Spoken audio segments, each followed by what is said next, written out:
This is how the world ends. A final, desperate flash of lightning splits the sky over a land already cloaked in shadows and despair. The war is over, humanity lost. Among the fallen is a werewolf warrior, a brother in arms, his body a testament to the brutal final battle. Even the 10 strongest knights, the legendary protectors of the continent, lie broken. They burned every last spark of their life force, and still, it wasn't enough. Across the desolate, poisoned landscape, only one man remains standing. His face is a mask of grief, his eyes burning with a fury that has nowhere left to go. This is the last survivor of mankind. He forces one heavy foot in front of the other, his warhammer feeling like an anchor dragging him down. The ground is a graveyard of his friends. Another step. He's running on fumes and pure sorrow, his gaze locked on the monster responsible for it all. He passes another fallen hero. Every legend, every hope for humanity has been extinguished. All of this ruin, all of this death, it was the work of a single being. The sheer power required to shatter a world is almost beyond comprehension. A deep, rumbling laugh cuts through the silence, and a pair of glowing red eyes pierces the gloom. "Pretty impressive," a voice growls. The demon commander Gluttony looms over him, a monstrous beast of red fur and raw power. The demon looks down, amused. "Tiny, was it your name?" Tiny glares back, his breathing ragged. Blood and grime can't hide the defiance in his eyes. Gluttony almost sounds sincere as he says, "I'll admit, you are strong." But the demon's tone quickly turns to mockery. "However, you must already be aware, it is far from enough, to take my life." With a surge of dark energy, Gluttony lunges forward. The blow sends Tiny flying, his body screaming in protest from the sheer force of the impact. But he's not done. Pushing through the agony, he swings his massive hammer with every ounce of strength he has left, unleashing a skill fueled by lightning itself. The attack connects, but Gluttony seems more annoyed than injured, taunting him. "Give up already, Tiny. Your efforts are futile." "Shut up!" Tiny roars, channeling his rage into one final desperate assault. He brings his weapon down in a blazing arc of red light, a cataclysmic attack meant to shatter meteors. But the demon simply raises a scaly arm, blocking the blow with ease. It sneers, calling him a noisy pest. Another demon appears, a winged creature charging a spear with terrifying energy. It unleashes a massive explosion that engulfs the entire battlefield in a sea of fire. Amidst the hellfire, a faint, tired smile touches Tiny's lips. He closes his eyes, a strange sense of calm washing over him. Finally, he thinks, some peace. He stands alone in the center of a massive crater, a lone warrior who has finally accepted his fate. Leaning on his hammer, completely spent, he resigns himself to the end. He knows he'll be taking the monster down with him. But then, a faint blue light flickers in his hands, the last dregs of his power. His face falls. A bitter realization hits him. He's out of mana. The final attack was a bluff. His mind drifts back, searching for the moment it all went wrong. He sees himself as a small, helpless child. Was everything doomed from the very beginning? He remembers his past. Mana training was a privilege for nobles and knights. He had to teach himself, stumbling through failures, always a step behind everyone else. But he never gave up. He clawed his way up from the absolute bottom, driven by pure will. He rose through the ranks, starting as a nobody and becoming a legend. There was a time when he was on top of the world, confident that he could overcome any obstacle with his strength alone. That belief was the core of his power. He truly thought he was invincible. But now, at the end of all things, doubt creeps in. His hammer lies on the ground, a silent symbol of a war he could not win. A deep, crushing regret washes over him. If only I could have trained properly from the start. He looks back on his life, filled with the painful ache of what could have been. Looking out over a burning city, he knows with certainty, I could have saved the continent. And everyone would have been saved. The weight of that failure is heavier than any mountain. Back in the present, his hand goes limp. His last spark of mana fades into nothing. He thinks of his enemy. Demon Commander Gluttony was a true monster, a beast of unbelievable power. But a far more terrifying thought strikes him. Gluttony was only the 7th strongest of the demon commanders. The power of the others, let alone the demon king, is a horror he can't even fathom. Slumped over, bleeding and defeated, Tiny hears a weak voice call his name. He glances over his shoulder, his eyes wide with shock. It's the Sword Emperor, Asgard von Valentia, gravely wounded, but somehow still alive. Tiny can barely form the words. You were still alive? Asgard offers a weak, sad smile. It's unfortunate, but I'll soon be dead. His expression turns serious. Before I go, I want to ask you something. Why didn't you run? He asks. Tiny is confused. What kind of question is that now, at the end of everything? Asgard continues. I heard you were from the slums. Didn't you have nothing to protect? His gaze softens with pity. Things must have been pretty hard for you. Tiny looks down, a hint of shame on his face. He was expecting a grand final question, not this. He mutters. It's embarrassing. Asgard just looks at him, waiting for the real answer. With a final surge of defiance, Tiny grips his weapon. More than anything, I hate being pathetic. He declares with absolute conviction. A man should be confident everywhere. I wouldn't run, not for anything. This is the core of who he is, a man who values his pride above all else. Hearing this, Asgard lets out a deep, hearty laugh that echoes across the desolate battlefield. Even as he laughs, a look of admiration fills his eyes. It seems you still have the strength to laugh. Good, that'll do. Asgard looks at him with newfound respect. I should trust the talent that made you one of the 10 strongest knights on pride alone. He pulls a small, ornate object from his armor. If you return, he says, find me. Tiny is completely lost. What are you talking about? Asgard knows his past self won't just believe some random kid, so he decides to share a secret. A purple light glows from the artifact in Asgard's hand. My daughter's birth name was Lila, from the flower my wife and I both liked. Suddenly, a brilliant blue energy erupts, enveloping Tiny completely. Asgard adds a strange detail, his voice urgent. However, the truth is, I didn't like that flower very much. This part is important, so don't forget it.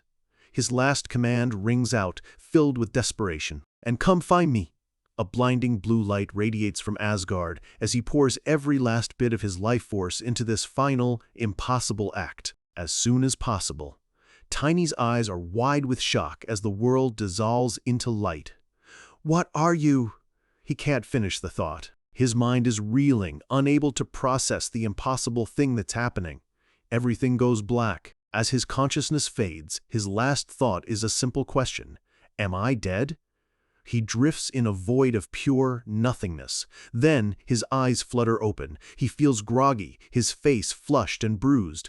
He's lying in a crude bed in a dark, cramped room. A woman lies motionless on the floor beside him.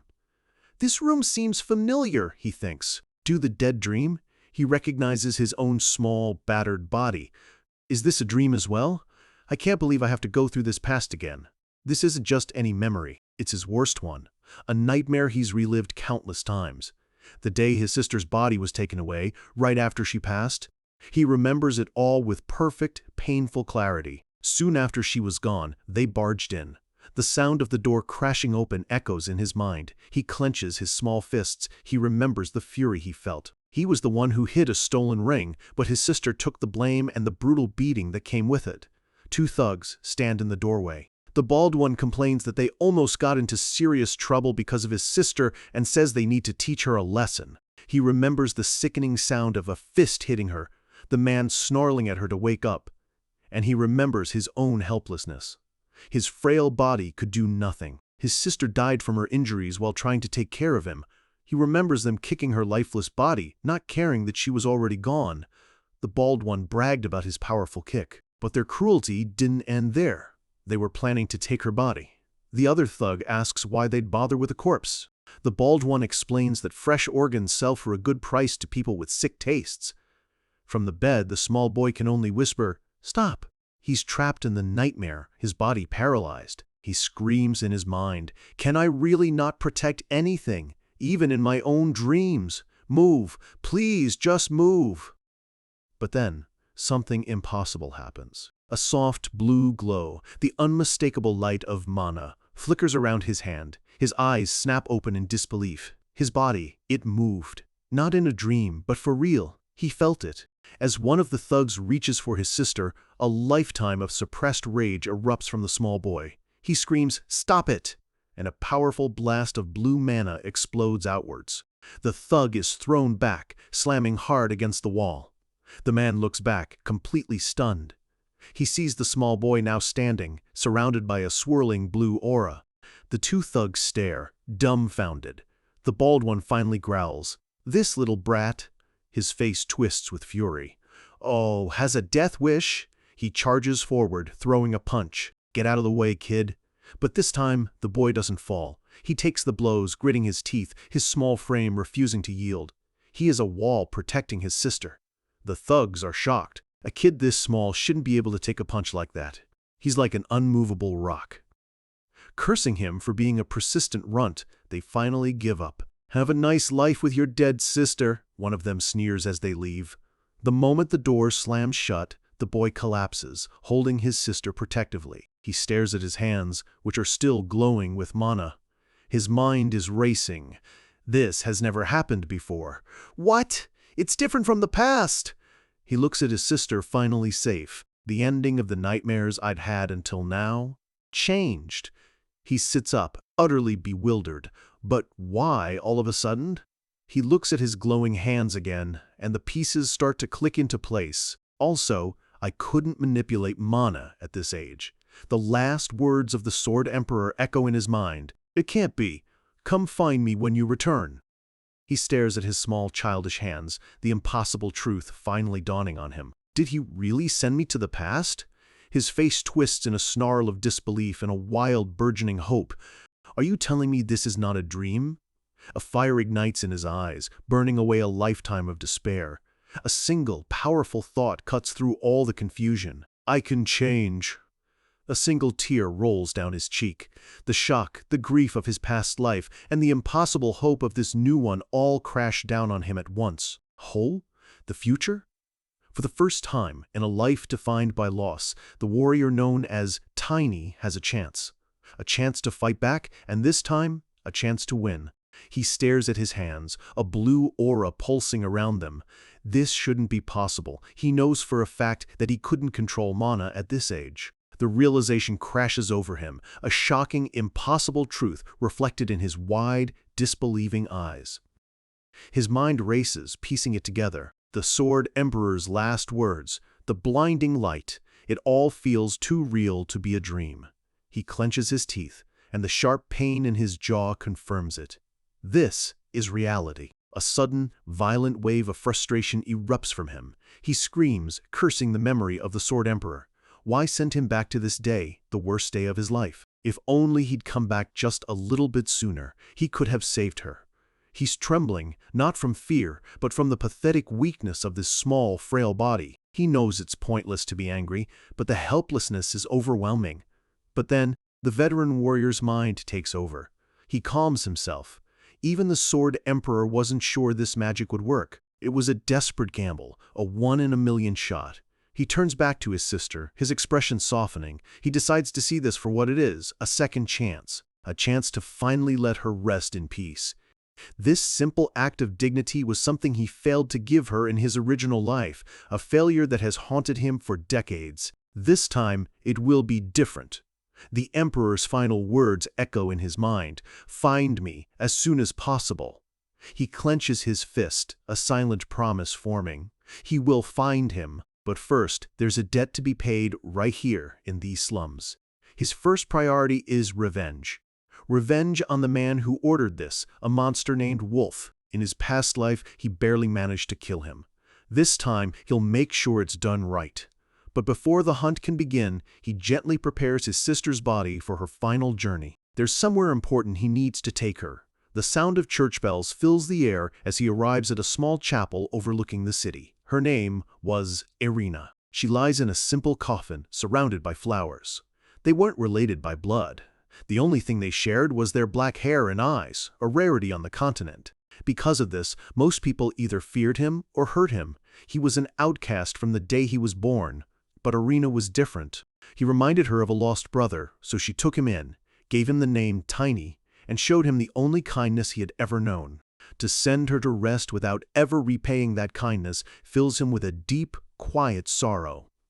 This funeral is the first step. A priest offers a final prayer as the few people who cared for her look on. Watching from a distance is Irina's friend, Emma. She can't shake the feeling that something about Tiny has fundamentally changed. He seems like a completely different person. Her mind flashes back to just a little while ago. She remembers finding him in that dark room with Irina's body. The sight was deeply unsettling. The small boy was just sitting there, calmly eating soup right in front of his dead sister, and then she saw it. As he took a sip, the deep cuts and bruises on his face vanished in an instant, healing right before her very eyes. Back in the present, Tiny lays a hand on the coffin, his mind a million miles away. After the service, he lifts Irina's coffin to carry her himself. Emma rushes over, telling him he's too injured, but he just brushes her off, saying he's fine. He gently pats her head and thanks her for the soup, his voice calm and steady. Emma is left speechless. The frail, timid boy she knew is gone, replaced by someone with an unnerving maturity. He promises he'll return the favor, his words carrying a weight that a child shouldn't possess. She calls out to him as he walks away, but he doesn't look back. Nothing makes sense. His strange behavior, the impossible healing, this sudden funeral. She can only wonder what is going through that little boy's mind. But for Tiny, the path forward is crystal clear. This is the only way he can begin to make things right. He tells himself there's no time for guilt or despair. This is what Irina would have wanted. He remembers her words, the ones that got him through the darkest days in the slums. Always be confident, and keep your head up high. He makes a solemn vow to her. I'll make sure to follow your words, sis. He looks to the sky. Watch me from up there, okay? A fire of determination ignites in his eyes. I won't leave any regrets this time. 1 month passes. A month later, Tiny walks through the grimy streets at night, his body now enveloped in a powerful blue aura. He's been training. A determined, almost predatory grin spreads across his face. Let's go. Every step he takes is filled with purpose and deadly intent. He's stopped by 2 familiar thugs, the same ones from that day. They recognize him as the beggar kid and sneer. He cuts them off, his voice cold as ice, demanding to know where Wolf is. They're stunned by his audacity. How dare you say his name, you little brat? One of them raises a hand to strike him, furious at the disrespect. But Tiny catches the hand mid-swing. His eyes are empty of fear as he asks a simple question. Why? With a taunting smirk, he asks, what's so wrong with saying Wolf's name? And then a sickening crack echoes through the alley. The thug lets out a piercing scream as his arm is bent at an impossible angle. The second thug stares in disbelief. What in the world is happening? This isn't the weak boy they used to kick around for fun. He wonders if the kid somehow found a strength potion, but the idea is ridiculous. He shakes his head. Whatever's going on, he's still just a little brat. He lunges forward, grabbing for Tiny's collar to teach him a lesson he won't forget. But he can't lift him. He strains with all his might, trying to throw the boy. It's like trying to lift a mountain. The kid is impossibly heavy, rooted to the spot. Tiny grins up at him. What's wrong? Am I heavier than you expected? Just give up. You can't do it anyway. Then he drives a powerful kick straight into the thug's gut, sending him flying backward. A blue aura flares around him. This is his ultimate technique, something he was never able to perfect in his first life. Mana body. It's a secret art where he creates a body made of pure mana and fuses it perfectly with his physical form. The fusion makes him exponentially stronger, faster, and tougher. It's the core of the unique fighting style he forged in a future war. He stands there, his small frame radiating an energy that no child should possess. The technique is incredible, but it has one major drawback. It consumes a colossal amount of energy, which means he has to eat non-stop. Back in the fight, the thug crashes hard against the alley wall. Tiny walks toward him, explaining something he's recently discovered. A body that's been damaged and broken actually accepts newly awakened mana more easily. Before the thug can even react, Tiny trips him. He grabs the man's leg, his voice chillingly calm. So, thank you for messing my body up, you piece of trash. He swings the man like a weapon, launching him through the solid brick wall of a nearby building with a tremendous crash. The thug sails through the air and lands in the middle of a tavern, right at the feet of his fellow gang members. The gangsters look up from their drinks, stunned by the sudden, violent intrusion. A small silhouette appears in the newly formed hole in the wall. Tiny steps through the rubble, his shadow stretching long and menacing into the room. As he steps into the light, one of the men recognizes him with a sneer. "The beggar brat?" He walks confidently into the room, completely surrounded. The thugs start whispering, wondering why this kid would be stupid enough to come here alone. They laugh, looking at his empty hands. What's he gonna do without a weapon? One of the gangsters steps forward to finish this, but Tiny's reply stops him cold. "What do you mean, without a weapon?" In a blur of motion, he lunges forward and grabs the man by the leg. He looks the gang leader dead in the eye, a wild, savage grin spreading across his face. "I have one right here." The man he's holding lets out a terrified scream as he's hoisted into the air. Tiny begins to swing his new club with devastating force. He unleashes a whirlwind of brutal, chaotic violence upon the room. Men are sent flying like bowling pins, their screams filling the tavern as they are smashed aside. The man being used as a weapon can only watch in pure, abject terror. Tiny brings him down in one final, crushing blow. The impact sends a shockwave through the floor, knocking the last few thugs off their feet. His makeshift weapon lies unconscious on the floor, discarded. The leader he was grinning at is slumped over, knocked out cold. Tiny stands amidst the wreckage, calmly stepping over the unconscious bodies. He's done with the grunts. The only ones left are the two men watching from the balcony above, the Randers brothers. The real fight is about to begin. One of the brothers draws his sword. Tiny just looks up at him and smirks, beckoning him down with a single finger. "Hey, why don't you come down here?" Tiny looks up at the two brothers on the balcony, a smirk on his face. "Why don't the two of you come down together?" One of them scoffs, drawing his sword. "Cocky little brat, I'll cut you in two." But as Tiny's blue mana flares to life, they realize he's not just some ordinary kid. He's a mana user. And in their eyes, that doesn't mean danger. It means profit. A mana user's corpse would sell for a fortune. Their greed is about to be their downfall. Tiny casually picks up the unconscious thug he'd been using as a club, propping him up like a shield. He's not done with his unconventional tactics just yet. As the Randers brothers leap down to attack, they see their fallen comrade. Tiny looks at the weapon in his hands and notes with a hint of disappointment that it's already broken. Suddenly, an image of an old, mustached knight appears in his mind, looking utterly scandalized. The very idea of using a person as a weapon is an affront to his honor. The knight sighs, calling him a crazy son of a gun and asking if he has any class. Tiny's mental projection just deadpans back. How am I supposed to have that? The imaginary knight tells him to ditch the dirty tricks and learn some proper hand-to-hand combat. Tiny mirrors the stance, slipping into a disciplined fighting pose. With a mischievous grin, he thinks to himself that this should be dignified enough for them. The Randers brothers don't waste a second, charging in with their swords raised.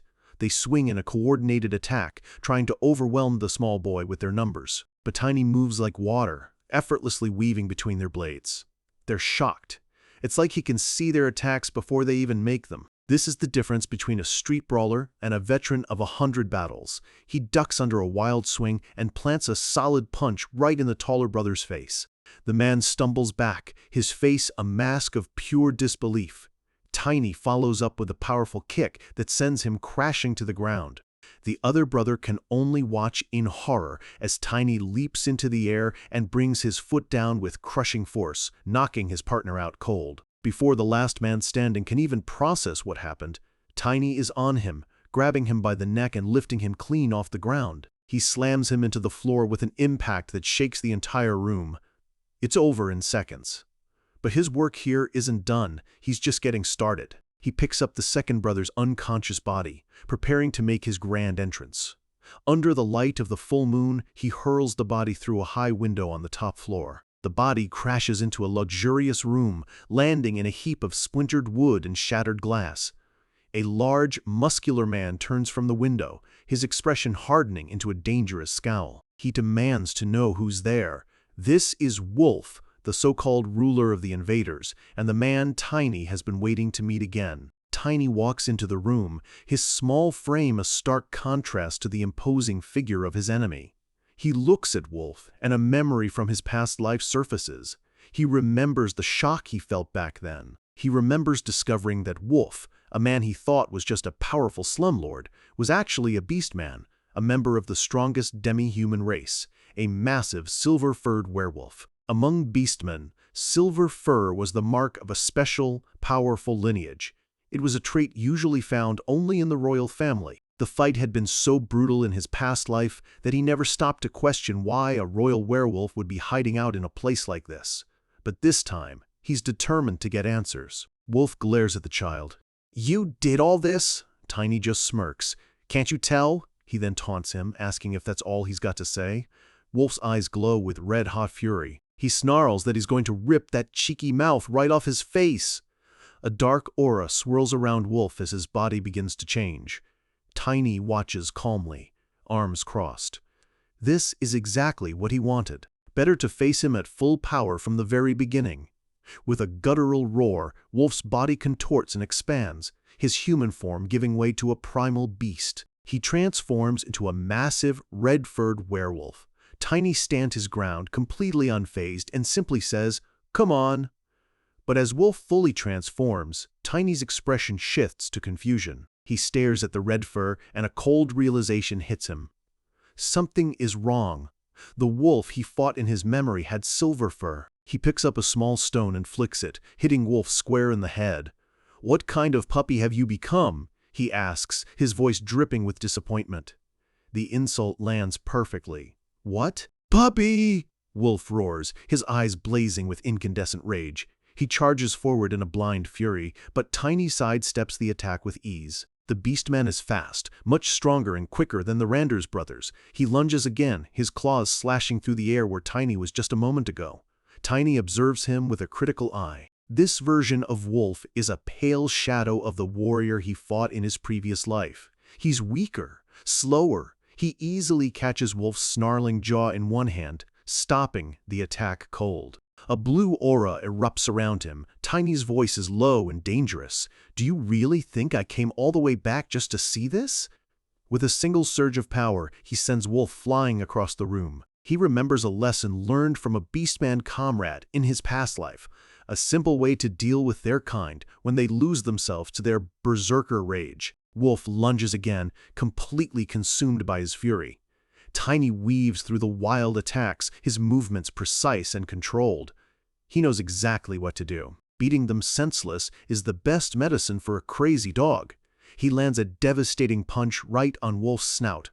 The werewolf goes down hard, a spray of blood flying from his mouth. Tiny stands over him with a grim smile. "Don't die yet. You have to get hit until you're about to." He unleashes a relentless barrage of punches, literally beating the rage out of the beast. He remembers his friend's advice. Beastmen have incredible regeneration, so it's okay to beat them up a little, or a lot. Tiny delivers a powerful kick to Wolf's ribs, followed by a brutal punch to the face. He slams Wolf into the wall with enough force to crack the stone, a magic circle glowing briefly at the point of impact. The beastman slumps to the ground, smoke rising from his body as the transformation begins to fail. He reverts back to his human form, revealing a strange, glowing red stone embedded in his chest. Tiny stands over him, his expression cold. "Have you come to your senses yet?" Wolf looks up, his eyes wide with terror and confusion. He begs to know why Tiny is doing this, what he could possibly want. "Shut up," Tiny commands. He tells Wolf that it won't end with just a broken spine this time. His voice booms with a rage born from years of grief. He demands that Wolf beg his sister for forgiveness for everything he did to her. Clasping his hands together, Tiny looks to the heavens. "Sister, I hope this gives you some comfort." He glares down at the pathetic man cowering at his feet. If it were up to him, he would have taken his head right then and there. Terrified, Wolf thinks he sees the ghostly image of Irina standing behind the boy. He breaks down completely, begging for his life. "I was wrong. Lady Irina, I was wrong." He sobs pathetically, slamming his forehead against the floor in a desperate plea for mercy. Tiny gives him another order: cut off his own arm and bring it to Irina's grave as an offering. Wolf continues to wail, admitting it was all his fault. But Tiny knows Irina would never want to see this man's face again, not even at her grave. He tells Wolf to start answering his questions, his voice promising more pain if he doesn't. His first question: what is a beastman of royal blood doing in a forgotten slum like this? As he grabs Wolf to continue the interrogation, his hand brushes against the red stone on his chest. He recognizes it. He's seen this kind of artifact before in his previous life. The moment he touches it, a strange dark energy erupts from the stone, wrapping around his hand like a living shadow. His eyes widen in shock. This feeling, it's demonic chi. The same energy wielded by the armies that destroyed his world. A horrifying vision flashes before his eyes. He sees Irina's body, bound in demonic chains, being consumed by that same dark power. He sees a massive, terrifying beast, its eyes glowing with the same red demonic light. The vision fades, leaving him gasping for air, the demonic tendrils still clinging to his arm. He's just stumbled upon a mystery far darker and far more dangerous than a simple slum gang. A majestic spiritual creature perches on a cliff, a memory from a time before the world burned. In his past life, Tiny stood with his elven comrade Estina. He remembers asking what she wanted to show him. She simply pointed to the vibrant life around them. The spiritual creatures that live here, she had said. He'd been surprised. He thought spiritual creatures, beings of pure mana, reborn after a century of gathering power, could only be found in the Elven Kingdom. He commented that animal spirits were supposed to be rare. Estina had just smiled, reminding him that the very soul of a spiritual creature is a spirit. He grunted, saying he knew that much. She turned to him then, a knowing look in her eyes. Then, "Do you know what the quintessence of a spirit is?" She held up a glowing, crystalline stone. The memory shatters, and Tiny snaps back to the present, his eyes wide with a horrifying realization. He stares at the demonic object pulsating in Wolf's chest. A spirit stone! As the defeated gang leader continues to grovel, Tiny's mind races. How could a werewolf in a forgotten slum possess something so impossibly rare and powerful? He looks closer. The stone is twisted, corrupted, emanating the same foul, demonic energy he'd felt from the demon commander's army. He doesn't hesitate. This energy is an enemy he knows all too well. Well, anyway, he thinks, let's take care of these disgusting chains. He channels his own pure blue mana into his hand. With a surge of power, he shatters the demonic seals binding the stone. A deafening roar of pure, primal power erupts from within the stone as the spirit is finally freed from its corruption. Suddenly, Tiny's vision is flooded with images, memories that are not his own. He's completely disoriented, the world spinning around him as he's pulled into the past. He realizes he's seeing the spirit's memory. A magnificent, noble silver wolf is surrounded, fighting for its life against a shadowy foe. Its attackers are robed figures with glowing red eyes, their bodies radiating the same demonic energy that destroyed his world. Demon worshippers. The wolf fights with the fury of a cornered god, tearing through its enemies, but they just keep coming. It cries out in pain as a cursed blade slices deep into its side. It's a brutal, desperate battle, and the majestic creature is slowly being overwhelmed. One of the robed figures clutches a dark, pulsating artifact, the source of their corrupting power. The cultists finally subdue the beast, pinning it to the ground with demonic chains. They brutally rip the spirit stone from its chest. Then Tiny watches in horror as they hand the corrupted stone to a terrified human child, forcing him to absorb its power. The child screams as his body is violently transformed, dark energy exploding from him as he's twisted into something unnatural. The vision ends, leaving Tiny with a chilling, sickening realization. Those monsters were creating artificial beastmen. He understands now. That child became Wolf. Because Tiny showed up years earlier than in his past life, Wolf hadn't fully absorbed the stone's power. That's why he was so much weaker than the silver wolf he remembered fighting. As the defeated human lies on the floor, the spirit of the silver wolf fully materializes behind Tiny. It stares down at its former captor, then turns its gaze to Tiny. A silent command passes between them. Stop. The spirit seems to be telling him that this pathetic creature deserves a far more miserable end. Tiny is stunned. He can understand the spirit's thoughts. He's not a spirit tamer. He shouldn't be able to do this. He remembers Astina telling him that humans with pure souls and enough mana could form contracts, but that usually only applied to young, innocent children. He looks at his small hands. He's young, yes, but after a lifetime of war and loss, he knows his soul is anything but pure. The wolf spirit nudges its head against him, trying to get his attention. It gently touches its nose to Tiny's, and a strange, powerful connection flows between them. The pieces start clicking into place in his mind. When he shattered the demonic chains, his own mana must have flowed into the spirit stone. His pure mana filled the cracks, repairing the damage done by the demonic energy. And in doing so, an accidental, unbreakable bond was forged between them. It's the only explanation. The silver wolf nods its great head in confirmation. Tiny's eyes light up with a brilliant idea. So, in conclusion, he asks, a hopeful grin spreading across his face, I can make a contract with you, right?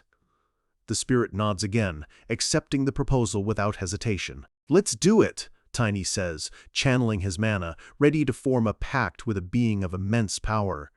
He remembers how strong Astina became because her spirits grew alongside her. With an ally like this, he'll have a devastating weapon in his arsenal. But as he begins, the wolf lets out a low growl. It has one condition. Tiny is confused. A favor?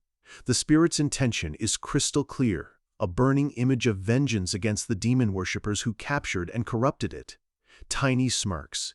Their goals are already perfectly aligned. That's no big deal. I was planning to kill everyone connected to demonic energy anyway. He places his hand on the spirit's head, pouring his mana into it and sealing their contract in a brilliant flash of light. He knows the final step is to give his new partner a name. He looks at the spirit's magnificent, shimmering fur. With a genuine smile, he strokes its head. Since you have silver fur, just like the moon, I will name you Lunar Wolf.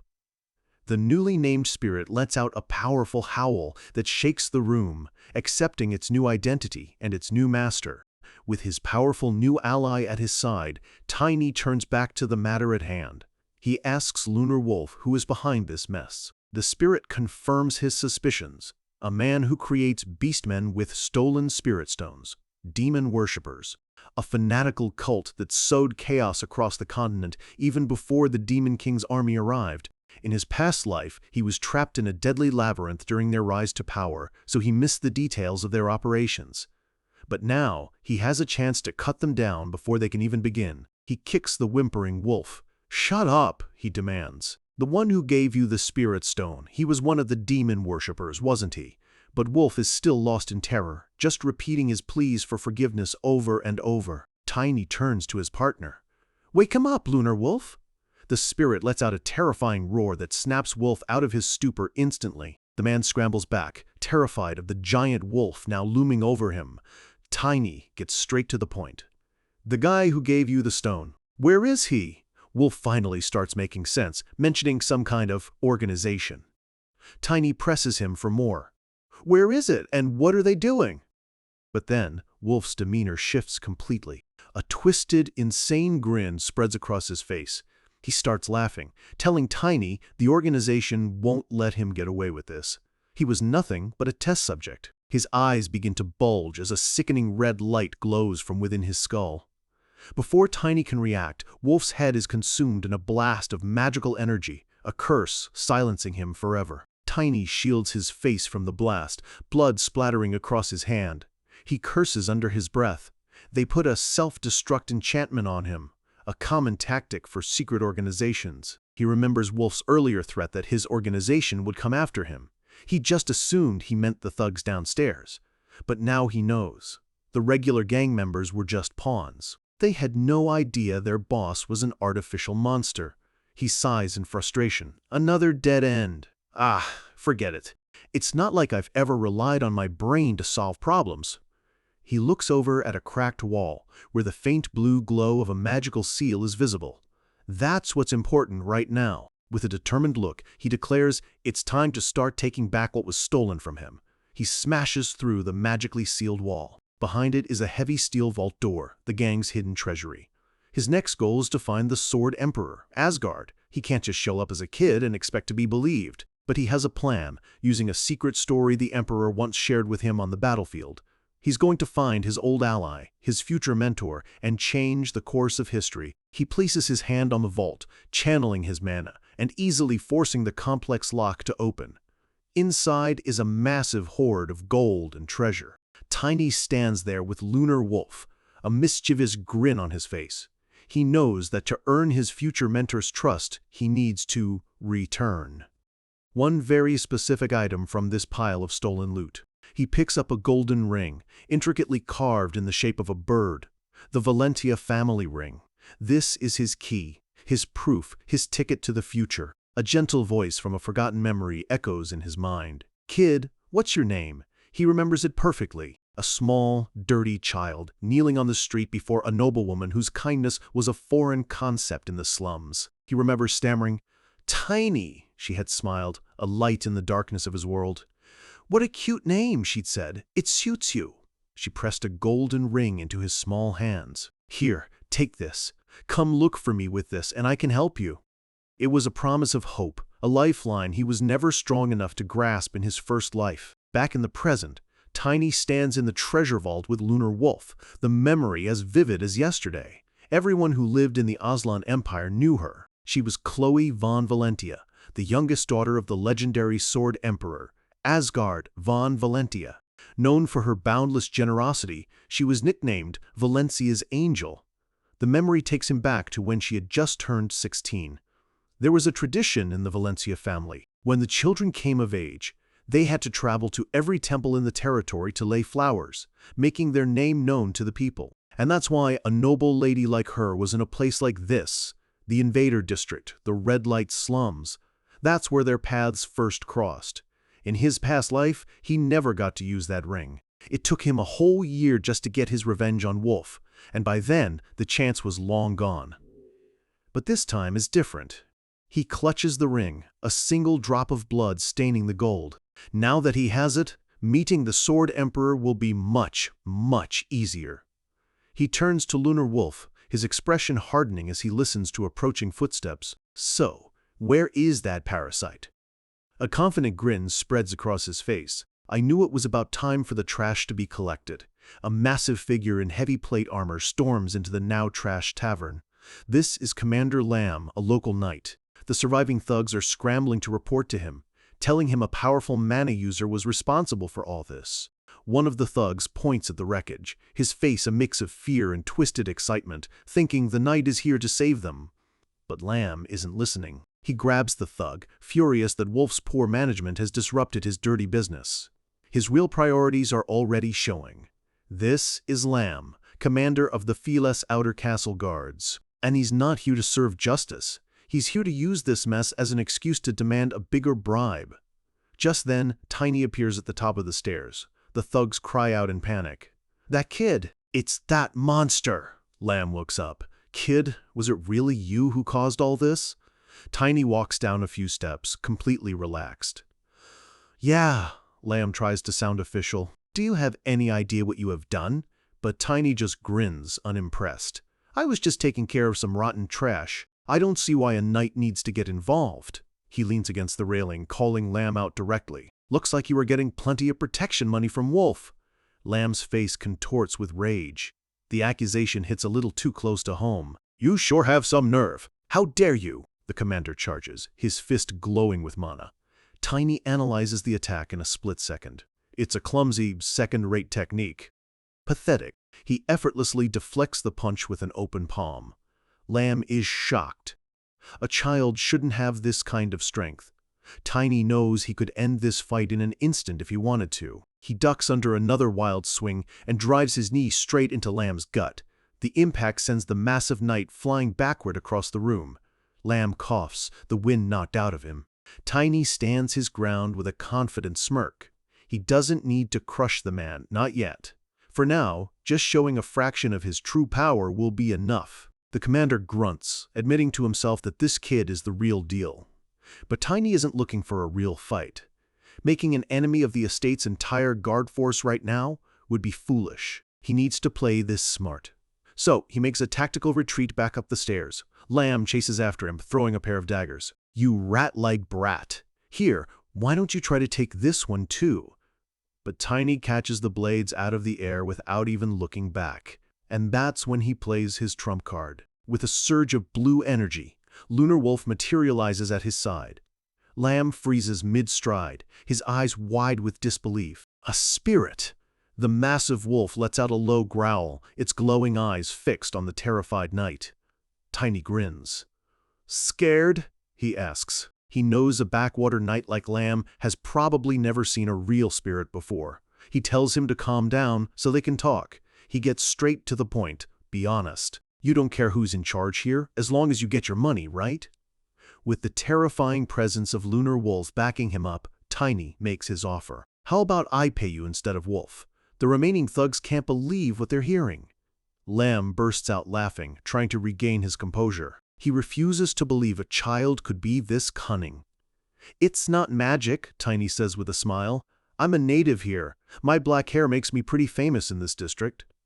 Lamb finally gives in. "Fine. But can you pay the 5 white gold coins Wolf used to give me?" Tiny's expression turns sharp. "He knows it's a bluff. Are you kidding me?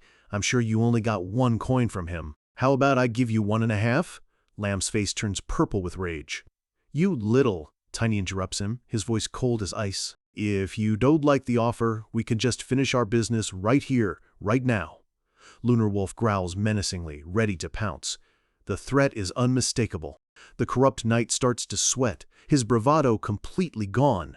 He mutters under his breath, "The world must be ending." Tiny walks forward, demanding an answer. Lamb turns his back, utterly defeated. "The last day of the month is the due date. You better keep your promise."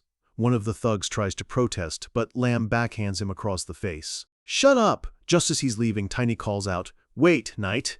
He tosses a gold coin through the air. Lamb catches it, confused. Tiny smiles. Since the owner of this place has changed, the new owner should greet the estate lord. "Can you get us a meeting?" Lamb promises to report it, but leaves with one final threat, warning him what will happen if he doesn't pay on time. As they leave, Tiny just grins to himself. Of course, if there's a next due date. He turns his attention to the remaining thugs who are trying to sneak away. "Hey, where do you think you're going?" He gives them a chilling ultimatum. "You have 1 hour. Gather everyone who works in this district. The women, the kids, everyone. Bring them here. For every minute you're late, 1 person dies." Lunar Wolf lets out a menacing growl, backing up his master's terrifying promise.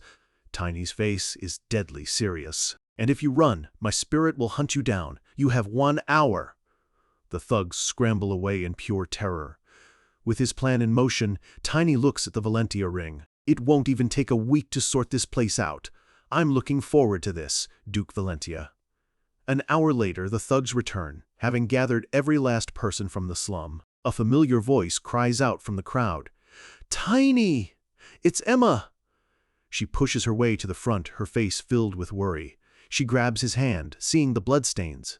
"What happened to your hand? Did someone hurt you again?" He gently pulls his hand back. It's not my blood," he says calmly. "The wolf is already dead." He gestures to the corpse lying on the floor. The crowd gasps in shock and horror. They stare at the body, and their shock quickly turns to fear. They know what this means. The estate lord who protected Wolf will bring ruin upon them all. The people whisper in terror, afraid of the punishment that will come for challenging the nobility. Tiny listens to their fears, and a cunning, brilliant smile spreads across his face. He speaks loud enough for everyone to hear. If challenging the nobility is such a great sin, then what will happen to the lord of this estate, who has been making a fool out of Duke Valentia? His true plan is finally revealed. He's not just taking over a slum, he's starting a war he knows he can win. At the estate lord's castle, a couple of guards stand watch, gossiping to pass the time. One of them mentions he hasn't seen Commander Lamb around lately. The other guard scoffs. "Vacation? You didn't hear? He got put on probation because of that mess in the invader district." The first guard tries to recall the incident. He remembers hearing about a massive brawl between the local thugs and some crazy story about them all having a mass hallucination. A memory surfaces of a giant glowing wolf howling under a full moon. and a mob of terrified thugs, all swearing they were being hunted by a monster. It's coming back to him now. The gang leader, Wolf, was found beaten so badly he was unrecognizable, and to top it all off, his entire fortune vanished from a magically sealed vault. The guard is still confused about what this has to do with Lamb. The other explains that Lamb apparently botched the negotiations with the new boss. Now, the entire district has been shut down, the merchants are furious, and the whole town's economy is taking a hit. And since no one is making money, it's no surprise that the estate lord is absolutely livid. The guard figures that's why the lord has finally called in this mysterious new boss. Just then, they see Tiny walking by, his arms crossed, completely unaware he's the subject of their gossip. The guards stare after the small boy, a flicker of confusion on their faces. Back in the tavern, Tiny sits on the stairs, holding Wolf's old account book. Emma approaches, still trying to understand his plan to challenge a powerful duke. He looks up at her, his expression serious. He explains that, in his first life, he was naive. He thought all nobles were the same, and because of that, he never saw the corruption hidden in the pages of this very book. In the past, he handed this book and half of Wolf's fortune over to the estate lord. In return, he got freedom for just a handful of people.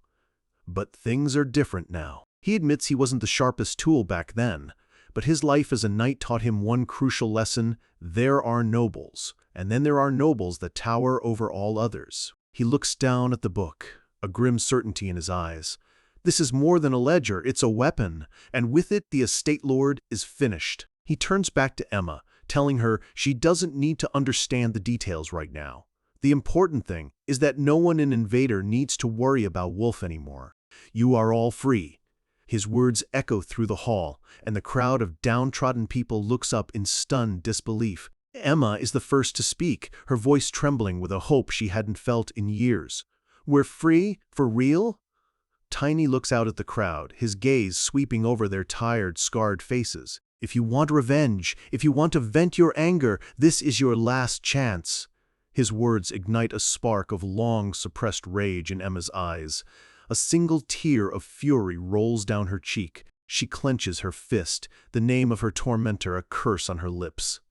Wolf, you...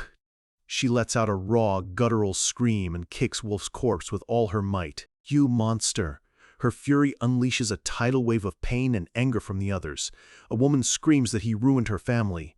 Others cry out for friends he had beaten to death. The crowd surges forward, their grief and rage finally given an outlet as they descend upon the body of their oppressor in a moment of raw, desperate catharsis. Tiny watches it all, his expression unreadable. I have no talent for consolation, he thinks to himself. Besides, empty words wouldn't suit him, and they wouldn't be enough to heal the years of bruises and scars these people have endured. But he has another way to help. He opens the door to the treasure vault. He turns to the crowd. Take back as much as you want. He knows that nothing heals the wounds of poverty like the means to escape it. He tells them the treasure belonged to Wolf, and that they should take it and start new lives far away from this place. The people stare, stunned into silence. They can't believe what they're hearing. He's really giving it all away? Emma asks him. Tiny, what about you? He just waves a hand dismissively. I'm good. I already took what I needed. Emma tries to argue, telling him he's just a child and needs money too. But he cuts her off with a serious question. Where do you think this money came from? He explains a harsh truth. Even when you destroy evil, its tainted wealth remains. He knows the lure of that much gold can corrupt even good people. As he speaks, he sees the flicker of greed in the eyes of some as they stare at the treasure. His voice drops, becoming dangerously cold. Let me tell you something. If any of you use this money for wrongdoing or leak a single word of my plans to the estate lord... In a flash of blue light, Lunar Wolf materializes at his side, its fangs bared in a silent, deadly promise. The crowd gasps, stumbling back in terror. Tiny finishes his threat. My friend here will hunt you down and tear you apart, piece by piece. He turns to Emma, his tone softening. He gives her practical advice, telling her to hire mercenaries and travel in a group for safety. He confirms that he won't be going with them. He has other business to attend to. Emma looks at him, her heart aching for the small boy who has become so terrifyingly strong. Tiny! But she trusts him. She knows he can take care of himself now. She promises to go to the city of Diane and tells him to find her if things ever get too hard. For the first time, a genuine, warm smile touches Tiny's face. "Emma, thanks for everything." From that day forward, the red light district of Invader was officially closed for business. At the estate lord's manor, guards stand watch as Tiny approaches. They've heard the new boss's name is Tiny, but when they see the small boy, they're completely baffled. A child? One of them tries to shoo him away, telling him a commoner shouldn't be lurking around a lord's manor. But then the other guard realizes something. Wait a second, how does he know the new boss's name? Tiny's answer is simple. Because I am the new boss. Lunar Wolf appears behind him with a roar, sending the guards scrambling back in fear. The spirit lets out a small blast of energy, just enough to get their attention without causing any harm. Tiny sighs, his face a mask of pure annoyance. He thinks to himself, "Since I have the body of a child, I have to deal with this nonsense everywhere I go." Inside, he's greeted by the Grandmaster of the Night Order, Cran. The man looks him up and down with open contempt. "I've heard about you from Lamb, but you're younger than I imagined." Tiny isn't intimidated in the slightest. "I suppose it's common courtesy around here to let a guest stand while you stare at them?" Cran's face twists into a snarl. "Kid, you need to learn your place." Tiny meets his glare without flinching. "I'll say the same to you. Don't act like you're the one in charge here." His voice is steady and sharp as steel. "I am a guest of the estate lord." Cran is taken aback. The sheer audacity of this slum kid talking back to him is infuriating. He sneers. "As expected of someone who grew up in the trash, your mouth stinks." Tiny just smirks. "To be honest, the stink is coming from you. From the most rotten mouth in the entire Knight's Order." That pushes Cran over the edge. "You little—" He draws his sword, ready to strike the boy down, but the butler steps in. "Sir Cran, the Lord has been waiting." Cran grits his teeth, forcing himself to calm down. He sheaves his sword with a sharp, angry clang. As he leads Tiny up the stairs, he gives a quiet warning. "Watch yourself inside. The Lord is a strict man." And under his breath, he adds a threat. "I will kill you the moment he gives me permission." They arrive at a pair of large, ornate doors. The butler announces him. "Ho, ho, ho, ho, ho. Sir Tiny of the back alleys has arrived." A voice from inside simply says, "Come in." Tiny walks into the room and sees a man with reddish-brown hair lounging in a chair, a drink in his hand. A jolt of recognition runs through him. That man is the estate lord. The target of his entire plan is finally right in front of him. The air in the Baron's hall is thick with tension. Tiny kneels, putting on a show of perfect etiquette for the ruler of the estate. But the Lord isn't buying it for a second, his sharp eyes immediately questioning where a boy from the slums could have possibly learned such formal manners. Playing his part, Tiny claims he practiced tirelessly just for this moment, hoping to be worthy of the Lord's presence. The flattery is laid on thick, a calculated move in a dangerous game. A smug smirk plays on the lips of the man, Baron Timon Valfiles. He sees right through the performance. "You're quite good at pretending to be a knight," he remarks, his tone laced with amusement and suspicion. But beneath his calm exterior, Tiny is reeling. A wave of disorientation washes over him. This sharp, calculating man, is this really the same estate lord from his memories?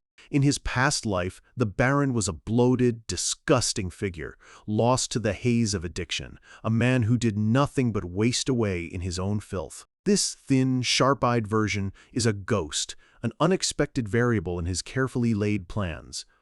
But it doesn't matter. His appearance may have changed, but his nature, as a corrupt noble and Tiny's target, remains the same.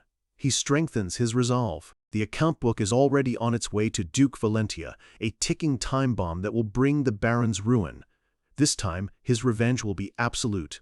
The Baron probes a weakness in his act, pointing out that Tiny didn't show the same courtesy to Sir Cran, the knight commander standing beside him. Tiny rises, his answer as sharp as a blade, wrapped in false humility. He explains that a master deserves a different level of respect than one of his servants. With a disarming smile, he adds the finishing touch to his performance. "I also aspire to become one of your loyal servants." It's a bold claim, designed to both flatter and challenge. The Baron laughs, intrigued by the boy's audacity. He notes that Tiny is essentially calling the Grandmaster his rival, a young guest with surprisingly big ambitions. But his eyes narrow, the amusement fading into scrutiny. He questions if Tiny is truly as young as he appears, wondering if he might be a half-dwarf or half-elf in disguise. "Of course not." "I'm only 13, Tiny replies smoothly. The answer sends a ripple of shock through both the Baron and Kron, but the Lord quickly dismisses it. It doesn't matter. The time for pleasantries is over. The Baron stands and stalks toward him, the friendly facade melting away. He gets straight to the point, his voice turning to ice as he accuses Tiny of stealing his money. A faint, menacing red light begins to glow in his eyes. "Would you care to explain that, kid?" The question hangs in the air, heavy as a death sentence. Tiny remains unnervingly calm, replying that he did it for the Baron's own good. The Lord is taken aback, the sheer nerve of the boy momentarily stunning him. "For my own good?" A condescending laugh echoes through the room. "I thought you were smart, but it seems you don't know how the world works at all." Kran steps forward, his hand on his sword, eager for violence. "Sir, if you wish, I will get rid of him this instant." Tiny ignores the knight completely, his gaze locked on the Baron. "Do you know, that the Duke of Valentia has started a massive crackdown on drugs and crime?" Crane freezes, his face a mask of pure shock and confusion. "What?" Pressing his advantage, Tiny weaves his lie. He mentions Lady Valentia's recent visit, claiming he got the information from her entourage. He presents his actions as simply cleaning house before the Duke's forces arrived. It's a believable story, a perfect excuse. The Baron stops, considering the boy's words. It clicks with rumors he'd already heard that the Duke was planning something major for his daughter's coming-of-age ceremony. Cran tries to dismiss it as nonsense, but the Baron silences him with a sharp command, his face a mask of cold fury. The Baron concedes the point. If what Tiny says is true, then despite his rough methods, his actions were actually beneficial. Tiny begins to offer a word of thanks, but the Baron cuts him off. He isn't finished. "There is one more thing I need to confirm." He sits back down, taking a long drag from a pipe, the smoke curling around his face. "It appears you control the spirit of a wolf." His eyes glow with a sinister light, and he asks the one question that changes everything. "Is it a spirit you stole from Wolf's spirit stone?" Tiny's mind explodes. How could he possibly know that? In a flash of instinct, he summons his partner, and then he feels it. The air grows heavy, crackling with a dark, suffocating power that presses down on him from all sides. A horrifying vision flashes through his mind, a pulsating demonic heart beating with unnatural life. A circle of demonic energy erupts around the Baron, revealing his true, terrifying nature. This is a level of power that confirms Tiny's worst fears. This man is a dark magician. To command such power from demonic entities requires sacrifice, hundreds of lives, or dozens of live offerings. A chilling realization begins to form. The pieces slam into place. The memory of thugs wanting to sell a young girl's corpse, the talk of mana users' bodies fetching a high price. The horrifying truth becomes undeniable. The one purchasing all the corpses from the invader district was the Baron all along. Wolf wasn't just a gangster, he was working for a powerful dark magician. The Baron breaks the silence, his voice dripping with impatience. "Why aren't you replying?" Tiny stalls, feigning confusion to buy himself precious seconds to think. "I do not understand your question." But the Baron has lost his patience. "Kron!" he barks, and his knight immediately draws his sword, its steel glinting in the dim light. Tiny knows he's trapped. He can't possibly fight both of them and win. With a mental roar, he calls for his only ally, Lunar Wolf. The massive spirit wolf lunges, intercepting Kron's deadly strike in a shower of sparks and spiritual energy. The Baron watches the clash, completely unfazed. In fact, he seems impressed. He really is the owner of the forest. His amusement quickly sours into frustration as he curses Wolf, his former pawn, for being such a useless failure. He looks at Tiny with a new, predatory gleam in his eye. Since his old test subject is gone, he'll just have to get a new one. In that moment, Tiny understands with dawning horror he's the new target. The Baron asks Kron for an assessment of Tiny's power. The Grandmaster observes that the boy is nearly at level 2, comparable to a regular trained knight. A genius, Cran concludes. It's the only explanation for such power in someone not from a noble family. He also notices something more. Tiny's mana control is flawless, with perfect circulation and zero leakage. This isn't a skill one could learn on their own. Thinking fast, Tiny spins another lie, something more plausible than the truth. I learned this from my family's secret legacy. He knows they'd never believe he developed such a refined technique by himself. He has to give them a story they can swallow. He tells them it was a skill passed down from his late parents before he arrived in Feliz as a refugee. He claims it's a breathing technique he's practiced since he was an infant, only recently realizing its true power as his strength grew. The Baron appears to consider it. The story, while fantastical, has a sliver of plausibility.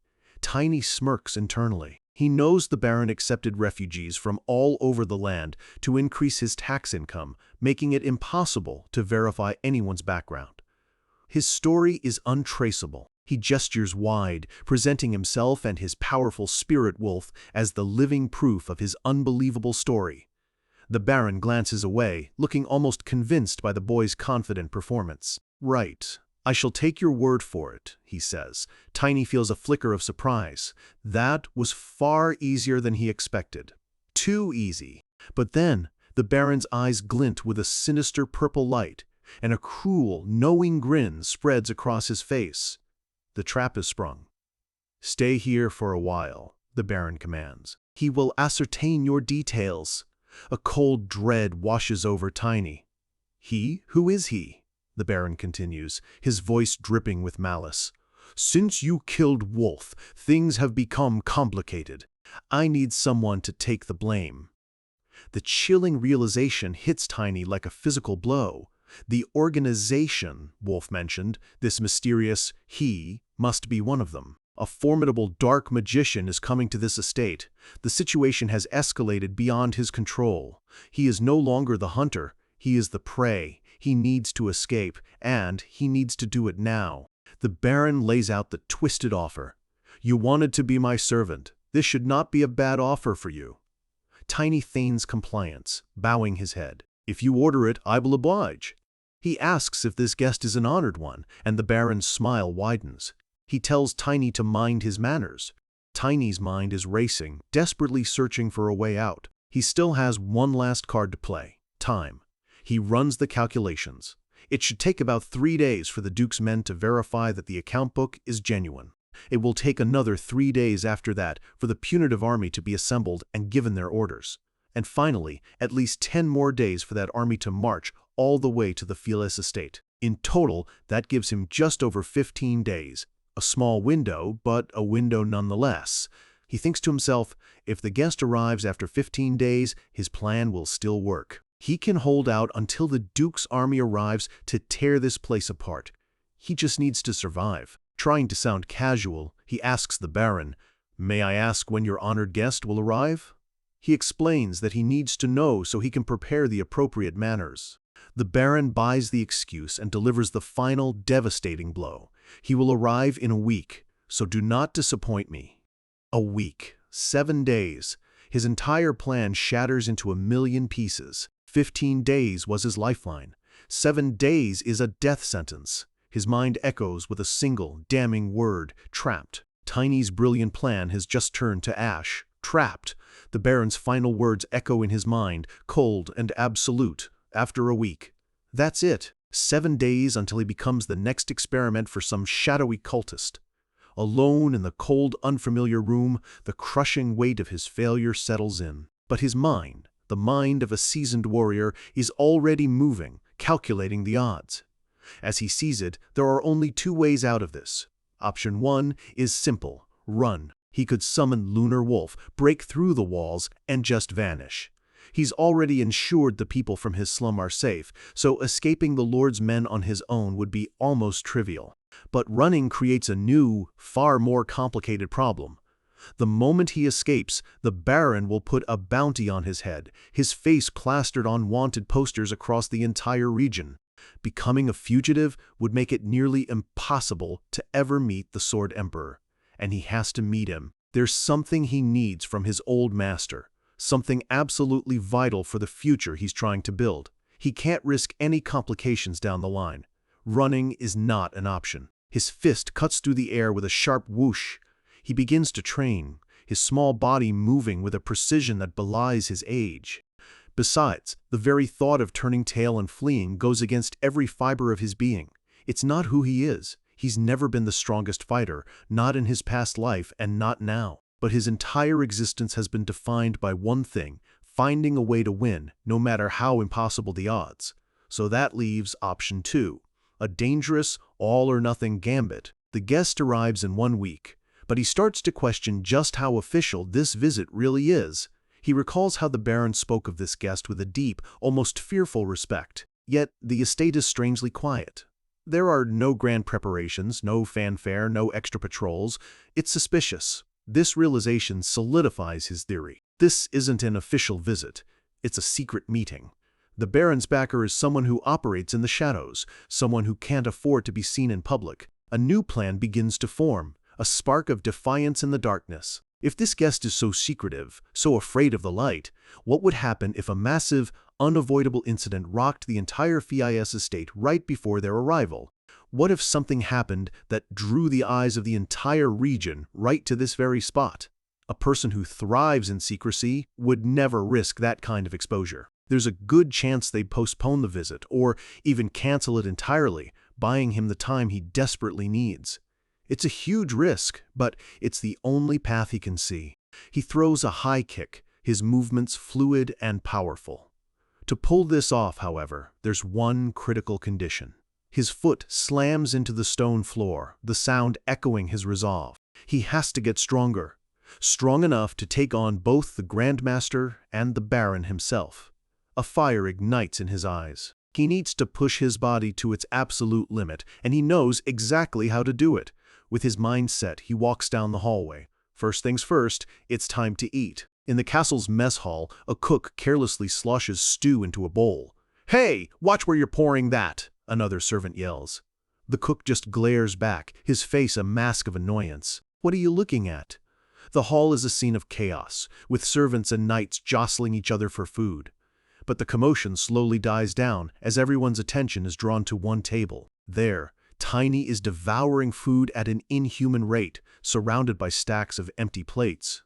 The men stare in disbelief, wondering how a boy his size could eat so much. But this isn't just hunger. This is his training. His unique mana body technique converts food directly into power. The more he eats, the stronger and more resilient his body becomes. He just keeps eating, another plate adding to the tower as the onlookers watch, utterly dumbfounded.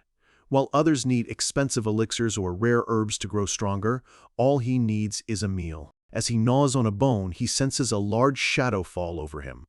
"Is it you?" he asks without turning. He glances back slightly, his mouth still full.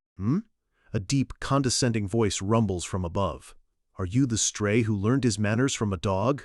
Towering over him is a massive knight in full plate armor. It's Gren, one of the Baron's men, his face twisted in a sneer of pure contempt for the boy from the slums. Tiny doesn't even bother to stop eating, looking up at the hulking figure. "Yeah? So what?" he mumbles. Gren's face darkens with rage at the disrespect. "Kid, when you meet an adult, you should show some respect," he barks. Tiny finally stops chewing, a mocking grin spreading across his face as he waves the bone casually. "Respect? For you? A grown man trying to pick a fight with a kid?" The knight's jaw tightens. "What did you say?" Leaning forward, his voice dripping with sarcasm, Tiny continues the provocation. "I can't tell if you're trying to be funny or if you actually want to fight. Why don't you make up your mind? That's the last straw." Gren's gauntleted hand clenches into a fist, the leather creaking under the strain. "You little brat," he seethes. His face contorts into a mask of pure fury, veins popping on his forehead. "You homeless little pest." With a roar, he swings his massive fist right at Tiny's head. "I'm going to tear you apart!" The punch never lands. Another knight grabs his arm, stopping the blow just inches from its target. Gren glares, teeth gritted in frustration. "Relax," the other knight says calmly, a man with a mustache. He's just a child. He holds Gren's arm firmly, trying to de-escalate the situation. Just then, a more senior-looking officer steps in, his voice firm. "Stand down, Gren." Tiny watches the scene unfold with a subtle, knowing smirk. This is working perfectly. He leans back in his chair and calls out loudly, "Go ahead." Gren looks at him, confused. "What?" Tiny gestures to himself with a cocky thumb. "I thought you wanted to see how strong I am." Gren's anger flares right back up. "You better not be all talk, kid," he growls. Tiny's eyes narrow, his gaze looking past the furious knight. His real audience is someone else entirely. Just wait and see, Grandmaster. No, not even the Grandmaster is his true target. His goal is the man at the top, the estate lord himself. Baron Files. The scene shifts to the dusty training grounds outside. Tiny stands alone, facing Gren, who is now surrounded by a crowd of curious knights and soldiers. The knight with the mustache who tried to intervene earlier just shakes his head with a sigh. He knows this isn't going to end well for the boy. Gren cracks his knuckles, a brutish grin spreading across his face. "Well, come on then. I, Gren, will personally put you in your place." Tiny looks thoroughly unimpressed. "Without weapons? Are you sure you won't regret that?" Gren just throws his head back and laughs. "Regret? Ha! Pick up your sword," Gren taunts, his arrogance radiating off him. "I'll make it quick." He leans in, trying to intimidate the small boy. "You're not scared, are you?" Tiny just looks bored, propping his head on his hand. "Well, if you insist." Before Gren can even blink, Tiny's foot shoots out in a low kick. There's a sickening crack as his shin connects with Gren's armored leg, sending a shockwave through the solid steel. Gren's face freezes, a mask of pure, unadulterated shock and pain. A raw, agonized scream tears from his throat. He instinctively grabs his leg, the force of the blow far beyond anything he could have imagined. Before he can recover, Tiny is already a blur of motion. "You!" Gren chokes out, his voice trembling. Tiny ducks under Gren's clumsy guard, his body low to the ground. He channels mana into his fist, which erupts in a brilliant blue light. With a wild grin, he drives that glowing fist directly into Gren's stomach. The impact sends ripples through the knight's heavy plate armor like a stone hitting water. Gren gasps, the air violently forced from his lungs. "What? He can't believe it! This impossible power from a mere level 1? Gren's pride is shattered. He can't lose like this, not to a child. Red energy flares around him as he pushes his own power to its limit. "No, I can't lose like this." Tiny watches him power up, an almost bored look on his face. "Oh, he's pretty resilient," Gren roars, his eyes glowing with rage-fueled energy. "You little brat." Tiny's expression turns cold and serious. The time for games is over. He effortlessly sidesteps Gren's clumsy, telegraphed charge. As the massive knight stumbles past, Tiny slides smoothly across the ground, positioning himself perfectly behind his opponent. Gren's eyes widen in shock as he realizes his fatal mistake. In a flash, Tiny leaps into the air, twisting his body with practiced ease. He lands squarely on Gren's shoulders, locking him in a powerful chokehold from behind. The massive knight can't comprehend the boy's speed. How on earth? Tiny grins, his face right next to Gren's ear as blue mana flares around his arms, tightening his grip. "Don't worry, I won't kill you." Gren begins to panic, screaming, "No!" as his vision starts to tunnel and fade to black. With one final squeeze, Gren's body goes limp, crashing to the ground in a heap of unconscious metal. Tiny stands over him, casually dusting off his hands. Knights aren't so tough after all. The crowd of soldiers is dead silent, their faces a mixture of awe and disbelief. What just happened?" one of them stammers. Whispers spread like wildfire through the stunned audience. "Sir Gren lost? To a little kid?" Tiny glances over at the senior officer from the mess hall, their eyes meeting in a silent challenge. The officer turns away, his expression grim. He knows exactly what he just witnessed. This wasn't a fight, it was a statement. This was Tiny's plan all along. Defeat a knight, decisively, in front of as many witnesses as possible, and do it without his spirit wolf. This display proves he's not just some kid who got lucky. He's a prodigy with immense personal power. Now, the Baron will have to think twice before treating him as a disposable experiment. A smug look of satisfaction crosses Tiny's face. The probability of his plan's success, his eye flashes with cunning brilliance, has just increased significantly. Having just dropped a fully armored knight, Tiny lands lightly on his feet. The fight is over, but as the dust settles, his mind is already 100 steps ahead. He looks up at the sky, a single bead of sweat tracing a path down his face. He wonders for a moment if he might have overdone it just a little, but he knows it was necessary. To defeat an opponent with a much higher power level, he had to take him completely by surprise, pouring every ounce of his mana into that first decisive strike while his guard was down. A classic ambush tactic. He thinks back to his previous life. Even with all his experience, a fight like that would have taken a heavy toll on his old body. In his past, his mana body had a critical weakness. His physical form could recover from injuries at an incredible rate, but his mana reserves took forever to replenish, leaving him vulnerable after a major battle. But this time is different. By achieving a perfect fusion between his mana and his smaller, more efficient body, he's completely eliminated that old flaw.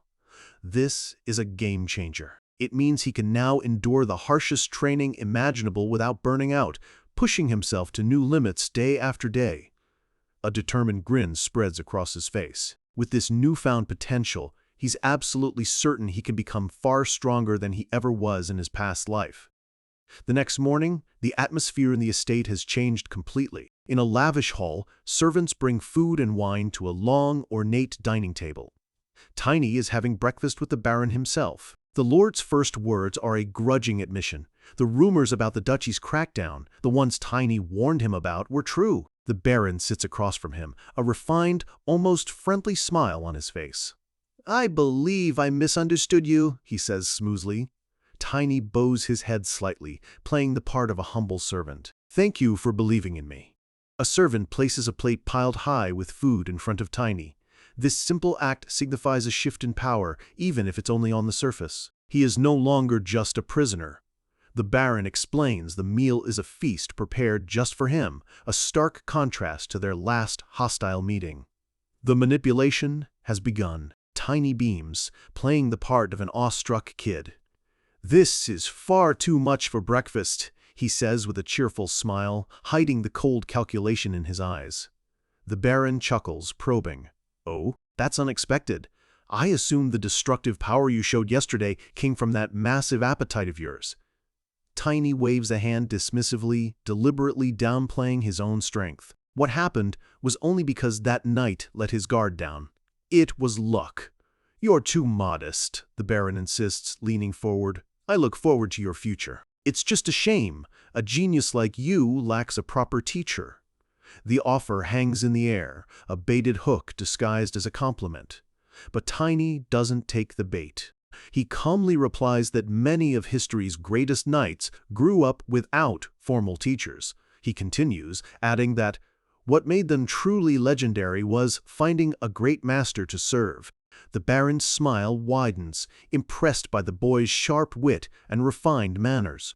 So out of place for a commoner. As Tiny calmly eats, he knows his composure is only possible thanks to the brutal etiquette lessons forced upon him in his previous life. The Baron continues his probing, noting that it's rare for nobles in this region to have black hair and eyes like his. "But," he adds, a knowing glint in his eye, "I might have an idea if we include that place." Tiny feigns ignorance, but the Baron just laughs it off, saying he's surprised Tiny's value is so high. He's dangling information, testing Tiny's reactions. "He will explain the details," the Baron says cryptically, referring again to his honored guest. He reveals they contacted the guest yesterday, and upon hearing about Tiny's unique potential, the guest was absolutely elated. This is bad news. His value as an experiment has just skyrocketed. While the Baron talks, Tiny's mind is working. He may not know the details, but he knows one thing for certain from his past life. This man is a pathetic drug addict. Right now, the Baron is holding himself together with the borrowed power of a demonic mana circle. But that power is just a loan. In the original timeline, when the Great War began, his demonic masters abandoned him. He lost everything and wasted away, a broken man. You should look forward to meeting him, the Baron says, his smile turning predatory. He's an incredible person, beyond your imagination, and he will give you an important role to play. Tiny bows his head again, the perfect image of a grateful child. Thank you for this precious opportunity, he says, his voice full of false sincerity while his eyes remain cold as ice. The moment the meal is over, the act is dropped. His focus returns instantly. He heads straight back to the training yard, his fist cutting through the air. There is no time to waste. He practices against the wooden dummies. He's worried about this mysterious guest and the organization behind him, but right now, all he can do is prepare. He needs to be ready. The Baron is a second-order magician, and Cran is a fighter at the peak of the second stage. They are his immediate threats. Tiny grits his teeth, pushing his small body through another repetition. In his past life, he was far beyond this level. He knows he can get there again. It's just a matter of time. He pushes himself harder, gasping for breath. The clock is ticking. 6 days. He tells himself it has to be enough. 3 days later. Tiny stands in the training yard, a faint blue aura of mana swirling around him. 3 days of non-stop monstrous eating and demonic training have paid off. His body, though still small, is now a perfectly honed weapon. His movements are faster, his power more compressed. He's achieved a level of efficiency he never could in his much larger body from his past life. And in that moment, he has an epiphany. By going back to the absolute basics, he finally understands what held him back before. The problem was his obsessive pursuit of a monster-like build. In his past life, driven by a desperate need for power, his only goal was to get bigger and stronger. But that obsession created a fatal disharmony between his physical form and his mana body, limiting his true potential. He grins, a wave of clarity washing over him. He never needed to become that big, because true strength isn't about size, it's about harmony. Just then, 2 knights walk by and freeze in their tracks. They whisper in fear, "That's the monstrous kid who destroyed Sir Gren's ankle." They immediately turn to leave. Let's come back later," one stammers, and they hurry away. Tiny watches them go with a toothy grin. "I'd be grateful if you'd avoid me." It saves him the trouble of dealing with them anyway. For the past 3 days, he's done nothing but eat like a monster and train like a demon.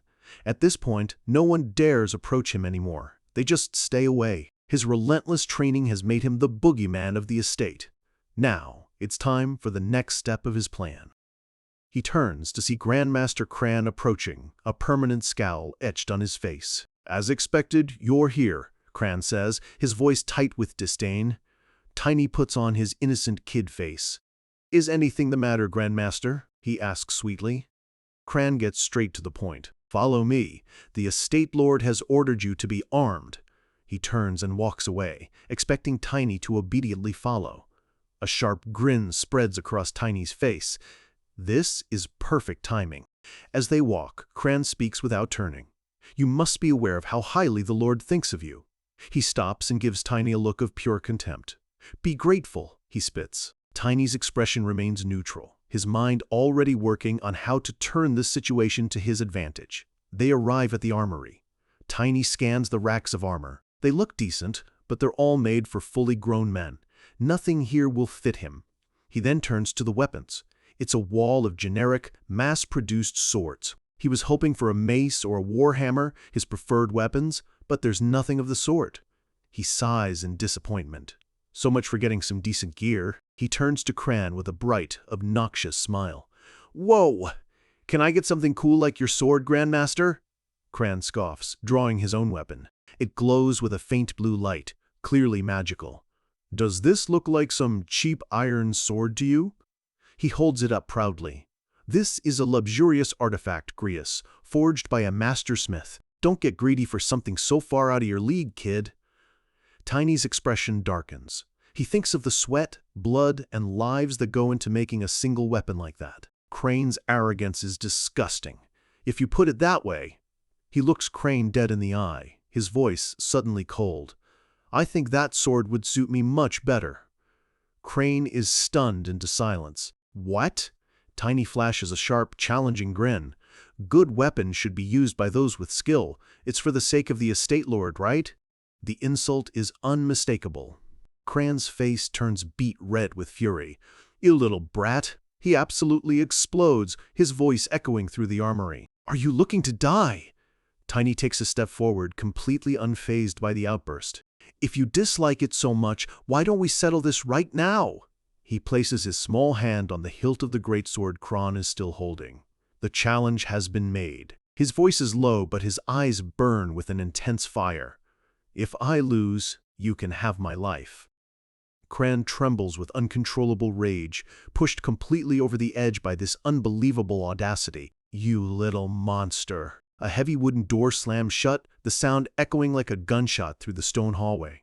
The guards stationed outside flinch, startled by the sudden noise. One of them immediately starts apologizing to the closed door, assuming the Grandmaster is still inside and on the warpath. "Sorry, Grandmaster, I'll be more careful." Just then, the door creaks open again. A guard peers inside, his eyes widening in surprise at the figure who emerges. Tiny stumbles out, looking like he's been dragged through hell. His face is bruised and swollen, his lips split open. Yet he's clutching an enormous greatsword, almost as big as he is. The guards just stare, utterly stunned into silence. He drags the heavy blade behind him, limping away as the guards and a nearby maid begin to whisper. Did Sir Kran do that to him? This is a key part of his plan, planting the seeds of a story. Another one mutters that it must be tough being so talented at a young age, implying Kran's jealousy. "I think the rumors are true," a guard adds. They huddle closer, sharing the castle gossip. The word is that their Grandmaster can't stand the kid, and this seems to confirm it. After all, people are already saying Tiny might be the next in line for his position. But still, they all agree, this is going too far. Beating up a child, no matter the reason, is crossing a line. They watch him struggle down the hall, concluding that Kran must be seriously enraged. They wisely decide to stay out of it. But just as Tiny rounds the corner, they see him collapse. Two maids rush to his side, their faces filled with genuine concern. "Oh my! Master Tiny, what happened to you?" Tiny looks up, his face a perfect mask of pain and bewilderment. "The Grandmaster, he said he had something to give me," he explains weakly. "And then, this happened." He lets them fill in the blanks, his vague words painting a picture of unprovoked violence. They help him up, telling him to get some rest. He mumbles his thanks as they hurry away, completely convinced of his story. The trap is now perfectly set. Meanwhile, in a dimly lit room, the Baron relaxes with a glass of wine, oblivious to the drama unfolding outside his door. He swirls the dark red liquid. "What of the sacrifices?" he asks, his voice calm and cold. The butler confirms the slaves intended for the ritual have been secured. The Baron's expression darkens as he learns more corpses from Wolf's gang were also found. That kid, he's made quite a mess of his operations. He dismisses the butler who bows and exits, leaving the Baron alone with his thoughts and his arrogance. He takes a sip of wine. He admits he has no idea what the boy is truly planning, but he's willing to let these minor issues slide for now. His entire future is riding on one thing.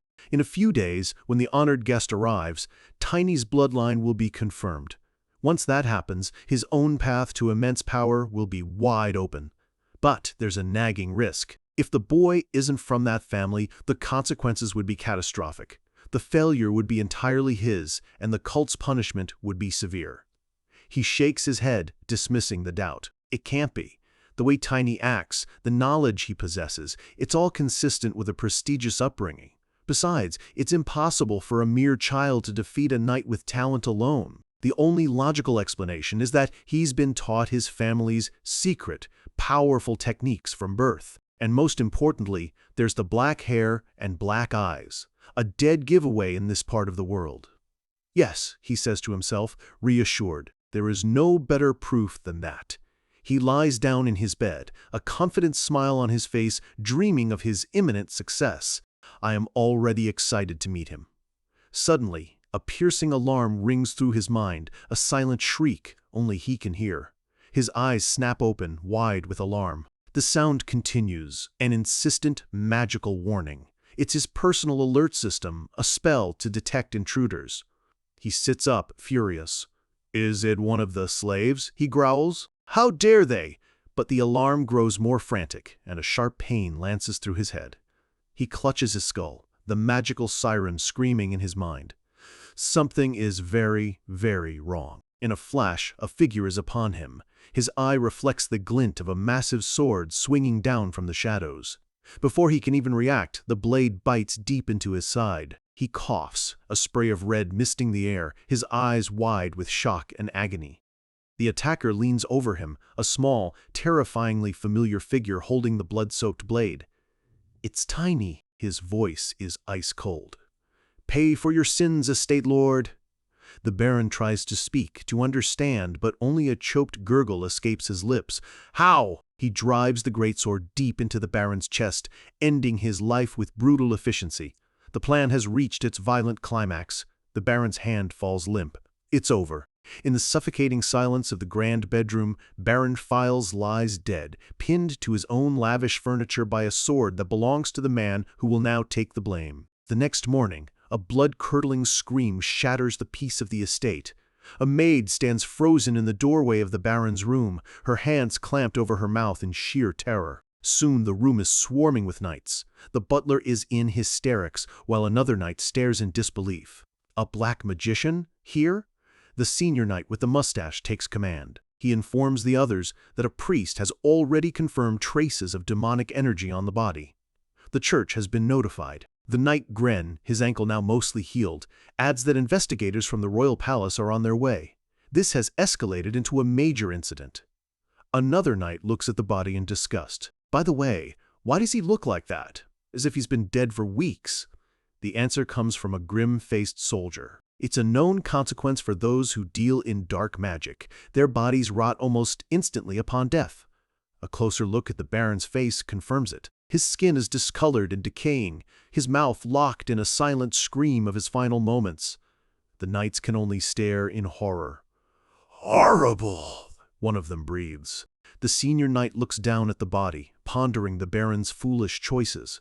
Why would a noble risk everything for forbidden power? He shakes his head. There is no use asking a dead man.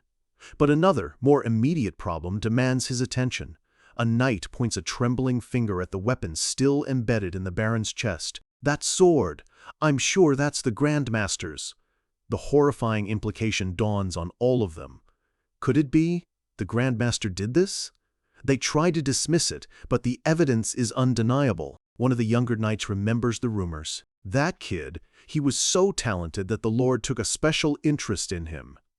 The pieces of the false narrative, so carefully laid by Tiny, start clicking into place. What if the Lord planned to make Tiny the new Grandmaster? Cran would have been furious, perhaps furious enough to do something terrible. But the others are still skeptical. Murdering your Lord over a potential replacement? It seems impossible, unless he'd gone completely mad. But if it wasn't him, then who? They look around the room, the evidence pointing to a conclusion no one wants to accept. "Why isn't the Grand Master here?" one asks. With the Baron dead and their commander missing, a deep unease settles over them all. The senior knight makes a decision. Let's start the investigation. He begins questioning the staff and guards, methodically trying to establish a timeline of events from the previous night. He listens patiently, stroking his mustache as he takes notes. And every single person tells him the exact same story. They all saw the brat, Tiny, getting brutally beaten by the Grandmaster in the armory. The senior knight knows this entire case will hinge on the testimony of one person. His expression hardens. "Bring me that kid." Tiny sits in a chair, looking small, frail, and battered. He recounts his fabricated version of events. "Yesterday, the estate lord was going to give me an armor suit." The senior knight listens intently, his gaze never leaving Tiny's bruised face, searching for any flicker of deceit. Tiny continues, his voice trembling just enough to be convincing. "I never expected the Grandmaster to attack me so suddenly. And I didn't get the armor." A knight bursts into the room, his gauntlet slamming on the table. "The storage has been investigated," he reports breathlessly. "There were traces, but the Grandmaster is definitely gone." The senior knight's eyes narrow, his focus entirely on Tiny. The story is lining up perfectly, almost too perfectly. "No one in the castle has seen him," he says, his voice low. "And he disappeared right after he met you." He leans in close, his eyes boring into Tiny's. "Have you really not seen the Grandmaster since then?" The question hangs in the air, heavy with suspicion, as he stares into the face of a perfect little liar. The senior knight's gaze is sharp, cutting through the tension in the room. He leans forward, his voice low and serious. "Did you really not see the Grand Master after that meeting?" Tiny meets his intense stare, his face a perfect mask of a terrified, bruised child. A single drop of sweat traces a path down his temple, but his eyes don't waver. This is the final performance, and everything rides on it. He shakes his head, his voice just a whisper. "No, I didn't." The knight presses, not quite convinced. "Are you sure about that?" Sticking to his carefully rehearsed story, Tiny admits that the knight commander was clearly jealous of the Lord's favor, but insists he never saw the man again after their tense encounter in the armory. The knight leans back, stroking his mustache in thought. The boy's testimony lines up perfectly with every other servant and guard. There are no holes, no contradictions. Reluctantly, he has to accept it. "Okay, I get it. Now for the final move." Tiny looks up, his eyes wide with practiced innocence. "What's going to happen to me now? The estate lord promised he would keep me safe." He lets the words hang in the air, a quiet reminder of his new, vulnerable position. The knight sits in silence, studying the small boy who has been at the center of so much chaos. He lets out a heavy sigh, a difficult decision weighing on his mind. "Come back to this place tomorrow morning," he finally says, waving a hand in dismissal. "You can leave for now." As Tiny turns to go, a faint sense of unease creeps over him.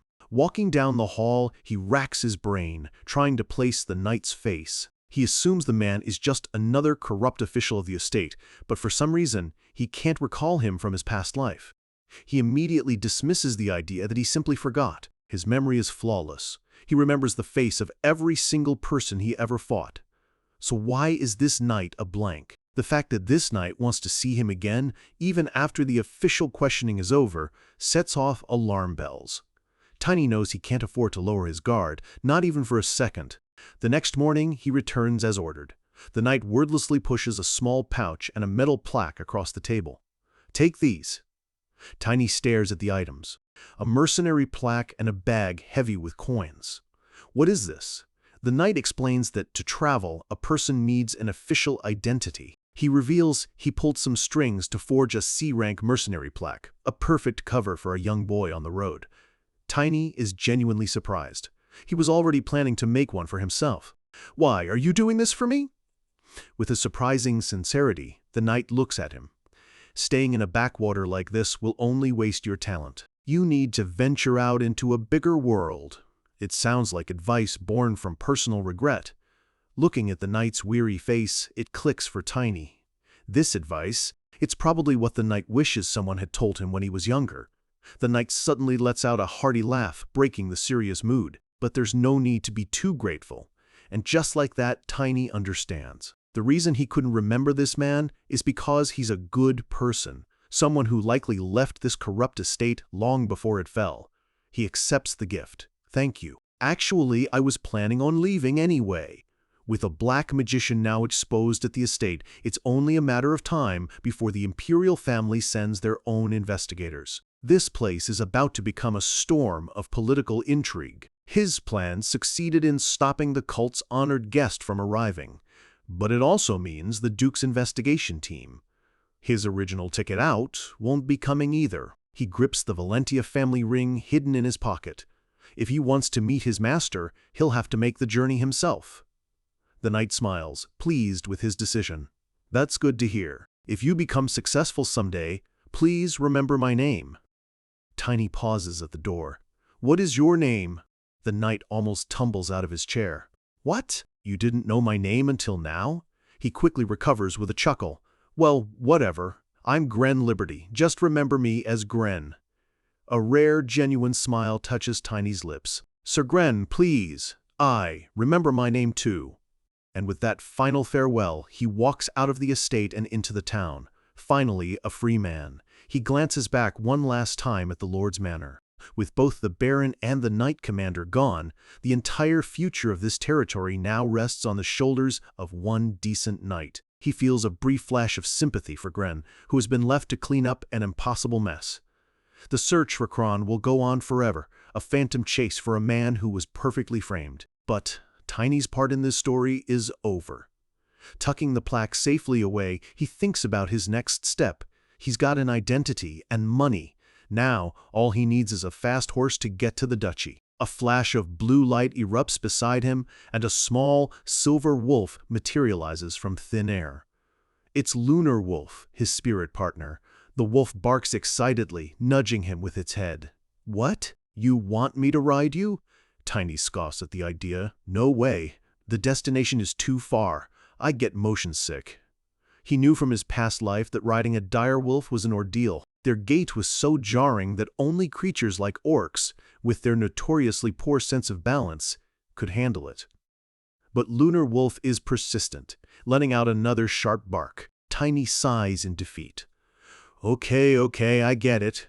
He swings a leg over, and they're off. He notices, however, that Lunar Wolf is still in his smaller, physically manifested form. A spirit's true power and size are directly linked to the strength of its master.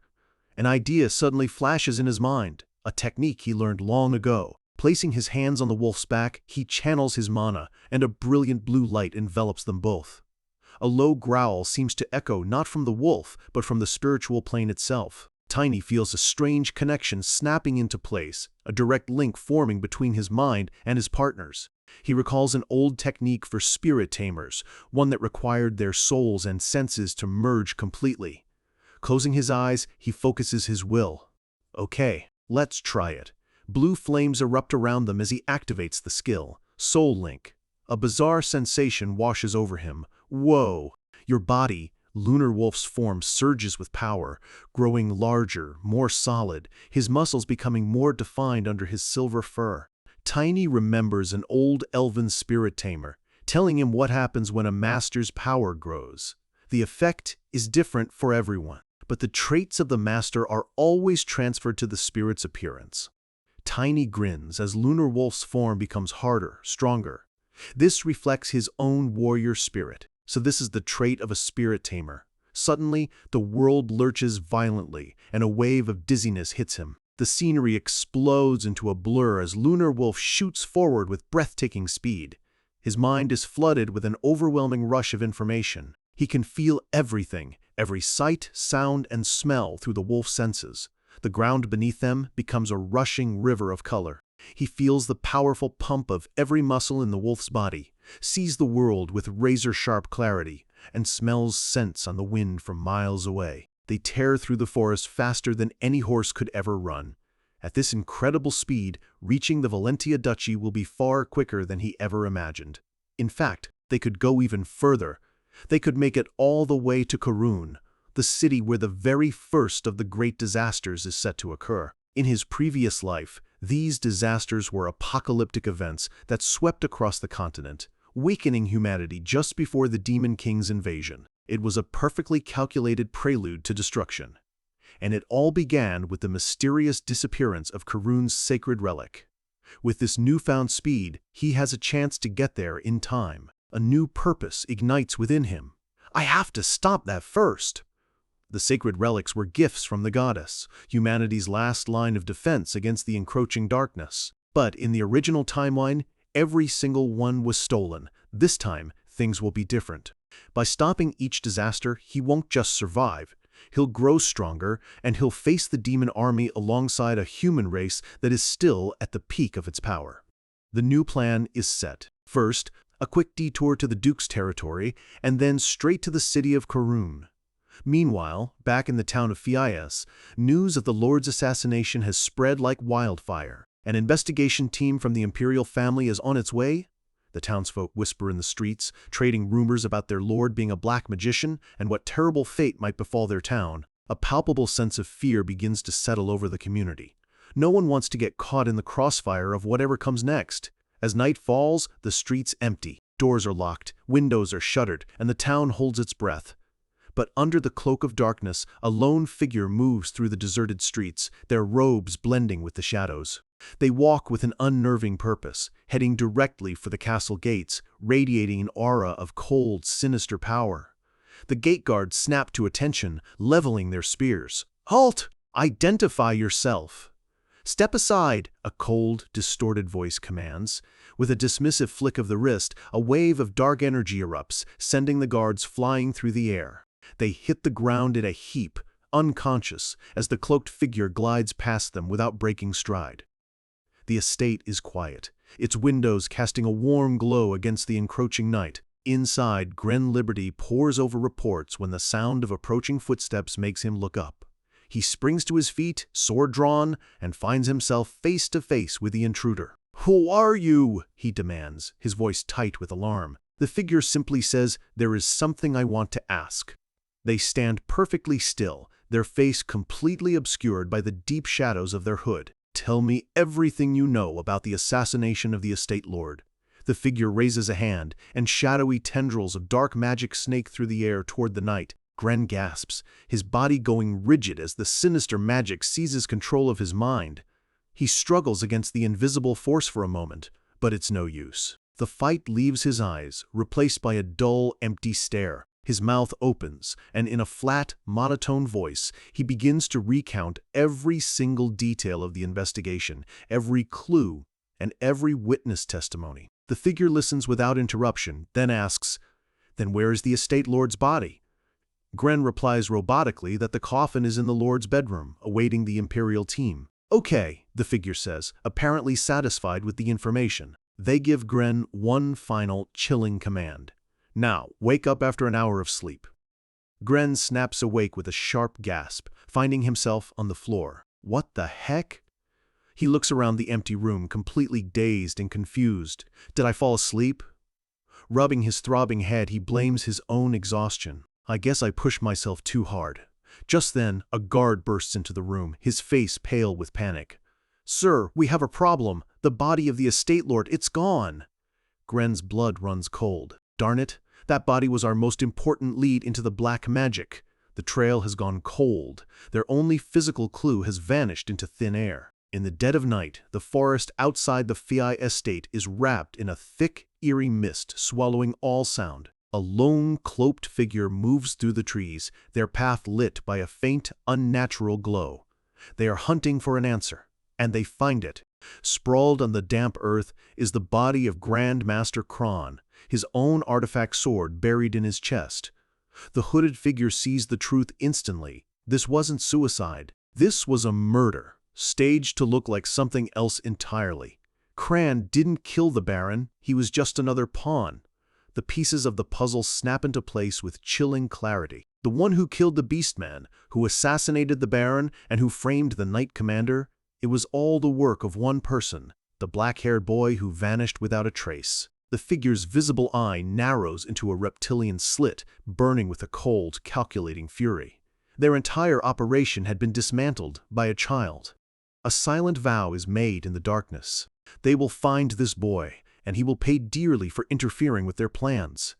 Miles away, the west gate of Lucentia Castle buzzes with life, a stark contrast to the grim discovery in the woods. Tiny melts into the crowd, his senses on high alert.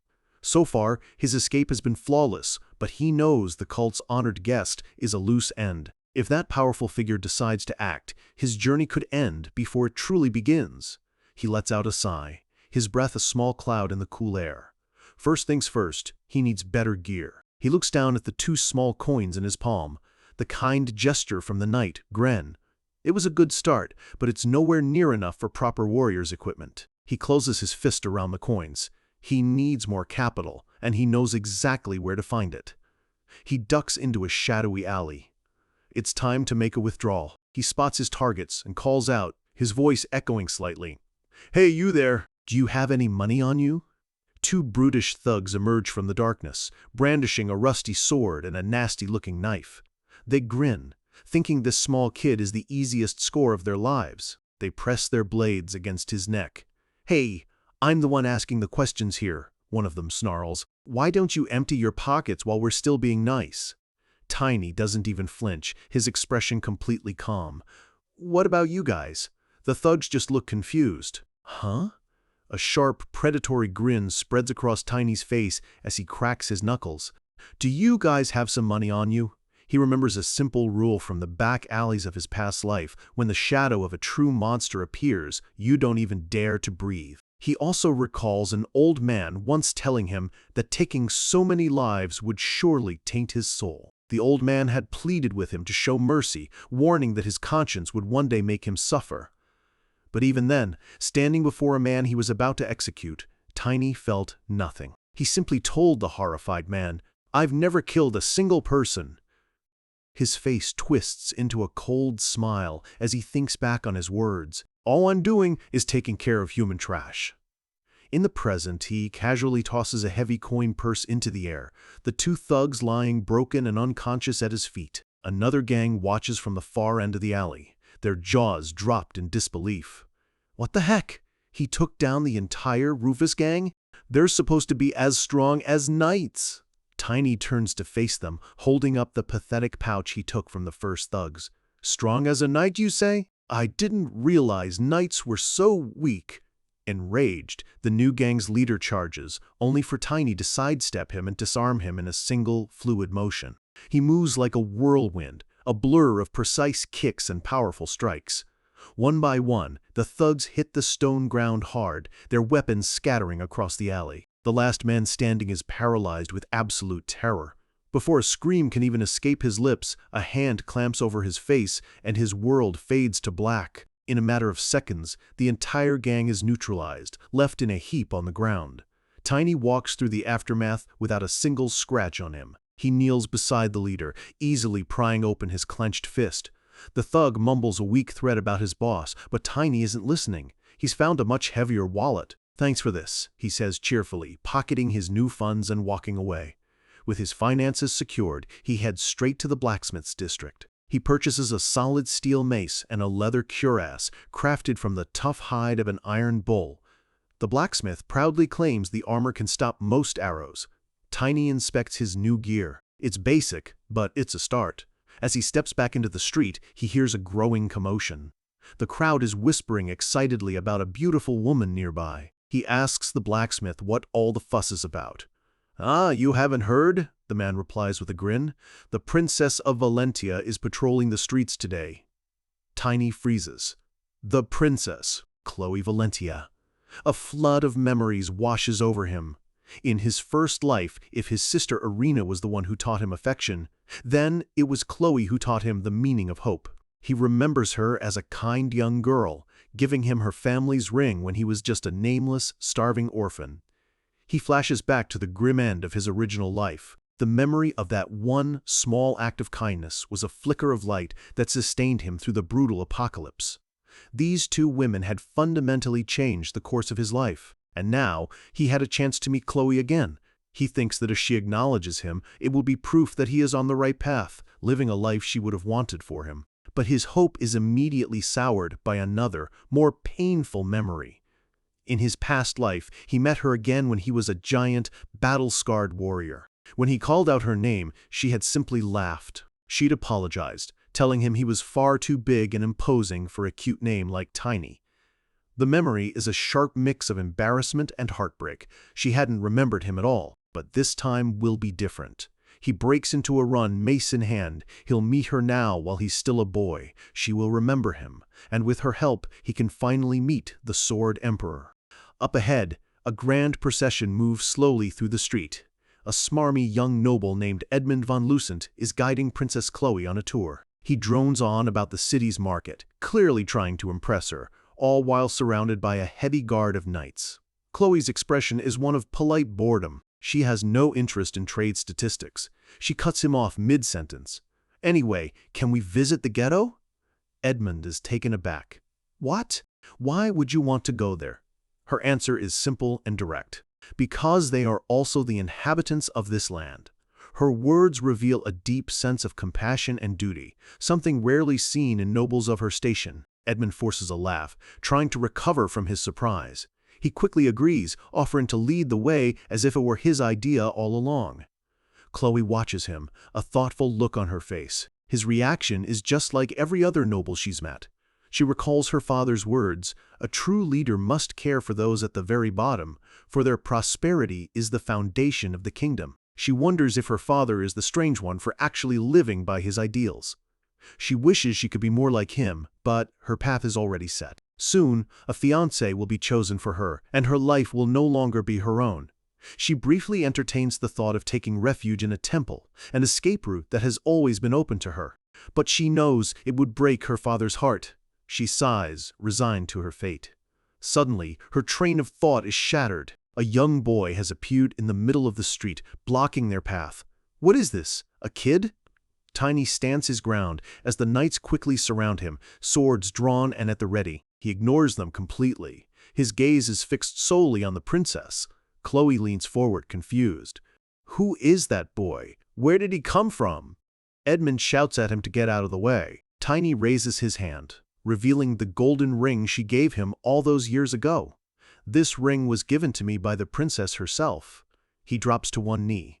You told me to come find you. It took a while, but here I am. Edmund explodes with rage. What is this nonsense? But Chloe is speechless. She stares at the ring, her eyes wide with disbelief. This is indeed my ring, she confirms, taking it from his hand. Her guard is baffled. Are you certain, my lady? But that's strange, Chloe mutters, her mind racing. I gave this ring to a poor child from the ghetto.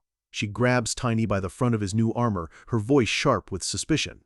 How did you get your hands on this? Tiny is stunned into silence. What? His entire plan has just fallen apart. This wasn't the reunion he'd imagined. She doesn't recognize him. Before he can even think of an explanation, the royal knights close in, the cold steel of their swords pressing against his neck. He's trapped. The reunion Tiny had gambled everything on had gone completely wrong. Instead of a warm welcome, he's met with the cold steel of 4 swords, cornered by knights. The shock on his face says it all. This was not part of the plan. This single miscalculation could unravel everything he's worked for. A nobleman named Sir Edmund steps forward, his voice dripping with suspicion. Behind him, a red-haired female knight named Vivian glares, her hand resting on her sword's hilt, ready for a fight. The nobleman's demand cuts through the tense air. Answer me, kid. A wave of realization hits Tiny. He'd come to her too soon. In his mind, he curses his mistake, but outwardly, he keeps his composure. Looking up at Chloe, he insists, I know it's hard to believe, but I'm the same boy. Chloe and Vivian exchange a confused glance. The princess studies him, trying to see the small, frail child she once knew in this composed and capable-looking boy. His growth has made him a stranger in her eyes. Trying to jog her memory, Tiny points to himself, reminding her that he's the only one with black hair in the entire land of Phi Isles. It's his most unique feature, one he's certain she would remember. He's not just the only one in Phi Isles, he's likely the only person with black hair in the whole duchy. This fact alone should be enough proof, a clear link to the boy she met before. But Chloe is still hesitant. She remembers the boy as being weak and nearly silent. Tiny quickly explains that his quiet nature was just an act, a tactic suggested by an old acquaintance to make him look more pitiful for begging. The explanation only makes the knights grip their swords tighter.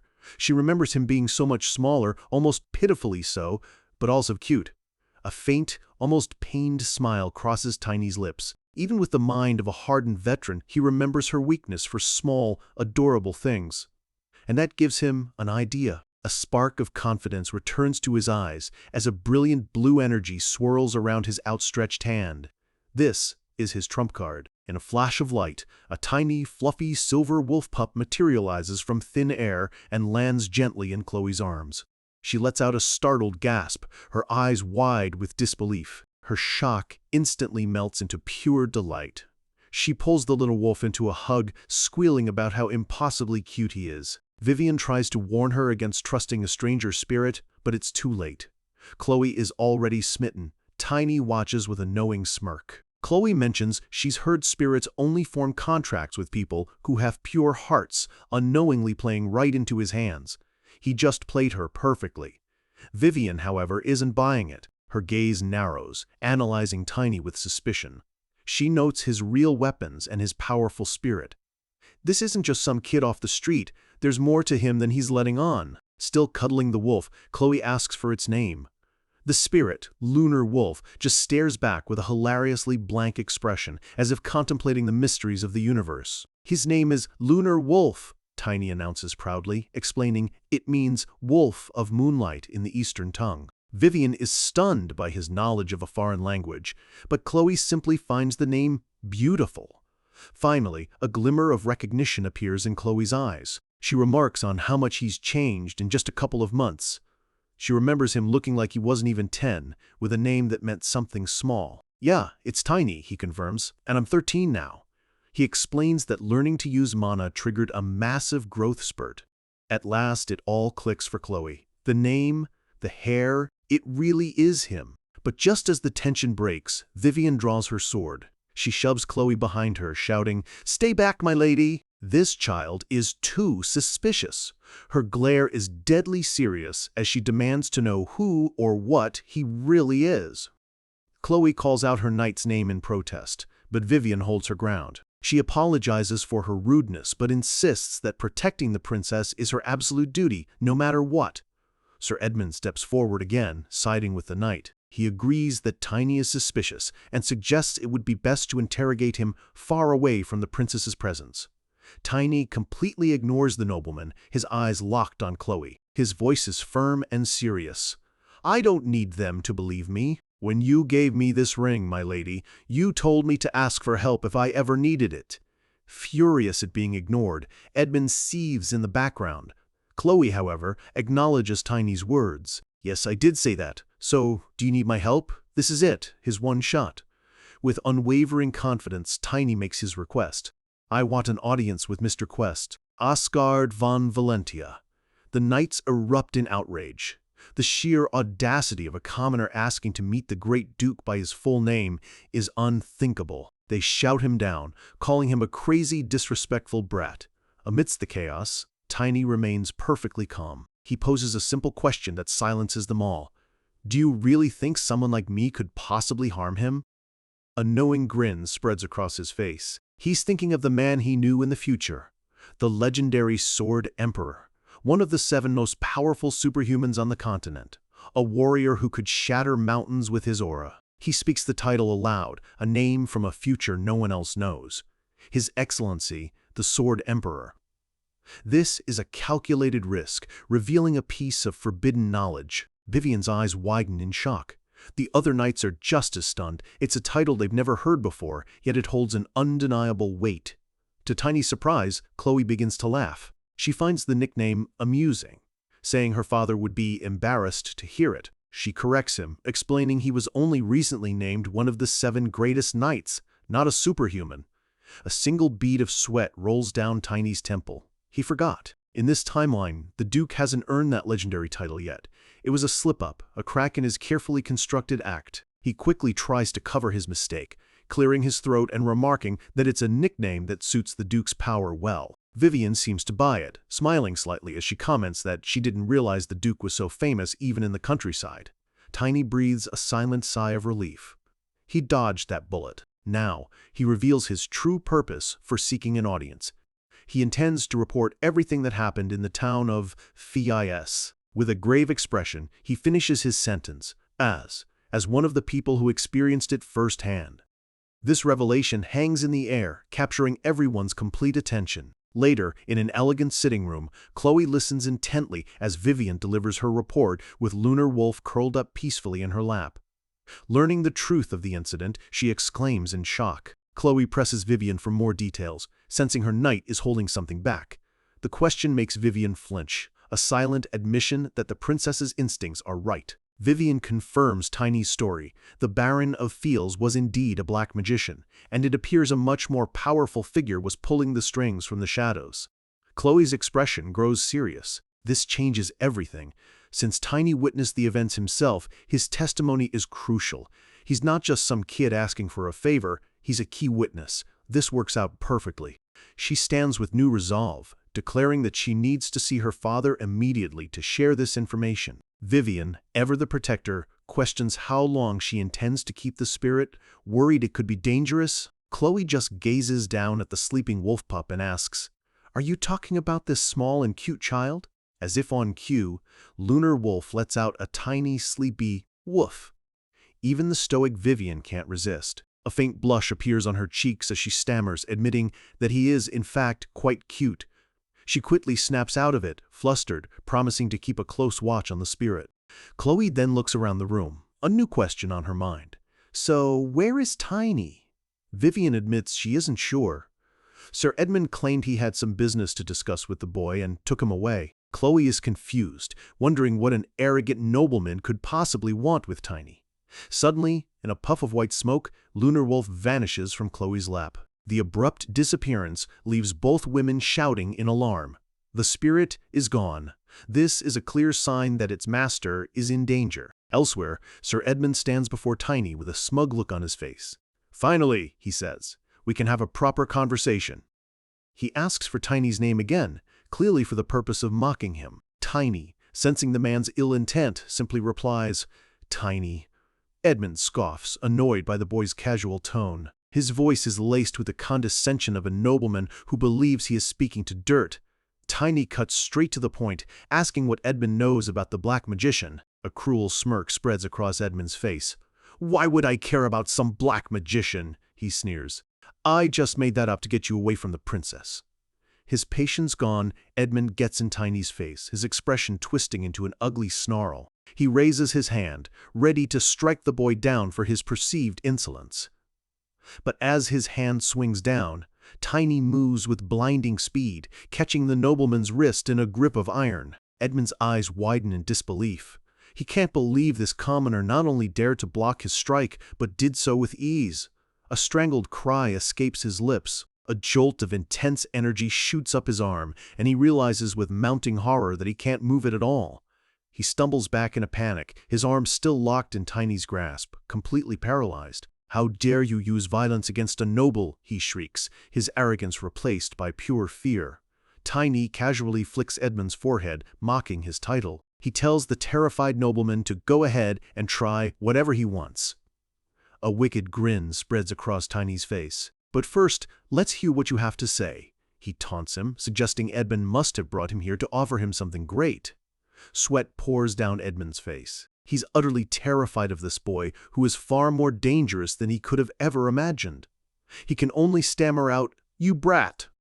But then Edmund's fear twists into a sinister smile. He's not defeated yet.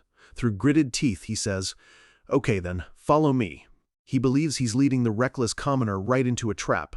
Meanwhile, Vivian is on horseback, frantically racing through the estate grounds and pushing her horse to go faster. She's riding against the clock. The spirit's sudden disappearance was a clear distress signal. She knows Edmund didn't take Tiny away for a simple chat. He had malicious intent from the start. With grim determination, she pushes her horse to its absolute limit, hoping she can intervene in time. A desperate plea escapes her lips. "Please." We see the massive, imposing building Edmund is leading Tiny towards. Vivian's silent prayer echoes, "I hope I'm not late." Edmund glances back at Tiny, his face twisted into a malicious grin. He's confident he has the upper hand now, walking the boy straight into an ambush. But Tiny just follows calmly behind him, casually picking his nose with an expression of complete and utter boredom. He isn't scared. He isn't even worried. Whatever this fool has planned, it's clear Tiny is more than ready for it. In fact, he looks like he's just waiting for the fun to begin. An arrogant noble, a dark alley, and a boy who knows he's being led into a trap. But for Tiny, this isn't a threat, it's an opportunity. As they step into a secluded courtyard, a burly man emerges from the shadows, surprised to see his benefactor. He greets the young lord, wondering what brings him to such a rough part of town. The man looks nervous, glancing between the smug nobleman and the silent boy. Assuming it's business as usual, he asks if Edmund has come early to check on the product. The question hangs in the air, hinting at a much darker enterprise. This is Rufus, a local gang leader, and his entire crew is here, ready for trouble. This is his turf, and it's clear they weren't expecting company. Tiny just lets out a bored sigh. A back alley ambush with hired thugs? It's exactly the kind of pathetic, predictable trap he expected from someone like Edmund.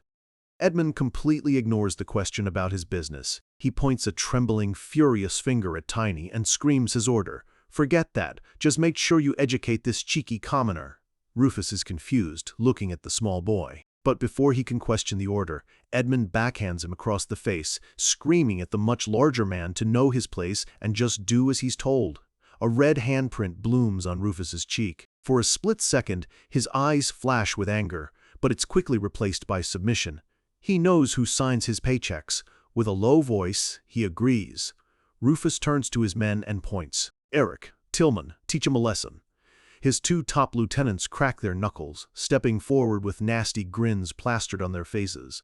They swagger toward Tiny, ready to rough him up, and then they get a clear look at his face. The bravado melts away instantly. They freeze mid-step, their expression shifting from confidence to pure shock. Tiny just stands there, arms crossed, completely unfazed. He remembers these two. In fact, he's the very reason their faces are probably still bruised from their last encounter. This is a reunion they clearly weren't prepared for. A wicked grin spreads across his face as he gives them a little wave. "Hi," he says with false cheerfulness. "Nice to see you again." The two thugs are paralyzed by sheer terror. They remember the absolute beating he gave them before. Rufus is furious, screaming at them, demanding to know why they're just standing there like statues. Eric and Tillman drop to their knees, pointing a trembling finger at Tiny. One of them stammers out that this is the kid they warned him about, begging their boss to be the one to take him down. Rufus can't understand their fear. All he sees is one small boy. Grabbing a heavy, spiked mace, he scowls. "You're out of luck, kid," he growls, stepping forward. "You should have stayed out of our business." From the sidelines, Edmund watches with a gleeful, manic expression. This is exactly what he wanted, to see this arrogant commoner finally put in his place. As Rufus swings the heavy mace with all his might, aiming to crush Tiny's skull, Edmund thinks with sadistic delight that the boy's arrogant face is about to be wiped away for good. The massive weapon slams down with a deafening crash, shattering the stone pavement into rubble. But it hits nothing but empty air. In the blink of an eye, Tiny had sidestepped the attack. Now it's Rufus who's completely exposed, stumbling forward from the momentum of his own missed swing. Before the big man can even regain his balance, Tiny drives a single, powerful punch straight into his gut. The impact echoes through the silent courtyard like a thunderclap. The gang leader is launched backwards, landing in a heap on the ground, out cold before he even hits the stone. One clean hit was all it took to fell the giant. Tiny casually picks up the discarded mace, a triumphant and slightly terrifying grin on his face. He looks less like a victim and more like a kid who just found a brand new, very dangerous toy. Edmund and the remaining thugs are frozen, their faces a perfect picture of disbelief. They can't process what just happened. Resting the heavy mace on his shoulder, Tiny turns to Edmund with a look of pure disappointment. "Is that all?" he asks, his calm question making the nobleman flinch. Edmund completely loses it. He scrambles backward, shrieking for Rufus to get up and protect him. But Tiny's voice cuts through his panic, cold and dripping with menace. "Protect you? Let's see you try." Dark energy begins to swirl around him, his eyes glowing with a dangerous light. A choked gasp escapes Edmund's throat as Tiny takes a single step forward. The sheer terror is too much for him, and he passes out on the spot. A moment later, Edmund is face down on the ground, unconscious next to the defeated gang leader. Tiny stands over them, the undisputed victor, surrounded by a gang now too terrified to even breathe. Tiny looks down at the pathetic scene with disdain. He had hoped for at least a minor challenge, but the so-called tough guy went down with a single punch. He turns his attention to the remaining thugs who are still frozen in place. "Now then," he says, cracking his knuckles with a sharp, intimidating sound. He gives them a wide, sinister grin that doesn't reach his eyes. "What about you guys?" Eric and Tillman are trembling, their faces pale with the certainty that they are next on a list. Suddenly, a new voice cuts through the tension. Vivian bursts into the courtyard, sword drawn, shouting Tiny's name. Her eyes widen as she takes in the scene before her, trying to make sense of the chaos. It's a battlefield. Thugs are scattered across the floor, groaning in pain. Their leader is knocked out cold, and in the middle of it all, she spots Edmund, face down and humiliated.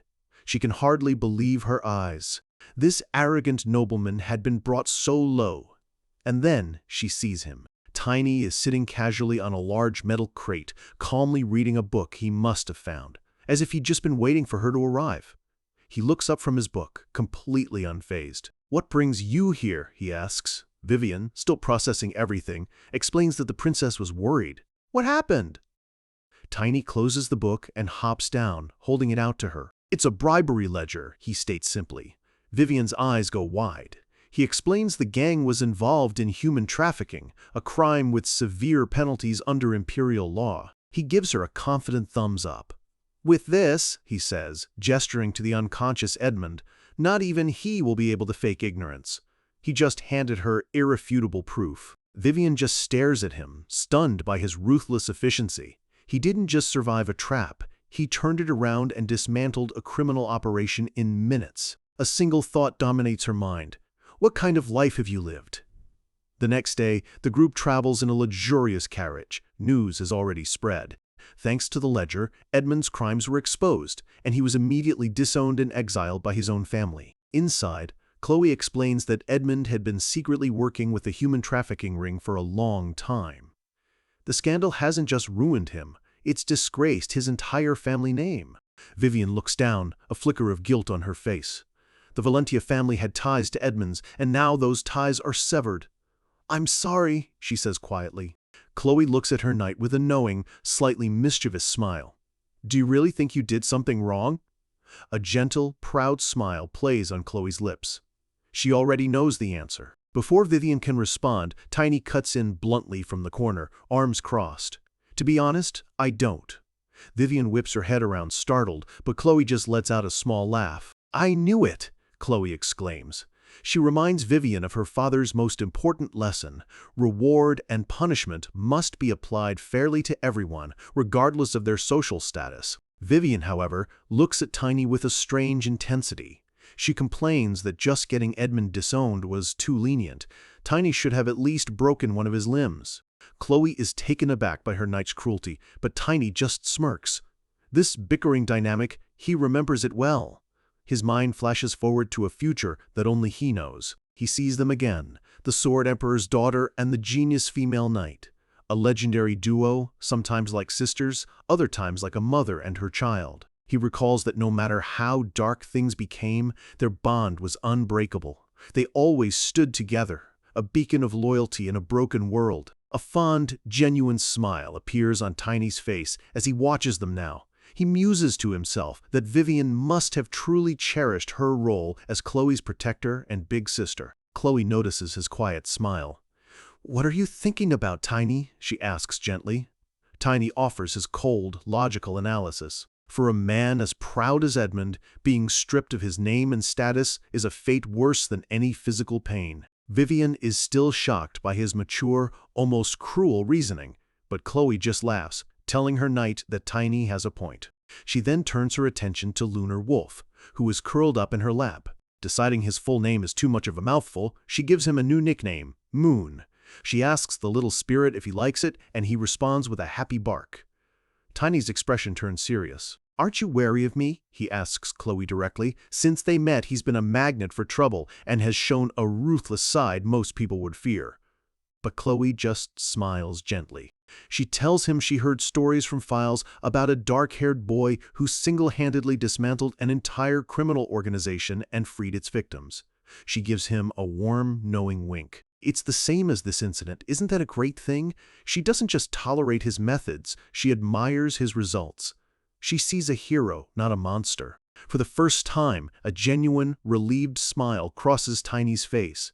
After a lifetime of being feared and fighting alone, someone finally believes in him without reservation. "I'm glad," he says softly.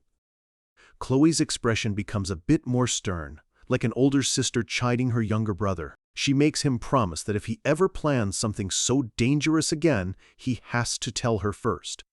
He understands immediately, bowing his head in acceptance. 3 days later, their peaceful journey is abruptly interrupted. The entire convoy grinds to a halt on the road. A flustered knight reports to the carriage, explaining that a lone elf is on the road ahead, asking for a ride. The news piques the curiosity of everyone inside. An elf all the way out here? The group steps out of the carriage to see for themselves. Standing before them is a lone, cloaked figure. The figure pulls back her hood, revealing the elegant, pointed ears of an elf. She begins to introduce herself as an attendant of the World Tree. Her name is Irina. She bows gracefully, asking if she might join their convoy for safety on the road. Vivian and Chloe are immediately charmed. Chloe's eyes sparkle with excitement at the prospect of traveling with a real elf. But Tiny is frozen solid. A jolt of pure, cold shock runs through him as a dark, ominous energy radiates from his very soul. He knows this elf. He knows that serene face. His mind is screaming.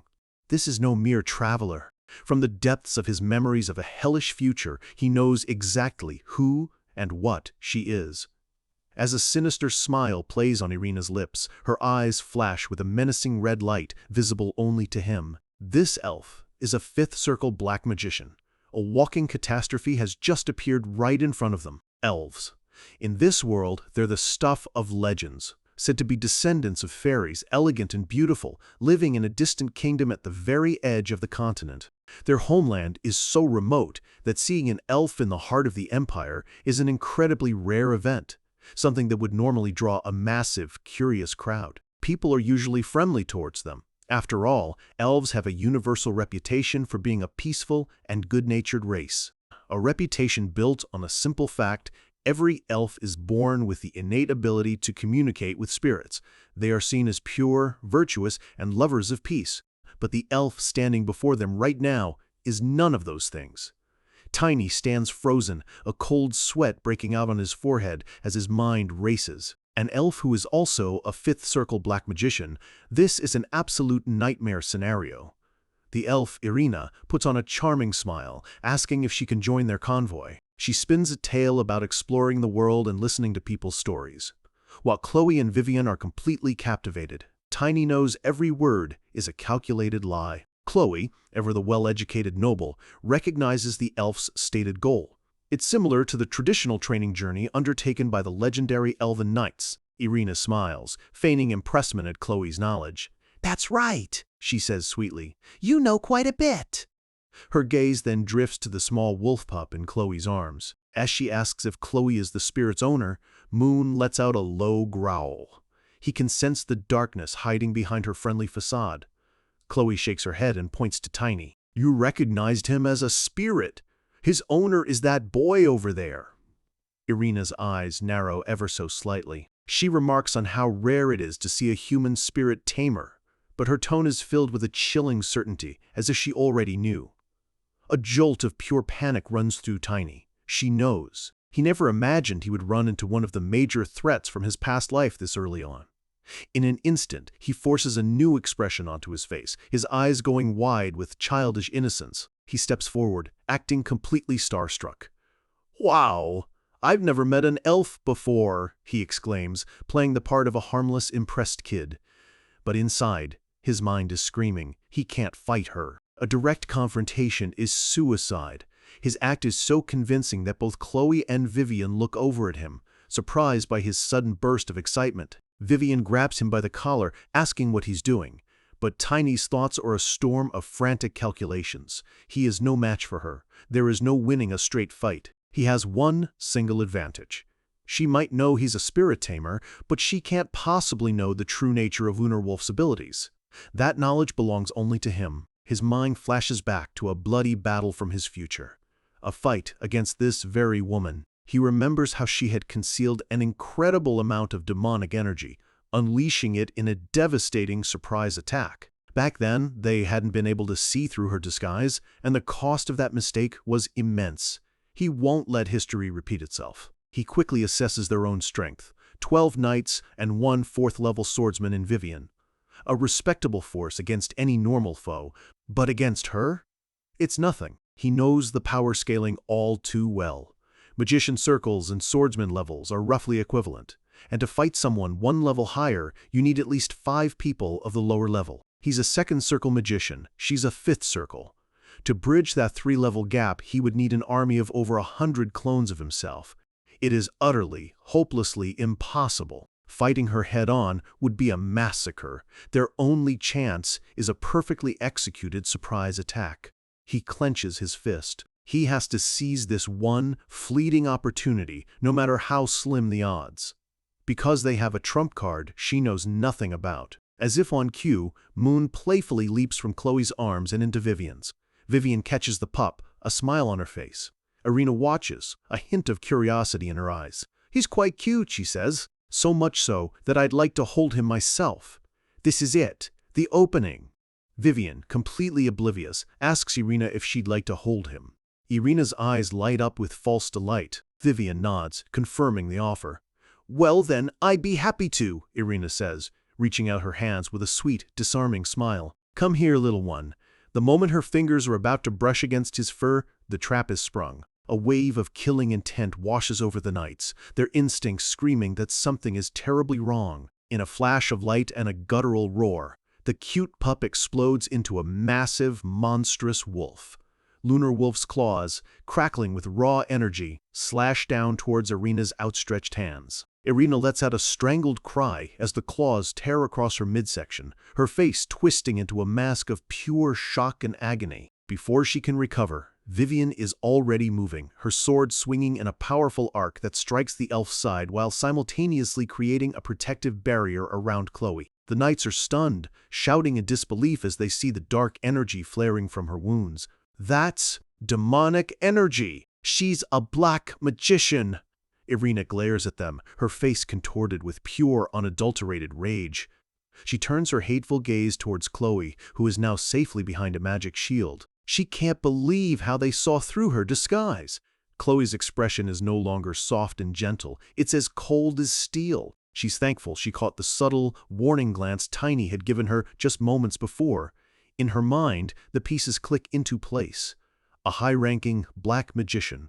She realizes with a start that Tiny already had a plan in motion before anyone else even knew there was a threat. Her face twists in horror as she grasps the true gravity of their situation. She recalls Tiny's desperate, silent communication, the way his eyes had warned her that this could become an international incident and that their only chance of survival was to strike first without hesitation. And she remembers his final, silent promise, a vow that now weighs heavily on her heart.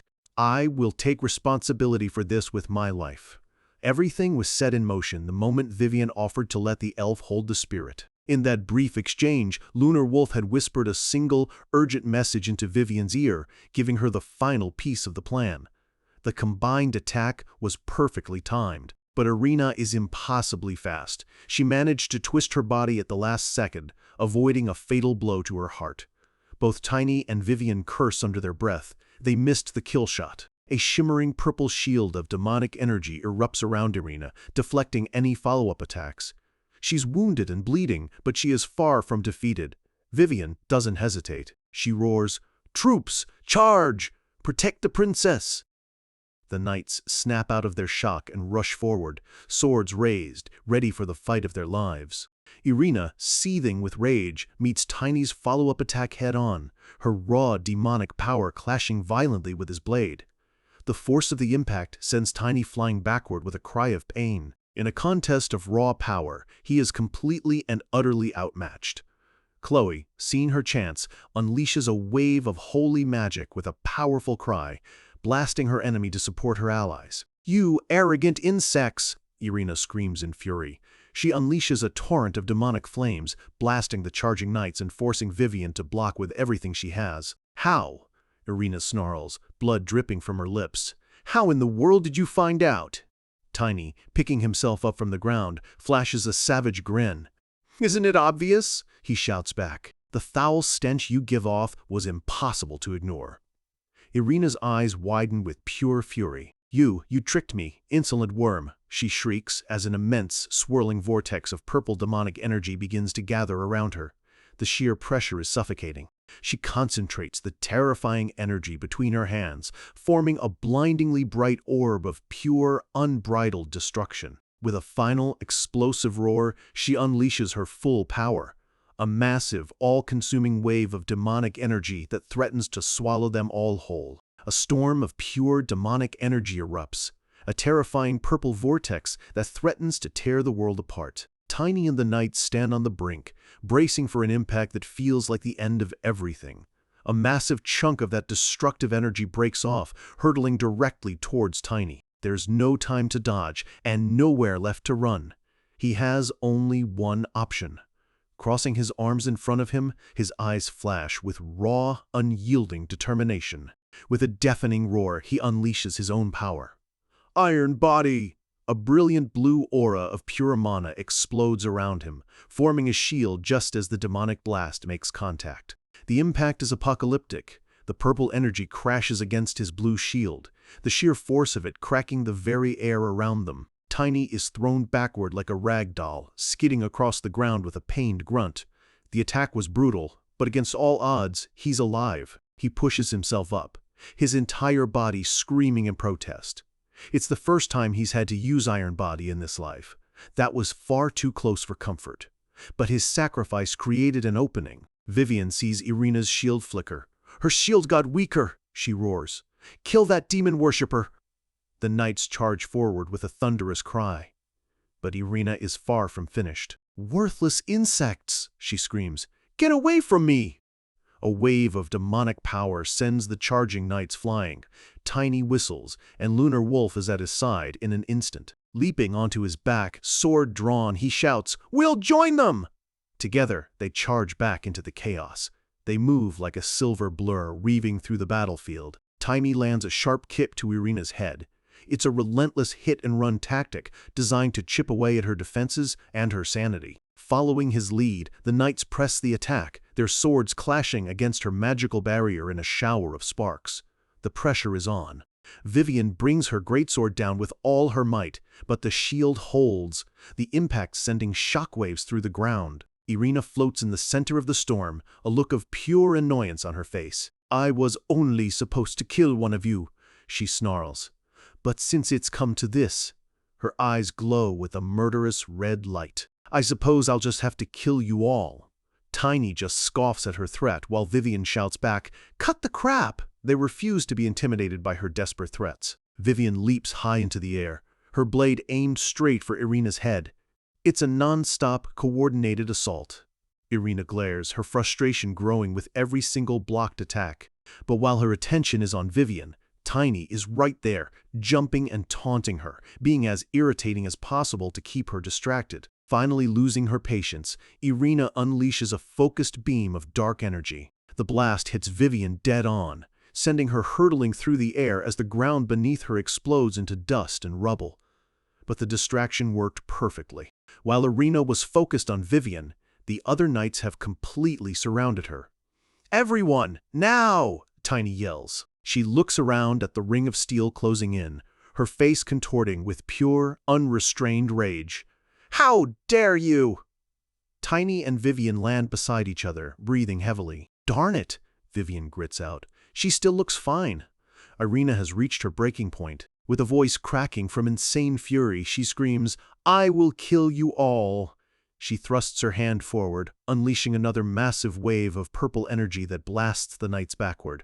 The wave continues on, heading straight for the one person who isn't a frontline fighter, Princess Chloe. Vivian acts on pure instinct, throwing herself in front of the princess and taking the full force of the attack. "My lady!" she cries, shouting to the others to hold on. Through the haze of demonic energy, Vivian's eyes widen in confusion. A streak of dark flame is shooting across the sky, away from the fight. She stammers, realizing it was a feint, because charging straight through the demonic storm is Tiny, his entire body glowing with the bright blue light of his Iron Body skill. He thinks to himself that thanks to the improvements he's made, the skill is even stronger than it was in his past life. He's pushing his body to its absolute limit, turning pure defense into a weapon. "Now!" he screams. At his signal, he, Vivian, and the knights all strike at the exact same moment, a perfectly timed all-out assault. A manic grin spreads across Tiny's face. The plan is working. Their combined attack creates a massive explosion. Chloe cries out Tiny's name as the shockwave rips through the battlefield. The force throws both Vivian and Tiny back. They hit the ground hard, coughing from the impact. Tiny spits up a bit of blood, but his eyes are locked on their target. It worked. Irina is staggering, clutching a fresh wound in her side. "Good. Just as I planned," Tiny says, climbing back onto Lunar Wolf's back. "Once more." He charges forward again, absolutely relentless. Vivian and the knights follow suit, rushing in for another coordinated attack. Irina is furious, desperately gathering her energy. "You filthy humans," she roars, unleashing another defensive blast. It's powerful, but it's a desperate last-ditch effort. Vivian grits her teeth. She still has this much strength left? A single hateful eye glares out from the storm of dark magic. She's not done yet. Glowing with the blue aura of Iron Body, Tiny rides Lunar Wolf straight through the demonic flames. He's deep in the danger zone, risking everything on this one final push. A little more, he pushes himself, gritting his teeth. Just a little more!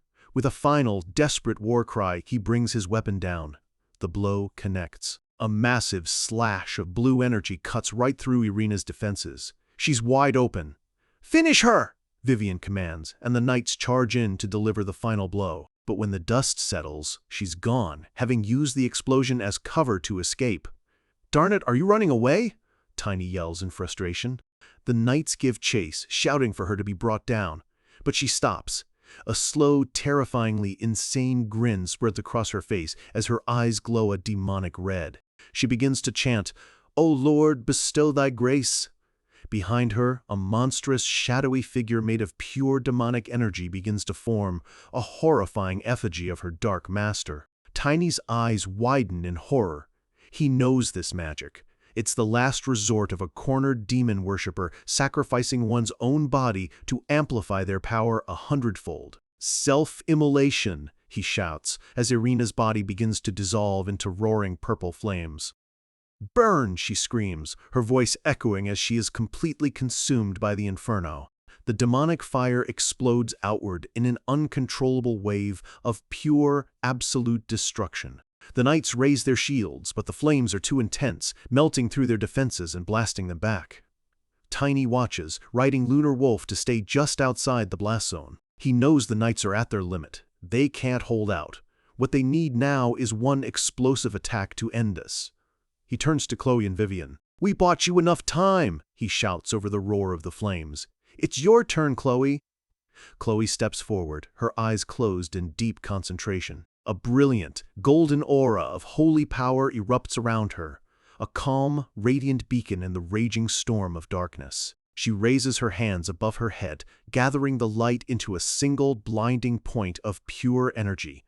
With a voice filled with righteous power, she unleashes it all in one word: light, divine power. It is a strength born not of training, but of faith and blessings, a sacred gift granted only to the most qualified. When wielded, it creates a force known as the power against evil, a pure, radiant energy meant to cleanse the world of darkness. But some are born with this power already inside them. They need no priest, no blessing. They are known as holy knights and saintesses. These individuals are incredibly rare, wielding a light that is entirely their own, a direct conduit to the divine. Among them are the clerics, those with immense holy power who have not sworn themselves to the church. And Princess Chloe is one of them. Her golden light erupts across the battlefield, a tidal wave of holy energy that slams into Irina's raging demonic storm. It is a fundamental clash of existence, pure light against absolute darkness. The knights can only stare in disbelief, shielding their eyes from the blinding radiance. One of them whispers her name, completely stunned by the power their gentle princess has hidden away. Tiny watches with a small, knowing smile. So, even her own personal guard didn't know. It seems the Great Sword Emperor was so protective of his daughter that he kept her greatest strength a complete secret from the world. He muses to himself that in his past life he never encountered a cleric stronger than Chloe. He had worried that at this age she might not have been powerful enough. But seeing the sheer, overwhelming power she's unleashing now, he breathes a silent sigh of relief. This is more than enough. Irina is thrown back by the force of the holy light, her raging demonic flames extinguished in an instant. She tries to shield herself, but the light is too pure, too powerful. It burns through her dark magic like fire through paper, searing her very soul. The light coalesces into the form of a massive divine beast, roaring as it descends upon the cornered black magician. The world turns white in a final, blinding explosion of holy energy. When the light finally fades, a massive, smoking crater is all that remains where Irina once stood. A single, tattered piece of her cloak, stained with blood, flutters down from the sky. Irina is on her knees, coughing and sputtering, her body dissolving under the holy fire. "Impossible!" she chokes out. "How can I lose to you insects?" she screams, but her defiance is cut short as a final wave of pain racks her body. Tiny doesn't give her a moment to recover. He's on her in a flash, his sword raised for the finishing blow as the other knights move in to secure their prisoner. He scratches his head, looking a bit tired. With everyone else recovering, it falls to him to end this. "Wait, Tiny, don't kill her!" Chloe rushes forward, her hand outstretched. Tiny stops, confused. "What's wrong? We still need to question her," Chloe insists. Tiny's battle-hardened mind takes a second to switch gears. Interrogation. Right. Chloe explains that, as a cleric, she should have sensed Irina's evil energy, yet she felt nothing. She needs to know how that was possible. Tiny just clears his throat, a bit embarrassed. Right. "Sorry, go on."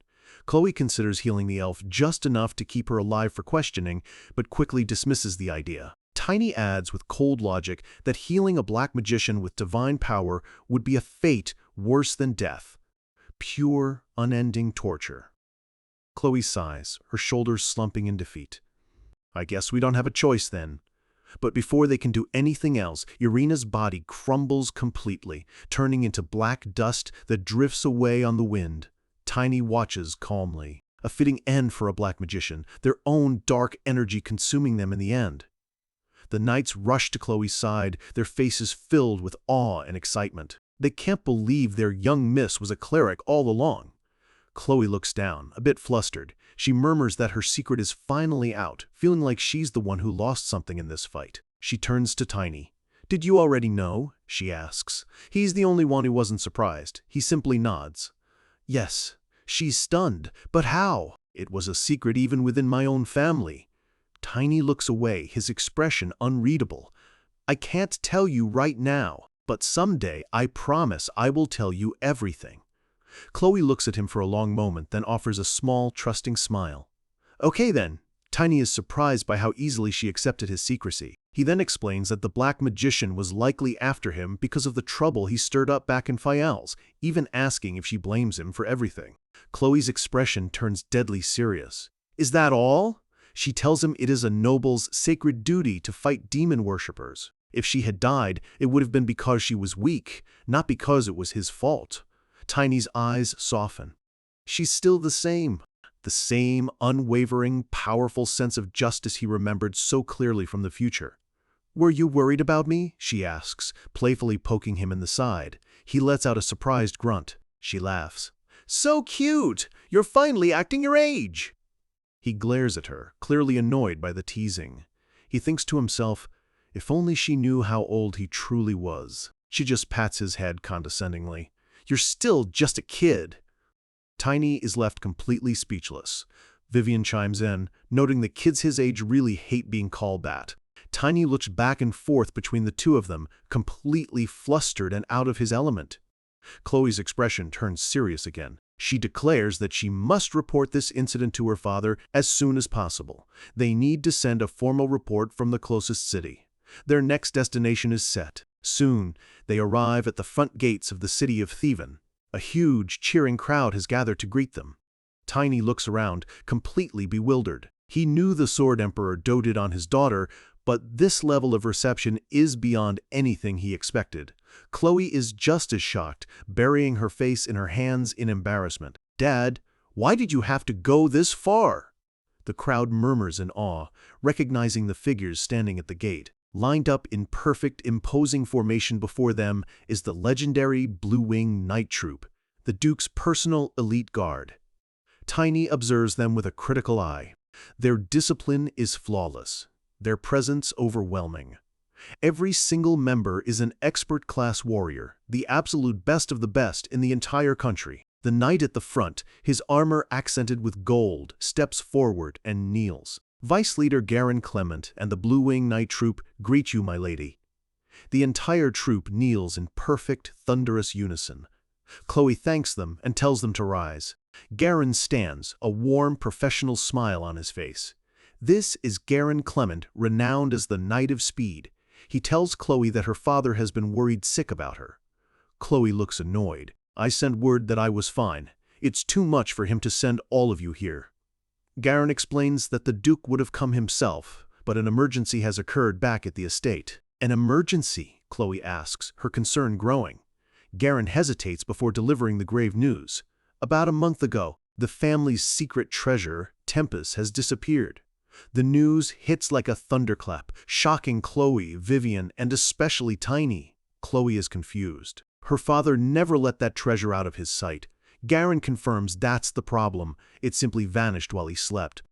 But as Chloe panics, Tiny's mind starts racing. Tempest? It can't be a coincidence. He turns to Chloe.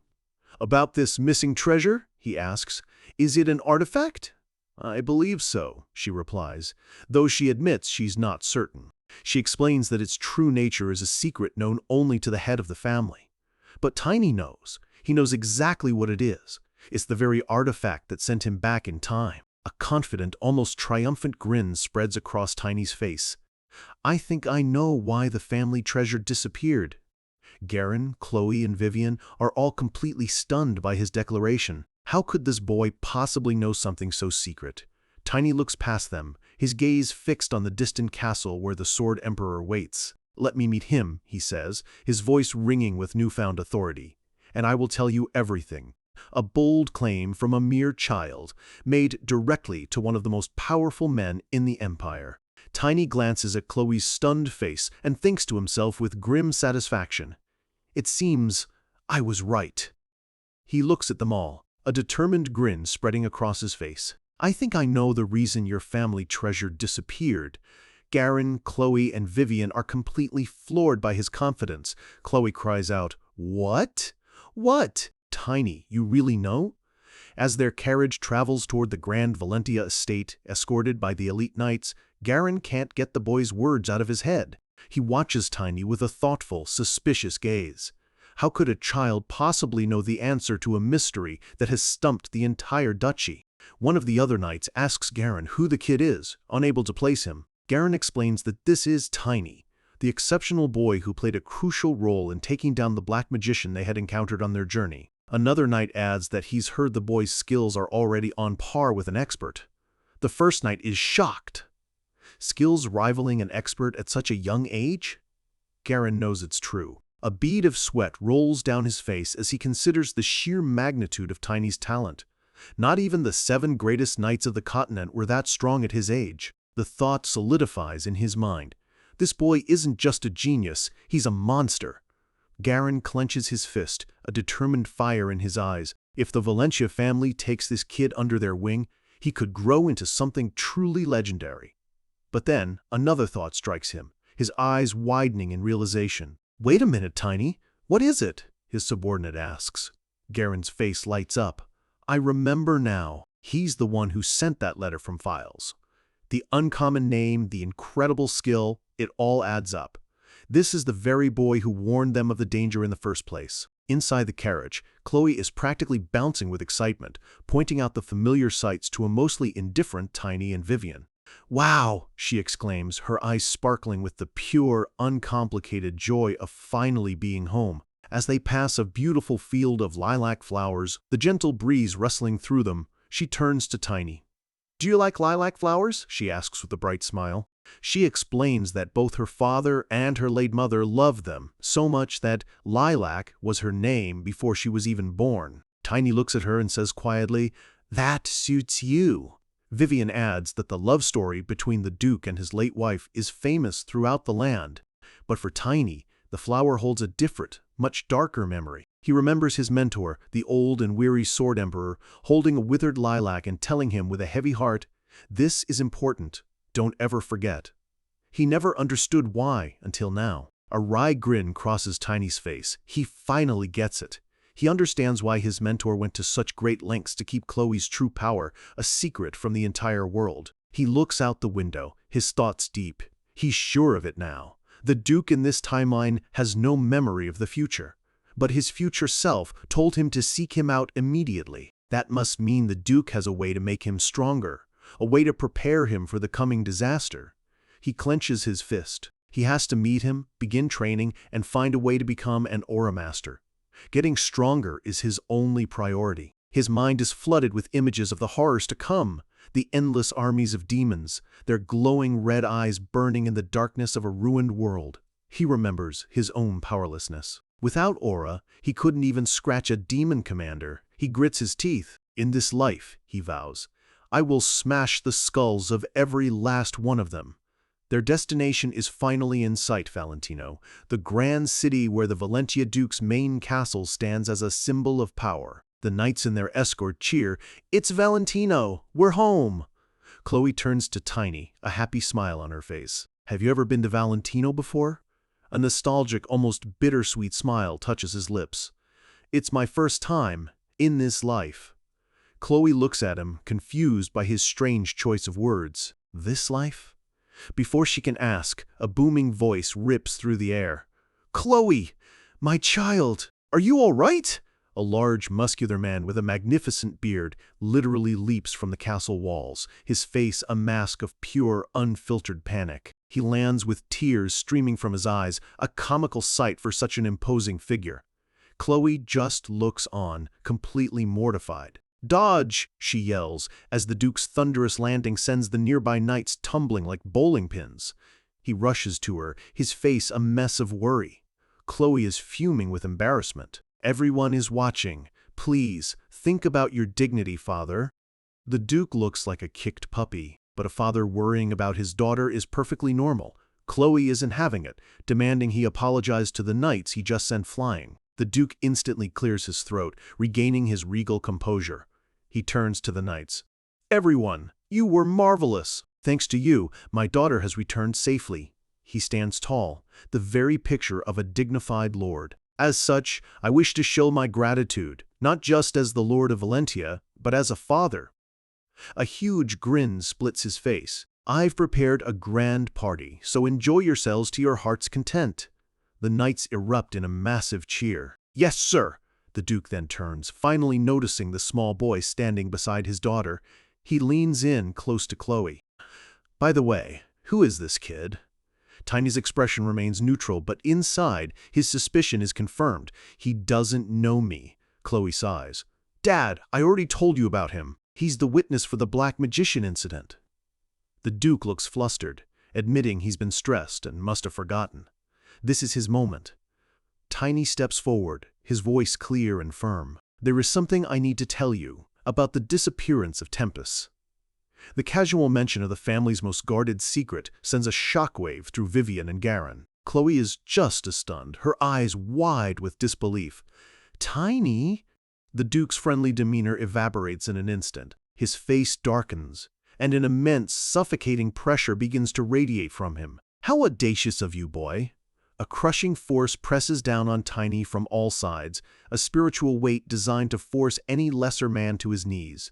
It's soul pressure, the power of a true master. But Tiny stands his ground, unflinching, his gaze never wavering. A confident, almost mocking grin spreads across his face. He thinks to himself that the great Sword Emperor still has a long way to go. In this era, he's barely an aura user. In his past life, the greatest knights had surpassed this level, becoming aura exceeders. The Duke, in this time, has yet to break through that barrier. And this level of intimidation? For a soul forged through decades of apocalyptic warfare, it's nothing. Tiny unleashes his own spiritual pressure, a wave of pure, unyielding will that pushes back against the Duke's, creating a visible ripple in the air between them. He looks the most powerful man in the region, dead in the eye. "Is this really the best place for us to talk?" The Duke's jaw drops. He can't believe this child just stood up to his full, unrestrained pressure. Chloe quickly steps in, trying to de-escalate. "Father, Tiny is still young and can be irrational sometimes." But the Duke holds up a hand, his eyes narrowed in thought. "No, an ignorant child could never behave like this." His gaze is sharp, analytical. He looks at Tiny with a newfound respect. "I'm going to have a talk with this boy." They move to the Duke's private study. The air is thick with tension. The Duke gets straight to the point. "So, you know something about the disappearance of Tempest?" Tiny stands before the massive desk, unintimidated. "Yes, sir. If my speculation is correct?" The Duke leans forward, intrigued. "Speculation, is it? Go on." Tiny begins. "Tempest. It's an ancient word. It means time. or opportunity. And since the treasure disappeared exactly 1 month ago, he looks the Duke in the eye and drops the bombshell. Could it be that the power it possessed was the ability to turn back time? The Duke is silent for a long moment, his expression unreadable. "Explain yourself." "Everything," Tiny says, the weight of a ruined world in his voice, started with the disaster that will happen 20 years from now. He tells him everything. The future, the demons, the fall of humanity. The Duke listens intently, his fingers steepled before him, not interrupting once. When Tiny finishes, the Duke leans back in his chair. "That story is far too convincing to be a simple fabrication from a child. And you even know the true names of the first hammer of the dwarves, the guardian of the world tree, and the great warrior of the orcs." A sad, distant look enters Tiny's eyes. "They were my allies. They fought by my side." The Duke lets out a dry, humorless laugh. "Allies, you say? You mean the mighty adversaries I've been clashing with for years?" The Duke taps his desk, his mind connecting the dots. Tempus means time or opportunity. He recites the ancient legend passed down with the artifact. By sacrificing the life of a superhuman, one person can be sent to the past. Descendants use this power with extreme caution. He looks out the window, his voice quiet. "Those are the words that have been passed down. But to be honest, I never truly believed they were real." He turns back to Tiny. "But after hearing your story, I think it's worth believing." Tiny waits. He can feel the hesitation, the doubt that still lingers. The Duke's face twists with confusion and a hint of pained anger. "But I cannot understand my own decision. Just because you have talent, I sent you back?" Tiny is taken aback by the question. The Duke continues, his voice rising with frustration. "If it were me who returned, using the experience of my past life and the authority I hold now, I could have prepared all of humankind to fight back against the Demon King's army." He slams his hand on the desk, his frustration boiling over. But instead, he glares at Tiny, but his question is aimed at a man who doesn't exist yet, a ghost from a ruined future. "Why was it you who came back, and not me?" The question hangs heavy in the air, filled with the frustration and wounded pride of one of the world's strongest men. "Why was it you who came here, and not me?" The Duke's eyes are sharp, demanding an answer. He cannot comprehend why his future self would gamble the fate of the world on such a seemingly foolish choice. But Tiny, who has lived and died by this man's side, isn't intimidated. He's furious. "How should I know?" he snaps back. "What about all those promises of saving the world, of protecting my talent?" He gestures wildly, his voice filled with the betrayal he felt in that final moment. "Honestly, I thought you'd finally gone crazy in your old age." The Duke is silent, taken aback by the boy's raw, unfiltered honesty. He finally understands. "So it was because I was unaware of how far back Tempest could send someone." Tiny throws his hands up in disbelief. "What? So you just used it on me because you weren't sure what would happen?" "How could I be sure of something I'd never used?" the Duke retorts. But then he recalls another, crucial part of the artifact's legend. The user regresses to the time when their soul was most greatly traumatized. The words hit Tiny like a physical blow, the memory of that terrible day washing over him. The Duke realizes the implication. His future self must have gambled, knowing that Tiny's greatest trauma would place him at an age where he was old enough to understand the mission, yet young enough to change the future. For a moment, Tiny is lost in the darkness of that memory. His sister, Arena, lying still and lifeless in his arms. So that was the reason. The reason he woke up on the single worst day of his life. The Duke notices his sudden silence and asks gently, "Did I say something I shouldn't have?" Tiny takes a shaky breath, his fists clenched at his sides. "No, you didn't." He tells himself it isn't the Duke's fault. He should just be grateful that he got to see his sister one last time, even if it was only to say a proper goodbye. Sensing the shift in mood, the Duke moves on. "There is one more thing I have to check." "Did the future me tell you something?" he asks, his voice laced with suspicion. "A code, a phrase, something to prove you were truly sent by me." Tiny remembers. "Your daughter's childhood name was Lilac," he says, "from the flower you and your wife both loved." The Duke scoffs. "That is common knowledge. But, Tiny continues, his voice steady, you told me that, in secret, you actually can't stand that flower. The Duke freezes, his hand trembling where it rests on the desk. A small, hesitant chuckle escapes the Duke's lips. That chuckle explodes into a wild, booming laugh that echoes through the grand study. He wipes a tear from his eye, the laughter fading into a somber, heavy sigh. Yes, that's right. Only I would say something so terrible. His voice grows heavy with a sorrow that spans decades. It was a secret he could never confess, not even to his wife before she passed. A truth he thought would die with him. He slams his hands on the desk, a storm of emotions warring on his face. So this is all true. I don't know whether to cry or laugh. Tiny asks simply, do you believe me now? Yes, the Duke snaps, pointing a finger at him. It's the only thing that could explain how our family treasure vanished from my hand, inside my own locked room. Tiny can't help but think that even 20 years younger, his mentor still has that same fiery temper. But the Duke's mind is already racing. He needs to be sure. He needs to test this boy's claims. He barks an order to an unseen aide. Call Knight Royer to the training grounds, Tiny asks what he's planning. The Duke's expression is grim. I believe you've come from the future, but I don't trust you. You're Tiny, correct? One of the 10 greatest knights of the future? Then show me. Show me the talent my future self bet the world on. Tiny's face breaks into a fierce, excited grin. A challenge. This he understands perfectly. The Duke leads him out of the study and across a grand bridge connecting the different parts of the castle. As they walk, the Duke grumbles to himself. This is unbelievably irritating. His future self concocts this insane plan, and now he's the one who has to clean up the mess.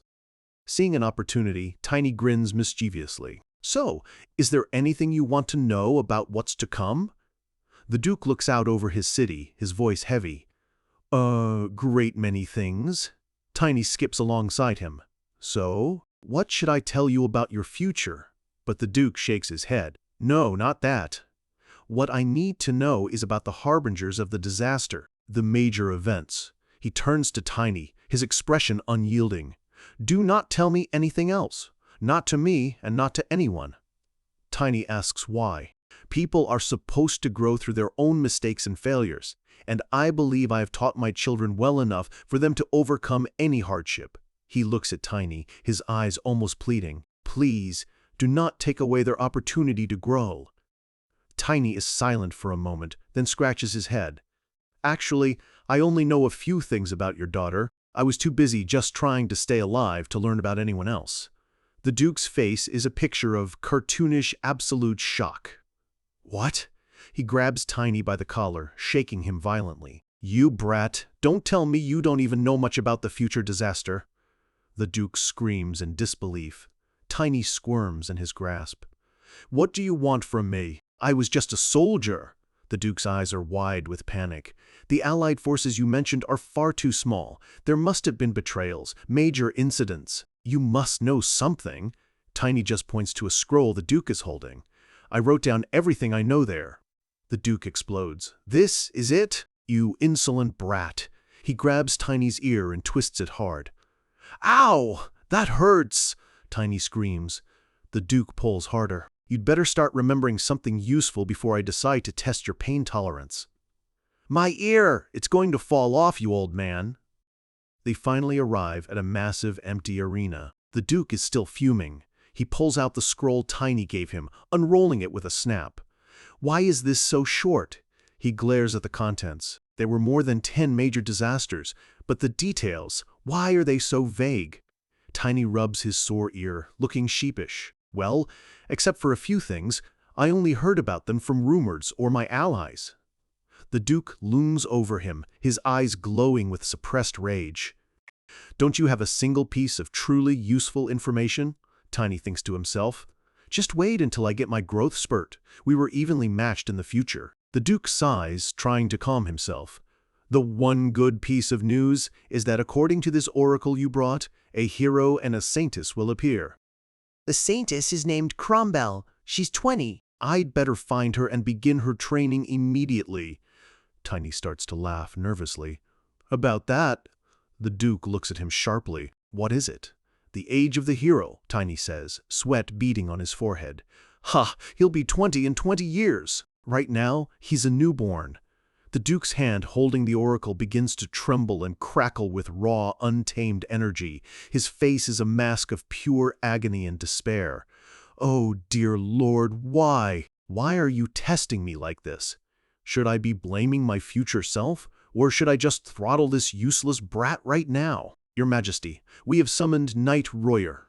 The Duke's rage finds a new target. Forget Royer. Summon Drexler instead. Tell him there is someone here who needs a very stern lesson. The poor aide is completely bewildered by his lord's sudden outburst. A moment later, a colossal figure in golden-trimmed armor steps into the arena. His sheer size and oppressive presence are enough to intimidate any opponent. This is Drexler Ainen, vice captain of the legendary Blue Wing Knight Troop, a level 5 superior class warrior. And he's here to test the boy his lord bet the future on. Tiny has gambled everything on a story no one should believe, and now he stands before the man who could shatter his plans completely. The doors burst open, and a mountain of a man in heavy armor storms in, a massive warhammer resting on his shoulder. His voice booms through the hall, asking if the Duke had summoned him. The Duke turns, his expression calm but serious. He acknowledges the knight's arrival, welcoming Drexler and informing him that he's arrived right on time. With a faint smirk, the Duke gestures towards the small boy standing beside him. He tells Drexler he wants him to test Tiny's skills, to see if the boy has enough substance to back up his arrogant attitude. Drexler stares down at the small child, then back at his lord, completely baffled. He can't believe his ears, asking if the Duke seriously wants him to duel a kid. The Duke's reply is short and firm. Yes. Drexler's mind immediately starts racing. Why would a vice captain like himself be called for such a trivial matter? A wave of panic washes over him as he wonders if he's done something wrong, if this is some kind of humiliating punishment in disguise. His thoughts spiral, imagining his career and reputation circling the drain.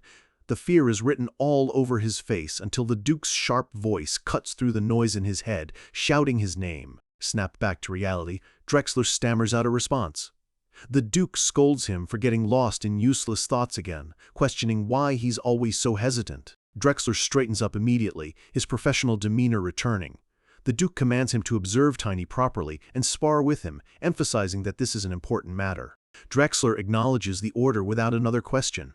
He turns his full attention to the boy standing before him, but as he does, he can't help but wonder, what in the world is going on here? He absolutely towers over Tiny, the size difference almost comical. He is a veteran knight, a superior class warrior, and his opponent is a child who barely reaches his waist. But then, he feels it. Drexler's eyes go wide with genuine shock as he senses the mana radiating from the small boy. It's a second-level aura. He can't believe it. A kid this young is already at a level just shy of becoming a true expert. This isn't just talent, it's monstrous. Tiny, however, seems completely unfazed by the giant knight staring him down. He's more interested in the weapon, curiously asking Drexler who crafted his warhammer. Before Drexler can even answer, Tiny starts critiquing it. He says it should be bigger, suggesting they add more weight to the head and lengthen the handle by an inch. The sheer, unadulterated audacity is staggering. The Duke cuts in, his voice firm, telling Tiny to get serious. He reminds him that if he can't prove his worth, the promise to help him is off the table. The stakes are crystal clear. He then turns to Drexler, giving him permission to fight as fiercely as he desires. There's only one rule: keep the boy alive. The Duke looks Tiny dead in the eye, his gaze intense. He clarifies that the one who promised to help was the man from the future. The man standing here now will base his decision solely on the outcome of this duel. Tiny grumbles under his breath, calling him a cheap old man. He can't believe this. Is he actually supposed to defeat the vice captain of the Blue Wing Knights? But the Duke tells him he's not expecting an outright victory. The Duke holds up a single finger. He declares the condition. If Tiny can land just one clean wound on Drexler, he will consider it his win. Drexler looks on in disbelief, protesting his lord's name. A wicked grin spreads across Tiny's face, his eyes gleaming with confidence. He tells the Duke he'd better not go back on his word. In the training hall, a weapon rack opens up, presenting a variety of choices for Tiny to arm himself. The duel begins. The two stand across from each other in a massive stone arena. The Duke watches from a balcony above, ready to pass judgment. As he observes, the Duke immediately notices something odd. Tiny's method of controlling his mana is completely unconventional. Behind Tiny, the faint, ghostly image of Lunar Wolf appears for a split second. The Duke is sure of it. The boy devised this strange technique himself. He truly is a genius. But the Duke's expression remains hard. Raw talent alone isn't enough to justify the future he described. The Duke knows that in the future, he becomes an aura master after shattering his limits. If a warrior of that caliber still chose to send this boy back, then there must be something more to him. Something far beyond simple, prodigious talent. Leaning forward, the Duke's voice rings out across the arena. He demands to see what his future self saw, roaring at Tiny to fight with everything he has. In a flash of blue energy, Tiny summons Lunar Wolf to his side. The spirit wolf lets out a low growl, ready for battle. With a determined look, Tiny says, "All right, let's do this." Tiny leans against his partner, waiting. He's letting the giant make the first move. So be it, he thinks. I'll come to you. With that, he and Lunar Wolf explode forward, charging straight at the vice captain. Drexler smirks, a flicker of amusement in his eyes. He recognizes Tiny as a spirit tamer, a rare class, but nothing he hasn't dealt with before. But his amusement quickly fades. His lord was serious. He cannot afford to underestimate this child. He swings his hammer in a wide, powerful arc, unleashing a wave of energy that tears through the air. "It's useless!" he roars. But in the next instant, his eyes widen. The boy dodged it. Tiny is already in motion, his mace glowing with blue mana as he twists through the air, completely avoiding the blast. He closes the distance in a heartbeat, bringing his weapon down hard against Drexler's armored side. But the attack just bounces off harmlessly. Tiny lands back on Lunar Wolf, frustrated. There isn't even a scratch. Tiny narrows his eyes, analyzing the situation. He realizes Drexler is a master of both offense and defense. He's a walking fortress. Drexler grins, finding the boy's tenacity interesting. He readjusts his grip on his hammer, deciding to get a bit more serious. He calls out to Tiny, a condescending smirk on his face. "Don't worry," he says. "I'll hold back enough so that you don't die." He leaps into the air, ready to strike. He brings the hammer down with incredible force, the ground cracking under the impact of his golden aura. But Tiny is already gone. A surge of blue lightning erupts around him and Lunar Wolf. In that case, he thinks, I'll win with speed. They become a blur, zipping around Drexler in a flash, launching a barrage of attacks from all sides that crash uselessly against his impenetrable armor. A massive shockwave of golden energy erupts from Drexler's hammer. "How dare you, you little brat!" he roars, smashing the ground and sending cracks spiderwebbing across the entire arena floor. The force of the impact sends Tiny and Lunar Wolf flying backward, but they manage to land on their feet. Tiny grits his teeth, the sheer power of the blow rattling him to his core. The difference in strength is overwhelming. Drexler effortlessly swings the massive hammer, the weapon looking like a natural extension of his own arm as he keeps Tiny constantly on the defensive. Drexler notes how easily the boy controls a hammer that's even bigger than a longsword. It's like he's wielding it alongside a shield, perfectly balanced between offense and defense. Tiny knows that right now he has to focus on defense. His mind races, planning his next move. Drexler's patience is wearing thin. He bellows, "How long are you going to keep running away?" He swings again, another powerful blow that Tiny and Lunar Wolf barely manage to evade, leaping high into the air. The vice captain snarls in frustration, yelling that Tiny dodges just like a cornered rat. But from his vantage point, the Duke sees the truth. Tiny isn't just running. He's reading every single one of Drexler's movements. Tiny and Lunar Wolf move in perfect, fluid sync, weaving through Drexler's relentless attacks, always staying just inches out of reach of the hammer's deadly arc. The Duke recalls Tiny's claim that in the future, he was one of the 10 greatest knights on the continent. Looking at him now, it's clear his experience from that past life is still with him. He is a veteran warrior trapped in a child's body. The Duke is impressed. The boy is indeed great, but this alone isn't enough to change a doomed future. "Is that all you have?" he thinks. Suddenly, the Duke's voice explodes across the arena. He roars Drexler's name, demanding to know how long he plans on humiliating himself by letting a child run circles around him. That's all it takes. Drexler's face contorts into a mask of pure rage. A suffocating pressure fills the air as a brilliant golden aura erupts from his body. A shadow falls over Tiny as Drexler unleashes his true, unrestrained power. With a furious battle cry, Drexler prepares his final, ultimate attack. A massive, glowing golden cube of pure energy materializes above his hammer, crackling with unimaginable power. The Duke's face drains of all color, his eyes wide with horror and regret. He recognizes the technique. A soul weapon. This has gone too far. This isn't a spar anymore, it's an execution. No, he thinks frantically, I have to stop this. But as Drexler brings the devastating attack down, Tiny isn't afraid. He's smiling. A wide, manic, absolutely insane grin stretches across his face. Instead of running, Tiny charges forward, his own blue aura flaring to life as he rushes head-on to meet the golden cube of destruction. The Duke can only watch in absolute, stunned silence, his mind unable to process what he's seeing. He can only manage a single, disbelieving curse under his breath. A deafening explosion rips through the arena, engulfing everything in a blinding flash of light as the two opposing forces collide. With a wild, almost joyful grin on his face, Tiny doesn't dodge. He charges straight into the lethal blast. From the balcony, the Duke can only watch in absolute horror, his mind unable to process the boy's suicidal gambit.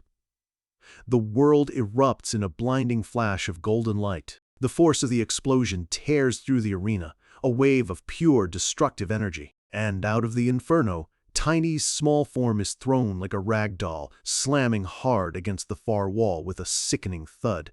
Before the dust even settles, the Duke leaps from the balcony, his face a mask of cold fury. He roars at his vice-captain, demanding to know what he's done. But Drexler, still stunned, can only stammer that he had no idea the boy would charge in. The Duke storms over to Tiny's crumpled body, his voice booming with frustration. He had told the boy to show his potential, not throw his life away in a reckless stunt. But a weak voice cuts through the chaos. Battered and broken, Tiny looks up, a triumphant light in his eyes. I won! As the Duke rushes to the boy's side, Drexler remains frozen. He touches his cheek, feeling a thin line of blood. He doesn't understand how. And then, the memory of that final, insane moment hits him. In that split second, he sees it clearly. Tiny wasn't just charging blindly. He held his mace up, aiming it perfectly to intercept the wave of energy. The blast didn't just hit Tiny, it vaporized his weapon, turning it into a cloud of razor-sharp shrapnel. And one of those fragments, propelled by the explosion, shot forward like a bullet, perfectly grazing Drexler's cheek. It wasn't a suicide run, it was a horrifyingly precise calculation. The realization sinks in. The kid used his own overwhelming power against him. He gambled his life on a single, impossible shot. The Duke, torn between fury and disbelief, grabs Tiny's shoulder. He yells that he could have died, asking why he would risk everything for a simple test. Struggling to sit up, Tiny manages a defiant grin. Well, I didn't die, and I won the bet, he says. The Duke, still fuming, demands to know if he always lived this recklessly. Tiny's grin widens. Of course he did. The Duke is completely dumbfounded, shouting, Why in the world would you do that? For the first time, Tiny's expression turns serious, his eyes looking somewhere far away. Because, he says, his voice quiet but firm, if I don't go to such extremes, there's nothing a street rat like me can ever hope to gain. This is the core of his philosophy, forged in a brutal future. You can't win what you're not willing to lose. His gaze locks with the Duke's, filled with an unshakable resolve. I had to win this bet no matter what, right? A fierce grin returns to his face. This is how I've always lived. He's not just a boy, he's a survivor who risks everything because he started with nothing. Looking up at the legendary Sword Emperor, his tone is earnest. So, what do you think, my lord? Was I able to prove myself? The Duke lets out a long, heavy sigh, the anger finally draining from his face, replaced by a slow, spreading smile. Yes, he admits. That wasn't something just anyone could do, not even me. He finally gets it. His future self hadn't just bet on talent or knowledge. He'd bet on this kid's insane, unbreakable will to win at any cost. This boy was worth the risk. Standing over the exhausted but victorious boy, the Duke declares that he'll keep his promise. He's going to give Tiny what he needs most right now. Tiny's entire face lights up with relief and joy as he starts to say, "Thank you," but his eyes roll back into his head. The adrenaline finally gone, his body gives out, and he collapses unconscious. Sometime later, Tiny groans as he slowly returns to consciousness, not on a cold stone floor, but in a ridiculously large and luxurious bed. He sits up, completely bewildered. The Duke, standing nearby, remarks that he recovered faster than expected. He tells Tiny that they have a lot to discuss and to follow him. As they walk through the grand hallway, Tiny asks how long he was out. The Duke informs him it's only been half a day. Tiny is stunned. To heal such severe injuries in just half a day would require a high-class priest. Just then, a sharp voice calls out, "Father!" Chloe stands in the doorway, hands on her hips, looking thoroughly annoyed. She scolds the Duke for trying to drag Tiny off the moment he wakes up, right after she finished healing him. Her eyes narrow with suspicion. "Don't tell me you're going to do something that will get him injured again." The Duke calmly brushes off her concern, stating that Tiny brought this on himself. Then he adds, "Besides, do you really think I'd harm the person who saved my daughter?" Tiny looks back and forth between them, confused. Saved her? Did I? Chloe stomps over, exasperated. She reminds him he was on the brink of death, pointing out that she was the one who had to save him. Tiny just offers her a small, knowing smile. He scratches the back of his head sheepishly, admitting to her that, just as her father said, it was his own fault for getting greedy. With a bright, disarming grin, he apologizes if he caused her any worry. Chloe is caught off guard for a moment before a gentle smile touches her own lips. She tells him it's okay for him to act his age sometimes, but the tender moment is instantly shattered by a dark, menacing aura radiating from the Duke. Tiny feels a sudden chill, wondering what that terrifying glare was for. The Sword Emperor has been replaced by a comical demon dad. With glowing red eyes, he grabs Tiny by the shirt, growling that even a little kid knows a beautiful woman when he sees one, and warning him not to get any ideas. Tiny starts sweating, frantically trying to explain he was just surprised by the comment about saving his daughter. Leaning in, he whispers that the encounter with the Black Magician was never supposed to happen in the original timeline. The Duke's expression instantly snaps from overprotective anger to pure shock. His eyes widen. It didn't happen in the past? This is a critical realization. Tiny's return has already started to change the flow of time, creating new, unforeseen dangers. Chloe, left out of the loop, asks what they're whispering about. The Duke quickly waves her off, saying it's nothing she needs to worry about.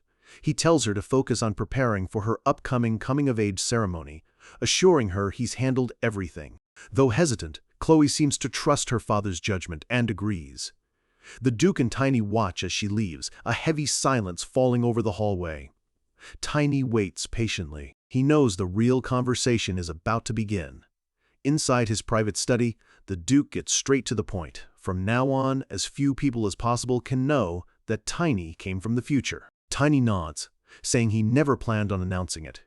But the Duke stresses one group in particular must never find out, the priests. He explains that the manipulation of time and space is considered the sacred domain of the Creator. It's a divine law that not even the gods are supposed to interfere with. For a mere mortal to do so is the highest form of blasphemy. We see a brief glimpse of a glowing, ornate ring, the Valentia family's sacred artifact, Tempus. The Duke reveals that this is why his family has kept the artifact's existence a closely guarded secret for generations. This new information confuses Tiny.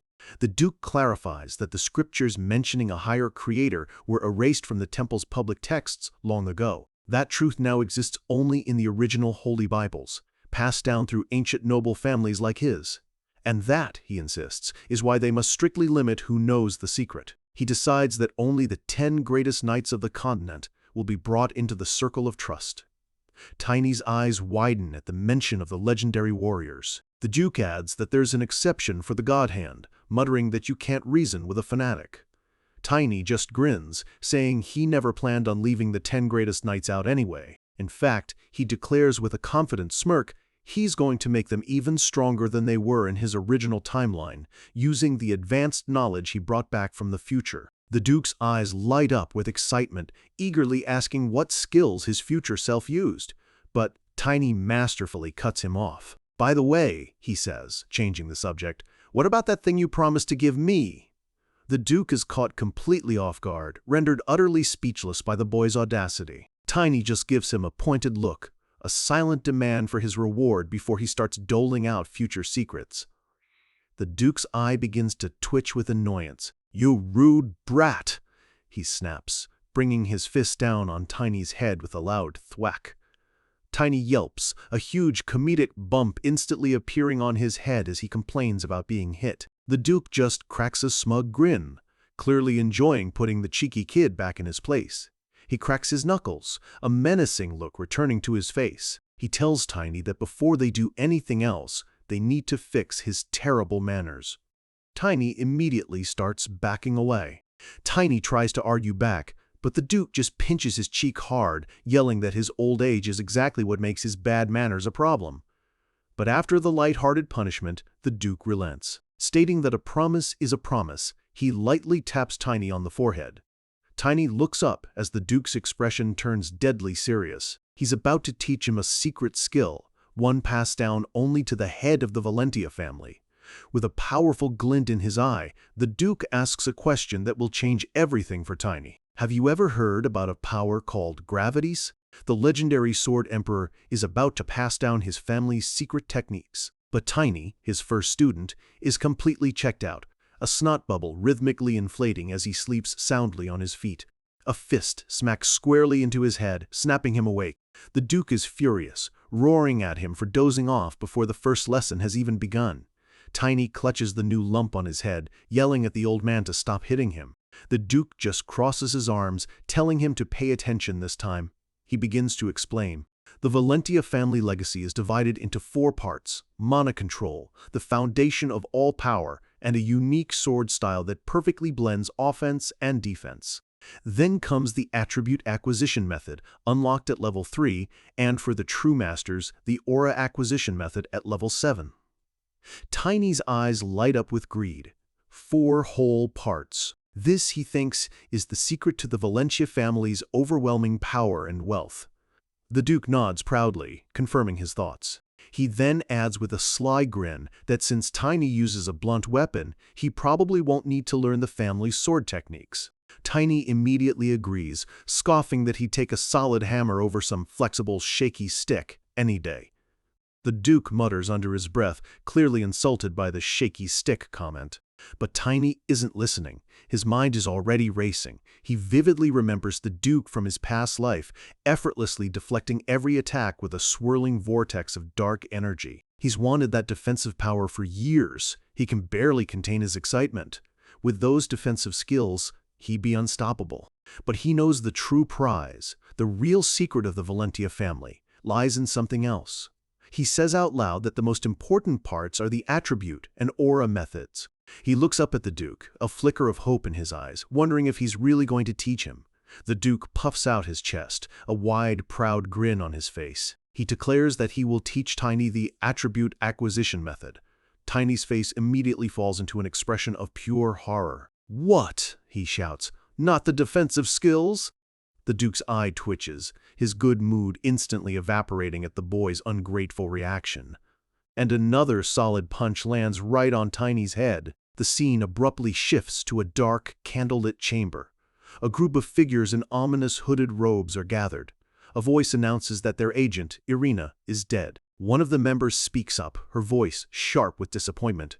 Irina was their key to infiltrating the heart of the kingdom. Losing her was a major setback. Another reports that the one responsible is believed to be a child from the Morse family, causing a stir among the group. This detail is a crucial breadcrumb that will lead this dark organization right to Tiny. From the head of the table, a pair of menacing red eyes glow in the darkness. The leader gives a calm, chilling order. Find out everything about this boy, but do not get caught. The cultists bow in unison. Their leader, a figure hidden behind a white mask, takes a slow sip from his glass. He sets the glass down with a soft click, adding one final, critical instruction. He reminds them that Karen's assignment remains their top priority. His tone leaves no room for failure. A dangerous new enemy is now on the hunt for Tiny, and he remains completely oblivious. Back in the sunlit training hall, Tiny rubs his head, looking utterly dejected. He asks if attribute acquisition at least means he can pick an attribute he likes. The Duke confirms it. Tiny perks up, saying he already knows what he wants. He'll choose the explosion attribute again, just like in his past life. But the Duke cuts him off, stating that he's already decided for him. He explains that when he carried Tiny after their duel, he noticed something strange. Despite his small frame, Tiny was incredibly heavy, even heavier than his armored knights. He correctly deduces that Tiny used a unique method to forge his mana body. Tiny admits it's true, asking what that has to do with anything. The Duke tells him to think it through. He reminds Tiny that in the future he wore absurdly heavy armor. It all clicks for Tiny. The Duke explains that for a warrior, excess weight is a massive liability. The more momentum you carry, the slower you become. It's a basic law of physics. He asks Tiny if he knows why that is. Before Tiny can answer, the Duke launches into a lecture about a natural law that wizards have termed gravity. He explains that those who can control this attribute can reverse that law, becoming faster and stronger because of their weight. A look of pure awe spreads across Tiny's face. The Duke grins, sensing he's hooked him. Interested now? He boasts that this power is on a completely different level from ordinary attributes. But Tiny's awe quickly fades back into confusion. He mutters to himself that it sounds cool, but he has absolutely no clue what the Duke is actually talking about. He asks what the amount of energy, which also means your weight, is supposed to be. The Duke's face twists in rage, yelling back, "What on earth are you saying?" Clutching his head in frustration, the Duke tries again. He explains that the ground itself has a force that pulls things down. Tiny just stares at him blankly. "The land pulls objects?" he says. The Duke must be spouting nonsense. If that were true, Tiny asks, why isn't everyone just stuck to the floor? The Duke can only manage a pained, forced laugh. This is the fundamental disconnect. One man sees science, the other sees practical, observable reality. Trying a different angle, he asks why things fall down. Tiny just shrugs, because they do. The Duke grabs him, shaking him furiously. Exactly, and why does that happen? Tiny just complains that the old man is being weird, and that it's a pointless question. The Duke is practically vibrating with frustration, asking if he's not even going to try to understand the theory. Tiny looks at him, completely serious. Why make life so complicated? With a snap of his fingers, he lays out his life's philosophy. If you can't understand something, just accept that it happens and move on. That's the final straw. The Duke's eyes glow with rage as he screams about the kid's bizarre logic and grabs him in a chokehold. Words have failed. The Duke drags the struggling boy towards a massive clock tower, yelling that there's only one way to teach him now. He effortlessly pulls Tiny up to the very top and dangles him over the terrifyingly high edge. "I guess you'll only learn through experience," the Duke says grimly. And then he lets go. As Tiny begins to fall, he feels his mana completely frozen, unable to save himself. The Duke's voice booms from above. "I'll ask you one more time. Why does a person fall from a high place?" As the wind rushes past his ears, a look of horrified realization dawns on Tiny's face. Gravity? Was that it? The realization is followed by a blood-curdling scream as he plummets toward the stone pavement. "Feel the gravity with your body, kid," the Duke yells down after him. Tiny can only scream curses at the crazy old man as the ground rushes up to meet him. He grits his teeth, his eyes wide with pure terror. "Heck, I'm really going to die!" In a last-ditch effort, he activates the one skill he can, Iron Body, his skin hardening with a faint blue glow. And he screams for his only hope. "Lunar Wolf!" His mouth is open in a silent scream of desperation. Below him, a flash of silver light appears. Lunar Wolf materializes, looking up in complete confusion. He barely has time to register what's happening before his master crashes right on top of him. Tiny lets out a nervous laugh of relief, while his spirit partner looks utterly traumatized by the sudden impact. "Sorry!" Tiny yells as they smash into the ground, sending a crater of dust and debris into the air. He lies sprawled on top of his furry living cushion, both of them embedded in the broken stones. He gives his partner a pained smile, muttering another apology. Lunar Wolf responds with an annoyed growl. A shadow suddenly falls over them. The Duke stands there, hands on his hips, looking down. "So, have you felt the greatness of gravity now, kid?" Tiny groans that he felt it splendidly with his entire body. The Duke smirks, noting he survived the fall. "So," he asks, "can you control gravity now?" Tiny stares up at him, his face a mask of pure disbelief. "What?" The Duke calmly states that it seems they'll have to repeat the lesson. Tiny scrambles backward, begging for him to just explain it with words this time. But the Duke just grabs him again, shouting that learning with his body is much faster. Tiny's screams echo as he's dragged away once more. A final desperate cry of, "Just tell me, you old geezer," fades as he plummets from the sky again. The brutal, terrifying training continues over and over. Sometime later, Tiny is on his knees, panting and exhausted, but his eyes burn with a new, fierce understanding he didn't have before. Suddenly, a warm, golden light bursts from his chest, signaling a breakthrough. He opens his eyes, confused to find himself back in a soft bed. "Where am I?" Chloe is sitting beside him, her face lit up with a brilliant smile. "Goodness, you're awake!" She looks at him with pure admiration. "You're incredible!" she exclaims. "I heard you already became an expert." Tiny just stares back, his mind reeling as her words sink in. "I'm an expert already?" A surge of new power flows through Tiny's body. He stares at his hands, Chloe's words echoing in his mind as the reality sinks in. "I'm already an expert?" A flash of memories hits him, the feeling of falling, the brutal impact, over and over again. A cold sweat runs down his face. Heck, he thinks, that crazy method actually worked? Chloe sighs, her expression filled with concern.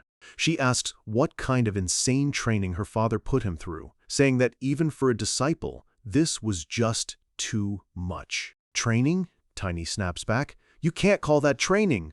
But Chloe's concern quickly melts into excitement. She gushes about how amazing it is, telling him that word has already spread. People are calling him the genius the Blue Wing Knights have been waiting for. Changing the subject, Tiny asks if she should even be here. He points out that her coming-of-age ceremony is just around the corner. At the mention of it, Chloe's hands clench nervously in her lap. A brief, slightly awkward silence hangs in the air between them. She quickly brushes it off, saying, "It's no big deal. She just has to practice a bit of etiquette, so there's not much to prepare for." Tiny just looks at her, his gaze steady and knowing. He can see right through her facade. He tells her quietly that he's sure she'll do great. Chloe looks up, a little confused. With a small, encouraging smile, Tiny clarifies, "At the coming-of-age ceremony." Her composure finally breaks, and she gives him a light, playful chop on the head. "Of course I will," she exclaims, a bit too loudly to be convincing. She leans back, trying to regain her confidence, declaring that it's the one day where she gets to be the main character. Tiny scratches his head, asking if it was that obvious she was nervous. Chloe admits with a sigh that everyone close to her has already figured it out. Tiny looks away, a little flustered himself. He says it's fine if she noticed, considering they're practically family now. Her eyes instantly light up at his words. "You're learning from my father, so we are like family," she says with a brilliant smile. "From now on, you can call me Nuna." The word, meaning older sisters, hits Tiny like a physical blow, stirring memories and emotions he'd long buried. "Nuna?" Chloe pouts at his stunned reaction, reminding him he should be happy to call the daughter of a duke his sister. Tiny can't help but let out a small laugh, which only annoys her more. She then leans in with a conspiratorial smile, adding that, as family, he has to keep her secret about being a powerful cleric, okay? Tiny gives her a knowing smirk and promises he will. Just then, she remembers, Knight Drexler had been looking for him. Elsewhere in the grand estate, Drexler walks the halls, his expression determined. Out on the training grounds, the massive knight stands in full armor, holding only a shield. He acknowledges that he heard Tiny has reached the level of an expert. Tiny confirms it, then asks why he was called out here. His eyes drift past Drexler to another knight watching from the sidelines. Noticing his glance, Drexler dismisses the other man. He turns his full attention back to Tiny, his face completely serious. "How about a redemption battle, kid?" Drexler says, a competitive fire burning in his eyes. Tiny notes that Drexler isn't holding his warhammer this time, wondering if it's because of what happened in their last duel. Drexler admits it is. He says that losing his composure against a child was an act unworthy of a knight. He's here to atone for that mistake. He plants his shield firmly in the ground, his aura flaring to life. "So come at me with everything you've got," he declares. "I will help you adjust to your new power." A wicked grin spreads across Tiny's face. "If you insist, I won't hold back." He explodes forward, leaping into the air with a powerful kick aimed right at the shield. The impact is deafening, sending a shock wave of blue energy rippling outwards. Drexler digs his feet into the stone, bracing himself against a level of power he was not expecting. He grits his teeth in shock. What is this? This strength is on a completely different level from just a week ago. Tiny immediately follows up with another swift kick, his movements fluid and relentless. The sheer force of the blow sends them both sliding backward. Tiny lands perfectly, skidding to a halt. Without a moment's hesitation, he pivots and swings his mace with a powerful shout. The weapon glows with a bright blue light, crackling with raw, untamed mana. The head of the mace seems to pulse with concentrated energy. Drexler readies himself, his fist glowing with a golden aura.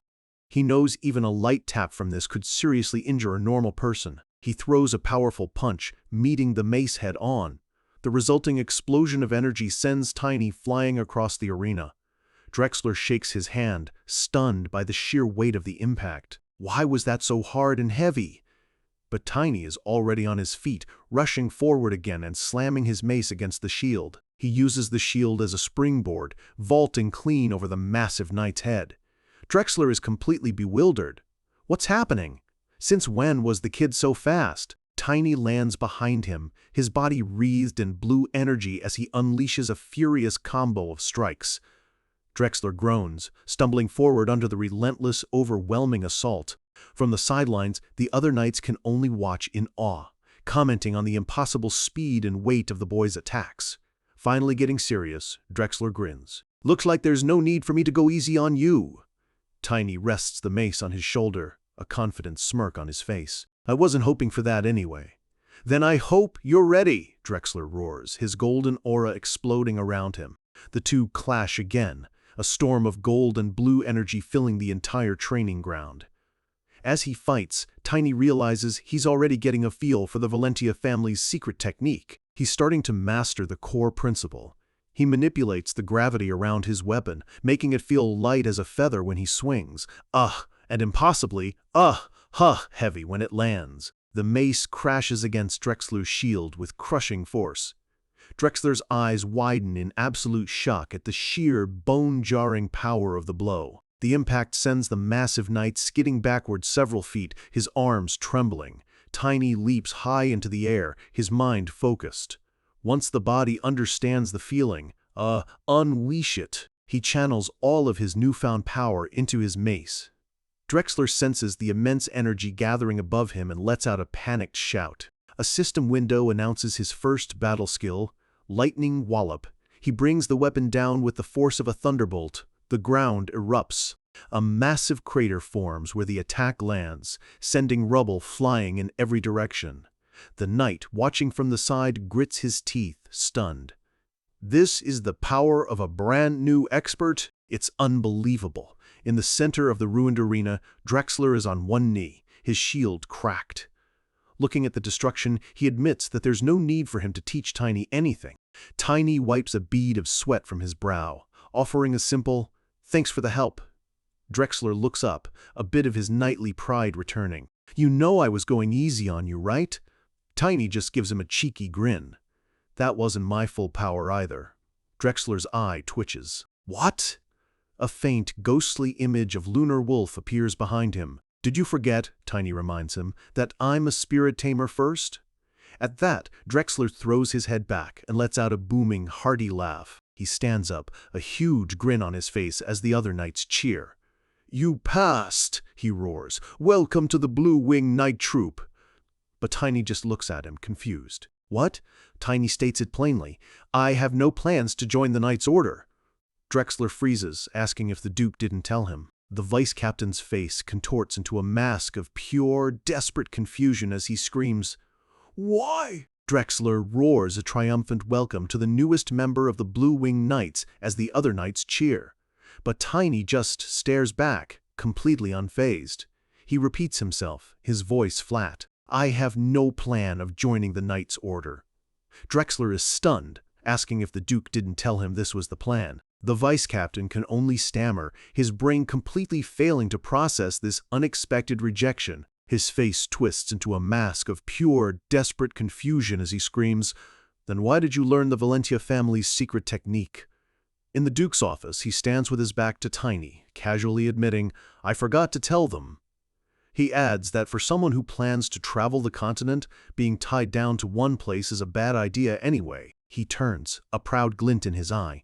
"Regardless, you did well," he says. "Far better than I expected." "Yeah," Tiny deadpans, though the memory of being thrown off a tower is still fresh. His eye twitches as he sarcastically thanks the Duke for his help. The Duke says that with his training done, preparations for the first catastrophe are almost complete.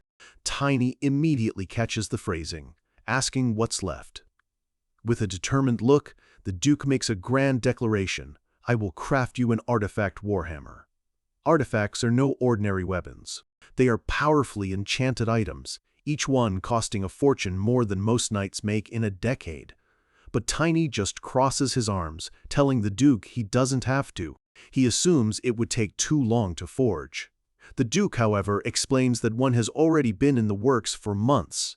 Tiny is shocked. How could he have possibly known? The Duke just smiles mysteriously, saying, "It's a secret, Vest," before admitting it was supposed to be a long-service gift for Drexler. We see a quick flashback of the loyal knight, sobbing with gratitude. Tiny just responds, "Ah." They soon arrive at the duchy's finest smithy, a place called Rendolph's Hammer. Inside, they meet the master craftsman himself, a powerfully built dwarf named Rendolph. He takes one look at Tiny and immediately scoffs at the idea of resizing his masterpiece for a mere child. He's deeply insulted, yelling that he'd rather break the contract and pay the penalty than treat his creation like a common toy. Tiny sizes him up. The dwarf's stubborn pride is familiar. A master crafter doesn't just make a weapon, they make a partner, and they want it to go to a worthy master. A confident grin spreads across Tiny's face. He thinks to himself, "Guess I'll just have to prove I'm worthy." Rendolph scoffs, saying his standards are higher than some common knight, but his eyes suddenly go wide with disbelief. Before him, a faint blue aura of an expert flickers around Tiny's finger. "An expert? At his age?" Rendolph exclaims. He's immediately suspicious, thinking it has to be some kind of illusion or trick. His eyes begin to glow with a fiery light as he activates his innate dwarven ability, the Eyes of Judgment. This special skill allows him to see the truth in people's words by sensing their emotional waves, and as he looks at Tiny, he senses no deception whatsoever. Rendolph lets out an impressed grunt, maybe showing the kid the weapon wasn't such a bad idea after all. He tells Tiny to wait a moment. He returns and places a massive, beautifully crafted warhammer on the table. Tiny asks if it's finished, but Rendolph explains it still needs to be fine-tuned for its wielder. Tiny inspects it, immediately listing off the enchantments he'd want: auto-repair and shockwave amplification. Rendolph notes that he doesn't seem to care much for defensive magic. The dwarf explains that artifact warhammers are rare, but only a fool would turn down one with 3 magical functions. Then he hesitates. He admits that there is one other artifact warhammer in his workshop. He calls it a troublesome, cursed hunk of black iron with some weight amplification runes carved into it, abandoned by the very person it was made for. Tiny's expression changes in an instant. His eyes begin to sparkle with an intense light. "I like the sound of that one," he declares, grabbing the dwarf's arm and asking for the other specs. Rendolph tells him it has shock amplification and auto-repair. "That one," Tiny shouts, his excitement boiling over. "That's the one I want! Show it to me!" Rendolph leads him to a corner of the workshop, looking utterly bewildered by the boy's strange taste. And there it is. Leaning against the wall is a massive, menacing hammer made of polished black iron. Rendolph tells him he can try lifting it if he really wants, but warns him it's well over 100 kilograms. Tiny wraps his hands around the handle and, with a grunt, lifts it easily. "Wow, this is heavy," he says with a massive grin. Rendolph can only stare, dumbfounded. Holy cow! A confident, satisfied smile spreads across Tiny's face. He gives it a test swing, the sheer force cracking the workshop floor. "Hey!" Rendolph yells. "You're breaking the place!" But Tiny is lost in his own world, hugging the hammer like a long-lost friend, hearts practically floating around his head. Rendolph just stares, wondering what kind of weapon-obsessed kid he's dealing with. Holding the weapon, Tiny feels an incredible sense of familiarity. It's smaller, but the weight, the balance. It feels just like Nocturne, the legendary hammer he wielded in his past life. He asks Rendolph if he can make the handle adjustable. The dwarf, still annoyed about his floor, tells him to pay for it first. Tiny just grins, thinking he'll just get the Duke to double the payment. He asks what the hammer's name is. Rendolph strokes his beard, considering. The kid wants to name it Stamp? And pay double? Suddenly, it doesn't seem like a bad deal at all. The Duke looks over the paperwork later, completely surprised. His new weapon is named Stamp. Back in his office, the Duke tells Tiny it'll take about 2 weeks to calibrate the weapon, so he should use the time for more training. Tiny sighs, muttering that he can't even dream of becoming a superhuman. The Duke is completely confused by the strange, foreign idiom. Tiny quickly makes up an excuse, claiming he's picked up a hobby of using Eastern expressions, since his black hair already makes people mistake him for being from a different land. The Duke bursts out laughing, calling him a funny kid. He tells Tiny to keep using them, because it might help hide the fact that he's an idiot. Tiny just seethes internally, cursing the old man's terrible personality. The mood shifts. The Duke notes that with a 2-week wait, Tiny will be leaving right after Chloe's coming-of-age celebration. Tiny's face turns serious. He asks the Duke if he's really going to announce it at the ceremony. The Duke knows exactly what he means, Chloe's engagement to the Crown Prince. He sighs, explaining that it's a royal matter he can't simply cancel without cause. He asks if he should still go through with it, knowing full well that the Crown Prince is fated to be assassinated on their wedding day next summer. A vision of the future flashes before them. A blood-soaked crown. This is the second catastrophe. The day the entire royal family of Arslan is wiped out, shattering the foundation of humanity's defense against the coming darkness. And Chloe, his precious daughter, will be left a widow, earning the tragic title that will haunt her for the rest of her life, the Queen of Misfortune. But back in the present, the Duke's expression is firm. This time, he knows what's coming. He tells Tiny not to worry, that he will stop it. Tiny clenches his fist. The only clue he can offer is that the 2 princes suspected of the plot will also die that day. The true mastermind is someone else entirely. He remembers Chloe's bright smile and her request for him to call her Big Sister.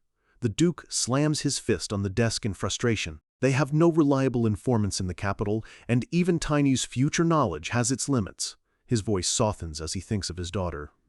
"Chloe is such a bright kid," he says. "Her ability and her character shine brighter than her appearance, though the world doesn't know it yet." Tiny listens, knowing it's true. In the future, the entire world will learn of her greatness. The Duke continues, his voice heavy with the weight of foresight. He knows she'll eventually be the one to clean up the Empire's messes. A sad vision of Chloe appears, wearing a crown but looking anything but happy, even if she won't seem happy doing it. He places his hands firmly on his desk, his decision made. For his daughter, and for the world, he will choose the best path. His eyes burn with resolve. "I have to stop it. No, I will stop it," he declares. "Because I am Asgard von Valentia." Tiny looks at him, his own determination hardening in response. "Then I won't get in your way," he says. "But if something goes wrong, I will save Chloe my way." A fist comes flying down on Tiny's head. "You brat!" the Duke roars. He instantly transforms back into the comically enraged demon dad, grabbing Tiny by the collar. He demands to know when he got on a first-name basis with his daughter, accusing him of having a crush. Tiny can only think that the old man is completely crazy when it comes to Chloe. The Duke quickly backs off, clearing his throat and muttering, "That wasn't what he meant to say." Outside, finely dressed nobles are arriving in droves. The Duke explains they're all here for Chloe's coming-of-age ceremony, now just days away. And in that crowd, two men walk together, their faces smug. One remarks that they are close to their goal. The other, a man with blue hair, agrees with a sinister smile. "Indeed, I'm sure we'll do just fine." The conspiracy to topple a kingdom is already in motion. At the Grand Valentia estate, preparations are underway for a massive celebration. But beneath the smiles and finery of high society, a political storm is brewing. Inside his office, Duke Asgard Valentia reviews the plans. The guest list is even larger than expected, a clear sign of his family's immense influence.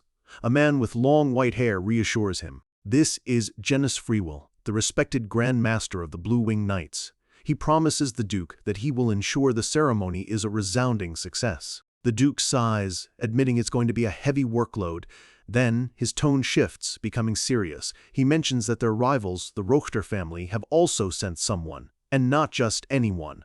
They sent their third son, a man with a reputation for being an absolute nuisance. The Duke's face darkens with irritation at the very thought of him.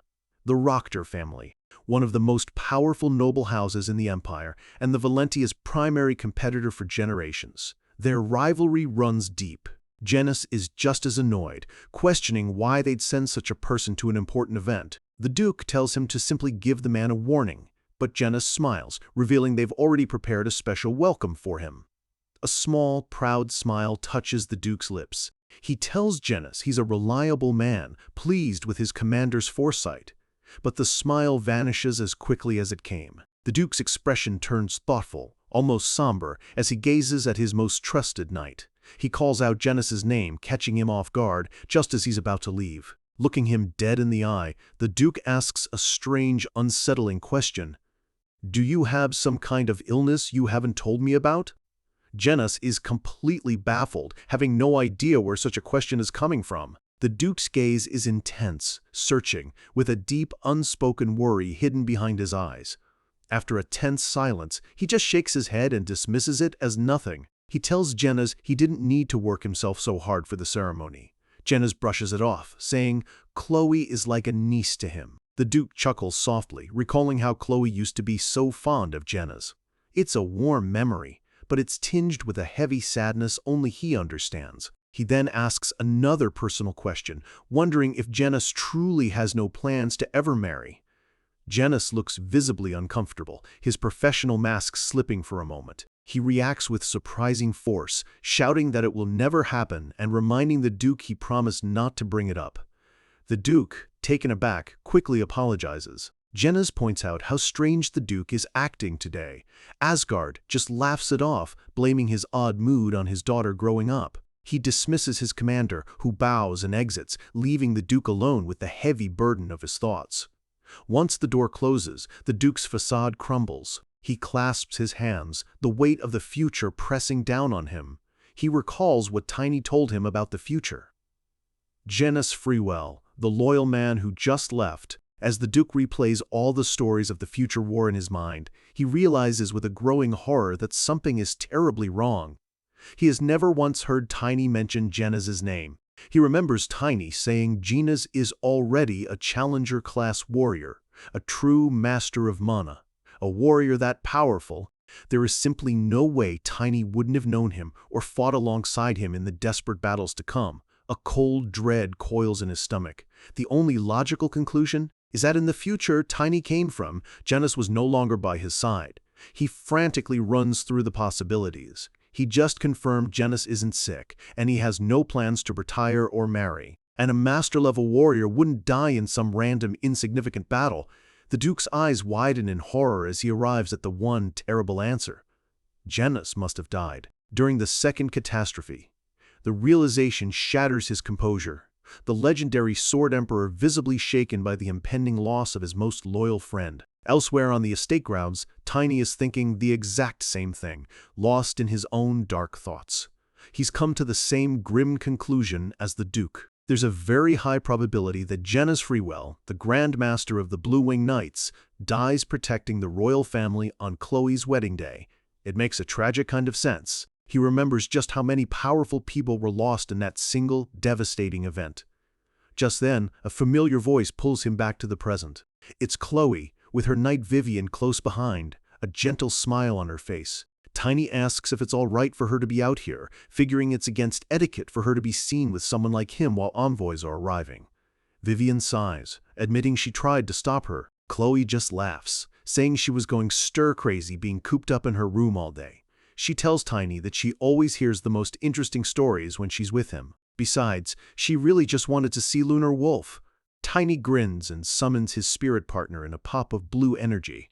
Chloe's eyes immediately light up with delight. He tells his wolf it'll be less boring with her, and the pup happily leaps into Chloe's arms. Tiny is surprised at how quickly his partner has taken a liking to her, but the peaceful moment is shattered by a loud, obnoxious voice shouting, "Oh, the Angel of Valentia!" A young man with messy blue hair strides towards them, his eyes locked on Chloe. "You are truly beautiful," he exclaims. He drops to one knee in a ridiculously dramatic pose, hand over his heart. "I swear," he declares, "you are the most beautiful woman I, Tibron von Rochter, have ever laid eyes on." The name Rochter instantly puts Vivian and Chloe on guard. Tibron just smirks, proudly announcing his prestigious family name. Chloe, ever the polite noble, forces a smile. But Tibron presses on, asking for some of her time. Chloe is visibly uncomfortable. Even Lunar Wolf looks annoyed by his presence. Tibron gives her a sleazy wink. "Who knows," he says, "I might just be your soulmate." He pushes closer, suggesting they share some fine alcohol he brought from his estate. Chloe's expression turns from discomfort to pure shock. Tiny is seething. Who is this creep? Offering alcohol to an underage girl who is about to be engaged? The disrespect is infuriating. Vivian steps between them, her arm out protectively. She firmly tells Tibron to step back, informing him that Chloe isn't permitted to meet guests until the ceremony. Tibron scoffs. "A female knight? How dare a woman interfere with my conversation?" he barks, calling for his own guard. A massive, burly knight in dark armor steps forward, physically blocking Vivian's path.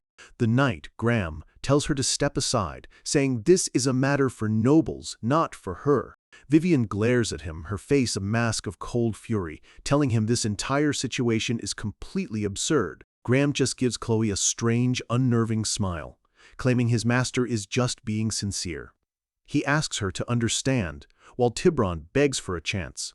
Chloe looks completely trapped, and Lunar Wolf is now baring his teeth. Graham's weird, overly enthusiastic smile never wavers. This whole encounter feels staged and wrong. The men from the Rochter family have now effectively cornered them.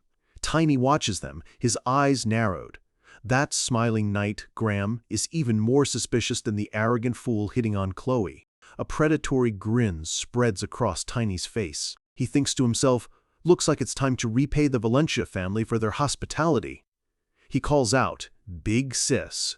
Chloe turns, surprised, still clutching Lunar Wolf tightly. With wide, innocent eyes, Tiny points at the two men.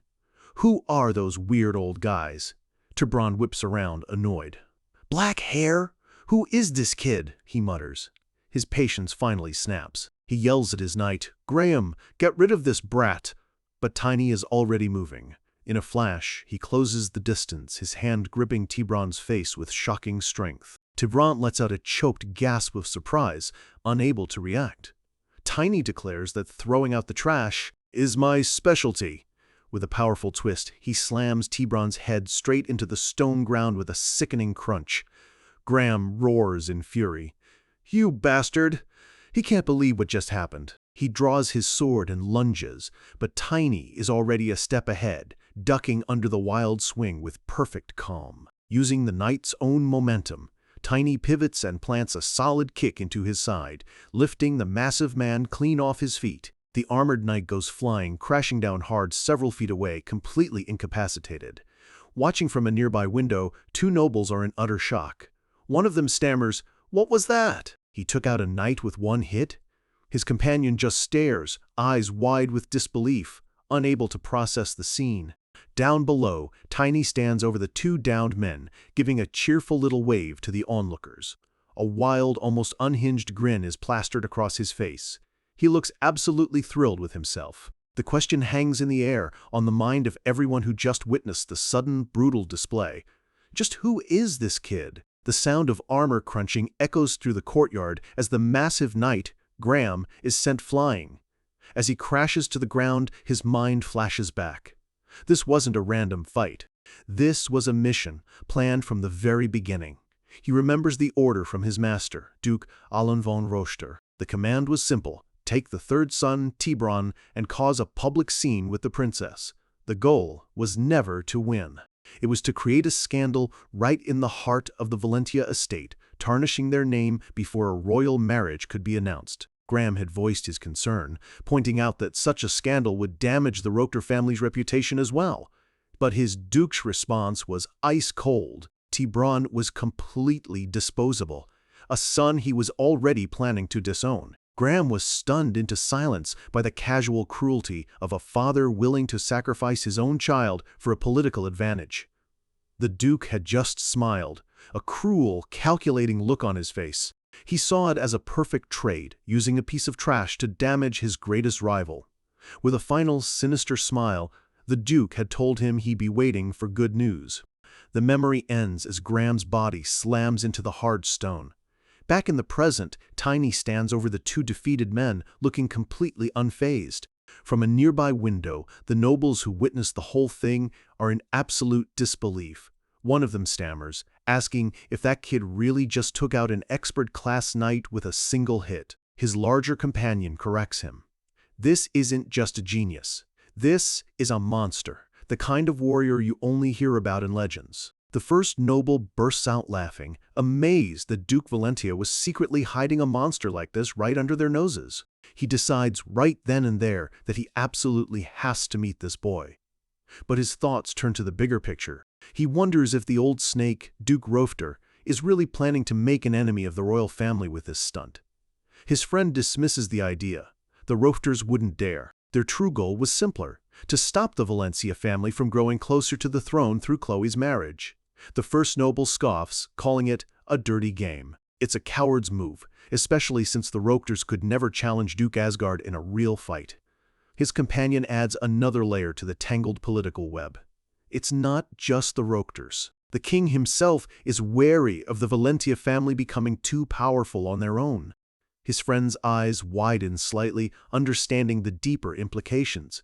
He nods slowly. The situation is far more complicated than a simple family rivalry. Looking back down at the mess, he comments that he was about to step in and handle the troublemakers himself. But his larger friend stops him, saying there's no need. Because, as he puts it, the young masters of the Valentia family are insanely protective of their little sister. And with a menacing glint in his eye, he adds that fortunately, they've just returned. The implication is clear. Someone is about to have a very bad day. Chapter break later. In the Duke's office, Tiny reports back. Asgard confirms that the Rochter family has officially disowned Tibron. This means Tiny won't face any legal trouble for the assault. While munching on a cookie, he nonchalantly calls it good news. Good. The Duke explodes, smacking the plate of cookies right out of Tiny's hand in a fit of rage. He grabs Tiny, yelling that he got lucky this time and pleading with him not to be so reckless in the future. He shakes him, asking if he wants to end up in prison before he even gets a chance to fight the Demon King. With his cheeks full of cookie, Tiny tries to explain that the men were just acting too suspicious. And just like that, the Duke's anger flips. He stops, considers it, and says, "Well, you're right about that." Tiny is shocked he actually agrees. The overprotective father suddenly roars back to life, his eyes blazing with fury as he declares that Creep needs to be taught a serious lesson. He goes on a rampage, yelling about how anyone would dare harass HIS daughter in HIS territory. Tiny just watches, wondering if this is the same man who was just lecturing him about recklessness. Suddenly, Tiny hears shouting and the pounding of heavy footsteps echoing down the hall. He turns just in time to see two large, muscular men with familiar blonde hair charging toward them. They're absolutely furious, screaming, "How dare you try to take Chloe from us? We'll kill you!" Tiny vaguely recognizes them, but doesn't have time to place them before they attack. A fist flies at his head. With a dull thud, the attack connects, but Tiny doesn't even move an inch. Instead, it's the attacker who is sent flying backward, his arm recoiling from the impact. He crashes to the floor, screaming in pain, while his brother shouts his name in shock. Tren! The other brother is completely stunned. Tren, an expert class fighter. Just bounced right off a little kid? It makes no sense. Tiny just scratches his head, a faint blue aura of his own powers swirling around him, clearly annoyed by the interruption. The brother's eyes go wide as he finally connects the dots. Wait, are you Tiny? He shouts. The realization hits him so hard, he stumbles back and falls to the floor. The kid who fought Sir Drexler? Tiny casually admits they fought but downplays it, saying Drexler went easy on him. The brothers are suddenly ecstatic. They jump to their feet, rushing over and exclaiming that the rumors were true. Now they get why their father is teaching him. One of them claps Tiny on the shoulder but says they're in a hurry and have to go. As they run off, they're still fuming about Tibron Rukter, vowing to make sure that creep doesn't leave their territory in one piece. Tiny just stands there, completely drained by the chaotic energy of Chloe's older brothers. But then, a name clicks in his memory. Aaron, the heir of the Valentia family. That's why he looked familiar. He tries to place the other one, Tren. He searches his future memories and comes up with nothing. In the timeline he came from, he only ever knew of one young master of Valentia. A horrifying image of bodies flashes in his mind. The realization is a gut punch. The other brother, he's going to die, just like Jenna's. Another victim of the second catastrophe. He clenches his fist in frustration and runs back down the hall, cursing the Aslan imperial family under his breath. He remembers their arrogant, foolish traditions. They cherish the royal bloodline so much that, only direct relatives were allowed at the celebration where the catastrophe struck. Because of that ridiculous rule, the guest list was small, the defenses were minimal, and an entire generation of their family was slaughtered. He spits on the ground in disgust. Precious bloodline of the Golden Dragon! What a joke! A voice suddenly interrupts his angry thoughts. Haha, kid, it's the two nobles from the window. The one who spoke warns him to watch his surroundings before saying something so treasonous. Tiny looks them up and down, his eyes narrowed. Who are you? He asks, sensing they're more than they appear. His intuition is right. He senses the man's face is a magical disguise. The man just smiles as an orange light dissolves the illusion. He introduces himself as Baron Rendley von Narsa, a guest for the ceremony. The Baron says he heard a rumor about Tiny and came to see for himself, assuming Tiny is in service to the Duke. Tiny corrects him, saying the Duke is just looking after him for now. The Baron smirks, taking a cheap shot by saying the Duke must not be a good judge of character. Tiny's eyes flash with anger. He reminds the Baron that they are in Valentia territory, and it's incredibly rude to insult the host. For a second, the Baron looks genuinely surprised by the boy's sharp retort, but then he just throws his head back and laughs, asking if they're even now. Tiny is left thinking, who is this guy? The Baron gets uncomfortably close, a slimy grin on his face, suggesting that, since they've traded advice, they're now friends. He offers to buy Tiny a meal to celebrate. Tiny just stares back, arms crossed, completely unimpressed. The Baron winks, telling him not to be shy so they can build a great friendship. Tiny's patience is wearing dangerously thin. He briefly considers just beating the guy up first and finding out who he is later. But the Duke's lecture about recklessness echoes in his mind, and he decides to wait. But then the Baron reveals his true, slimy motive. He leans in and says, I heard you're quite close with the lady. Then could you perhaps introduce me to her? Before he can even finish the sentence, he feels a hand grab his face. A loud SMA echoes through the hall as Tiny's fist connects squarely with the Baron's jaw. The force of the blow sends the Baron flying, his body tumbling through the air. The Baron's bodyguard can only watch in absolute shock as his master goes down.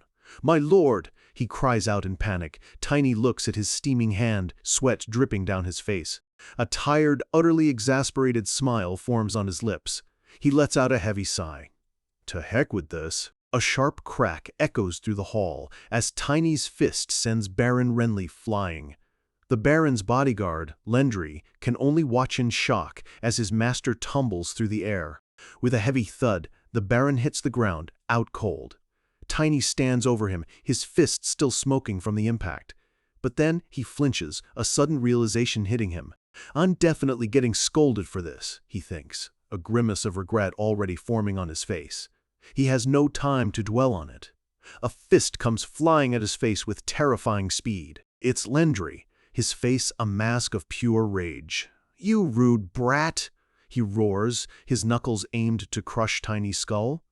Tiny reacts in an instant, throwing up a shield of crackling blue mana. The punch connects with a massive boom, but he manages to hold his ground. Lendry's eyes glow with red-hot fury. I will tear you apart, he snarls, pouring on the pressure. Tiny grits his teeth, his mana shield trembling. He doesn't know who this guy is, but he's on a completely different level from anyone he's fought since returning to the past. Then, Tiny's eyes widen as he feels it, a shift in the very air around them. A massive wave of orange energy explodes from Lendry, pressing down on everything. This isn't just strength, he's dominating the space itself with his mana. The horrifying truth dawns on Tiny. This man is a challenger rank, a true master. Lendry bares his teeth, threatening to cut off Tiny's disrespectful hand first. Tiny struggles, his mana shield cracking under the strain.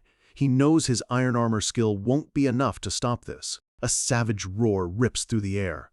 Lunar Wolf materializes in his full, monstrous form, a beast of pure energy ready to defend his master. Lendry just scoffs. That won't work, and meets the spirit's charge head-on. A mana wolf and a spirit summoner, he's completely unimpressed. But Tiny uses the brief distraction. He instantly forms a bow and arrow from mana, taking aim. He lets the arrow fly, a bolt of pure energy streaking towards its target. Darn it! Tiny curses under his breath. The arrow shatters harmlessly against Lendry's mana-infused skin. It's like shooting at a fortress wall. Before Tiny can react, Lendry's iron grip closes around his shirt, and with a mighty heave, he throws Tiny across the hall like a rag doll. Tiny skids across the floor, landing in a crouch, already preparing for the next assault. But Lendry isn't focused on him. He brings his sword down in a powerful overhead slash, aimed right at Lunar Wolf. The wolf meets the blade with its claws, mana and steel clashing with a deafening roar. Lunar!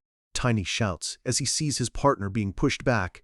He's forced to slide back even further, escaping the shockwave of their collision. Lendry glances at his sword, a flicker of surprise in his eyes. He has to admit, for his level, the kid is impressive. But the warm-up is over. He raises his sword, now glowing with an immense golden aura. It's over now, he says, his voice cold and final. But just as he's about to strike, a panicked voice screams, "Stop!" Tiny grits his teeth, bracing for a blow he knows he can't possibly block.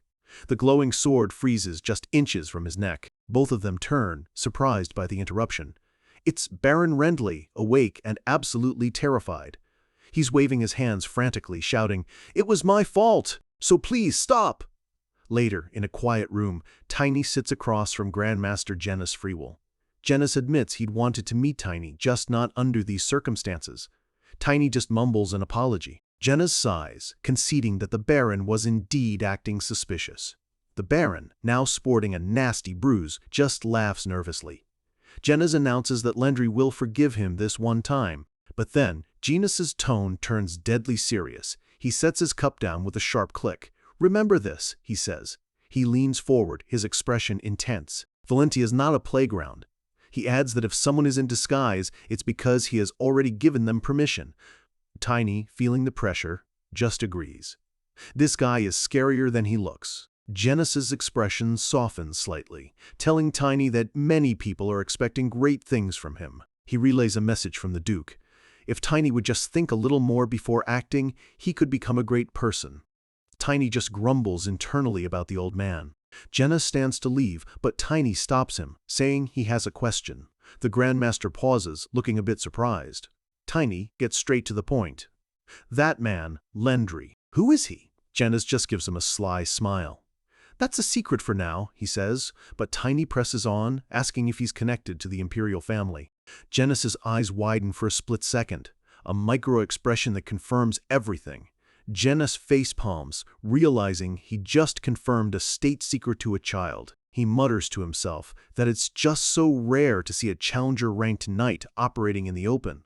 The image of Lendry's back confirms it. This man is a top-tier warrior, a secret agent of the throne. Genis turns back to Tiny, a playful but stern look on his face. Don't tell anyone about this, okay, mister? Tiny agrees, but it doesn't matter. He already knows who Chloe's fiancé is. Later, he puts the pieces together. Lendry is an inspector from the imperial family, and Chloe's coming-of-age ceremony is the unofficial announcement of her engagement to the crown prince.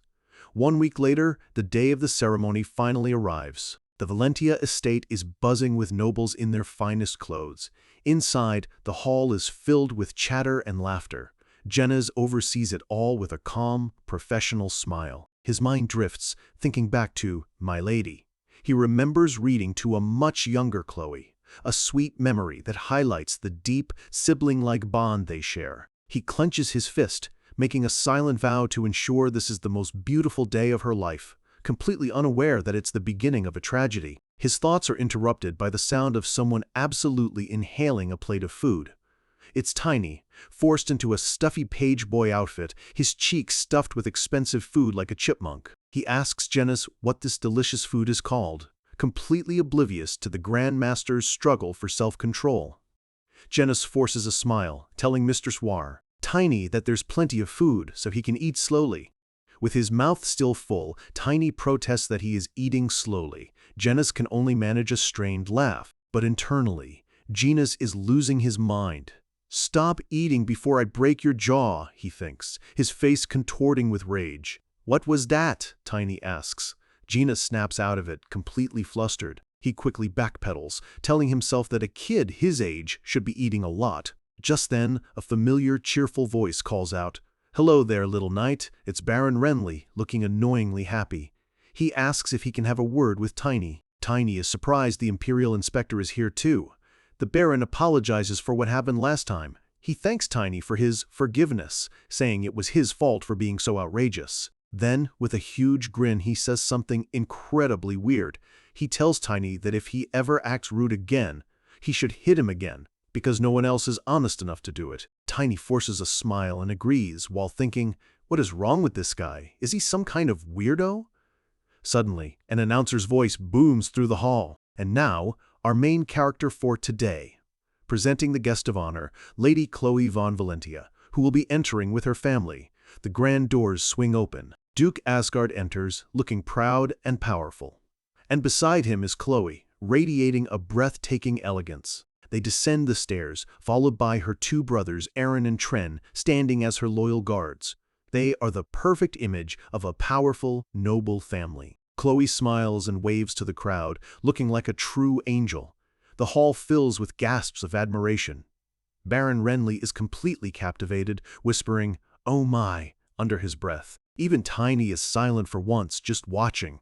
The Baron is so stunned by her beauty that he unconsciously grabs onto Tiny's shoulder for support. Tiny glares down at the man's hand on his shoulder, a look of pure annoyance on his face.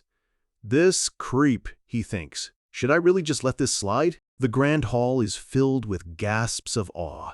The nobles are completely captivated as Chloe and her family make their majestic entrance. One guest sighs.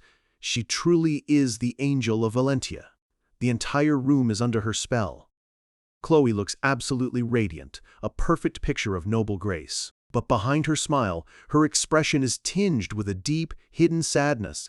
She thinks to herself, trying to find a sliver of hope in this gilded cage. If I can just make it through today, oh, everything will change, won't it? She clutches her hands, steeling herself for the future she's being forced to accept. Her eyes drift across the crowd and find one person, Tiny, standing stiffly in his uncomfortable page boy outfit. He watches her, his expression serious. He sees past the beautiful dress and the adoring crowd to the heavy burden she's carrying. He remembers her kindness, her genuine smile when she asked him to call her Big Sis. She was the first person in this new life to show him that kind of warmth. A soft blue light glows in Tiny's hands.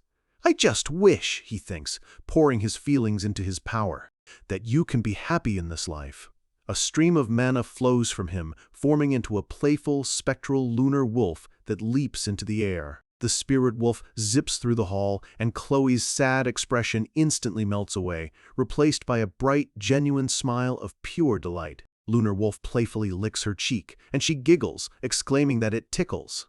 Her father and brothers look on, surprised by the sudden change in her demeanor. As she takes her seat on the ceremonial throne, she scoops the spirit wolf into her lap. For the first time all day, she looks truly happy. The Duke and his sons, however, are less than amused. The Duke sighs, wondering what a dog is doing at a formal event, while one of his sons mutters about it being a circus act. But just as they're about to complain, the small wolf begins to glow, dissolving into particles of light. The spirit fades away, leaving a comforting sparkle in the air. Then, with a surge of energy, a much larger, more majestic lunar wolf materializes beside her throne, a powerful and regal guardian. The great wolf bows its head, resting it gently in her lap. The guests are stunned into a reverent silence. The silence is broken by shouts of awe. "It's a spirit!" someone exclaims. Another cries, "It's like an angel with her mythical beast." Baron Renly stands beside Tiny, a proud smile on his face as he watches. He remarks on how reliable the spirit looks. He then turns to Tiny with a pleased expression. "Thanks for the amazing show." Tiny just gives him a suspicious side-eye. Why is he thanking me? He wonders. His instincts are screaming. Something about this guy is seriously off. Chapter break up on the dais. The Duke addresses his daughter, his voice filled with pride. He thanks her for growing up so well. He looks at her wistfully. "I wish your mother could have been here to see this." Chloe's smile falters, her eyes welling with tears. "That would have been wonderful, father," she says, her voice trembling. The moment is heavy with emotion, a shared memory of loss that even the guests feel. A nearby noble asks what happened, and Tiny quietly explains that the Duchess passed away some time ago. The Duke steps forward, placing the family medallion around Chloe's neck, the official symbol of her coming of age. The crowd watches the touching family moment, their hearts warmed. The announcer then steps forward again. "And now, for the main event. We will introduce you to the fiancé." The Duke raises his voice, preparing to make the announcement that will tie his family to the throne. "The fiancé of my daughter, Chloe, is, that man." He gestures towards the center of the hall. A brilliant ball of golden light appears in a flash. The guests gasp. It's a magical projection, a common tool for nobles who can't attend in person. The light coalesces into the form of a young man in regal white and gold attire. His projected image speaks, his voice echoing through the hall. "I, Bradley Van Aslan, am so thankful to have the Angel of Valencia as my fiancé." He apologizes for not being there in person. Vivian is shocked. It's the Crown Prince himself. Tiny just watches, completely unimpressed. To him, this is just the prince who died a pointless death in his last life. Beside him, Baron Renly smirks. "Finally, my turn," he whispers and starts to walk forward. But a hand shoots out and grabs his wrist, stopping him cold. Tiny's grip is like iron. "Where do you think you're going, Baron Nasa?" he asks, his voice low. His eyes are sharp with suspicion. "I don't think you should be getting involved in this." The Baron just chuckles, patting Tiny on the head. "Little knight," he says condescendingly. "I understand you're worried about her, but you don't need to act this way towards me." He leans in and whispers a clue. "Try reading Narcissus backwards." Tiny is confused. What? A golden aura surrounds the Baron as his disguise dissolves. He reveals the truth. It's Aslam, the royal family name. With his true identity revealed, the prince walks away, leaving Tiny frozen in place. "See you again." Tiny's mind is racing, his eyes wide with horror. The Crown Prince. He was here, in person, disguised as the Baron all along. The memories flash through his mind, the insults, the fight with his bodyguard, and the punch. Then, I slapped the Crown Prince? The full, crushing weight of his actions crashes down on him. A dark, oppressive aura of dread surrounds him.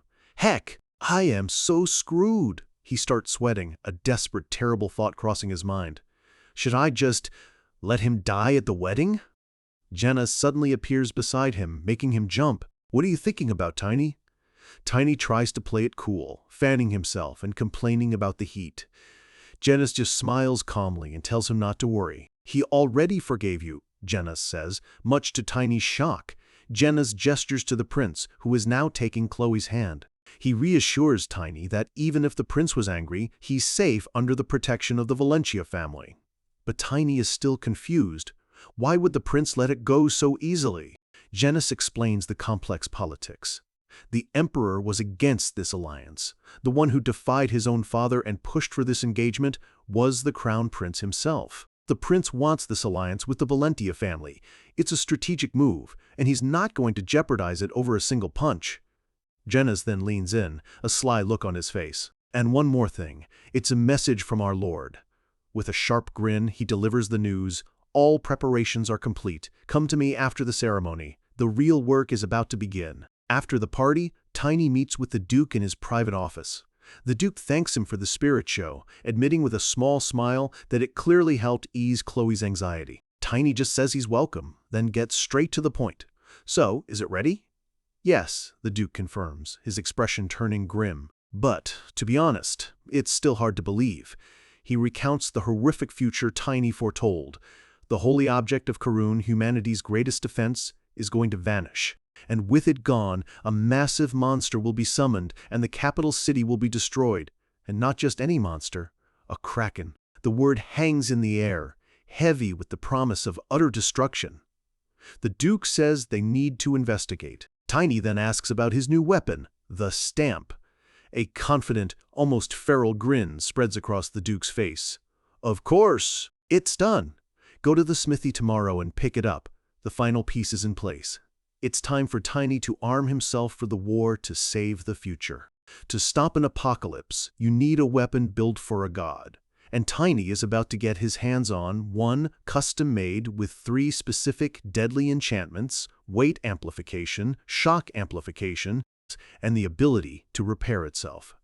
A master dwarven blacksmith explains that he painstakingly adjusted the weapon's mana flow to perfectly match Tiny's unique energy. This is more than a weapon, it's an extension of Tiny himself. The blacksmith scratches his head, admitting the design is unconventional. He has no idea what his son, the designer, was even trying to create. To a master craftsman, it breaks all the rules, but Tiny sees it differently. He lifts the massive warhammer, a huge, excited grin spreading across his face. For him, this weapon isn't weird at all. In his mind, he can already see its devastating potential. Still skeptical, the blacksmith crosses his muscular arms. "Well, go on," he grunts. "Give it a swing." Tiny gets a firm grip on the handle. There's a sudden focus in his eyes. He's not just holding a hammer, he's holding the key to rewriting the future he knows is coming. He lifts it, feeling its perfect heft and balance. A determined grin plays on his lips. Then, with a surge of power, he swings. The hammerhead cuts through the air with a satisfying whoosh, glowing with a faint blue energy. The force is so intense, it kicks up a gust of wind, powerful enough to make even the massive lunar wolf flinch back with a yelp. A vortex of pure energy spins off the hammer, a clear sign of just how much power this weapon can channel and unleash. He's absolutely ecstatic. A massive, toothy grin lights up his face. Perfect! He admires the weapon, now glowing with a brilliant blue aura. It's even better than he hoped. This is all thanks to the Crown Prince in disguise who funded it, a silent debt. Tiny fully intends to repay. Lunar Wolf lets out a soft bark, nudging Tiny as if to ask what's next. Without a word, Tiny hops onto Lunar Wolf's back. The real mission starts now. As they race through the forest under a full moon, Tiny feels a surge of energy.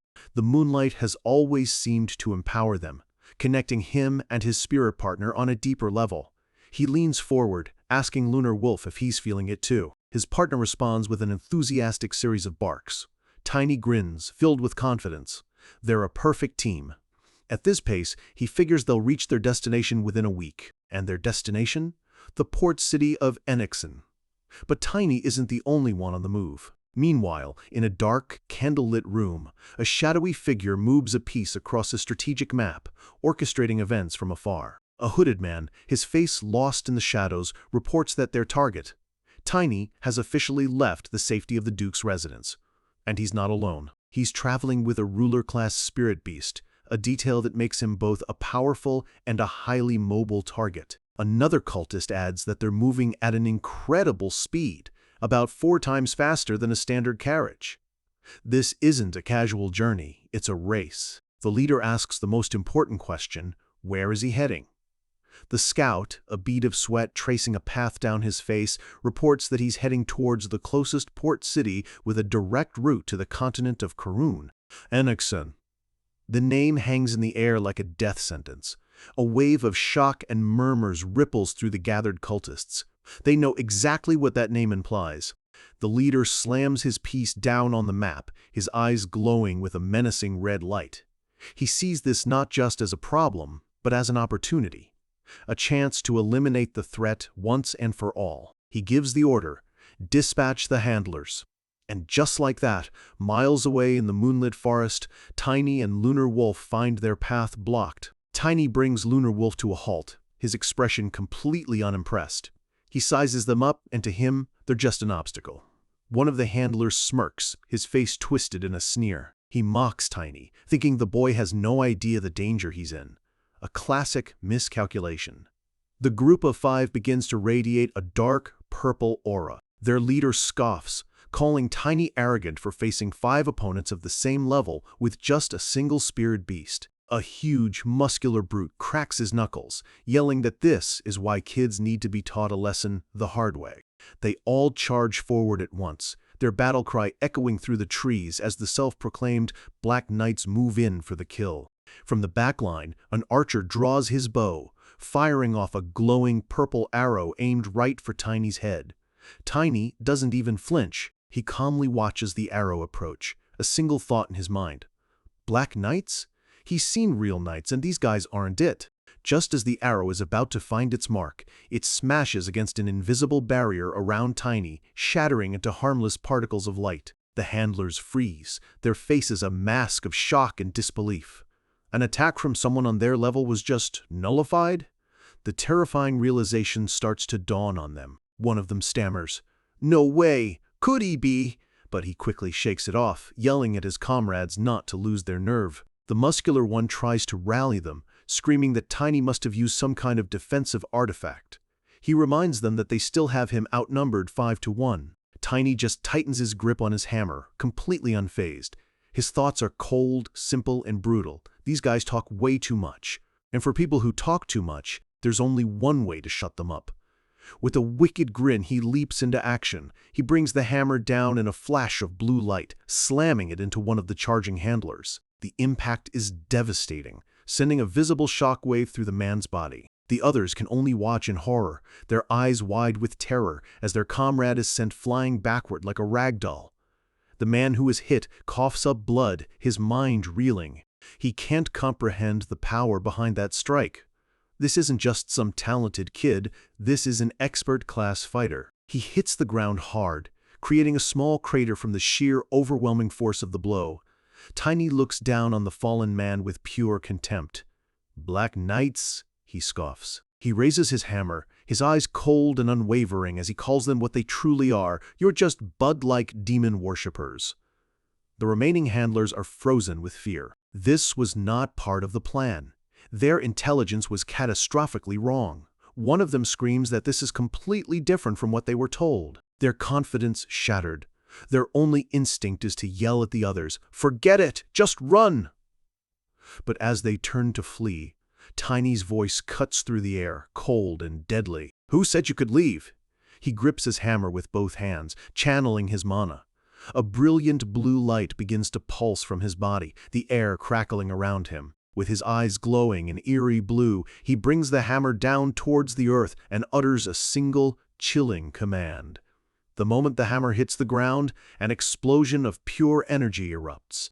A massive wave of lightning surges outward, tearing through the forest floor and racing towards the fleeing cultists.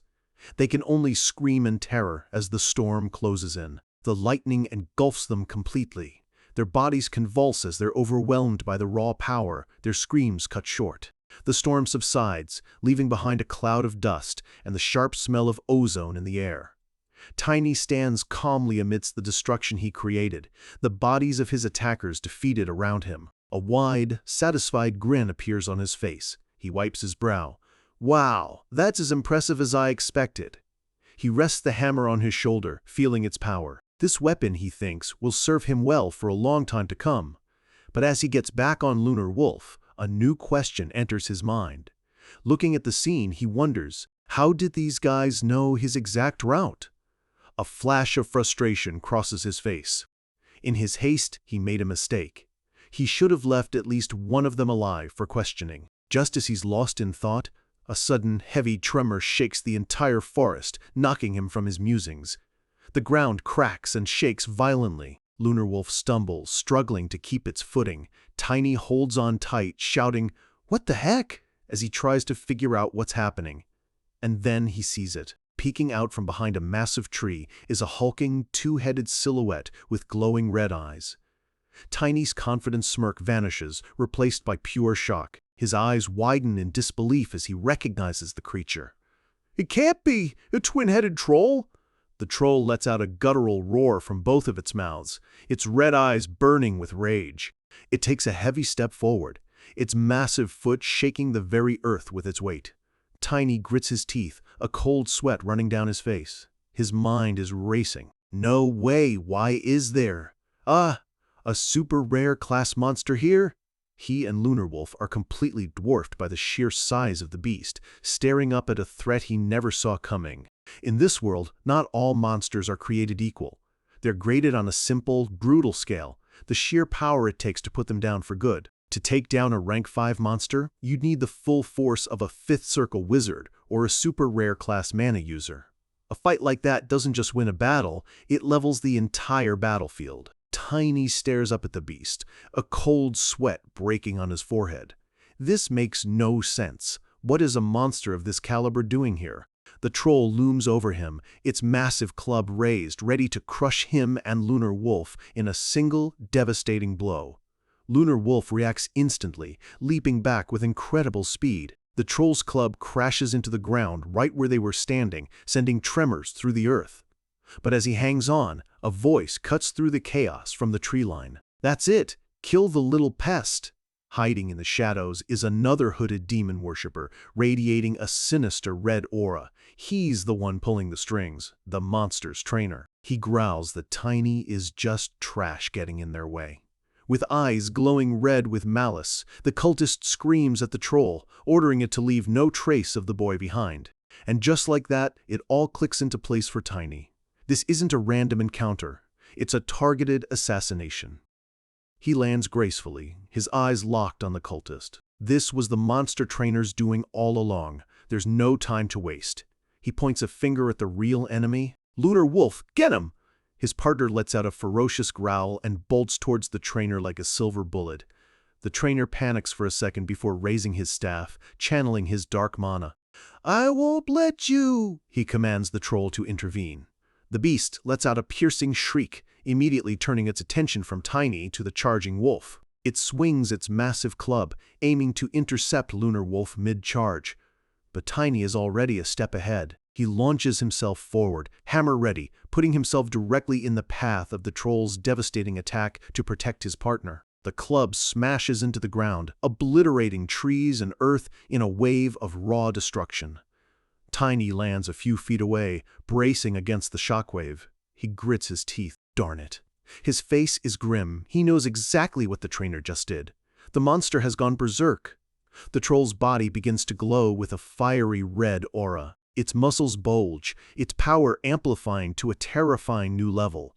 It swings again, faster and stronger than before. Tiny is forced to duck and weave, narrowly avoiding the blow. This just got a lot more annoying. He remembers this from his past life. This is the most dangerous trait of the twin-headed trolls. On top of their insane regeneration, they have a berserk mode. But Tiny knows its secret. It's on a timer. He doesn't have to win a contest of strength. He just has to survive. The troll takes a deep breath, its chest puffing out unnaturally. It then unleashes a foul, yellow-green cloud from its mouths, the toxic gas spreading rapidly across the battlefield. Poison breath? That's a new one. Tiny raises his mana shield, confident he can block it. But the poison is stronger than he anticipated. It seeps through his defenses, and he stumbles to one knee, a harsh cough escaping his lips. The troll sees its opening. It raises its massive club, preparing to bring it down for the final blow. Tiny looks up, his eyes wide. The club is descending way too fast. There's no time to dodge. He summons all the mana he can, preparing to block the attack head-on. But just as he braces for impact, the troll suddenly screams in pain, its attack stopping mid-air as it slams into his reinforced shield. The beast stumbles backward, clutching its side where an unseen attack must have landed. Tiny seizes the opening, pushing back with a burst of his own energy. He surges forward, his hammer glowing with power, and swings it in a wide, punishing arc. The blow connects perfectly with the troll's side, sending a shockwave through its massive body and making it roar in agony. With a determined smirk, Tiny prepares to follow up, activating his hammer's enchantments. This is going to hurt. The troll screams as the amplified shock and weight tear through it. But then, something impossible happens. The deep wound on its side begins to glow with a green light. In seconds, the flesh knits itself back together. It's already regenerated. Fully healed, the troll grabs a fallen tree, swinging it like a massive whip and forcing Tiny back on the defensive. He barely manages to block the heavy blow, the sheer force knocking him backward through the air. But Tiny isn't discouraged. This is all part of the plan. He lands, grits his teeth, and launches himself right back into the fray. He meets the troll head-on, his hammer clashing against its brute strength in a brilliant flash of blue energy. The monster cries out again, the amplified shock taking its toll. The monster trainer watches from a distance, a smug look on his face as the troll stumbles back. "Idiot," he mutters. He thinks Tiny is just running on fumes, delaying the inevitable. After all, the troll is a relentless beast. The battle rages on, a dance of dodging and weaving between furious, earth-shattering attacks. Tiny leaps backward to gain some distance, only to find his back against a sheer rock wall. A dead end. Shoot, he thinks, bracing himself as the troll closes in, its massive shadow swallowing him whole. The troll raises its club, its body still glowing with the red rage of its berserk state. But then, the glow flickers and dies. The troll's furious expression slackens into one of dull confusion. The trainer watches in disbelief. "Wait!" he shouts. "The berserk mode is already over?" Tiny stands up, a confident smirk returning to his face. "Looks like you've reached your limit." Forcing it to regenerate so many times had drained its energy faster than expected. The trainer's face fills with dawning horror. "What? So you planned this all from the start?" He doesn't even have time to process the revelation before Lunar Wolf, no longer blocked by the troll, lunges out of the shadows. The wolf sinks its teeth deep into the trainer's shoulder, throwing him to the ground with a savage, triumphant growl. Tiny gives his partner a nod of approval. "Good job, Lunar Wolf." With the trainer down, he turns his full attention back to the now weakened troll. He orders his spirit shadows to hold it tight. He takes a deep breath and lets out a powerful war cry. He unleashes his ultimate attack, Lightning Wallop. A massive pillar of pure lightning descends from the sky, striking the troll dead center. The blast is immense, engulfing the entire area in a blinding blue light and raw, untamed energy. When the smoke clears, Tiny is standing over the defeated monster trainer. A wicked grin spreads across his face, his eyes glowing in the darkness. "All right then," he says, his voice dripping with menace. "Start talking." A short while later, Tiny is piecing it all together. The organization's headquarters is in the lawless region of the City Federation, and their boss is the mayor. The terrified trainer, bruised and kneeling, quickly nods. "Yes, that's right, but that doesn't add up." Tiny realizes something. "Then that means your group and the one I met before aren't the same." The trainer just looks up, confused. Tiny recalls the Chain Wolf incident. That group used a powerful curse to prevent their members from ever speaking about the organization. It's a simple deduction. There's no way an organization that careful wouldn't put the same curse on a valuable asset like a high-rank monster trainer. Which means this guy belongs to a different faction entirely. He connects the final dot. He turns to the trembling man and asks directly, "You guys are planning to steal Karun's holy object, right?" The trainer flinches. "No." But his terrified reaction is all the confirmation Tiny needs. He snaps his fingers. "Okay, so I got that one right." He leans in closer, an unsettlingly cheerful smile on his face. "One more thing. Just give me your leader's name, and I'll let you live." The trainer is terrified. If he speaks, the curse will activate. He stammers, trying to reason with Tiny. Tiny cuts him off. You've heard stories about curses making people's heads explode, right? The trainer can only nod nervously. Tiny's smile widens, his eyes glowing with a terrifying light. He lays out the simple, brutal logic. The chance of that curse killing you is a lot lower than the chance of me killing you. Right here, right now. The trainer's face drains of all color. He's trapped. There is no right answer. Some time later, Tiny walks into the bustling port city of Enixen. Far behind him, an explosion of light blooms silently over the mountains. The townsfolk look up, wondering about the noise. Tiny glances back, unconcerned. He has all the information he needs. The trash has been taken out. Back at the Valentia estate, Duke Asgard sits in his office, a confident grin on his face as he speaks into a communication device. "Of course," he says. "Everything is ready." A voice on the other end confirms that his contact will be waiting for Tiny in a pub in Enixen. Tiny arrives in front of a quaint two-story pub, his warhammer strapped to his back. This must be the place. He walks inside, and his eyes go wide with absolute, unfiltered shock. Standing there, dressed in simple traveler's clothes, is the reinforcement the Duke had arranged. It's Duke Asgard von Valentia himself. The Sword Emperor is here. Tiny is completely frozen.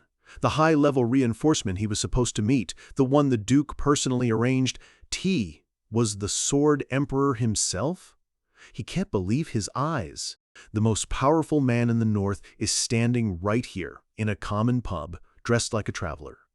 But before Tiny can even process it, the Duke brings a hand to his face with an embarrassed sigh. Just then, another man steps in front of him, smoothly taking control of the situation. A man with red hair and a friendly smile places a hand on Tiny's shoulder. "Sorry, but we don't sell alcohol to little kids here." Tiny's eyes flare with a blue light as he stares intently at the man's face. He's scanning him, trying to figure out what kind of illusion this is. But it's not a magical disguise, and stranger still, he can't sense a single drop of mana from him. It's like he's just a regular person. He wonders if he's just seeing things. His confusion is interrupted by a roar of laughter from a nearby table. A couple of drunk patrons are snickering at him. "He's right, kid," one of them slurs. "This is no place for a black-haired brat like you." The bartender quietly begs his master not to cause a scene, but it's too late. With just a thought from Tiny, a massive, glowing spirit form of Lunar Wolf appears right behind the drunks. The men turn around and are met with the terrifying sight of the spirit wolf baring its fangs, ready to tear them apart. They let out a unified, high-pitched scream. The sheer terror sends them flying backward out of their chairs, scrambling away in a panic. As the men cower on the floor, the spirit fades away. Tiny just watches, completely unfazed. He puts his hands on his hips with an annoyed pout. There was no way he was going to let an insult like that just slide. Suddenly, the red-haired man's entire demeanor changes. The friendly act vanishes. "A black-haired spirit tamer," he says, his voice now sharp and serious. "You must be the one who ordered our special menu." He bows his head slightly, giving a sheepish smile. "My apologies for not recognizing you sooner." With a gesture, he tells Tiny to follow him. The rest of the pub falls silent, the patrons sensing that this is far more than a simple bartender and a kid. In a private room upstairs, Tiny presents a small, metallic object to the man. The man examines it closely, recognizing it immediately. It's the Duke's personal silver plaque. This plaque is the official seal of Valentia's secret organization, Blackwing. Publicly, they're known as elite fighters. But their true expertise lies in the shadows. They are masters of espionage, with a network of connections that runs deeper than anyone knows. They are the Duke's eyes and ears, operating where no one can see them. The red-haired man places a hand on his chest and introduces himself. "I am Jay, the commander of Black Wing." Tiny takes this in. This man is the head of the Duke's intelligence network. He crosses his arms. "I have a question." He points out that the commander of Black Wing should be a blader class, yet he can't feel any mana from him at all. He asks him straight up, "How did you hide your levels so perfectly?" Jay's expression turns serious. His answer is shocking. "I'm not a mana awakener." Tiny's jaw drops. "What?" Jay then reaches up and peels off his own face, revealing it to be a hyper-realistic mask. He explains that for some disguises, hiding your mana can actually make you more conspicuous. Just then, Duke Asgard steps into the room, having removed his own disguise. He's right, the Duke confirms with a grin. Tiny is completely stunned. So it was all just a physical disguise? Not magic at all? Jay confirms with a sly smile. That's right. Tiny realizes he wasn't seeing things after all. He's still trying to wrap his head around it. Isn't it too dangerous for a non-mana user to be doing this kind of work? Jay just laughs, a thrill-seeking glint in his eye. That's what makes it exciting. Tiny can only stare, thinking this guy's definition of exciting is a little different from most people's. Jay waves it off. Let's focus on the matter at hand. Tiny is a little lost, asking what he means. Jay's face turns serious again. He explains that their original plan has hit a major snag. The Mage of Sea Waves, a man named Gale Anderson, has gone missing. Missing? A mage? Tiny is shocked. That's not a title you just throw around. The title, Mage, is reserved for Seventh Circle magicians, some of the most powerful magic users in the world. And being the Mage of Sea Waves meant he was practically unbeatable on the ocean. Jay explains they lost contact with him 2 weeks ago while he was exploring the ocean. He's long overdue. Tiny crosses his arms, thinking grimly that it's pretty hard to recommend a mission to a man who's vanished off the face of the earth. Jay just smirks. Don't worry, we've already prepared Plan B. He holds up a new, hexagonal plaque. Get acquainted with your new identity. The plaque bears the crest of a noble house Tiny has never seen before, the House of Moors. A huge, satisfied grin spreads across Tiny's face. He should have known. The Sword Emperor always has a backup plan. Then Tiny remembers his own mission. Before we go any further, I need you to look into someone named Hustle. He explains that Hustle is the demon worshipper behind the incident in Karun. Jay is taken aback. How could you possibly know that? Tiny says it with a chillingly casual tone. I'm sure of it. He gave me the information right after I made his friend's head explode. Jay strokes his chin, processing this. Hustle sounds like a name from the beast tribes. He promises to look into it immediately. Suddenly, the door bursts open, and one of the waiters runs in, shouting for his master. He yells that Jay needs to come down quickly. They're here! They? Tiny looks confused. But Jay's expression hardens as he realizes who it must be. He says with grim certainty, "The big fish must be here." Tiny looks toward the door, his mind racing. Who could be important enough to be called a big fish by the head of Blackwing? The scene cuts to the main pub floor, which is now completely packed with a rowdy, hungry crowd. Jay is running around trying to serve everyone at once. Tiny stands by the wall, sweating as he watches the chaos unfold. The other waiters are clapping in sheer panic. The big fish was just a massive rush of dinner guests. One of them is even yelling for more chicken and rice. The other staff members are on the verge of tears, complaining that their master is just too good at running a pub. Tiny is completely bewildered. How is a pub being used as a secret intelligence front this popular?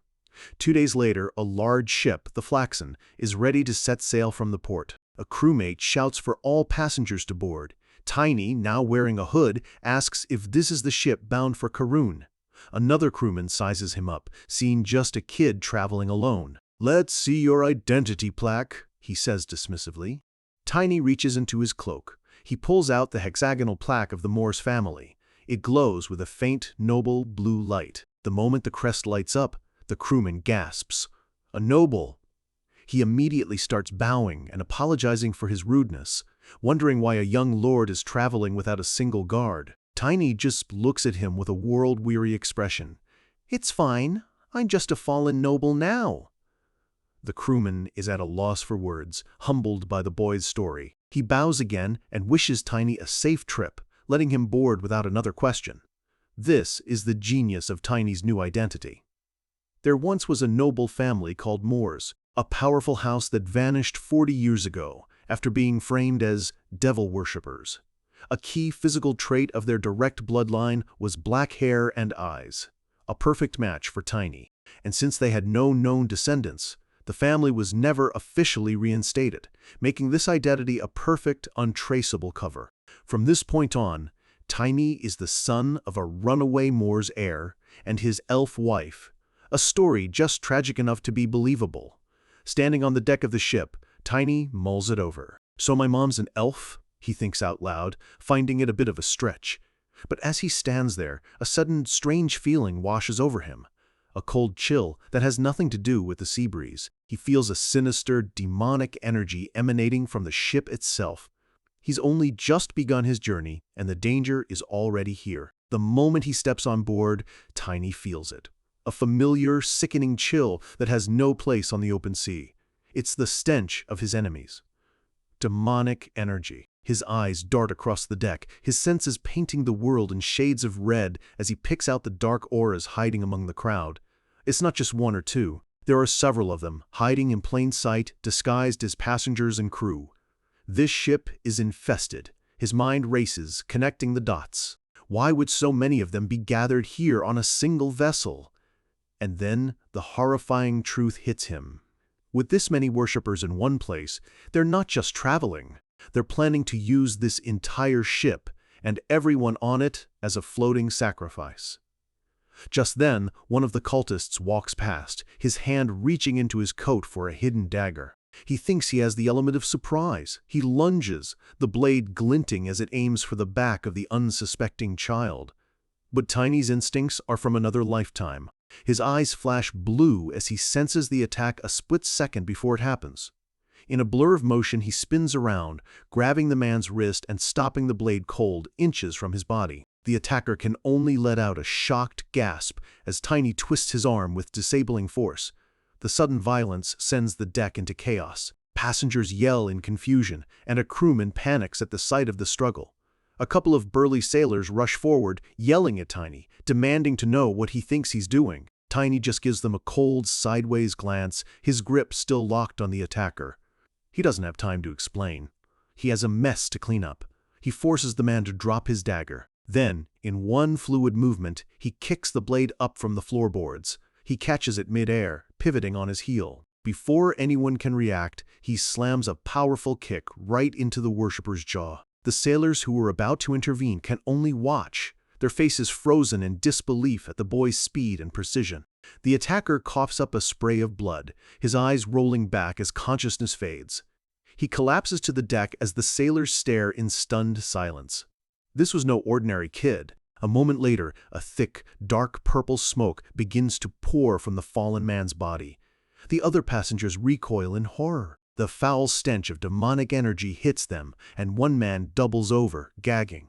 A woman covers her nose, asking what that horrible smell is.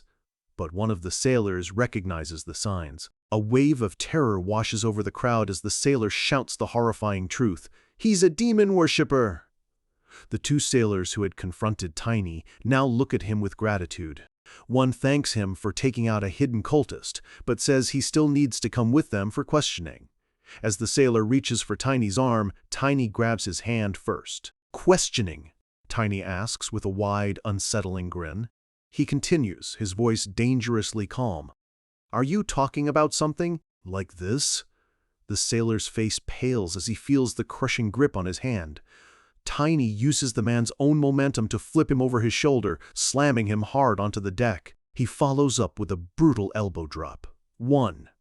Without pausing, he kicks off another attacker, sending him flying into a cannon with explosive force. 2. He lands with a ferocious grin, raising 3 fingers. 3. He becomes a whirlwind of motion, a tiny reaper moving through the remaining cultists with deadly precision, taking them all down in seconds. The innocent passengers scramble away in terror, screaming that he's a monster. But one of them stops, his eyes wide. "Wait a minute, that's impossible!" As he watches, the same foul, black smoke rises from every single body Tiny has struck down. They were all demon worshippers. Tiny stands amidst the fallen cultists, his expression cold and determined. The first wave is dealt with. Just then, an older man with a captain's hat comes running up from below deck. He stops dead, staring at the carnage in disbelief. What in the world is going on here? He looks from the smoking bodies to the small boy standing in the middle of it all, completely stunned. You can see the pure shock and confusion on his face, or at least that's what he wants them to see. Tiny turns to him and bows his head slightly. "Sorry for the trouble, sir." The captain quickly composes himself, assessing the scene. "They seem to be demon fanatics," he declares. "I'll need your full cooperation with the investigation." Tiny just lets out a quiet scoff, a smug smile playing on his lips. What a great captain! He looks the captain right in the eye. "You've got some impressive acting skills." The captain recoils, his cover blown. Before the captain can react, Tiny charges, his fist glowing with blue energy, shouting, "Oh no!" in mock terror. He slams his fist into the captain with so much force that the deck splinters and breaks, sending the old man plummeting down into the ship's hold below. The few remaining crew members look down at the gaping hole, their faces pale with shock. They see the captain's body lying in the darkness, surrounded by a swirling black mist. The leader's true nature is revealed in death, just like all the others. Later, Tiny stands before the king of Karun in a grand throne room. He reports that the demon worshippers had been in control of the port city for the last 5 years. He explains that 5 of the sailors were low-class demonic soldiers, and 2 of the navigators were expert class. And the captain himself? A blader-class demonic soldier, the leader of the entire cell.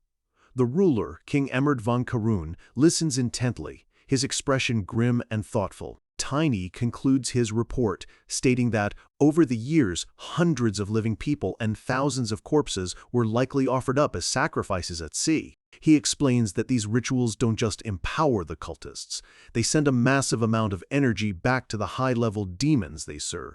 These offerings are what allow the most powerful demons to breach the dimensional wall and spread their influence into their world. With cold certainty, Tiny declares that they are nothing but parasites feeding on humankind. The king nods gravely, admitting that with no cult activity for 30 years, his kingdom had grown complacent. He looks at Tiny with respect. "Because of you," he says, "we were able to prevent a much larger tragedy." The king then leans forward intrigued. "I'm told it was your spirit partner who sniffed out these worshippers." He asks, "May I see this spirit?" One of his attendants immediately tries to object, worried for his lord's safety. He protests that it's too dangerous, but it's too late. A powerful blue aura is already emanating from Tiny. In a flash of light, Lunar Wolf appears in its full, majestic form, letting out a silent, intimidating roar that echoes only in their minds. Tiny looks up at the king with a polite smile. "If you wish." King Emerd's eyes widen in sheer awe. This is no ordinary spirit. He looks at the magnificent wolf, its fur shimmering with divine energy, and exclaims, "Excellent!" Just as the rumors said, a look of relief washes over the king's face. After witnessing this power firsthand, he feels much more at ease. He then makes an unusual request. "I would like to speak with this young man alone. Everyone else leave us." His attendants protest immediately. Tiny is confused. A private conversation? With him? What could the king possibly want? The guards beg the king to reconsider, questioning how they could leave him alone with a powerful stranger. The king simply reassures them. It won't take long. Left with no choice, the court reluctantly bows and exits the throne room, the heavy doors closing behind them with a thud. Now, it's just Tiny and the king, alone in the vast, silent hall. The king looks down at Tiny. "Young hero," he begins, his voice echoing in the chamber. "Now that we are alone," his next words hit Tiny like a physical blow. "That story about you being an elf, it's a lie, isn't it?" The king's eyes are sharp, cutting right through Tiny's carefully crafted disguise. "I would like to know the real reason you've come to my kingdom." Tiny is caught. His perfectly crafted identity, a story backed by the most powerful man on the continent, has been shattered by a single, simple question. The king's eyes are sharp, leaving no room for lies. "I want to know," he says, his voice calm but firm, "why you've really come to my kingdom." Tiny can only stand there in stunned silence, a bead of sweat rolling down his cheek. His mind is racing. Where did he go wrong? How could the king possibly know? The king explains calmly that after a lifetime on the throne, you learn a great many hidden truths about the world. For example, the simple biological fact that the blood of an elf and the trait of black hair cannot exist in the same person. It's a genetic impossibility. Seeing Tiny's shock, the king reassures him. It's a piece of obscure knowledge, a secret known only to the royal families. Against anyone else, the disguise was flawless. Tiny realizes he's been completely outplayed. He bows his head slightly, admitting defeat. I apologize for deceiving you. So, Tiny tells him the truth, or at least part of it. He explains that he came here while hunting demon worshippers. The king listens, his expression unreadable. With fire in his eyes, Tiny declares his real mission. He's here to stop them from stealing a divine artifact and unleashing a catastrophe upon Karun. The king studies him intently. He notes that from his accent and mannerisms, Tiny seems to be a native of the empire. Tiny is stunned again. This old man doesn't miss a thing. The king lays out the political reality. Karun is a neutral nation, but its sympathies lie with the kingdom's alliance. Therefore, trusting someone from the rival empire, especially one who arrived under false pretenses, is a difficult proposition. He looks at Tiny, his gaze piercing. Even with good intentions, you are still hiding who you truly are, aren't you? Tiny has no answer for that. He's been cornered. After a long, heavy pause, the king sighs. They call me the wise king, and perhaps it is wise to trust you. He gives his reason. After all, you are a spirit summoner, and all summoners have a pure soul, do they not? Tiny can't help but grimace. Even the wise king falls for old stereotypes. He knows why the belief exists. Spirits are the essence of pure magic, the natural enemies of demons. It created a widespread assumption that all their masters must be inherently good. But Tiny knows better. In his past life, he knew some truly twisted summoners. The thought makes him feel a little guilty for playing along, but he'll use any advantage he can get. Seeing his opening, Tiny presses his advantage. Your Majesty, may I request a favor? The king looks intrigued. Tiny speaks with absolute conviction. Assign me to the unit protecting the divine artifact. I swear I will resolve this crisis before it begins. The king considers this for a long moment. Finally, he makes his decision. Very well, I will grant your request. He tells Tiny that he is putting his trust in two things: the boy's heroic actions on the ship and the pure soul of a spirit summoner. A short while later, an attendant kneels before the throne, presenting a sword and a knight's crest on a velvet pillow. Tiny watches as the formal knighting ceremony begins, but the king waves it off. Clearly not a fan of pointless rituals, he declares they'll skip the drawn-out ceremony. He walks down from his throne and stands before Tiny, telling him he's already proven his worthiness. The king holds out the crest. In the name of the royal family of Karun, I appoint you, Tiny von Moors, as a knight, and assign you the duty of protecting our divine artifact. Tiny accepts the crest, pinning it to his cloak. It's a strange feeling. The first time in this life that he's been granted the title of knight.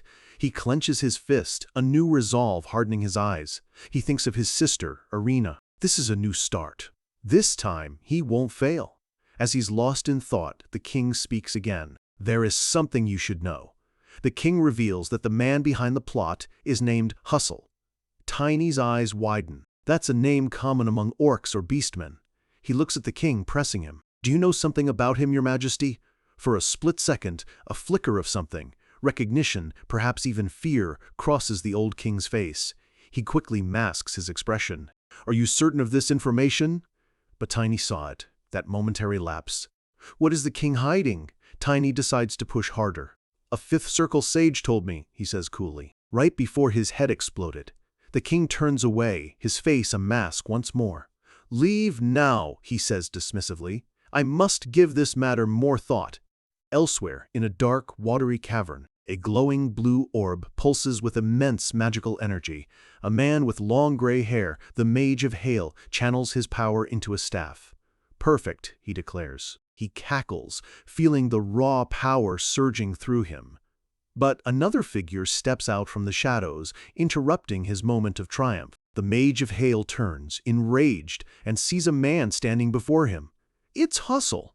He stands before a massive, kraken-like creature submerged in the dark water. He muses that a mere child was able to see through his plans.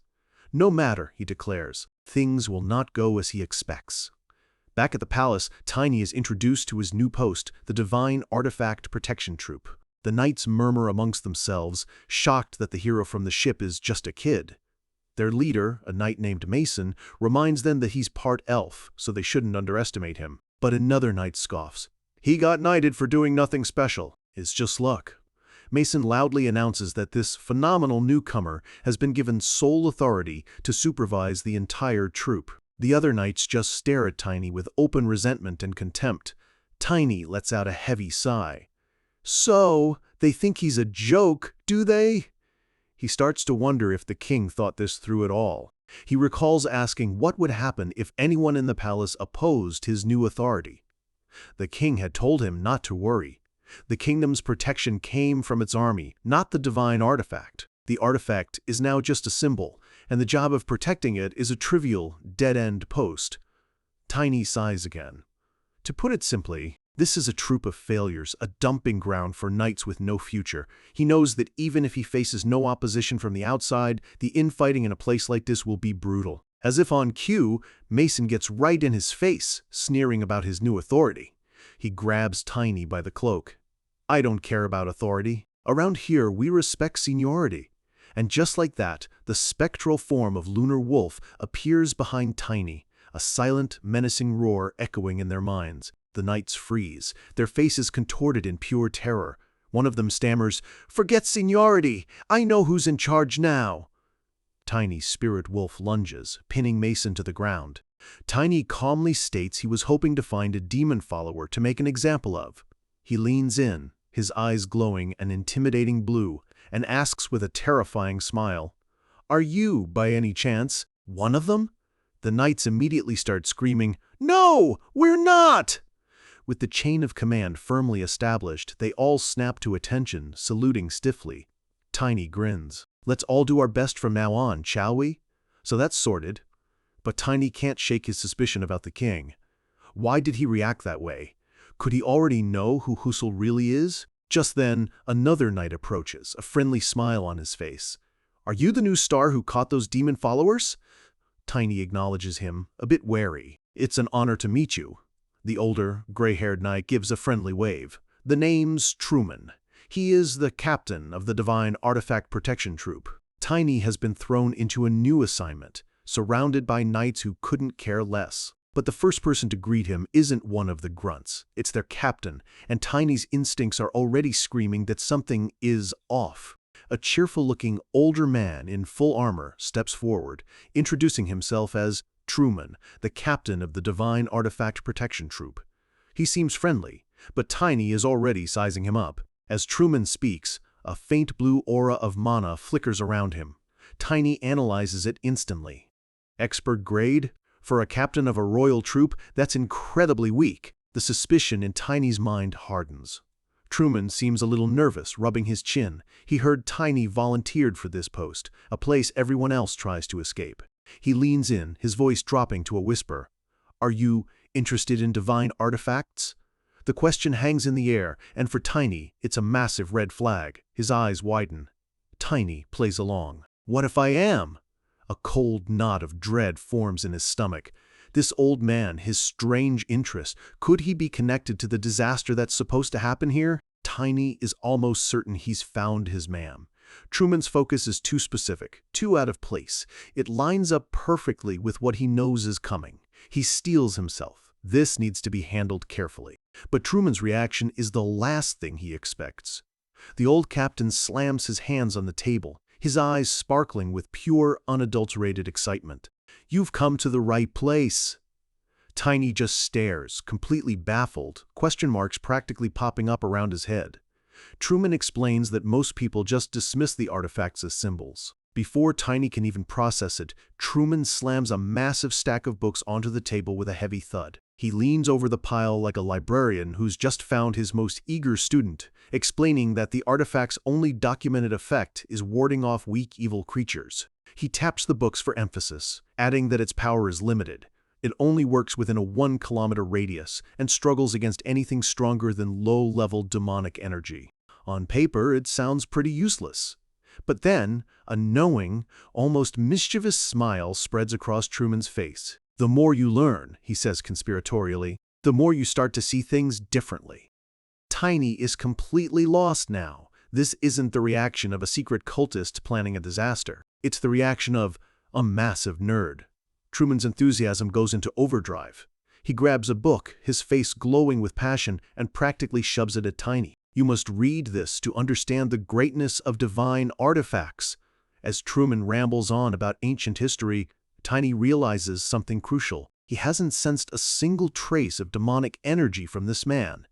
His initial suspicion was completely, utterly wrong. He was totally barking up the wrong tree. Truman isn't a threat. He's just an obsessive history buff who finally found someone to talk to. Tiny's head starts to ache as Truman continues his lecture, going on about how the artifacts were gifts from the gods. Truman closes the book with a soft thump, a look of pure reverence on his face, as if he's holding a sacred text. Suddenly, an idea strikes him. As the saying goes, seeing is better than reading. Tiny's eyes widen. Huh. With a newfound sense of purpose, Truman stands up and waves for Tiny to follow. I'll show you the real divine artifact, he declares, turning and walking with a purpose that wasn't there before. Truman leads Tiny deep into the heart of the inner castle, down a torch-lit stone corridor heavy with the weight of centuries. As they approach a large, ornate door, Truman stops. Do you know the real reason this troop is treated so poorly? Tiny gives the obvious answer. Because the divine artifacts are considered merely symbolic, right? It's what everyone believes. Truman's face lights up with a secretive smile. Actually, he whispers, there's an even simpler reason. Tiny's eyes widen with curiosity, completely hooked. The heavy doors swing open, revealing a massive, cavernous chamber bathed in a soft, ethereal blue light. And there it is. Floating in the center of the chamber is a gigantic, perfectly cut crystal, glowing with an inner light that fills the entire space. This is the divine artifact, Humanitas. Truman explains the simple reason the troop is useless. It's because the artifact doesn't exactly need our protection. Tiny can only stare, completely mesmerized. It's huge and beautiful. This is power on a scale he hasn't seen in a long time. Truman explains that it floats for some unknown reason, a mystery that has baffled scholars for ages. He adds that according to legend, anyone who is incompetent or unworthy can't even touch it. The artifact itself judges those who approach. Truman looks at the glowing crystal with deep pride. It doesn't need protection, it protects itself. He turns to Tiny with a challenging glint in his eye. All right then, he says with a grin. Let's see if you're competent enough to touch it. Tiny doesn't hesitate, reaching his hand toward the light. Truman's confident smile instantly vanishes, replaced by pure shock. He never expected the kid to actually try it so casually. As Tiny's hand gets closer, the artifact responds. A brilliant blue light erupts from its surface, enveloping his hand in warmth. The power flowing into him is immense, pure, and familiar. Tiny recognizes it instantly. This is a 7th grade divine artifact. He can feel its essence. A mass of light that is harmless to anything of this world, but an absolute wall against anything that is not. But then he feels something else, a whisper, a thought that isn't his own. It's like the artifact itself is speaking to him. He wonders if he's the only one who can hear it, a side effect of his incredibly high mana sensitivity. A stunning realization dawns on him. The barrier isn't just an effect of the artifact. The barrier is the artifact, and it can even move. Suddenly, Truman grabs his shoulder, his face pale with disbelief. You! He stammers. Truman's eyes are wide with utter astonishment. Are you communicating with the divine artifact right now? Chapter break. Sometime later, they're outside in a training yard. Truman is still reeling, shaking his head in amazement. You certainly have a talent for surprising people. He lets out a small laugh, still in disbelief. He's served in this troop for years and never seen anything like it. Tiny, meanwhile, just scratches his head, looking a bit bored by the whole affair. Tiny looks over at the captain. Truman might be weak, but he's dedicated. He genuinely takes pride in protecting something he believes in. In that moment, Tiny realizes Truman is completely different from the lazy grunts in his troop. He's the real deal. But as they walk, Truman senses someone approaching. A large, muscular knight with reddish-brown hair stomps towards them. Greg Simbo, a member of the Imperial Knight Order. He glares past Truman, his eyes fixed on Tiny. What business do you have here? He barks, then adds dismissively, I'm not talking to you, Captain. Greg gets right in Tiny's face, his expression full of contempt. Are you the so-called holy half-elf? Tiny stares back, deadpan. I'm 1/4 elf. Both statements, he thinks, are complete lies. Greg lets out a derisive laugh, pointing at Tiny as if he's the punchline to a bad joke. His amusement quickly turns to rage. Elf? The legendary heroes? How dare you spew such nonsense in the Imperial Palace? He raises his massive broadsword. With a furious roar, he leaps into the air, bringing his sword down. I'll expose your true identity right now, he screams. Tiny just lets out a bored sigh. As expected, there's always someone who wants to start trouble. In a flash, Tiny moves, sidestepping the clumsy downward slash with ease. He grabs Greg's sword arm, stopping the massive knight's momentum instantly. With a grin showing all his teeth, Tiny twists, using Greg's own weight and momentum against him. Greg's eyes widen in shock as he's lifted off his feet, completely helpless as this small boy effortlessly flips him through the air. With a sickening crunch, Greg smashes face first into the stone courtyard. His sword clatters uselessly beside him. The fight is over before it even began. Lying on the ground, dazed and humiliated, Greg can only mutter, "You, sly little." Tiny stands over him, his eyes glowing with an unnerving blue light and a predatory smile on his face. "Oh?" he asks, his voice chillingly calm. "Still have enough energy to talk? You must not be hurting enough." Pure terror floods Greg's face. He scrambles backwards, sputtering apologies. "No, I didn't recognize who you were." Tiny stands there, hands on his hips, watching the arrogant knight lie broken on the ground. Truman looks on from the side, completely stunned. Tiny glances back at the speechless captain. Should I still be polite? He then turns back to the groaning knight, gives a slight bow, and says sarcastically, "I learned a great deal from our spar." The sheer disrespect is crushing. Truman can only stare, his mouth agape, sweat pouring down his face. He looks from the defeated Greg to the small boy standing calmly in the courtyard and wonders, what kind of monster did the king just assign to his troop? But they weren't the only ones watching. From a nearby balcony, another man looks down at the scene, a slow, interested smile spreading across his face. Well now, he thinks to himself, an interesting player has just entered the game. It seems Tiny's arrival in Karun is already making waves. News of a kid beating an Imperial Knight travels fast, and now every hothead in the order wants to test him. Another knight steps up, demanding to know if the rumors are true. Before he can even finish posturing, Tiny is already moving. A flash of motion, a sharp crack, and the knight is on the ground, his pride as bruised as his face. The fight is over in a second, but they just keep coming. Two more knights step forward, furious, ready to avenge their fallen comrade. It doesn't matter. Tiny meets the first one with a swift punch, sending him stumbling back. He pivots and catches the second with an elbow to the jaw, knocking him out cold. To Tiny, this is just a tedious warm-up. Finally, a more serious challenger steps forward. He kneels, drawing his sword with practiced grace. Randolph Granchus, the commander of the Imperial Knights Order, the man in charge. A determined glint in his eye, he looks up at Tiny, his voice filled with the pride of his station. "I would like to have a duel with you," he declares, and without waiting for an answer, he lunges, his blade a silver blur. But against Tiny, a straightforward attack is useless. He easily parries the blow, the clang of steel echoing across the courtyard. With a single, powerful swing, he smashes his warhammer into Randolph's side, sending the commander flying with a strangled yelp. Randolph lands in a heap, completely defeated. Tiny walks over, looking down at him. "You're a little better than the others," he says dismissively. "Now, return the favor." Leaning down, Tiny gets straight to the point. "Do you know anyone named Hustle?" Randolph, flushed with shame, shakes his head. The name means nothing to him. Tiny straightens up, frustrated. He's beaten half the Knight Order and their commander, and he's no closer to an answer. It's a complete dead end. Just then, a slow, amused laugh echoes from the side of the courtyard. The man from the balcony steps forward, the one who was watching the whole time. My, he says, a smile playing on his lips. "To think you could beat Randolph so easily."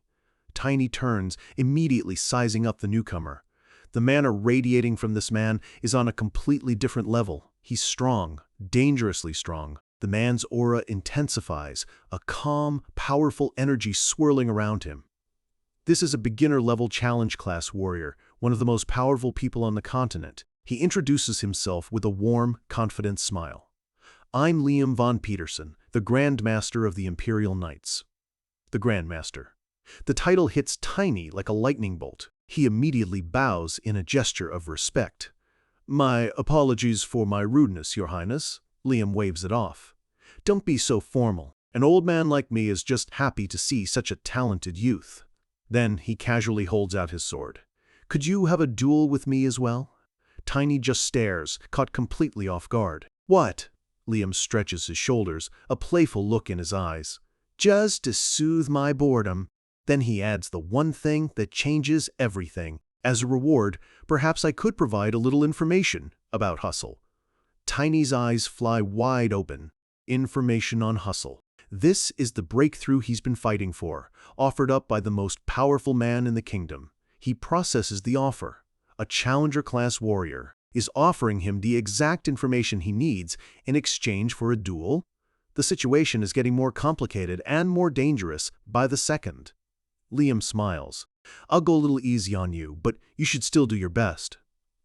Down below, Tiny grins, a feral, excited look on his face. Mana erupts around Tiny as he hefts his warhammer. Refuse? He wouldn't dream of it. This is the chance he's been waiting for.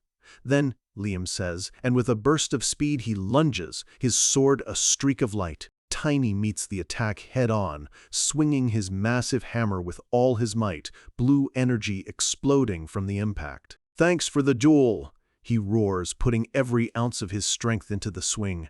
Liam disappears in a flash, his movements too fast for the eye to follow. He reappears behind Tiny in an instant, the stone cracking under his feet as he prepares to strike. But Tiny is already turning, a wild grin on his face. "If you underestimate me," he snarls, swinging his hammer in a devastating arc. Liam easily blocks the massive weapon with his sword, the force of the blow barely registering. He is completely unfazed. He counters with a strike of his own, knocking Tiny's hammer aside. "Careful now," he warns. "You might get hurt." Tiny slides low, aiming a sweeping kick at Liam's legs. But his foot stops dead, as if he just kicked a solid wall of iron. He looks down in complete shock. A strange, rocky texture is creeping up Liam's leg armor. A rock attribute? It's an incredibly rare and powerful defensive ability. Liam breaks into a hearty laugh. "This kid is really something," he exclaims, clearly enjoying the fight. He pushes off, sending a shockwave through the ground that forces Tiny to slide back. As Tiny steadies himself, he thinks, "I knew it." This is the signature defensive skill of a challenger-class warrior. He's facing the real deal. A massive pillar of rock erupts from the ground behind Liam as he stands proudly. This is his ultimate defense, knight in shining armor. A powerful aura bursts from him as he gets into a lower stance. "I'm taking back my word about going easy on you," he says, his playful tone replaced with serious focus. With a ferocious grin, he charges forward, ready to unleash his true strength. The two clash again, their weapons meeting in a brilliant explosion of energy that sends tremors through the courtyard. "This is fun!" Liam shouts, his excitement growing with every exchange. "You bet," Tiny yells back, adrenaline pumping as he pushes against the Grandmaster's immense power. Their weapons grind against each other, sparks flying as raw power meets raw power. The duel becomes a blur of motion, a dance of blue and orange energy as they trade blows at blinding speed. As they fight, Liam analyzes Tiny's every move. He realizes the boy's technique is flawless, a level of skill that can't be taught. He concludes the only thing this boy lacks is real-world experience. At the same time, Tiny is studying him just as closely. He's watching how Liam transfers his center of weight to gain momentum, and how every single movement is perfectly efficient, with no wasted energy. Tiny realizes he can learn from this. He begins to mirror Liam's movements, adapting his own style on the fly, absorbing his opponent's techniques in the heat of battle. Liam blocks another powerful strike, a look of pure astonishment on his face. "Amazing," he exclaims. "Even the title of genius isn't enough for you." He's pushed back, surrounded by the explosive energy of their clash. "Monster!" he shouts, more in awe than anger. You truly are a monster. Tiny's face splits into a massive, manic grin. Thanks, Grin, for the compliment, he roars, sending Liam stumbling back with another earth-shattering blow. Liam regains his footing, a smile still on his face. This is enough. He stomps his foot, unleashing a powerful shockwave that blasts outward, knocking Tiny's hammer aside. The force throws Tiny completely off balance, his body twisting as he struggles to stay on his feet. Liam is on him in an instant, his sword flashing towards Tiny's exposed side. Tiny just barely manages to bring his hammer up in time to block, the impact jarring his entire body. He's sent flying backward, skidding across the stone as Liam watches, the intensity of the duel finally settling. Liam lowers his sword. Let's stop here, he says, his voice calm again. Any more would be going too far. Tiny struggles to his feet, leaning heavily on his hammer, breathing hard but with a satisfied smile. Thank you, he manages to say. Liam smiles warmly. This was a new experience for an old man like me. I should be thanking you. To show my gratitude, Liam says, his tone becoming serious, I will give you the information I promised. A look of pure relief and anticipation washes over Tiny's face. Finally, Tiny listens intently, his expression focused. The fight was worth it. Everything now hinges on what this man says next. As he stares at the Grandmaster, a single startling thought crosses his mind. A powerful warrior who knows about hustle and conveniently appears right when he needs him. Could this man be Hustle? The duel is over. Liam von Petersen, the Grandmaster, wipes sweat from his brow, a huge grin on his face. This was a new experience, and he admits he's the one who should be thanking Tiny for the fight. Tiny just scratches his head, looking a little smug. It was good training, he says. I was starting to think there wasn't any real talent in Karun, but you definitely proved me wrong. Liam sheathes his sword with a decisive click. Now then, he says, his tone becoming serious, I'll give you the information I promised.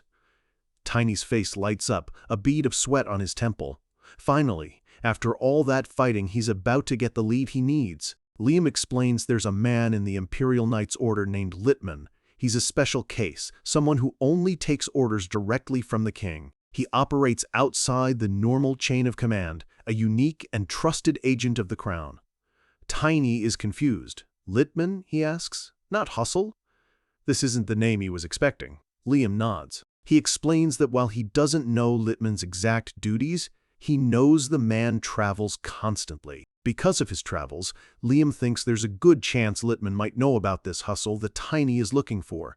It's not a direct answer, but it's a solid lead. Liam offers to set up a meeting, but before he can finish, a frantic shout cuts him off. A royal guard comes skidding to a halt. Sir Tiny, he yells, his voice echoing across the courtyard. The guard is panting, completely out of breath. His Majesty is urgently looking for you. The timing is too perfect to be a coincidence. Tiny's eyes go wide. What? The king wants to see him right now?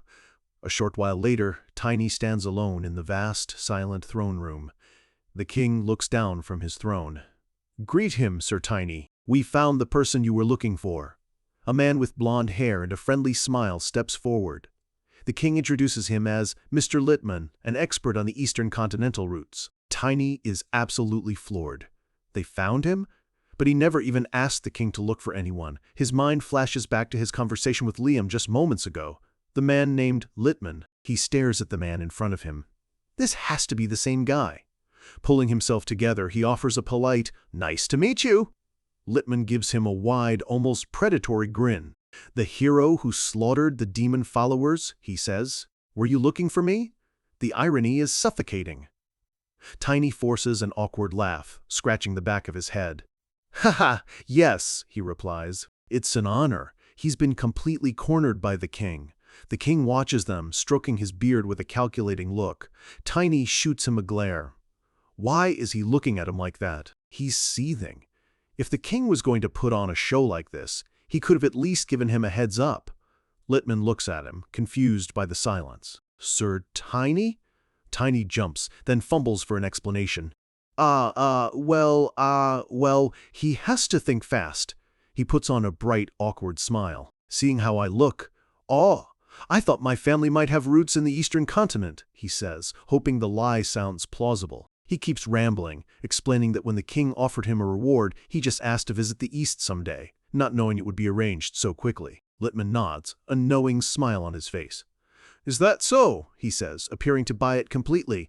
Tiny lets out a silent, strained sigh of relief. Littman mentions that he's been in the king's service for a decade, always finding new routes. He is the very image of a trusted servant. The king speaks again. Even so, he says firmly, you won't be leaving for the East just yet. You must first keep your promise to root out the demon followers in my kingdom. He's holding Tiny to his word, right in front of the man he suspects. Tiny places a hand over his chest and bows. Of course, Your Majesty.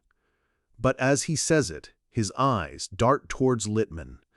A sudden, chilling suspicion takes root in his mind. He looks at Littman, a dangerous glint in his eye. It couldn't be, could it?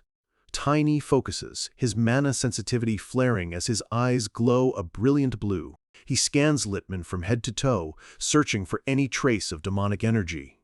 He senses nothing, just a clean human aura. He's clean. He relaxes slightly. If this guy was a demon follower, Lunar Wolf would be going ballistic right now. But a deep thumping in his chest tells him something is still very, very wrong. As he stares, his eyes still glowing, he senses something else, something hidden. That mana attribute, it's strange. It feels like a beast and a person, have been mixed together. A faint, reddish aura swirls around Littman's blue one, something almost impossible to detect. Suddenly, he remembers what Jay told him. The names of the high-ranking demon worshippers, like Hustle, often come from the beast tribes. Littman turns to the king, praising his generosity. He seems completely loyal. The king then makes a shocking announcement. Sir Littman will assist you in eradicating the demon followers. Tiny whirls around, completely blindsided. What do you mean, Your Highness? The king ignores him and addresses Littman, who was just about to leave on another mission. Cancel it, the king commands. With a stern expression, the king tells him that eliminating the threat within their walls is the top priority. He looks Littman dead in the eye. The best person I can mobilize right now is you. Littman is speechless for a moment, the weight of the order settling on him. He closes his eyes, covering his face as if in prayer. I understand, he says. I shall be at your command. He kneels before the throne, accepting his new mission. Tiny watches this exchange, a cold certainty washing over him. There's no demonic energy, but I'm sure of it. This guy is Hustle. Later, in a private chamber, the king asks for Tiny's assessment. How was it? Tiny stands before him, his expression grim. He's not a demon follower, he states plainly. He has no proof. Not yet. He has to play the game. The king nods slowly. I see. He tells Tiny to stay by Littman's side and see for himself. But Tiny has to know. Why didn't you tell me any of this was going to happen? The king's face darkens. I had no choice, he says, a strange light glinting on his hand. A golden glow emanates from his chest. It's a powerful, binding magic. Tiny recognizes it instantly. The Oath of Mana? The king's expression is weary as he confirms it. Yes. He explains that the oath is a promise locked by magic. If broken, the rebound could be fatal for an old man like him. He is magically bound to silence, but this only deepens the mystery. Tiny stares at him, baffled. Why go to such lengths? What could possibly be worth this risk? The king looks surprised by the question. What do you mean? Tiny points out that Littman has clearly been a loyal servant for over a decade. And yet, this is only the second time Tiny himself has ever met the king. It makes no sense. The king's gaze turns distant, heavy with a terrible secret. The royal blood of Karun grants us a strange foresight as we reach old age. Tiny can only listen, stunned. Foresight? He reveals he's been having a recurring dream. A nightmare where the holy relics vanish and massive demonic tentacles destroy his capital. His eyes narrow, filled with a grim intensity. And while having that dream over and over again, he says, "You appeared and told me the holy relic was in danger." Tiny is speechless. The king knew. He's been having visions of the very catastrophe Tiny came here to prevent. The king clenches his fist. I prayed it was just the nightmare of a foolish old man. But I cannot risk seeing that dream become reality. He is betting everything on Tiny because the alternative is unthinkable. Suddenly, the heavy silence is shattered by the doors bursting open. A guard rushes in with urgent news. Tiny whips around, his heart pounding. The news hits him like a physical blow. Hustle! He just left the inner palace. Outside the castle walls, a figure in a dark, hooded robe looks back with a sinister smile. The final act has begun. Hustle is on the move, and Tiny wastes no time, pushing Lunar Wolf through the dark city streets. The chase is on, and every second counts. As they race through the night, a sliver of doubt creeps into Tiny's mind. Even Lunar Wolf, with its keen sense for evil, couldn't detect any demonic energy from Lipman. What if he's chasing the wrong man? But that thought is quickly dismissed. Why would an innocent man flee the moment he's put under observation? It doesn't add up. His actions are those of a man with everything to hide. The conclusion is simple. He's guilty. Gritting his teeth, Tiny urges Lunar Wolf on. Now, all he needs is the proof. No script needed for chapter break. Down at a shadowy, isolated port, a group of masked men hastily load cargo onto a ship. The work is secretive, hidden by the dead of night, and one of them mutters for the others to keep quiet. They can't afford to be discovered. Suddenly, a cloaked figure emerges from the darkness, his purposeful stride making the men freeze in their tracks. Instinct takes over. They draw their blades in unison, surrounding the newcomer. One of them demands, "Who are you?" The figure calmly pulls back his hood, revealing the familiar face of the royal expert Littman. To these men, however, he is their leader. The tension shatters instantly, replaced by wide-eyed shock. "Mr. Hustle?" They quickly lower their swords, confused by his early arrival. "We weren't expecting you until tomorrow," one says. But Hustle cuts him off, explaining that there's been a change of plans. He tells them the king has assigned a kid to watch his every move. His followers can hardly believe it. A kid? Hustle clenches his fists in irritation. The king's motives are a mystery, but right now, they're a problem he doesn't have time for. His patience finally snaps. "Enough!" he roars. "Stop wasting time and prepare for departure now!" "Yes, sir." They scramble back to their posts. But it's already far too late. A massive explosion erupts from the ship's hull, tearing through the wood and sending a shower of fire and splinters across the dock. Hustle and his men spin around, their faces a canvas of disbelief and horror. With a final, agonizing groan, the burning ship begins to list, its mast disappearing into the dark water. Their escape route is gone, and standing on the bow of the sinking vessel, silhouetted against the flames, is a small, lone figure. Tiny looks down on them, a smirk playing on his lips. "What are you all doing out so late?" he asks, his voice dripping with false innocence. "My dear demon worshippers." Panic erupts among the cultists as Tiny leaps from the ship, landing squarely in their midst. He doesn't give them a moment to react. In a flash of blue light, he unleashes a spinning kick, taking down 2 men before they can even raise their weapons. Hustle watches, completely stunned. In the blink of an eye, 4 of his men are already on the ground. This kid's speed is unnatural. Tiny stands over the fallen cultists, his warhammer resting casually on his shoulder. "All right then," he says, his calm voice a chilling contrast to the chaos. "Who's next?" The remaining cultists back away, trembling. "He's a monster!" one of them stammers. Tiny just scoffs at their cowardice. Hustle, however, is a strategist. He analyzes the boy's movements. He might be powerful, but he's still just an expert class. A flurry of attacks like that should have drained his mana reserves. Then it clicks. The taunting, the relaxed posture, it's all a bluff. "Don't fall for it," he yells to his men. "He's trying to buy time to recover his mana." Tiny flinches slightly, a single bead of sweat trickling down his face. His bluff had been called. This analysis highlights Hustle's experience. He's not just another brute. A wicked grin spreads across Hustle's face, seeing the flicker of panic in the boy's eyes. "You foolish brat. I can't believe you came here all alone." "I'll deal with you myself," he declares, drawing his twin blades and surging forward. But instead of fear, Tiny meets the charge with a wild, battle-hungry grin of his own. "Bring it on!" Their weapons meet in a brilliant explosion of sparks, the impact sending a shockwave across the pier. Hustle presses his advantage, his blades a whirlwind of precise, deadly strikes.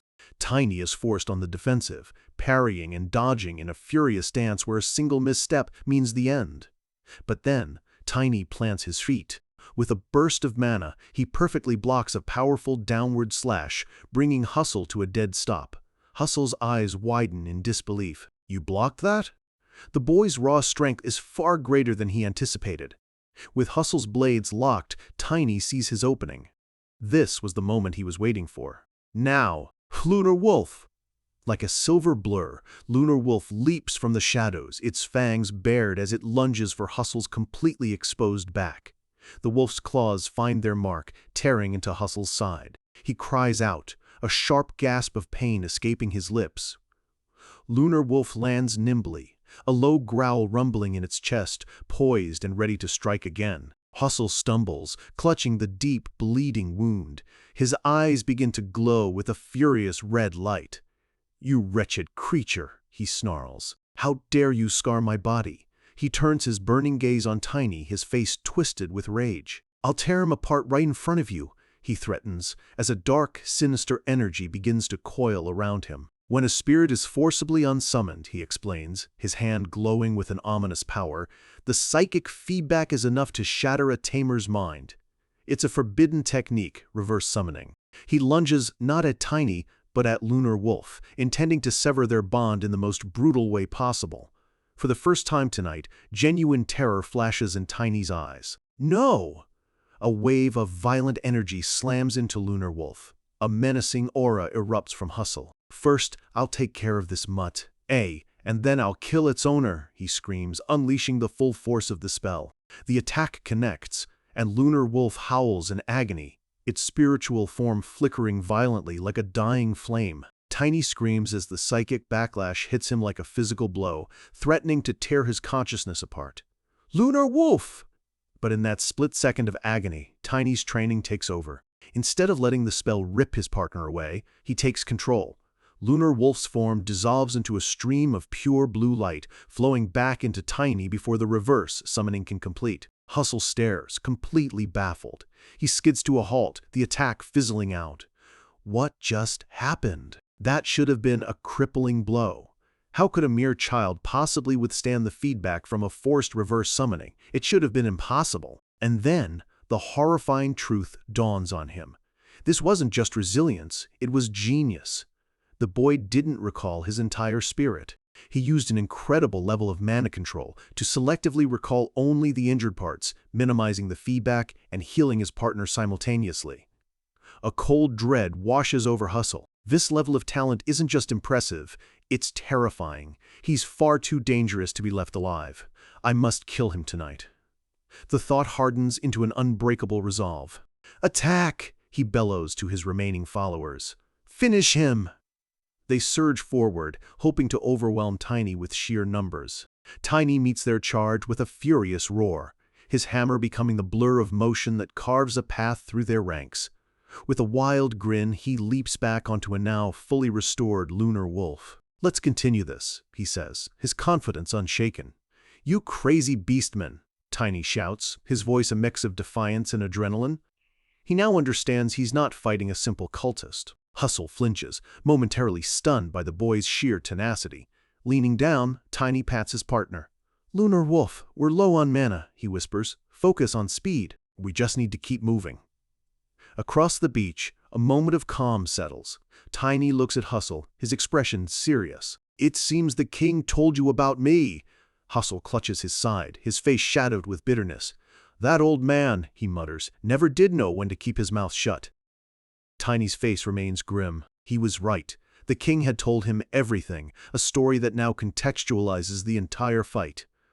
In a flashback, we see Tiny rushing from the throne room after learning Hustle had fled. The weight of the situation is just beginning to sink in. The king's voice echoes, heavy with the burden of a long-kept secret. He is a man with a complicated past. He explains that while most werbeasts inherit the traits of land animals, a rare few mutants are born with the powers of sea creatures. These mutants are seen as a curse, a reminder of an ancient rebellion. By werbeast law, they are to be eliminated at birth. Tiny stops in his tracks, confused. "Your Majesty, Why are you telling me this now?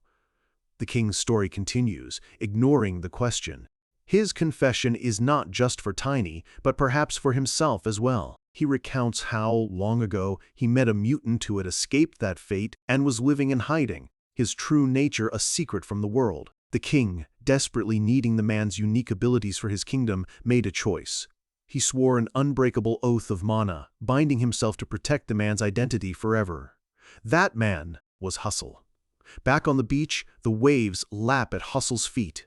Tiny recalls the end of the king's story. And didn't the king mention one more thing? Hustle smirks, a chilling confidence in his eyes as the seawater begins to stir around him. About me? The ocean answers his call. The water around him erupts into a pair of swirling vortexes, crackling with raw, untamed power. This is his true domain. The king's final ominous warning rings in Tiny's ears. If that man ever becomes your enemy, I cannot even begin to imagine fighting him on the ocean. A fearsome red aura explodes from Hustle's blades as the sea itself bends to his will. This man's power is that of behind him, a massive spectral predator materializes from the water. A terrifying beast with powerful jaws and glowing red eyes, the apex predator of the sea. A killer whale. The battle on the shore has reached its terrifying climax. Hustle is no longer just a man, he's become a conduit for the ocean's fury. Water swirls around him, his sword pulsing with a menacing crimson energy. He is drawing raw power directly from the sea. This is his true form, the killer whale. Behind him, the spectral image of the apex predator takes shape, its presence promising absolute destruction. With a guttural roar, Hustle unleashes a wave of pure power, his eyes glowing with the red-hot rage of a cornered beast. The blast of energy and water surges across the sand, a miniature tsunami aimed right at Tiny. But Tiny and Lunar Wolf are already in motion, using the attack's momentum to leap clear of the immediate impact zone. This is a battle of instinct, and Tiny's is sharper. He grits his teeth, the sheer force of the attack buffeting them even from a distance. The power difference here, in Hustle's element, is immense. Hustle gives them no time to recover. He screams for them to die as he sends another torrent of water and violent red energy hurtling their way. This attack is a fusion of his swordsmanship and his werebeast nature, a deadly combination that cuts through the air with terrifying speed. It coalesces into a swirling vortex of destruction, designed not just to injure, but to completely annihilate its target.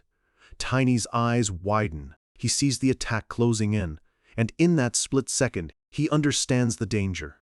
He realizes that being near the water isn't just an advantage for Hustle, it's actively enhancing his soul weapon. Right now, Hustle is at his absolute peak. The vortex crashes down with a deafening roar, blanketing the entire beach in a chaotic explosion of mist and spray. Hustle stands panting, a cruel smile spreading across his face as the water begins to settle. He believes it's finally over. But through the settling mist, he spots a flicker of movement. His triumphant grin vanishes, replaced by pure, undiluted shock. You have got to be kidding me. Tiny is still standing. In an incredible display of battlefield genius, he used the upward force of the massive wave to launch himself and Lunar Wolf high into the air, completely clearing the blast. Now, as gravity takes over, they are descending directly above the stunned Hustle. It's the perfect counterattack. "It's your turn to die!" Tiny roars, bringing his warhammer down with the full, crushing force of their descent. The hammer connects with a brutal crunch, smashing into Hustle's shoulder and sending a shockwave through his entire body. This child is relentless. Tiny puts all his weight into the blow, grinding the hammer deeper as blue mana crackles around the point of impact. Hustle winces, the pain sharp and deep.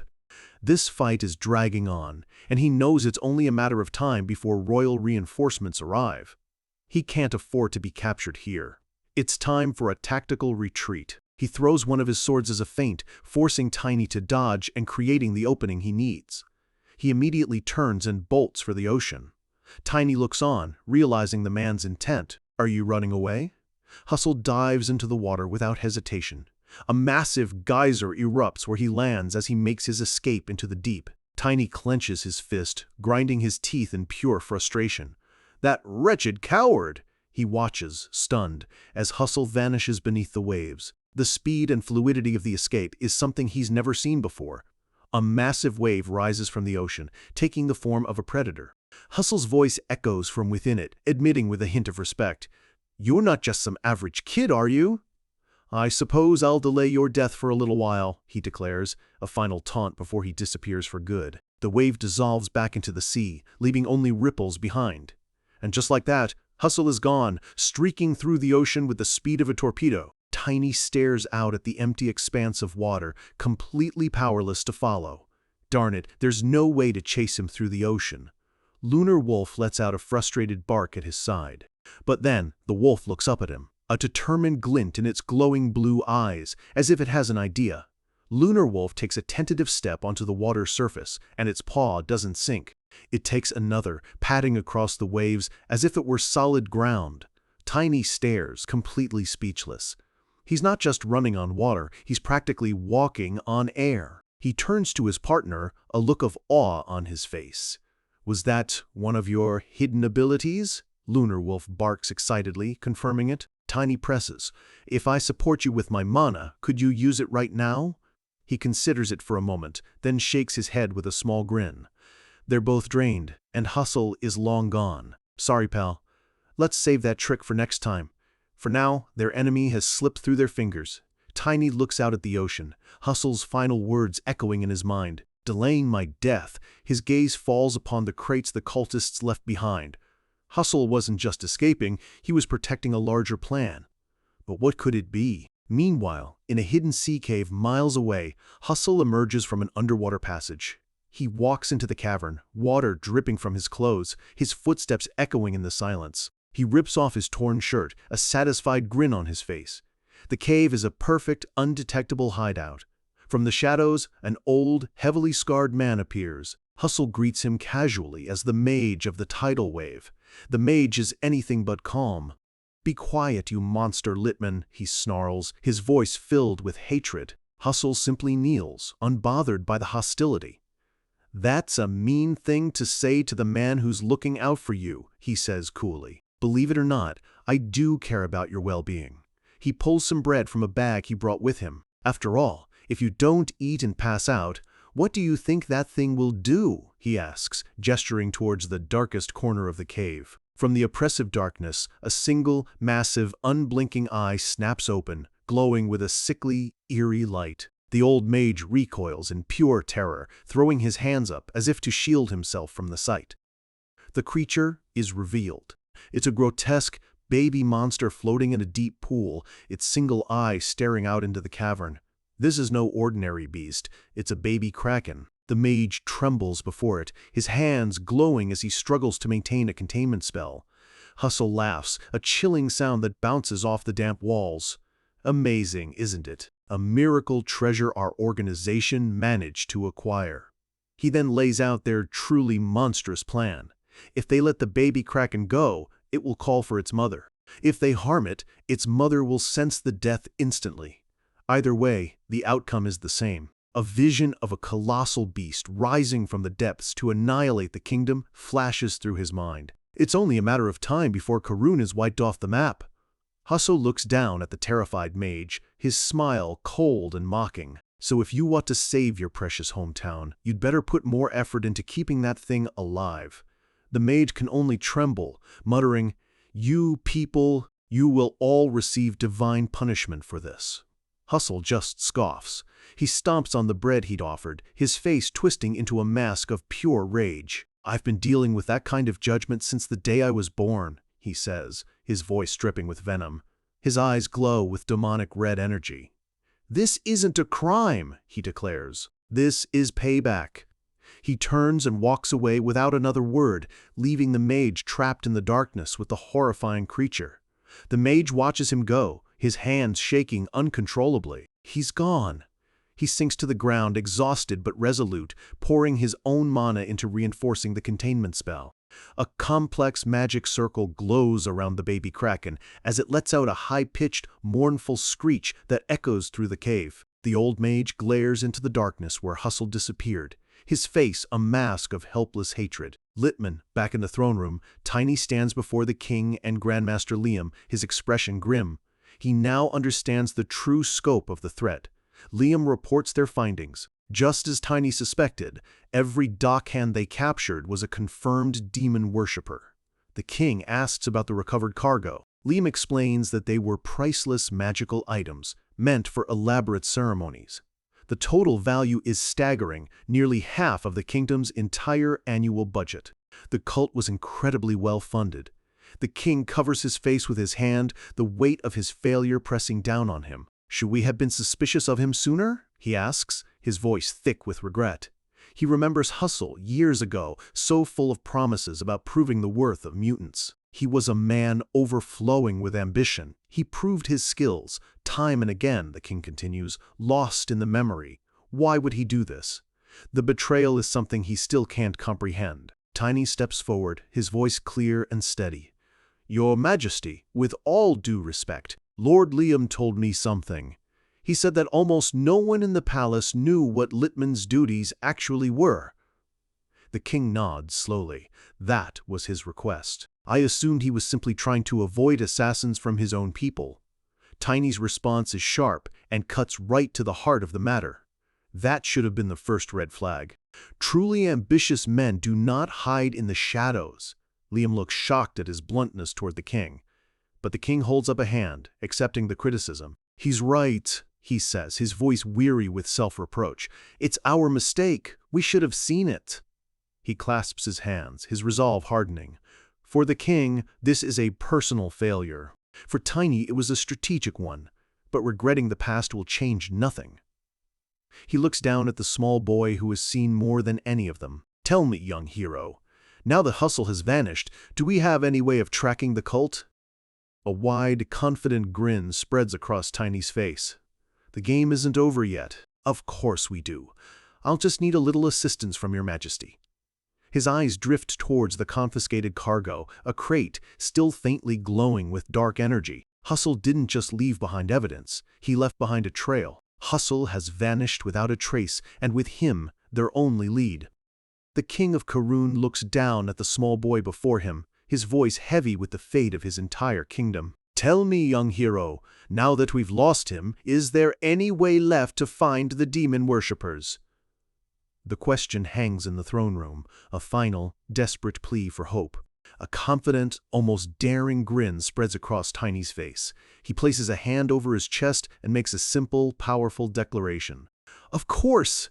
I'll just need a little help from your Majesty." His eyes dart toward the confiscated cult artifacts. The next phase of his plan is already forming. Sometime later, a cloaked and hooded Tiny makes his way through the city streets, arriving at a shop where workers are busy unloading crates. He slips inside the bustling building, giving a quiet knock before entering a back room. A man with reddish-brown hair, his sleeves rolled up, turns to stop him. "Sorry, customer," he says. "We're not quite open for business yet." Tiny casually pulls back his hood, offering a cheerful wave. "Hey, it's been a while." The man freezes mid-sentence, his eyes widening in recognition. It's Jay, the commander of the Duke's intelligence agency, Black Wing. "Mr. Weil." "Tiny," is all he can manage to say. Tiny just flashes him a huge, toothy grin. Jay's gaze shifts to the large crate being carried in behind Tiny. "And what, exactly, is that?" After Tiny brings him up to speed on the battle with Hustle and the looming threat, Jay leans back, his expression grim. "I see. So that's what's been happening." He looks at the boy sitting across from him, a new respect in his eyes. A demon worshipper so well hidden that even you had trouble identifying him. "Things are more complicated than I thought." But Tiny shakes his head, leaning forward to deliver a crucial piece of information. "That's the thing. They had no demonic energy at all." Jay is stunned. "What?" Tiny explains the shocking truth. "Hustle isn't one of them. He's just collaborating with the demon worshippers." Jay processes this, his hand covering his mouth in thought. Siding with the world's destroyers out of personal grievance. It's a different kind of evil, one born from tragedy rather than faith. He admits he's speechless. He never expected Tiny to come to him for help so directly. With a determined fire lighting up his eyes, Jay says it has always been his wish to show Tiny the true capabilities of the Black Wings. A sly, knowing smirk plays on Tiny's lips. What if I told you that you still have that chance? A chance? Jay leans forward, completely hooked. With a heavy thud, Tiny hefts one of the confiscated crates onto the table between them. His Majesty, Tiny begins, has requested that you secure all the artifacts the cult left behind. He pulls out one of the ceremonial daggers, a wide grin spreading across his face. If you really are the Black Wing, he says, tossing the artifact into the air, then you must have a tracking magic expert on your team, right? Jay's confidence surges. He slams his fist on the table, invigorated by the mission. This is our moment to shine. I'll get a tracking expert on these artifacts immediately. We'll hunt every last one of them down. Tiny leans over the crate, his eyes sparkling with anticipation. Great! So where are they? Bring the magician here right now. Jay's triumphant expression immediately melts into an awkward, apologetic smile. Well, Mr. Tiny. Unfortunately, that's going to be impossible. Tiny's confident demeanor shatters in an instant. What? Why? Jay explains grimly that his agents already tried. The cultists were meticulous, magically cleansing every item they left behind. There are no traces left to follow.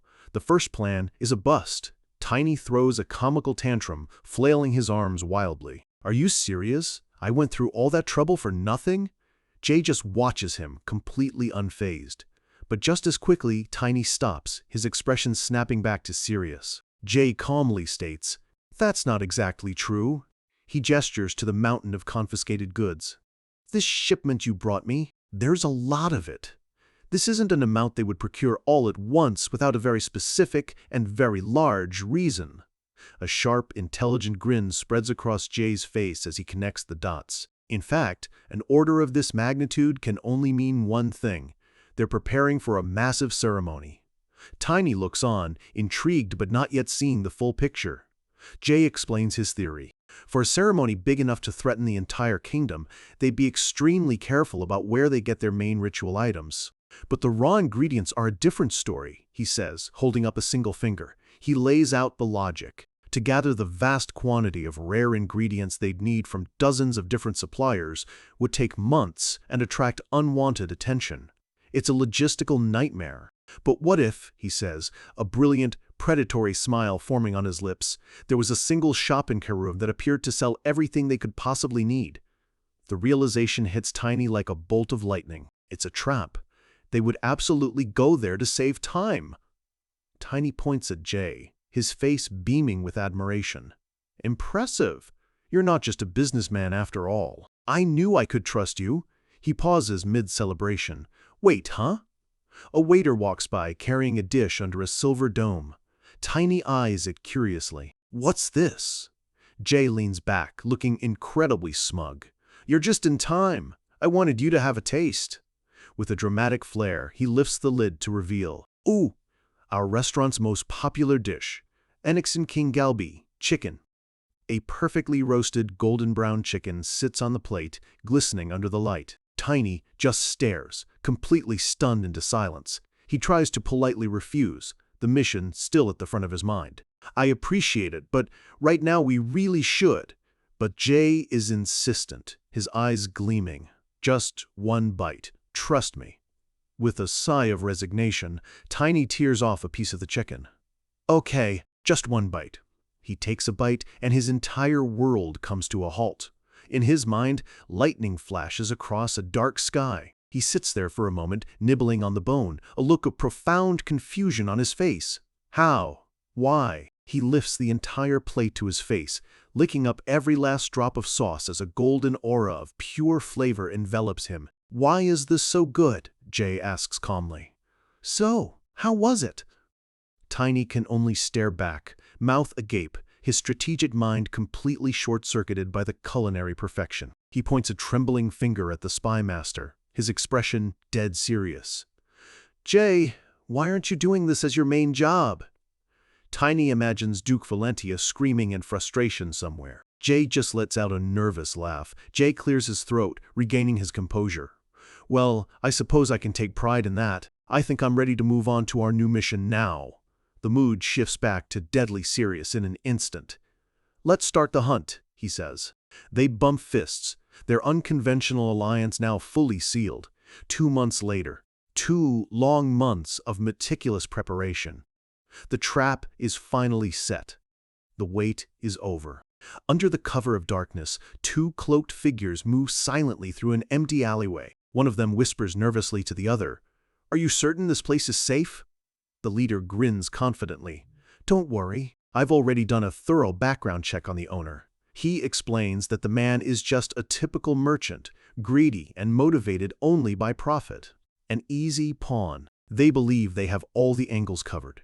The other cultist remains anxious, worried they might be disobeying their elder's instructions by not investigating further. The leader dismisses his concerns. In situations like these, efficiency is paramount. They arrive at the shop door. A refined man with reddish hair and a monocle greets them at the door. It's Jay, now in his role as the meticulous shopkeeper. "Welcome. How may I help you?" The lead cultist shoves a long list into his face. "I heard you can procure any item. Bring me everything on this list." Jay calmly takes the list, adjusting his monocle to read it. "Let's have a look." A small, knowing smile touches his lips. "Certainly." Inside, his mind is racing. He can't believe it.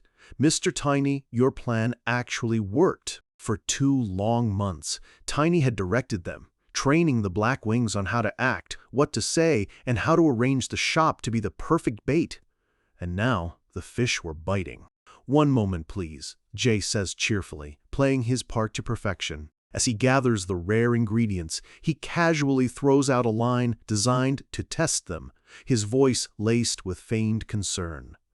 "My, that's quite an order. Are you sure this is okay?" The cultists flinch. He continues, as if talking to himself. "The first elder was very specific about how we should handle these things. The mention of their leader's title freezes them in their tracks." The lead cultist turns to his subordinate, trying to project confidence. "Didn't I tell you?" This approach saves a significant amount of time. "I'm sure the elder will understand," he begins, but he never gets to finish his sentence. The second cultist suddenly grabs him, his face a mask of pure terror and rage. Something is terribly wrong. Jay looks up, feigning surprise at the sudden outburst. The lead cultist shoves his partner away, his entire demeanor changing. "That's a rather interesting thing to say," he says, his voice now low and menacing. He turns, his face shrouded in shadow. A terrifying, stitched-up grin spreads across his lips as a dark energy begins to swirl around him. "Perhaps you'd like to hear an interesting story of my own?" The trap hasn't just been sprung, it's caught a predator far more dangerous than they ever expected. The trap has been sprung, but not in the way they expected.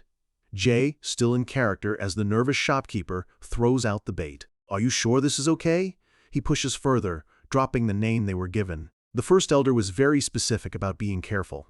The moment the title leaves his lips, the atmosphere in the room turns to ice. A third, cloaked figure steps from the deepest shadows. The first cultist, who now seems far less intimidating, says, "That's a pretty interesting story." The newcomer's voice is a low, menacing rasp, thick with a dark energy that chills the air. "Why don't you let me hear it as well?" The 2 junior cultists whip around, their faces draining of all color. "Elder, how did you get here?" Jay watches, his mind racing. This wasn't part of the plan.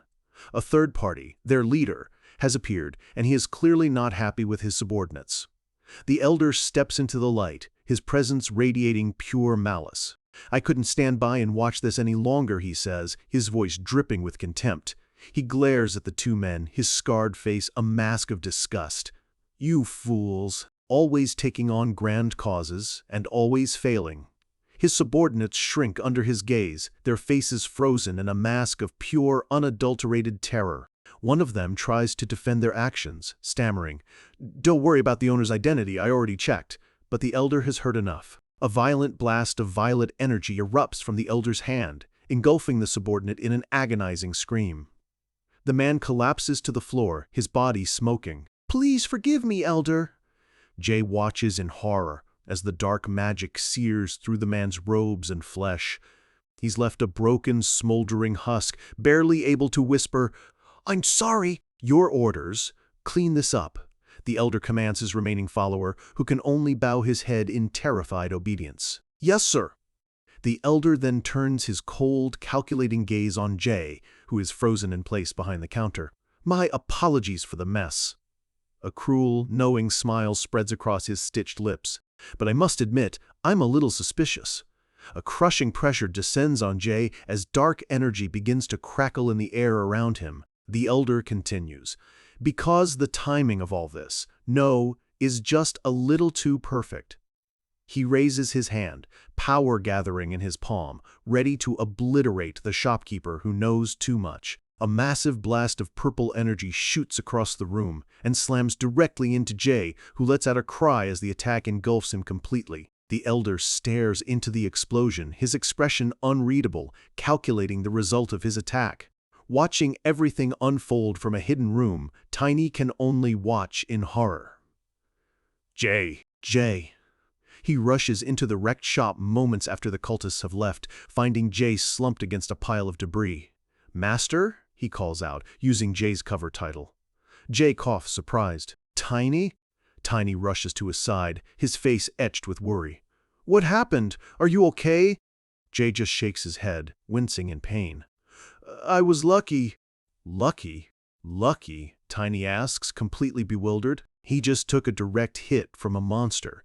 How could that possibly be lucky? In a flashback to the moment of the attack, the elder hesitates. As he unleashes his power, he senses something odd. There's no mana signature from the shopkeeper. He can't use mana at all, he realizes. A complete waste of my energy.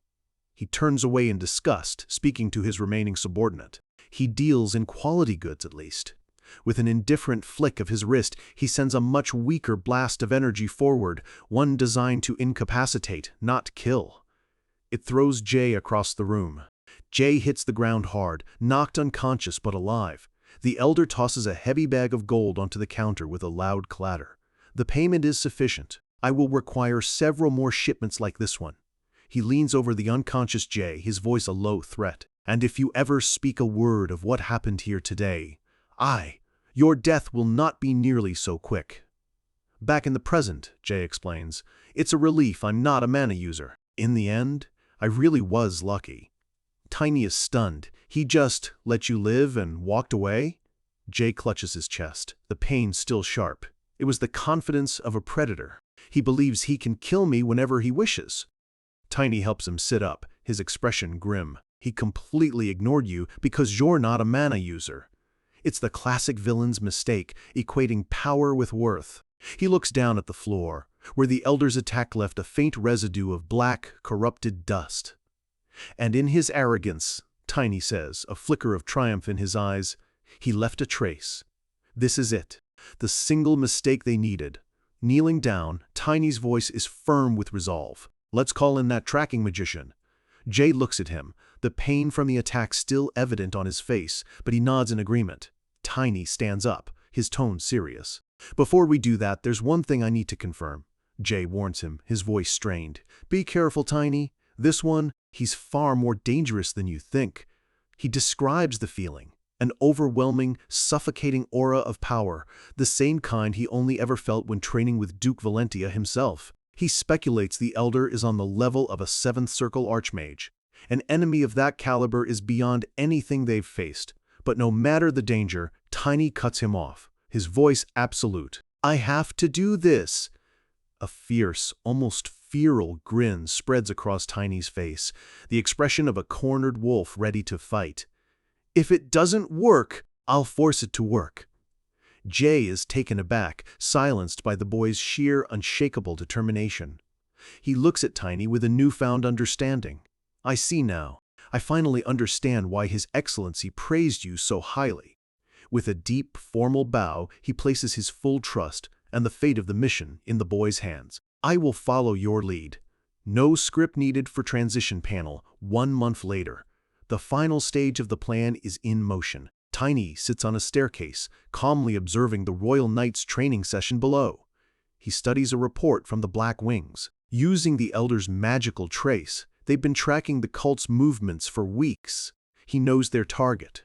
In just a few days, on a nearby island, the cult will begin their grand ceremony. And his plan is brutally simple. Raid the ceremony with the full force of the Black Wings and end this once and for all. He's already informed the royal family, and he overhears two knights gossiping about how even the Grand Master, Sir Liam, has suddenly taken a long vacation. But the idea of reinforcements is just a cover. Tiny's real plan is much more subtle. The gates to the training ground creak open. An old, high-ranking official walks in, sighing to himself about how many of the key knights seem to be on vacation lately. He complains that even his old friend Sir Liam is gone, leaving him with no one to share a drink with. Tiny looks over, a thought striking him. "Excuse me, sir, are you close with Grandmaster Liam?" The old man's face brightens instantly. "He's one of my oldest friends. We share a drink whenever we can." He kindly invites Tiny to dinner, but Tiny politely declines the offer. "Pardon me, Grandmaster," Tiny says with a cheerful grin, "but I'm afraid I have to take a vacation as well." The old man is shocked. "Not you too," Tiny just smiles. That's the plan. He's carefully engineering a power vacuum at the palace. The old man sighs, defeated. "Oh, very well. I suppose it can't be helped." "Please get some rest," Tiny says, his smile genuine. He's not just sending them away, he's protecting them. "Thank you for your service." A few days later, the night of the operation. While Tiny and the Black Wings prepare to raid the island, another plot is unfolding back at the palace. Two knights from the Divine Artifact Protection Troop walk through the empty palace halls. "All the key members of the Order are absent," one whispers. "This is our chance." They approach a set of ornate, heavy doors, the entrance to the relic chamber. Tonight, the doors swing open, revealing the divine artifact, Humanitas, glowing softly in the darkness. "We claim the relic for ourselves." A calm, familiar voice cuts through the silence. "You guys did a good job taking your leave when you did." The knights whip around, their hearts stopping. Tiny steps out from behind a pillar, his arms crossed. He recognizes them. They're the lazy, corrupt knights from his very own troop. "But your terrible acting gave you away." He adjusts his glasses, his eyes cold and sharp. He knew they were traitors. "However," he says, his gaze shifting to a figure beside him, "I never expected you to be here as well." And standing there, radiating an aura of immense, undeniable power, is their friendly, unassuming captain. Tiny had the traitors cornered, but the sudden reveal of a hidden Grandmaster changes the entire game. His eyes narrow, a flicker of shock and calculation crossing his face. He wasn't the only one in this room hiding his true power. He looks at the old man who so convincingly played the part of a bumbling captain and addresses him by his true title, Grandmaster Truman. The air in the chamber grows cold. Tiny stares Truman down, his voice sharp with a single burning question. Why would a warrior of his caliber be hiding here all this time?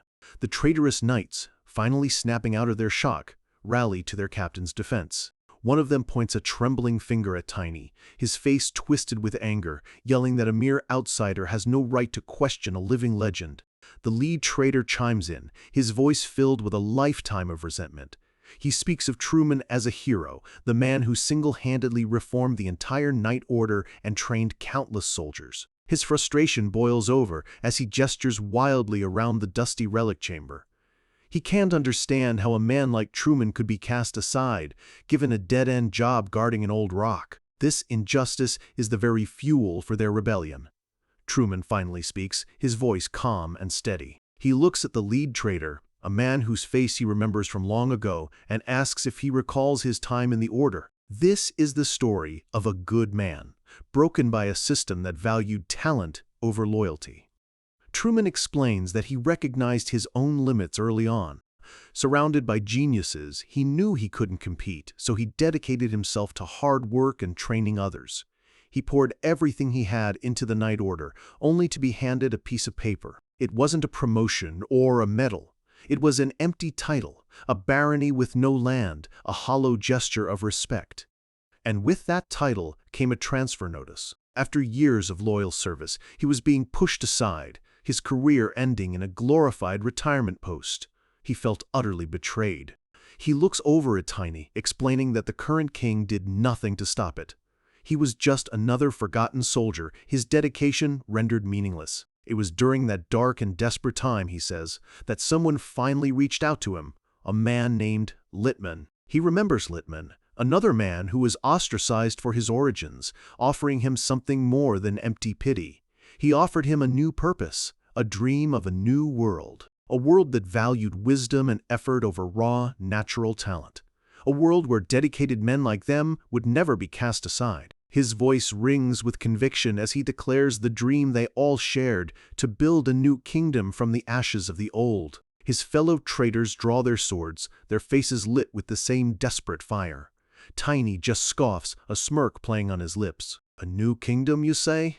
His voice cuts through their fantasy like a knife. And how exactly do you plan to build this perfect kingdom? By siding with demon worshippers? The lead traitor's face contorts in shock, the ugly truth hitting him for the first time. But he shakes his head, his expression hardening. He knows he's in too deep. With a heavy heart, he admits that it's too late to turn back now. He gives the order. Capture him. The knights surge forward, a wave of steel and armor rushing towards the small boy who dares to stand in their way. Tiny's smirk widens into a predatory grin. Good, he thinks to himself. This is better. The time for talk is over. In the blink of an eye, he becomes a blur. He dives straight into the charging line of knights, his fists and feet moving with brutal, practiced efficiency. The sound of cracking armor fills the hall. The lead traitor can only watch, paralyzed with disbelief, as his men are systematically dismantled. A dark, savage smile spreads across Tiny's face, a splash of blood marking his cheek. This is the real him, the veteran of 1,000 battles, unleashed. A swift kick sends one knight flying. A sharp elbow shatters another's helmet. They may be knights, but he is a weapon forged in war. They never stood a chance. One of the last knights standing cries out to Truman, unable to understand how their grandmaster can just stand by and watch this slaughter. The lead traitor falls to his knees, trembling with rage. No, this can't be happening. He reaches into a pouch at his side, his hand shaking. It wasn't supposed to go like this. He pulls out a small, red orb that pulses with a sickening dark energy. Fine, he growls, desperation twisting his face. Let's end this now. He hurls it directly at Tiny. Tiny braces himself, his eyes locked on the strange object as it flies through the air. The orb shatters on the stone floor right in front of him with a sharp crack. A thick, blood-red liquid oozes from the broken shell, bubbling with a sinister black energy that seems to drink the light from the room.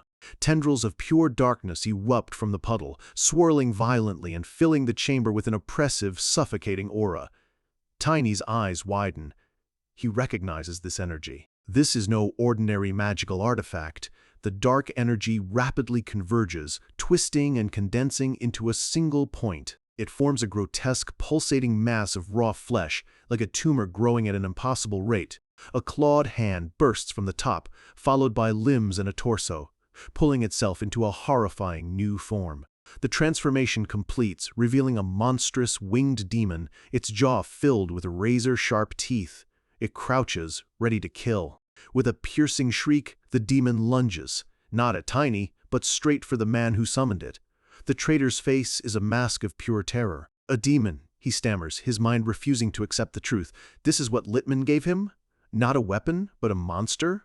Before he can even scream, the demon is upon him. Its claws dig into his shoulder, lifting him from the ground as its jaw opens wide, ready to tear him apart. But in that split second, a flash of blue light erupts from behind the traitor. It's Tiny, moving at an impossible speed. A clean, powerful slash severs the demon's arm at the shoulder, freeing the knight from its deadly grasp.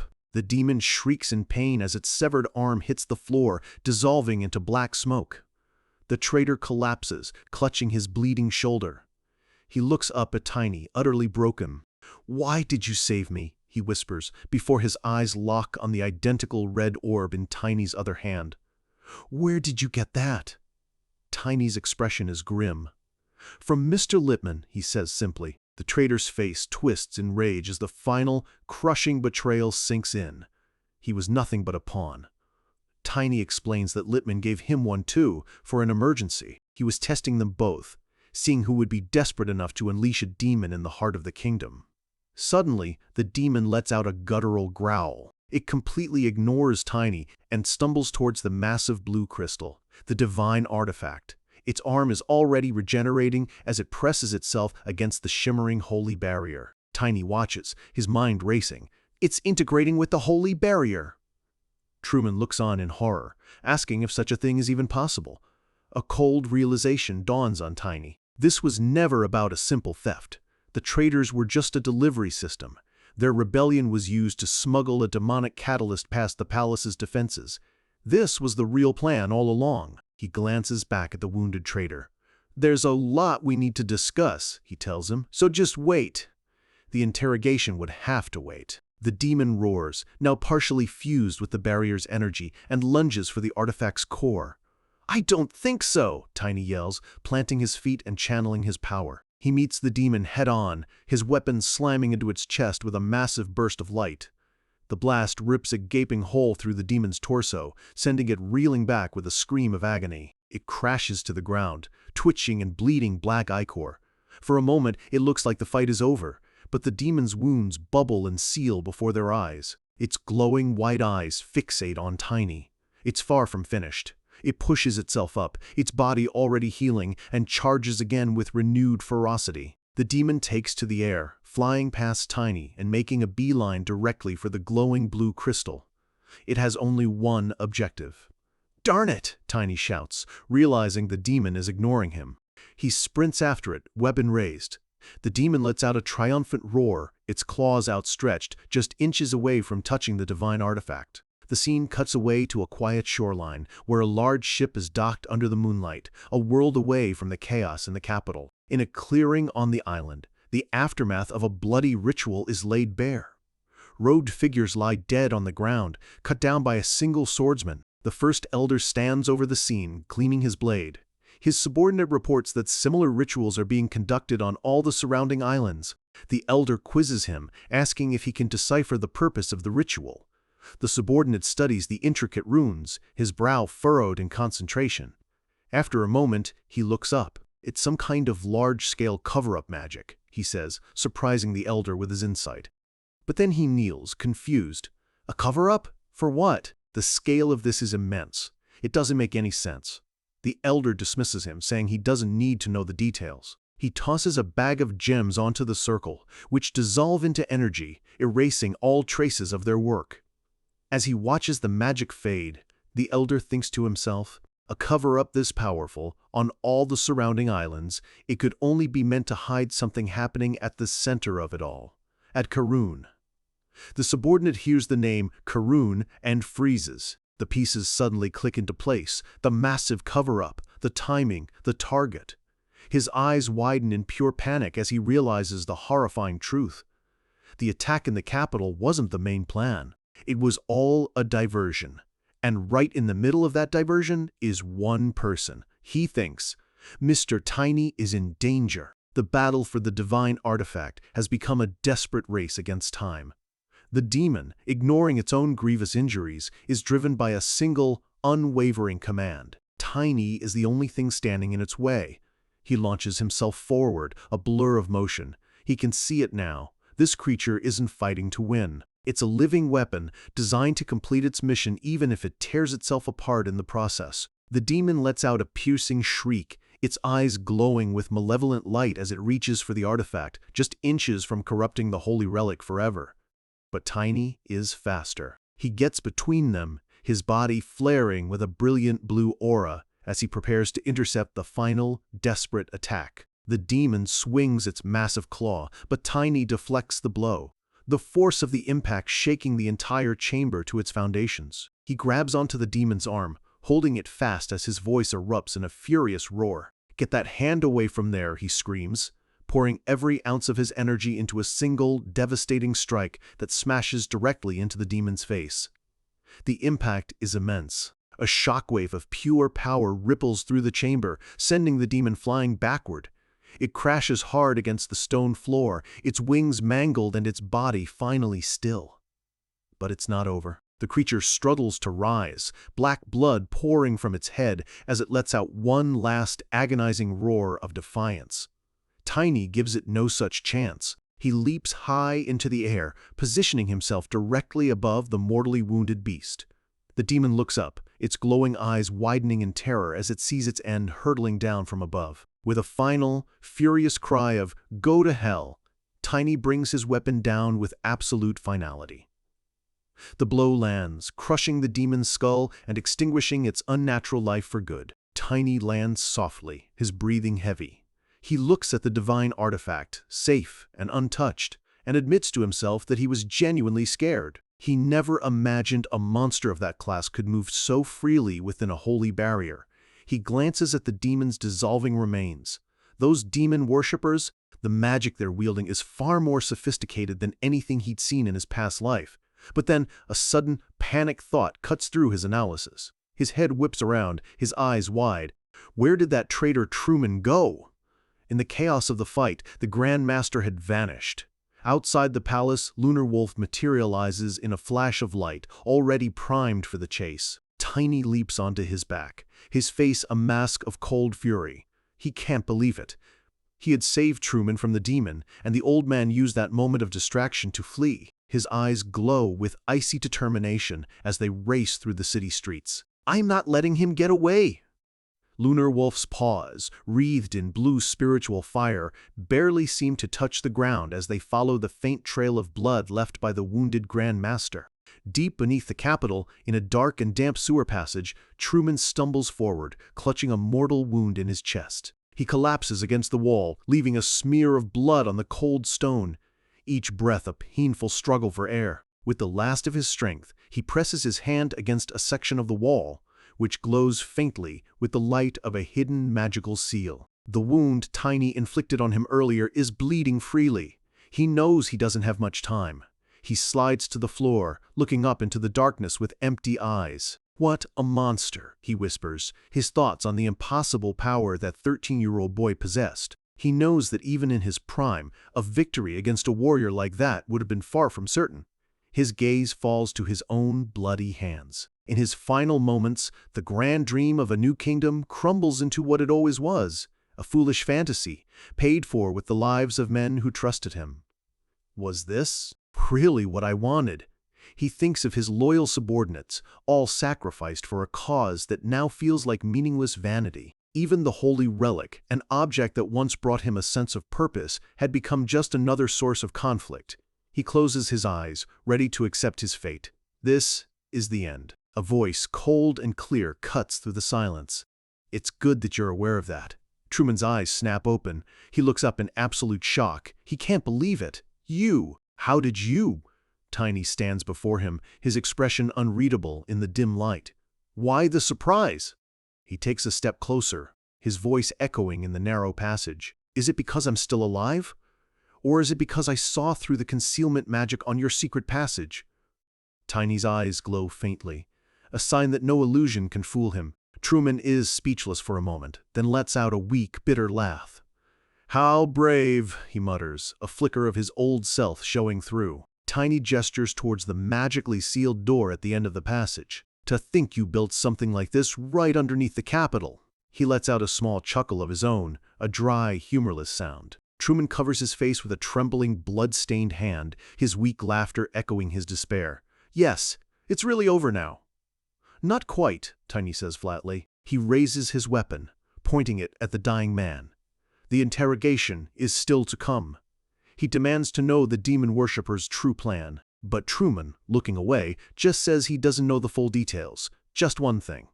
Using the last of his energy, the old Grandmaster struggles back to his feet. Tiny watches him, wary, ready for a final, desperate attack. But instead of fighting, Truman gives him one final, cryptic clue. Strock. Remember Sock. Before Tiny can even process the name, Truman makes his final move. He throws his own body backward, impaling himself on Tiny's weapon, a final, desperate act to escape interrogation and take his secrets to the grave. Tiny stares down at the body, his expression grim. He's dead. He can't be sure if the old man was at his limit or if this was his plan all along. He pulls his weapon free. He can't help but think that if Truman hadn't been manipulated by the cult, his end might not have been so tragic. Suddenly, Lunar Wolf begins barking aggressively, its gaze fixed on the sealed door. Tiny turns his attention to the door. He asks his partner if he senses a powerful mana signature on the other side. A horrifying possibility dawns on him. Don't tell me. He rushes to the door, his heart pounding. What could be so important that a Grandmaster would die just to protect it? He pushes the door open to find a hidden chamber, and lying on the floor is a man in familiar blue robes. He recognizes him instantly. The Wizard of Sea Waves? It's Gale, one of the most legendary wizards of the era, presumed missing for years. He quickly checks for a pulse, but it's too late. The wizard is long dead. Tiny is confused. If Gale is dead, then what was the powerful mana that Lunar Wolf sensed? And then he sees it. Looming in the darkness behind the wizard's body is the centerpiece of the cult's entire operation, a baby kraken. He cautiously approaches the massive, dormant beast. What is a creature from a bygone age doing here, hidden right under the king's nose? He reaches out and touches its slick hide. The moment his fingers make contact, a massive surge of blue energy erupts from the kraken's body. An overwhelming flood of information and memories pours directly into his mind. It is the last will of the Wizard of Sea Waves. Tiny places his hand on the kraken, feeling the lingering magic. As expected of the Wizard of Sea Waves, he understands now. Gale wasn't just missing. He was fighting a silent battle even in death, using the last of his life force to suppress the kraken's power and protect Karun. As the wizard's memories settle, a new, terrifying sensation washes over him. It's a creepy, evil aura, approaching with terrifying speed, an energy so immense it feels like the world itself is holding its breath. He recognizes this signature. It's the power of a world-ending catastrophe. This aura, it's on the same level as Gluttony, one of the 7 demon kings from his past life. The Mother Kraken is coming. Panic finally sets in. Darn it, there's no time. He looks down and sees 2 glowing magic circles the wizard left on the floor. He realizes what they are, 2 final spells, charged with the last vestiges of Gale's immense power. He makes a split-second decision. First, I'll use this one. He channels his own energy into the first magic circle, reactivating the dormant spell with a surge of his own mana. A massive column of pure blue energy erupts from the circle, tearing through the sewer ceiling above. It shoots straight into the night sky, a brilliant beacon of hope visible for miles, a final message from a fallen hero. High in a palace tower, King Emerd sees the pillar of light. His eyes widen in shock and disbelief. That light. As the light forms intricate magical patterns in the sky, he recognizes the signature. It's Gale's handwriting. The wizard he thought was long gone has just sent a message from beyond the grave. A message from a dead man rips through the night sky, a pillar of pure mana burning with a final, desperate warning. This beam of light is a final act of defiance, a spell cast by a fallen hero to give his kingdom one last chance at survival. High in his tower, King Emerd stares at the impossible sight, his voice trembling with a mix of awe and disbelief. That light, the light, coalesces into elegant, glowing script, a magical signature he knows all too well. It's Gale's handwriting, and with it, a single, terrifying word begins to form. Kra! The king's face drains of all color, his eyes wide with horror as he finishes the word himself. Kraken. The prophetic nightmares that had haunted his sleep were no longer dreams, they were here. He stumbles back from the window, his mind reeling. The disaster he feared, the end of his kingdom, it was finally happening. Just then, the doors to his chamber burst open. "Father!" a voice cries out. It's the first prince, Henry, his face pale with panic. He rushes in, shouting that they have a massive problem. He points frantically towards the sea, where a monstrous tsunami is forming on the horizon, a wall of water poised to swallow the entire city. He tells his father a simple evacuation order won't be nearly enough. The king grabs his son, his voice shaking with urgency, and orders him to sound the highest possible alert across the entire kingdom. But then, a wave of utter despair washes over him. He looks at his son, his voice barely a whisper. If it's truly the Kraken, he says, then even the divine power of the holy relic won't be enough to stop it. He looks out at his beloved kingdom, the last vestiges of hope draining from his eyes. Is this truly the end for Karun? A new voice, sharp and clear, cuts through his despair. "Are you giving up already?" The king and his son turn in shock. It's Tiny. He's appeared from nowhere carrying the limp body of a man over his shoulder. The guards are stunned into silence. One of the guards finally finds his voice, shouting at the boy for his insolence, but the prince quickly silences him. Prince Henry stares at the body Tiny is carrying, a horrifying recognition dawning on his face. That man, is he? The king recognizes him too. "The Wizard of Sea Waves," he gasps. Tiny gently lays the body down and confirms his identity. It is Gale, also known as Mr. Anderson. Tiny explains that the great wizard fought to protect Karun until his very last breath. The weight of that loss hangs heavy in the air.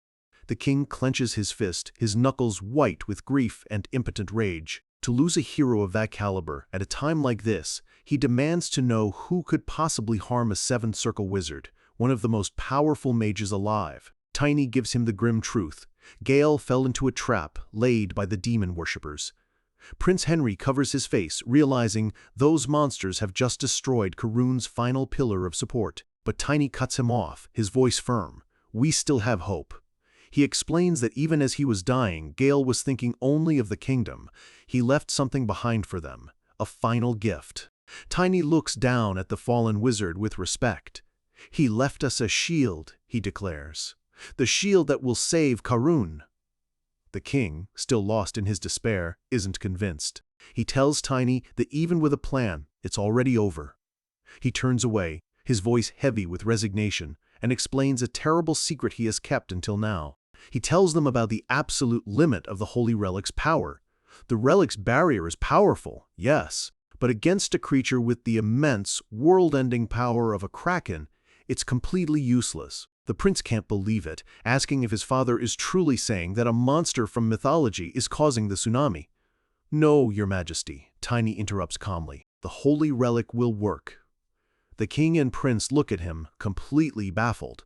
Tiny tells them to think back, to remember the promise of the Age of Myth. This isn't just a loophole, it's a forgotten rule of their world, a piece of ancient history that only someone with Tiny's knowledge could possibly remember. Holy relics are treasures from the gods, and any creature made by a god is bound by their power, even a monster.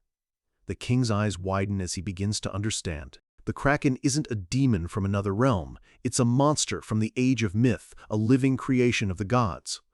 As long as it remembers that ancient promise, even it cannot break the holy barrier. A spark of hope ignites in the king's eyes. "Yes, that's right. It's a desperate gamble, but it's a chance. They have a chance." Snapping out of his despair, the king's authority roars back to life. He starts barking orders, telling his men to get every citizen inside the palace walls immediately. He commands them to summon every wizard in the kingdom to help hold back the tsunami. The prince argues that there's not enough room, but the king tells him to send the overflow to the mainland by ship. His voice booms with newfound resolve. He declares that the imperial family will fund the entire evacuation. They will save everyone. But just as their hope is rekindled, a knight bursts into the room, his face a mask of terror. "Your Majesty, we have a problem!" He delivers the devastating news. "All the ships in the harbor, they've been destroyed." The scene pans out, revealing the full scope of the sabotage. The entire harbor is a graveyard of splintered wood and torn sails, the wreckage of their evacuation fleet sinking beneath the waves. And walking away from the destruction are robed figures, their sinister work now complete. A cultist reports to the First Elder. The ships have been eliminated. The Elder looks out at the panicked city, a cruel smile on his face. They have now cut off the last route of escape. The people of Karun are trapped. He then asks about the stealth magic they had in place. The cultist hesitates. He reports that a knight breached their perimeter, and soon after, they lost all contact with the men at that post. The First Elder just chuckles, an evil sound in the darkness. It seems their little operation was discovered after all. He orders his subordinate to send backups and buy them some time, unconcerned by the minor setback. He turns away, adding that this might even be for the best. He knows that fighting an opponent on Tiny's level inside the holy barrier would have been a challenge, even for him. But now, with the royal forces focused on the tsunami, things will be much easier. Dozens of robed cultists emerge from the shadows at his command. He stands before his army, a sinister grin on his face. Now, he declares, the stage is set. This is the cult's true genius. The tsunami was never the real weapon. It was just the first wave of a two-pronged attack. While the kingdom's wizards pour every last drop of their mana into holding back the colossal wave, they will be left completely exhausted and defenseless for the real catastrophe. His goal is simple: eliminate the royal family, extinguish the light of the holy relic, and plunge the entire kingdom into an abyss of chaos. He raises his arms to his followers. After years of planning, their moment has finally arrived. It is time to announce the name of their dark god, Malam, to the world. Image, Shore E3059, 2 days later. The initial crisis has passed. The city is flooded, but thanks to the wizard's sacrifice, it still stands. The wizards are slumped against a wall, completely drained of energy. Tiny notes their exhaustion with a grim expression. The king lets out a weary sigh. Of course they're tired, he says. They just held back the ocean itself. Tiny looks at the king, who seems just as drained, and asks if he's holding up all right. But as he speaks, a massive surge of energy washes over him, so powerful it feels like a physical blow. He collapses to the ground, gasping for breath. The king rushes to his side, asking what's wrong. Tiny pushes himself up, his body trembling. He tells the king he's fine, but his expression is one of pure dread. He looks towards the sea, his eyes wide with a terrible certainty. I think it's here. Out on the ocean, the water begins to swell, rising into a strange, unnatural dome. And then it erupts. A colossal tentacle, larger than any building in the city, bursts from the depths, shattering the surface of the sea. For 2 days they fought the water. But the water was just a symptom. Now, the disease itself has come to claim them. Image, Shea4 I369. The ruler of the deep has arrived. A true monster of myth now looms over Karun, and the very destiny of the kingdom hangs in the balance. From the depths of the ocean, a creature of myth explodes into view. Its colossal form eclipses the sun, casting a shadow of despair over the entire kingdom of Karun. The ruler of the deep has finally arrived. Its immense tentacles slam into the flooded capital, pulverizing buildings and sending shockwaves through the streets. The very foundations of the city tremble under the weight of its apocalyptic fury. This isn't just an attack, it's an execution. The survivors of the tsunami now face a new, far more personal kind of terror. Their screams are swallowed by the roar of destruction as they flee for their lives, their home crumbling into the sea around them. Even the elite royal guards, the pride of the kingdom, can only stare in horror. Against a being of this scale, their swords and shields are nothing more than children's toys. All their training, all their courage, has become meaningless.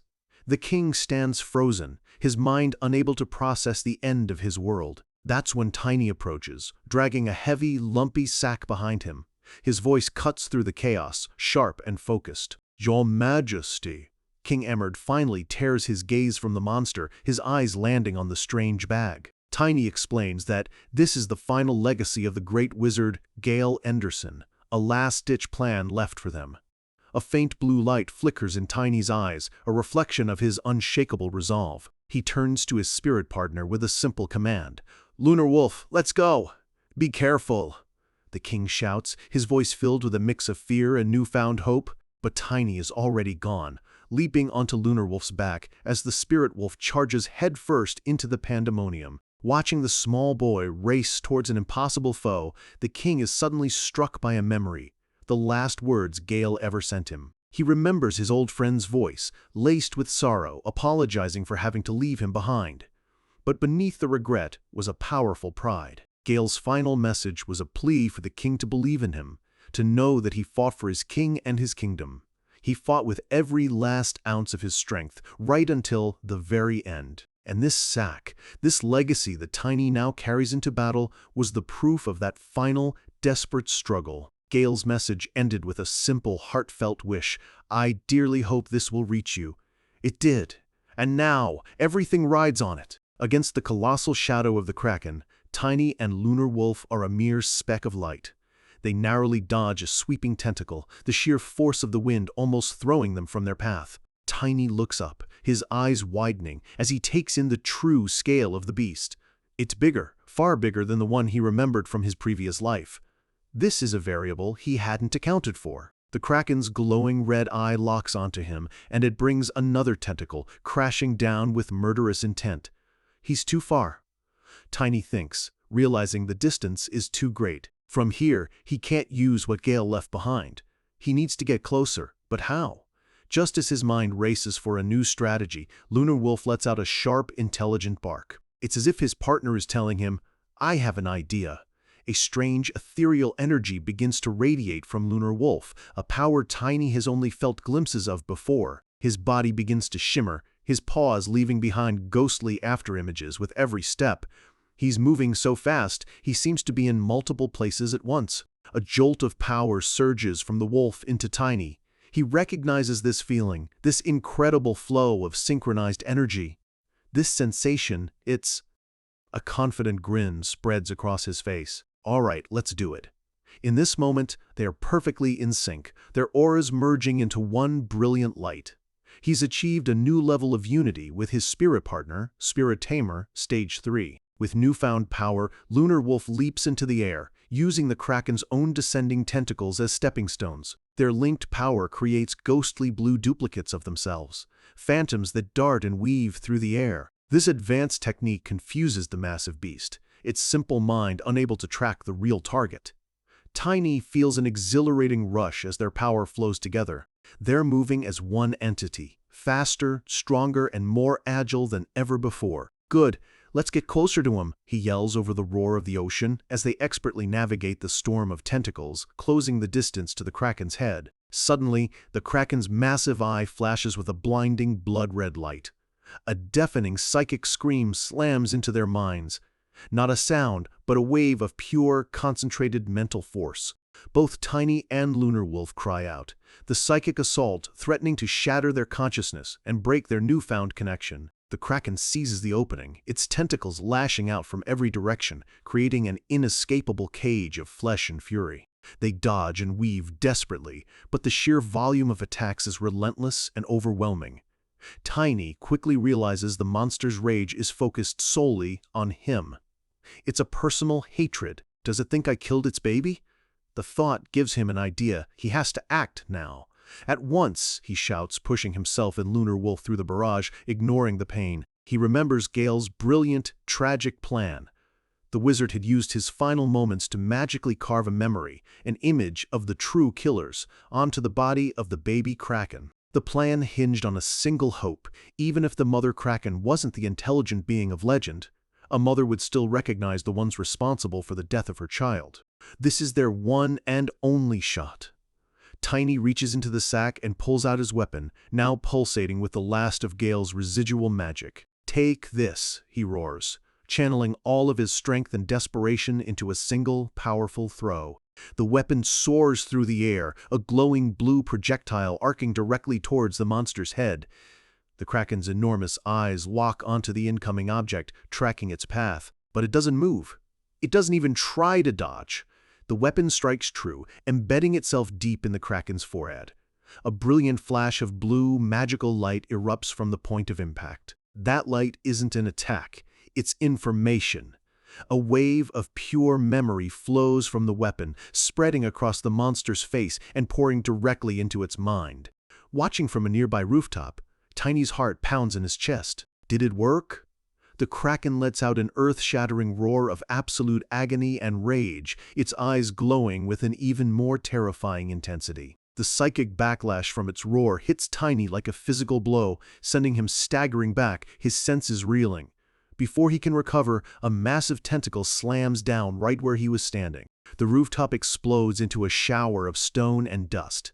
The force of the blast sends Tiny and Lunar Wolf flying through the air, crashing hard onto the flooded street below. He looks up, his body bruised and aching as a horrifying thought crosses his mind. Was Gale's sacrifice all for nothing? But as he falls, a figure flashes past him, a blur of motion too fast for the eye to follow. A calm, reassuring voice cuts through his panic. Relax. He's caught gently in midair by a woman with vibrant orange hair and a concealing mask. He recognizes her instantly, a welcome but shocking sight. Grand Master Janus? She lands with impossible grace, setting him carefully back on his feet as if he weighed nothing. "What are you doing here?" Tiny asks, baffled. "You're supposed to be guarding the ritual sites."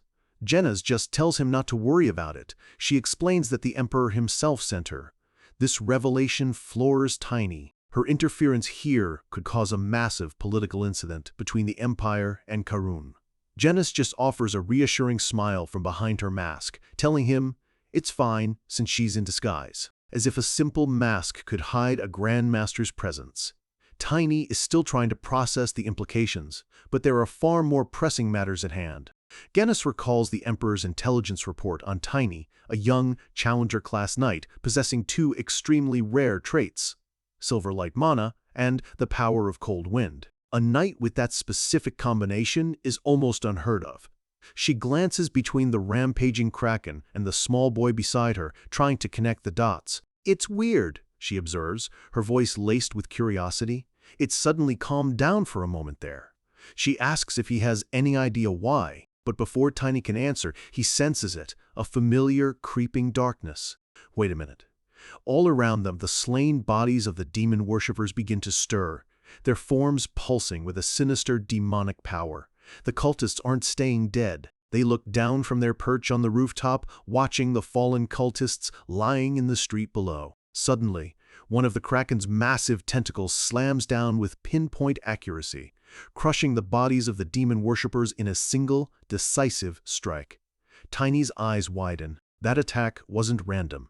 The kraken had targeted them. This confirms his theory. The monster now knows who its real enemies are. A huge, triumphant smile breaks across his face. It worked. The legacy of Enderson.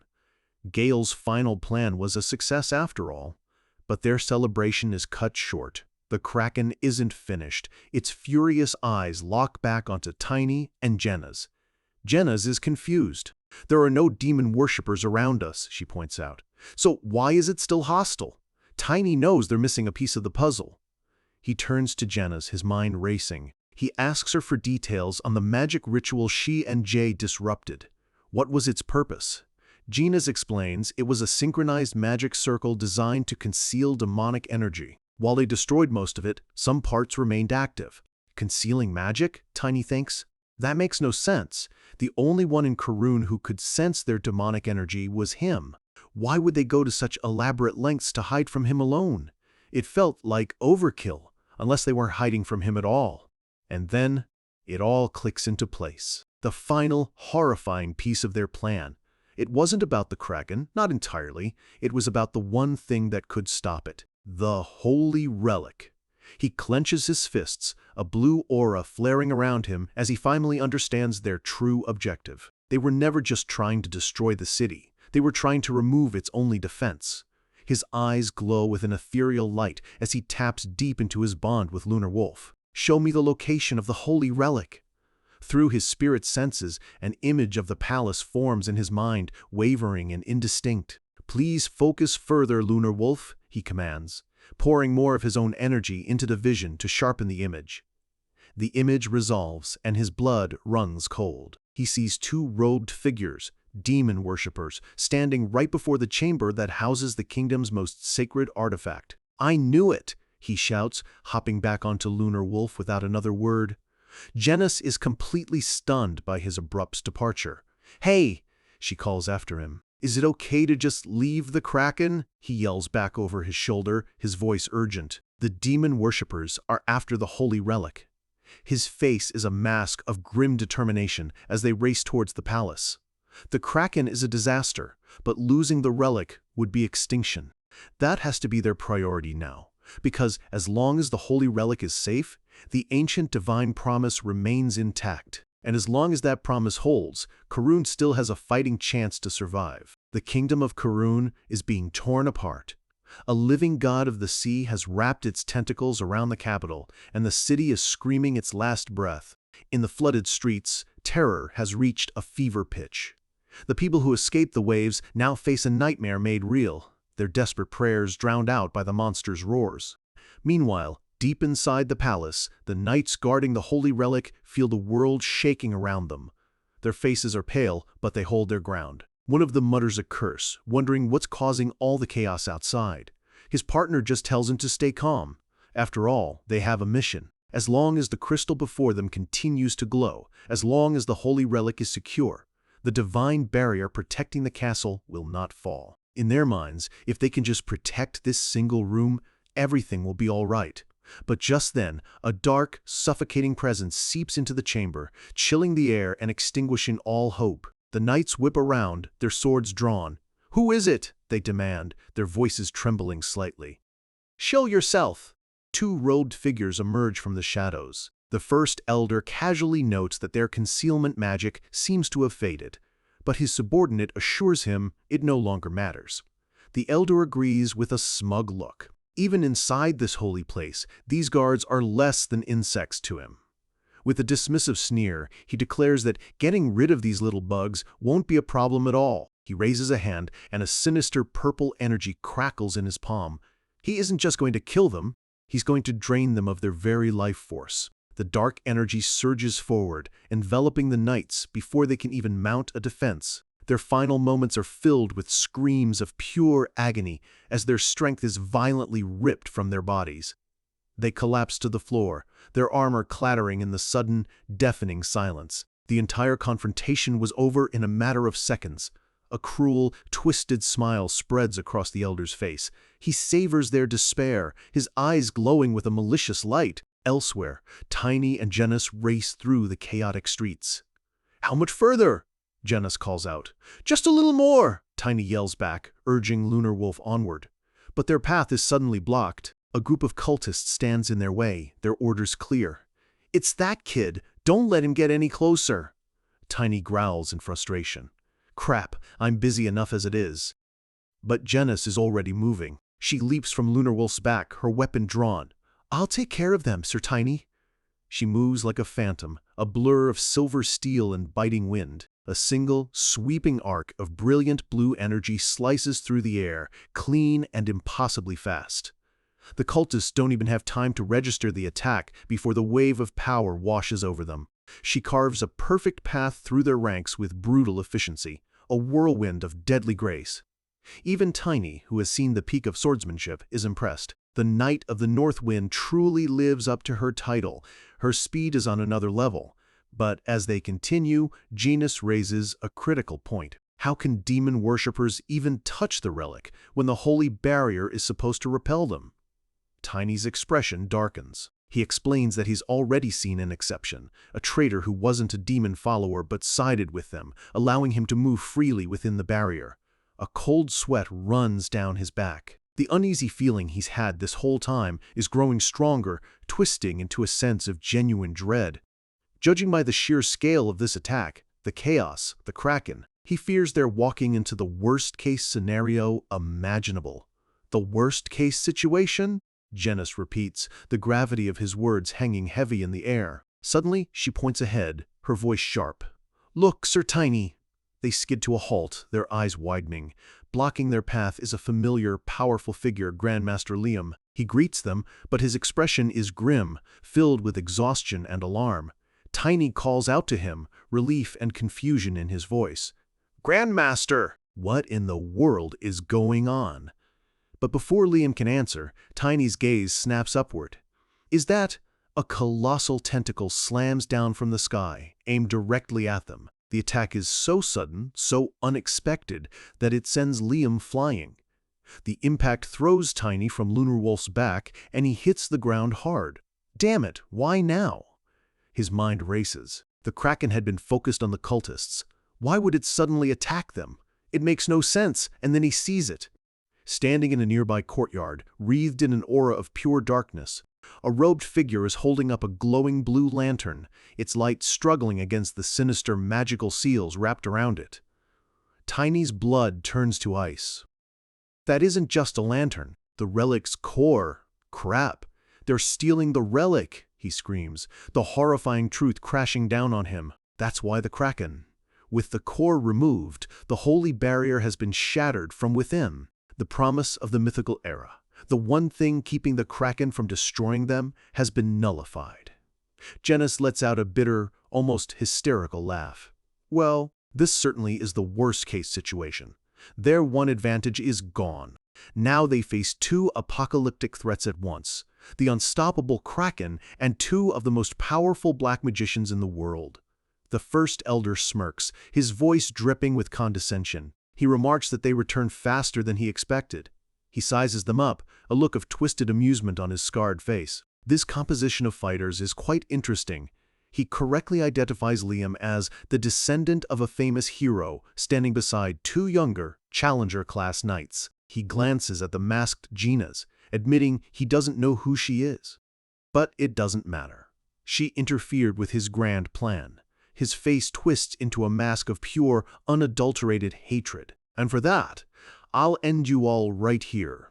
He gathers dark energy between his hands, preparing to unleash a devastating spell. Dark lightning. A torrent of crackling purple energy surges towards them, so powerful it tears up the very stones of the courtyard. Jenna's eyes widen behind her mask. She knows an attack of this magnitude is far too dangerous for Tiny to handle. In a flash, she's in front of him, positioning herself between him and the incoming blast. She takes the full brunt of the attack, gritting her teeth as the dark magic screams against her blade. Liam immediately joins her, his own sword straining as they both struggle against the overwhelming dark power. The elder just laughs, a cruel, mocking sound. You're struggling in vain.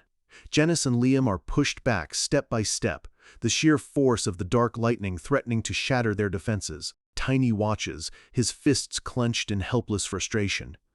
Damn it, they won't last long. I have to get to the relic, somehow.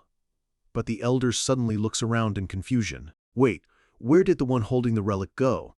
His subordinate is already making a run for it, disappearing over a nearby wall. That wretch! Tiny screams. Without a second of hesitation, he and Lunar Wolf take off, launching into the air like a blue comet as they chase after the stolen core. Give that back, you monster! Tiny roars, his voice filled with righteous fury. The first elder sees him go. I can't just let you leave, he sneers. He prepares another blast of dark magic, this one aimed squarely at Tiny's unprotected back. Jenna sees it coming. A look of pure panic crosses her face.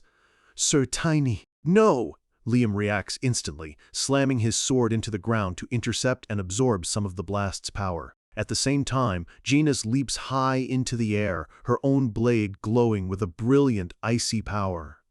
Liam can only watch in disbelief.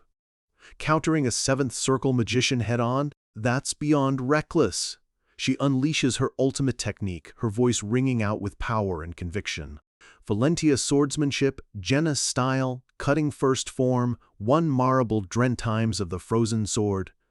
A massive wave of freezing energy collides with the torrent of dark lightning in a spectacular, deafening explosion. Janice cries out as the residual dark magic tears at her, the sheer force of the blast overwhelming her powerful technique. She's sent hurtling through the air, her body battered and bruised by the impact. But as she falls, a single thought burns in her mind, a memory of her master, and the one order that matters more than her own life.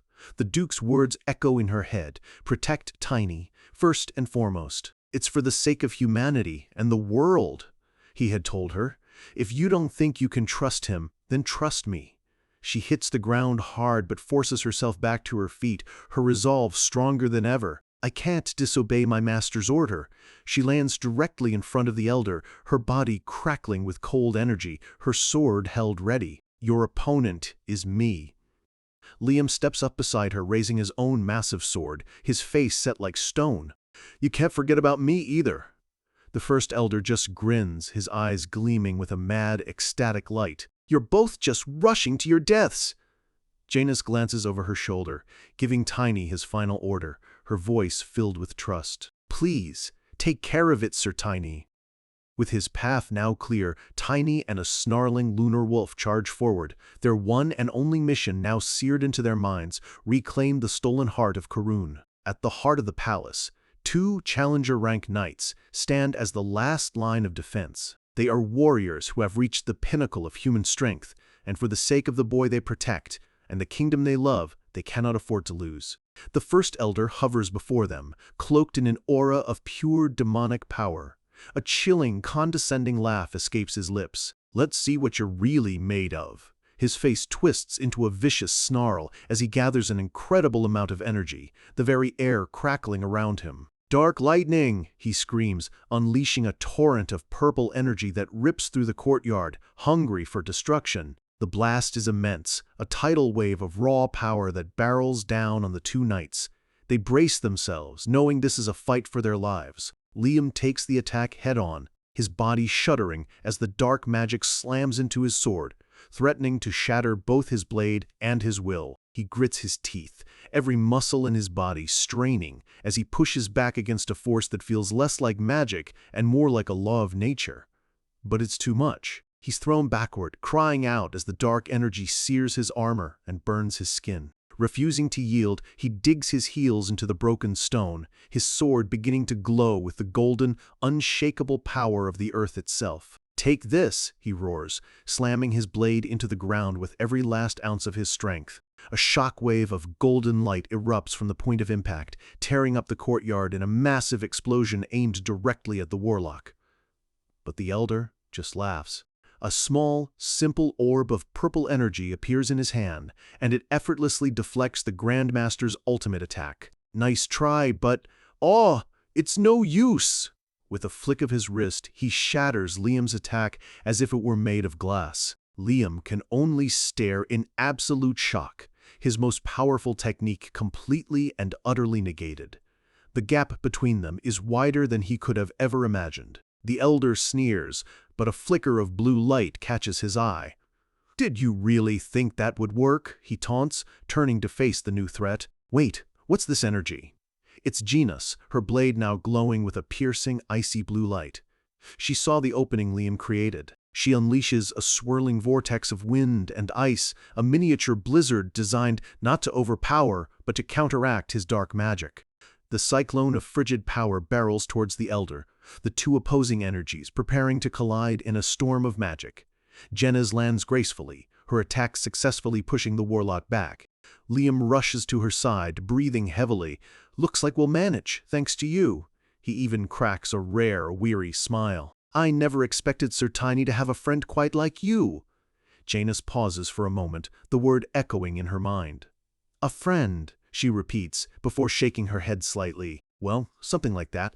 But the first elder is done playing games." He recognizes her power signature now. Having both properties of ice and wind, Liam and Jenna's immediately tense up, sensing a dangerous shift in the warlock's demeanor.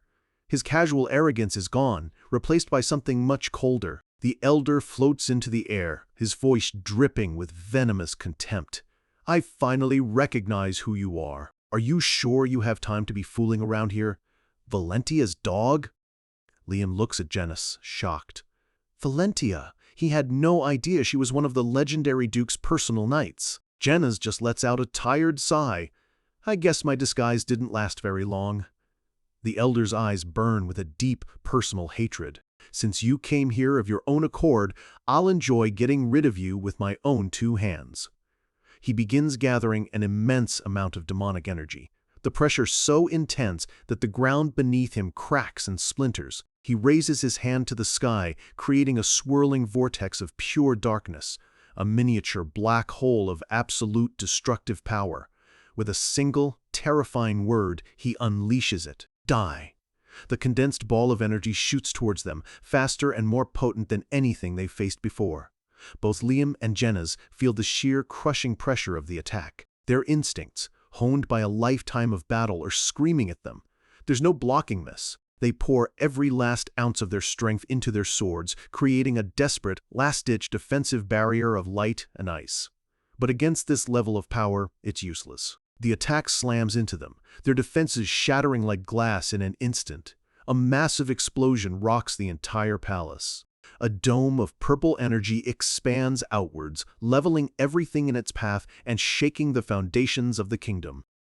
Ichinose is thrown through the air, her body battered and bruised. He's on another level, she thinks, forcing herself to land on her feet, ready for more. She knows she can't give him a single moment to recover. Before he can attack again, I have to. But she stops, her attack half-formed. A wave of confusion washes over her. The elder isn't looking at them anymore. He's turned away, his attention suddenly fixed on something far in the distance. "Wait a minute," Genis realizes with a jolt. The chase, Tiny's mission, it must be reaching its climax. Far from the palace, Tiny and Lunar Wolf are finally cornering their target at the edge of a cliff overlooking the sea. The cultist carrying the relic hears them closing in. "Stop right there," he shouts back, his voice panicked. Tiny leans forward, a fierce, predatory grin on his face. "I've got you now!" The cultist glances back, shocked by their speed, but he has one last desperate gambit. He leaps off the cliff, plunging into the turbulent ocean below. Tiny skids to a halt right at the edge, watching him disappear beneath the waves. "That coward!" A voice echoes up from the water, dripping with mockery. "You're quite stupid, aren't you?" The man emerges from the water, revealing a familiar face. It's Hustle. The werebeast grins, completely at home in the churning sea. "Only an idiot would pick a fight with me in the water." But Tiny just stares at him, his voice dangerously calm. "Did I really?" Hustle looks confused. "What?" "This time," Tiny says, as Lunar Wolf's paws begin to glow with a brilliant blue light, "things are going to be a little different." With a powerful stomp, Lunar Wolf doesn't hit the rock. He hits the air itself, creating solid platforms of energy beneath his feet. He's running on the sky. Hustle can only stare in disbelief as they calmly step out over the open ocean, but his shock quickly morphs into a confident smirk. "Fine, try me." He summons the power of the ocean, sending massive walls of water crashing towards Tiny. "I'll turn this sea into your grave," he roars, forming a sword made of solidified water in his hand. But Tiny and Lunar Wolf just charge forward, meeting the tidal wave head-on. Their blue aura cuts through the water like it's nothing, parting the sea before them. A savage, exhilarated grin spreads across Tiny's face. The last time they fought, the water was his weakness. Now, it's just another battlefield. The two forces collide in a massive explosion of water and magical energy. Hustle scoffs, believing he has the upper hand. "You naive fool." He disappears beneath the waves, using the water to teleport and reappear in the air on the other side. "It's this way, genius." He thinks he's outsmarted him, but he looks up in utter shock to see Tiny and Lunar Wolf already there, waiting for him, floating calmly in midair. He's flying? Crap, Hustle thinks, a wave of panic finally hitting him. He's already this much stronger? The boy has completely closed the power gap between them. "It's my turn now," Tiny yells, rocketing forward with incredible speed. Hustle throws up a desperate defense, swinging his water swords wildly. "You've got to be kidding me!" Tiny and Lunar Wolf become a whirlwind of perfectly synchronized attacks, a storm of claws and steel that overwhelms Hustle from every conceivable angle. A final, powerful blow connects, sending the werebeast crashing down into the sea below. He skips across the surface like a thrown stone before finally coming to a dead stop. Beaten, cornered, and desperate, he clutches the relic core. "Fine, then I'll just... He transforms, his body swelling and twisting into the monstrous, powerful form of a killer whale. He opens his massive jaw, planning to swallow the relic and escape into the depths where no one can follow. But a calm, cold voice cuts through his desperate plan. "Where do you think you're going?" Tiny slams into him at full speed, knocking the glowing relic core from his grasp. The sacred artifact flies through the air, a beacon of hope in the chaotic sky. Tiny snatches it cleanly in mid-flight, a triumphant grin finally on his face. "It's mine now, you monster." He holds the core aloft, its holy blue light shining brightly once more, a promise of salvation. Hustle, still in his whale form, roars with pure, undiluted fury. "That little pipsqueak, I won't let you get away with this." But Tiny's expression turns deadly serious. "All right," he says to himself, almost casually. "I almost forgot. I have to finish this properly." He floats in the air, gathering all of his power, all of his mana, into his weapon. He dives down, his body wreathed in crackling blue lightning. Lightning smash! The attack hits Hustle's massive form with the force of a thunderbolt. A sickening crunch echoes across the water as the werebeast is critically wounded. Tiny lands gracefully on the surface of a wave, watching his defeated enemy with cold, detached eyes. Hustle's unconscious body floats to the surface for a moment before slowly, silently sinking back into the dark depths of the ocean. Tiny lets out a long breath he didn't realize he was holding. "Whew, that was close." He looks at the relic in his hand. "Now, I should return to..." But a monstrous shadow suddenly falls over him. He looks up and sees the mother kraken, its colossal eye fixed on the palace, its tentacles raised for a final, city-destroying strike. "No," he whispers, the taste of victory turning to ash in his mouth. The horrifying truth dawns on him. He has the relic, but he's out of time. "At this rate, I won't make it back, and Karun will be destroyed!" He stares up at the colossal beast, its presence so overwhelming it feels like the literal end of the world. A grim, unshakable resolve settles on his face. "So I have to stop that kraken myself." He holds the key to the city's salvation in his hands, but he's out of time. If he can't get the relic back to the palace now, Karun will be utterly annihilated. He looks up at the colossal beast looming over the city, its sheer presence a crushing weight on the world. A grim, impossible resolve settles on his face. He has to stop this kraken. Just holding the relic's core is agony. The dark energy the cultists left behind clings to it, so strong it feels like his head is about to split open from the inside. He grips the lantern tighter, its holy light pulsing like a defiant heartbeat against the encroaching darkness. Riding lunar wolf across the churning waves, he raises the relic high and screams at the top of his lungs, "Divine beast! Please, stop your attack!" He pushes closer, his voice raw with desperation. Innocent lives are being lost, but a cold, ancient voice echoes directly in his mind, a thought that is not his own. It is the kraken, and its answer is chillingly simple. "I don't care." The beast's massive eye glows with an apocalyptic red light.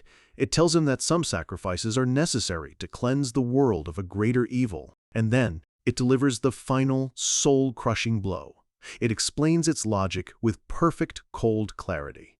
The divine object is no longer physically inside the kingdom of Karun. Therefore, even if it wipes out every last person, it isn't technically breaking its ancient promise to the gods. It has found a loophole in a divine contract. "No!" Tiny screams, his heart plummeting into an abyss of despair. "Stop! I said stop! Stop it, you monstrous beast!" But his words, his morality, they're meaningless to a creature that operates on a cosmic scale of grief and vengeance. The kraken turns its immense head, its gaze finally locking onto the small boy holding the symbol of its ancient shackle. "Are you?" Its voice booms in his mind, filled with an ancient, grieving rage that shakes him to his very core. "Asking me to forget the pain of losing my child." A psychic shockwave slams into Tiny, a tangible blow of pure, undiluted rage. He coughs up blood, the sheer force of the beast's agony nearly shattering his mind.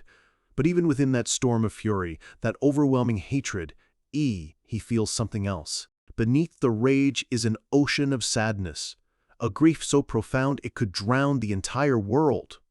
He looks up, and in his eyes is not fear, but a flicker of deep empathy. "I will," he shouts, his voice raw and broken. "I'll get the ones who killed your child. So please," he pleads, blood still trickling from his mouth. He holds up the relic, a single beacon of light in the encroaching darkness. "Please, just trust me and stop!" For a long, tense moment, the world falls silent. The kraken's immense tentacles slowly, deliberately sink back into the sea. Its voice echoes in his mind again, softer this time, but still carrying the weight of eons. It tells him that he is not strong enough to be the true keeper of the divine object. "I know," Tiny admits, his voice shaking with exertion and relief. "But I'll figure out a way." The kraken seems to consider this. "Oh, all right," it rumbles, as a massive tentacle rises from the water. "Then I shall give you some help." Tiny can only stare, completely stunned. "What?" Back in the ruined courtyard of the palace, the very ground begins to tremble violently. Jenna slowly pushes herself up, every inch of her body aching from the elder's last devastating attack. Liam rushes to her side, his voice filled with concern. "Are you all right?" I'm fine," she manages, staggering to her feet. "I was lucky." She looks around at the absolute devastation, a cold shiver running down her spine. For a terrifying second there, she genuinely thought this place was going to be her grave, but Liam is grinning from ear to ear. "I have good news." Jenna's looks at him, utterly confused. "What good news could there possibly be?" "Look over there," he says, pointing. Janus turns and her eyes go wide with disbelief. The first elder, the The seemingly invincible seventh circle magician is pinned to the ground, crushed beneath the unimaginable weight of one of the Kraken's colossal tentacles. The warlock struggles beneath it, cursing the wretched timing of it all.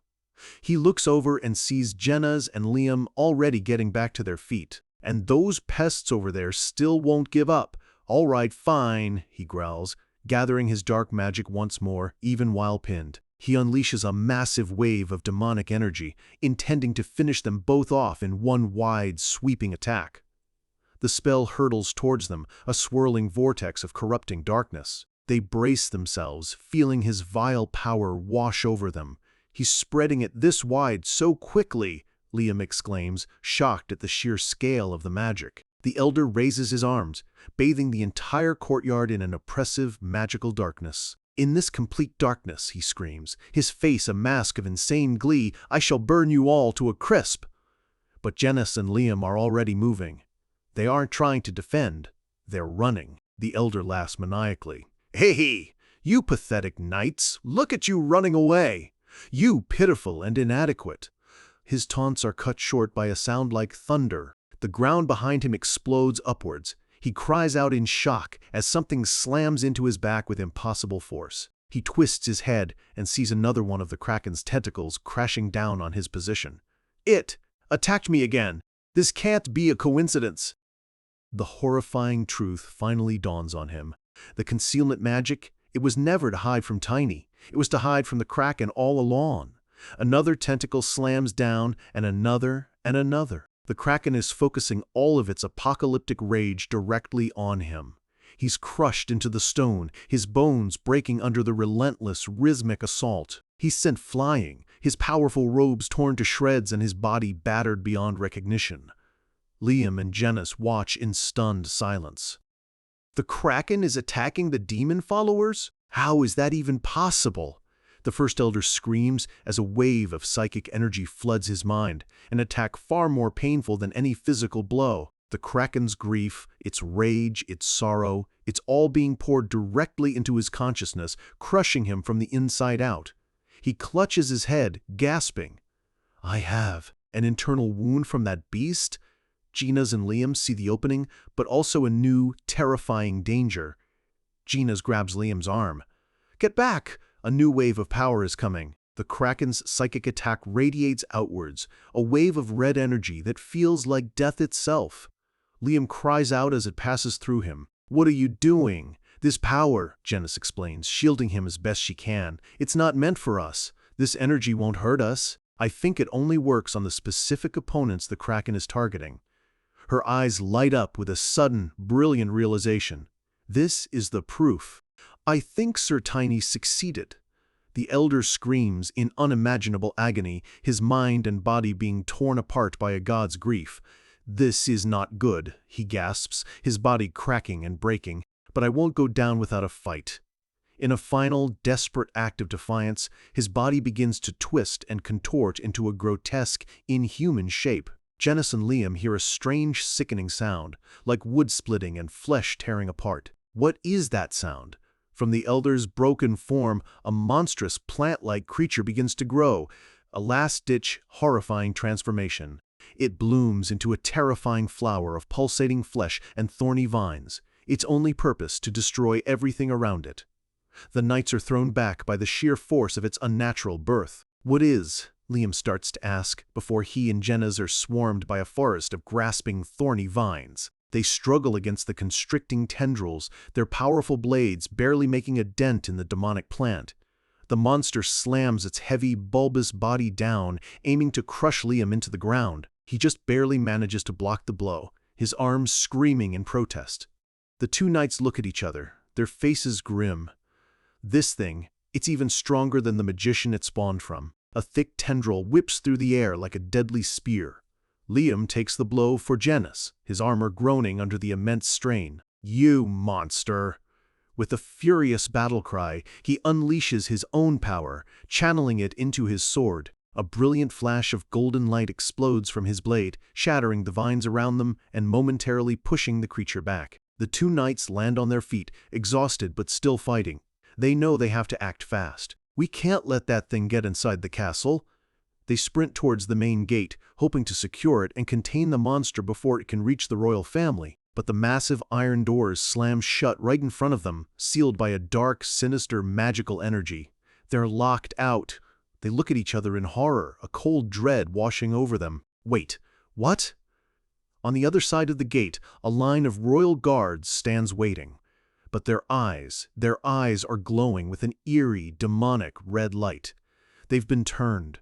The kingdom's last line of defense has just become their newest enemy. Trapped outside the throne room, Genis and Liam are forced to face their own countrymen, their brothers in arms, now twisted into mindless puppets by a sinister, corrupting power. The guards' eyes are vacant, their faces contorted into masks of pure aggression as they chant a single, chilling word over and over.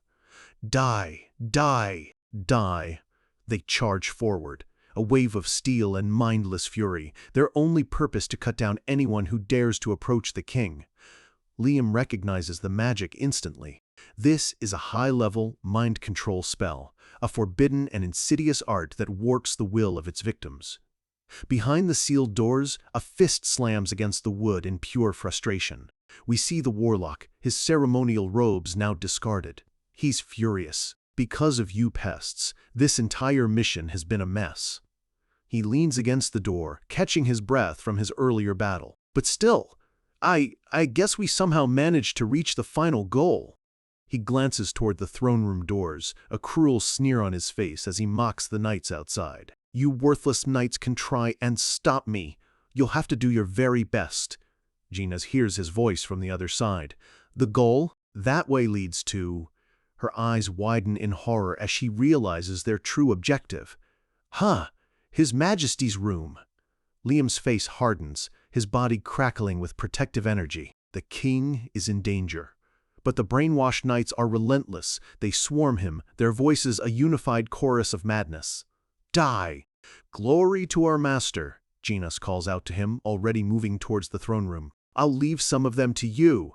Liam becomes a blur of motion, his massive sword cutting a path through the possessed soldiers. He moves with the force of an avalanche, sending bodies flying with every powerful, non-lethal swing. He slams one knight into a wall with enough force to crack the stone, his frustration boiling over at having to fight his own men.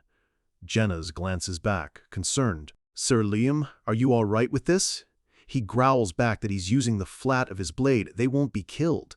His face is a mask of pure, unshakable determination. We have to get to His Majesty, so get out of our way right now.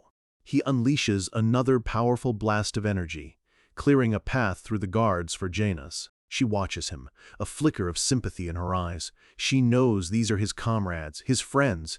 It's a testament to his strength that he can hold back at all. Inside the throne room, the warlock, now calling himself Mors, is choking the life out of the last loyal royal guard. With his dying breath, the guard gasps out a final warning. Please, run away! Your Majesty! Mors crushes him with a final burst of dark energy, his body slumping to the floor. He steps over the fallen knight, a smug look on his face. I suppose I'm late with my introductions, thanks to all these little distractions. He spreads his arms wide in a grand, theatrical gesture. But I should at least introduce myself to royalty, shouldn't I? He gives a mocking, shallow bow to the figure on the throne. Your Highness. King Emmerd points his staff, his voice trembling not with fear, but with righteous fury. You must be the one responsible for all of this chaos. Yeah, Mors says with a casual, dismissive shrug. You got that right. His body erupts with a massive wave of demonic energy. So, as your reward, I shall personally destroy the Karun bloodline tonight. But, before that, his eyes narrow, sensing a rapid approach. A figure bursts through the stained glass window. It's Genis. You'll be the one who's destroyed first, she yells. Mors just smirks. You're brave to follow me all the way here. But your attacks are useless against. Just then, Liam charges in from the side, aiming for a finishing blow. But Mors is impossibly fast. He sidesteps the attack and impales Liam with a spear of pure, dark magic. The main doors finally burst open. We're sorry for being late, Your Majesty, a group of knights shouts, having finally broken through the possessed guards. The king cries out, his voice filled with a mix of relief and horror. Liam, I'm glad to see you, but your wound. Mors lets out a dry, humorless chuckle. Don't make me laugh. He creates two massive orbs of destructive energy in his hands. Them being here just means more bodies for the pile. Watch closely, he sneers, his grin widening into a sadistic leer. This is the manifestation of your deaths. He hurls the orbs of energy directly at the king. Liam and Jenna's can only stare in horror. He still has that much power left? Liam knows the king can't possibly dodge an attack of this scale. In his mind, there's only one option left. Oh, there's only one way to solve this. Gina seems to realize what he's about to do. She turns to him, her voice filled with a strange apology. I'm sorry. She suddenly grabs him from behind. I apologize for this, Liam shouts in confusion. What's happening? Shenice's hand glows with a strange earthy light. But I have to do whatever it takes. Her power flows into Liam, encasing his entire body in a shell of solid rock. She then throws him forward, using his newly armored body as a living shield to protect his majesty. The two blasts of dark energy slam into the rock-encased Liam, resulting in a cataclysmic explosion that shakes the entire throne room. As darkness consumes him, Liam's mind drifts. He remembers the day he became a royal guard, the king's words echoing in his memory. You must serve to protect Karun. I believe in you. A voice cuts through the haze. Liam. It's a vision of the king from his past, scolding him. You were too passive. You should have always fought with your life on the line. Mors is using dark magic to prey on his deepest regrets. If you wanted to be a noble knight, you shouldn't have lived so meaninglessly. Liam knows it's true. The evil power is attacking the weakest parts of his mind, twisting his own insecurities into weapons against him. But then, another voice, warm and real, cuts through the illusion. The true King Emerd stands over him, his hand glowing with a gentle, holy light. Don't give up, Liam. Even if you make a reckless decision, what's important is that you never give up in the end. The king's words are like a balm to his wounded spirit, dispelling the darkness. Liam struggles back to his feet. Your Majesty, you shouldn't exert yourself like this. But the king just smiles warmly. It's fine. I can handle this much. Liam feels his strength returning, his resolve hardening. Thanks to you, I feel at ease now. But suddenly, Jenna stalks over to him, her voice dripping with a surprising amount of rage. Cut the sentimental nonsense. You're all alive thanks to me. I came here to help you people, and you used me as a living shield? Seriously. Where is your conscience? She's not just angry, she's putting on a show for the enemy. Liam is stunned into silence by her outburst, stammering out an apology. I apologize. I'll make it up to you, somehow. Mors watches them, genuinely surprised. They managed to survive that? His surprise quickly boils over into pure, unrestrained rage. How dare you? He gathers all of his remaining power, a massive vortex of purple energy swirling around him, preparing for one final, all-out attack. Liam and Janice know this is it. We only have one chance. We have to eradicate his evil magic completely. This is the end, Mors screams, unleashing his ultimate spell. Janice readies herself, her stance perfect. Valentia's swordsmanship, Genus's second technique. In an instant, dozens of ethereal swords made of shimmering ice and howling wind appear in the air around her. They shoot forward in a brilliant, deadly volley, a storm of magic aimed at the heart of the warlock. The Song of Raging Winds. The storm of blades collides head-on with Mors's dark magic. Mors is shocked by her power. No way! How can someone of only challenger rank? The blades tear into him, ripping his flesh and disrupting his spell. At that exact moment, Liam charges forward, seizing the opening. Karun's Royal Guard swordsmanship. Liam's lethal strike. His sword glows with the unbreakable power of the earth itself. He slams his blade down, sending a shockwave that shatters the throne room floor. Boulder smash! The attack hits Mors with the force of a landslide, crushing him under the weight of stone and steel. The warlock lets out a final, agonizing scream as their powers combine. A massive explosion of light and energy fills the throne room, the combined strength of the two knights finally overwhelming the dark magician. Liam collapses to his knees, panting and exhausted. Did that work? He looks over at the king, Thank goodness, the strain of the battle and using his holy power is too much. The king collapses. His guards rush to his side. Janice watches, concerned. Did he just faint? But Liam suddenly struggles back to his feet. No! Janice looks at him, confused. What's wrong? He points to the smoke and rubble where Moores was standing. Look! All we did was cut off one of his arms. From the dust, a figure emerges, clutching a bloody stump where his arm used to be. He's escaping and running away. Moores stumbles through the broken city, his face a mask of pain and utter disbelief. He had failed, but his escape is cut short. A figure floats down from the sky, blocking his path. He recognizes the boy immediately, but something is different.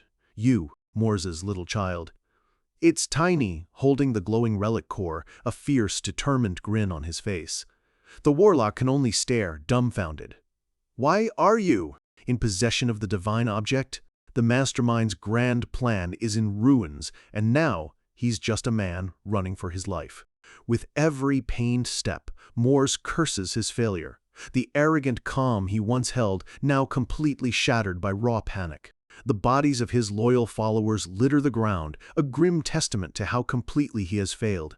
He tries to use his shadow magic to escape, but nothing happens. His powers are failing him, and he screams in frustration, wondering why the shadows no longer answer his call. He can't believe it. He sacrificed a third of his entire organization for this single mission, and not only was it a catastrophe, but he's been severely injured in the process. Everything has gone wrong. He stumbles out into an open square, desperately looking for any way out. Just as a flicker of hope returns, a presence in the air makes him freeze in his tracks. And there, blocking his only escape route, is the one person he dismissed as a minor nuisance.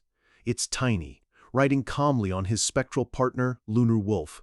Moores's eyes go wide. He recognizes him as the boy who was with that night, Janice, but it's what Tiny is holding that sends a jolt of pure, undiluted shock through him. It's the relic, the core of the divine artifact glowing with a soft, steady blue light.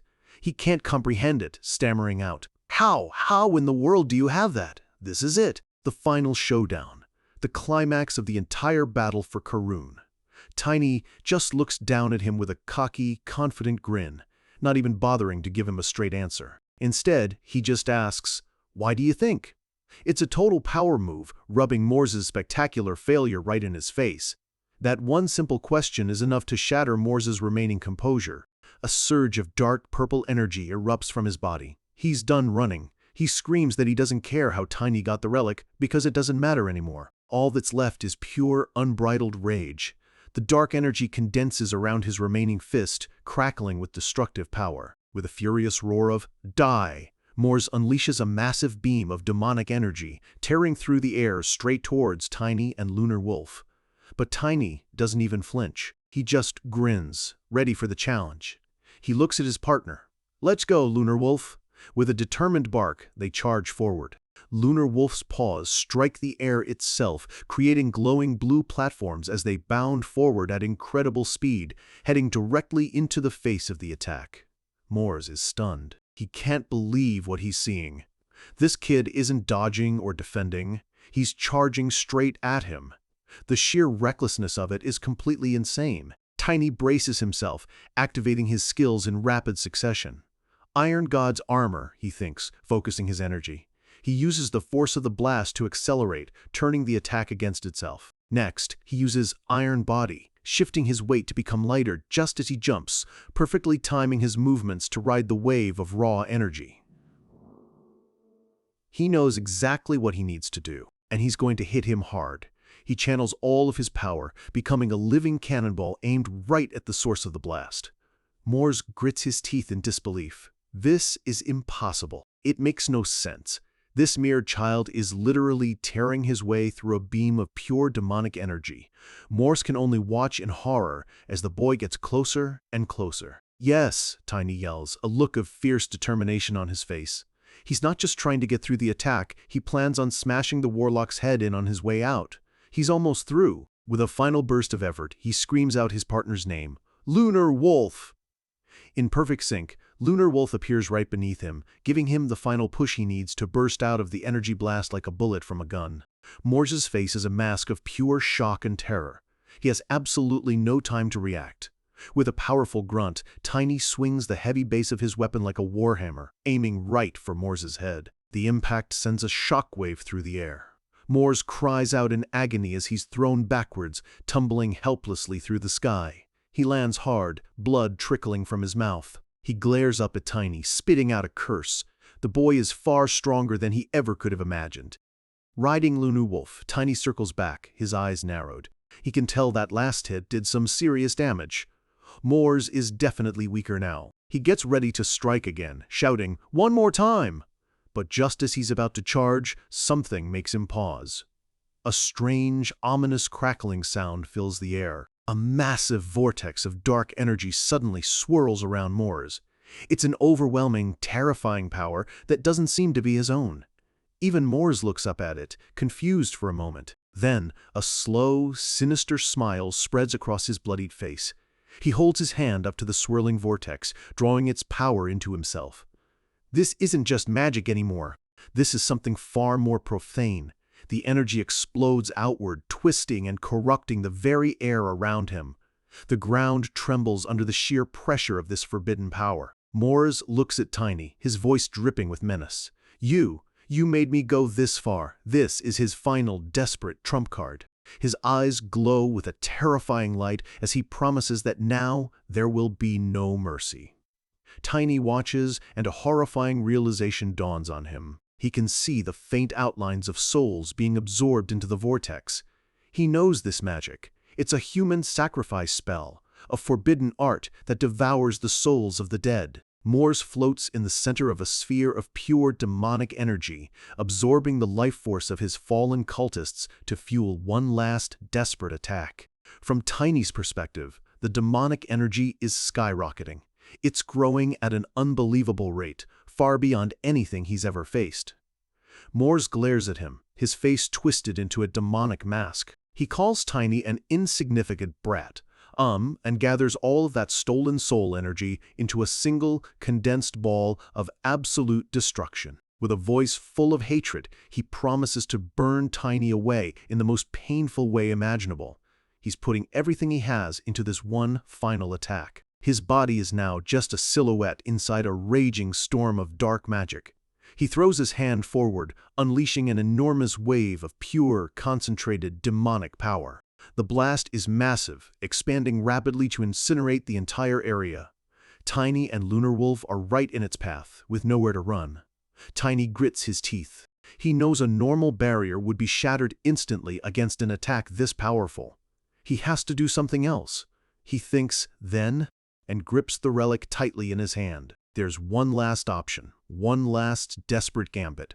He recalls an unusual technique the relic itself seemed to teach him, a special usage that only true superhumans should be capable of. His body begins to glow with an intense blue aura. Pouring every last bit of his own life force, his very soul's energy, into the artifact, he lets out a powerful, defiant scream. A blinding flash of pure, holy light erupts from the relic, colliding head-on with Morse's wave of darkness. The two opposing forces meet in a cataclysmic explosion that lights up the entire sky. The smoke begins to clear. Morse is panting heavily, completely exhausted. A triumphant smile forms on his face as he says, "Now it's really over. He's certain he won." But then, his eyes widen in utter soul-crushing disbelief. Through the smoke, the pure blue glow of the relic is still visible, shining as brightly as ever. "No way," Morse whispers, the taste of victory turning to ash in his mouth. Tiny emerges from the dust, completely unharmed. He and Lunar Wolf are surrounded by a shimmering blue shield, a compressed barrier. He managed to concentrate all of the relic's immense power into a small, unbreakable point of defense. Morse is completely losing his mind now. He screams, "You are only an expert rank." A technique like that should be physically impossible for someone of Tiny's level. Ignoring him, Morse gathers what little energy he has left for one more, much smaller blast. But that's exactly what Tiny was waiting for. A grin spreads across his face as he yells, "An opening!" Using the relic's barrier as a battering ram, he charges forward, smashing through Morse's desperate attack with overwhelming force. He breaks through and traps Mors inside a cube of solid blue energy, sending him flying once again. Mors screams, thrashing against the walls of his energy prison, but he's completely helpless. Tiny watches him fly away, breathing a little easier. He looks at his weapon, still lodged in the barrier he created. It worked, but suddenly a hand covered in dark energy grabs the shaft of his weapon. Mors isn't finished yet. Tiny's eyes widen in shock. Mors, his face now a mask of insane curiosity, says he can't believe it. He's no longer trying to kill Tiny. He wants to study him, to take him apart piece by piece, to understand how his power works. Mors looks at him and asks, "You're smiling?" And sure enough, Tiny has a wild, confident grin on his face, as if this was all part of his plan from the very beginning. Before Mors can react, a colossal red tentacle slams down from the sky. It's the Kraken. It found him. Mors's face contorts in pure terror. He tries to pull away, screaming, "Not this time!" But Tiny grabs onto his remaining arm, holding him in place. With a cold, steady look, he asks, "Where do you think you're going?" Mors is frantic. He screams at Tiny to get off of him, telling him he'll be crushed too. But Tiny just calmly replies, "Oh, so that means you're dying for sure, right?" He's willing to take the cult leader down with him if he has to. The tentacle comes crashing down. Mors can only stare up in horror as his end arrives. A final, blood-curdling scream echoes through the air as the Kraken's divine wrath completely obliterates him. Mors's body dissolves into nothing but dust and fading demonic energy. The mastermind is gone. It's finally over. Now, Tiny is plummeting through the air. He's completely out of mana and can't summon Lunar Wolf to save himself. He thinks he might actually die from the fall, even with his armor. As the ground rushes up to meet him, he panics, thinking he can't die like this. But just as he's about to hit the ground, a massive tentacle gently wraps around him, catching him safely. He's startled at first, thinking it's another attack, but he quickly realizes the Kraken saved him. The creature places him gently on a nearby rooftop. He can feel its immense power. It's unsettling, but at the same time, it feels strangely calm, almost cozy, and not hostile at all. A voice echoes in his mind, the ancient voice of the mother Kraken. It thanks him, its temporary contractor, for helping it finally achieve its revenge. Tiny looks out over the battered but surviving city of Karun as the sun begins to rise, casting its first golden rays over the horizon. A small, genuine smile appears on his face. "No problem," he says. "The long, dark night is finally over." After the incident, the Kingdom of Karun made an official announcement to the world. They declared that they had been invaded by a powerful group of demon worshippers, but a single young hero saved them all. The story spread like wildfire, quickly becoming the stuff of legend, how a young hero single-handedly crushed the demon worshippers, and with his wisdom and power convinced the mythological Kraken to return peacefully to the ocean depths. In a formal ceremony, King Emerd showed his profound gratitude, awarding the young hero with the kingdom's highest honor, the title of Radiant Knight. 3 months pass. We see someone walking into a dusty training yard. A woman's voice speaks, full of surprise. "You look like a completely different person." The speaker is a woman with short white hair and a confident smile. She looks at Tiny in amazement. Is this kind of change even possible in such a short time? Tiny is holding a massive, newly forged weapon, far larger than his old one. And we see him. Tiny looks older, taller, and incredibly more muscular. The past 3 months of intense, non-stop training have completely transformed his body. He's sweating, clearly having just finished a grueling workout.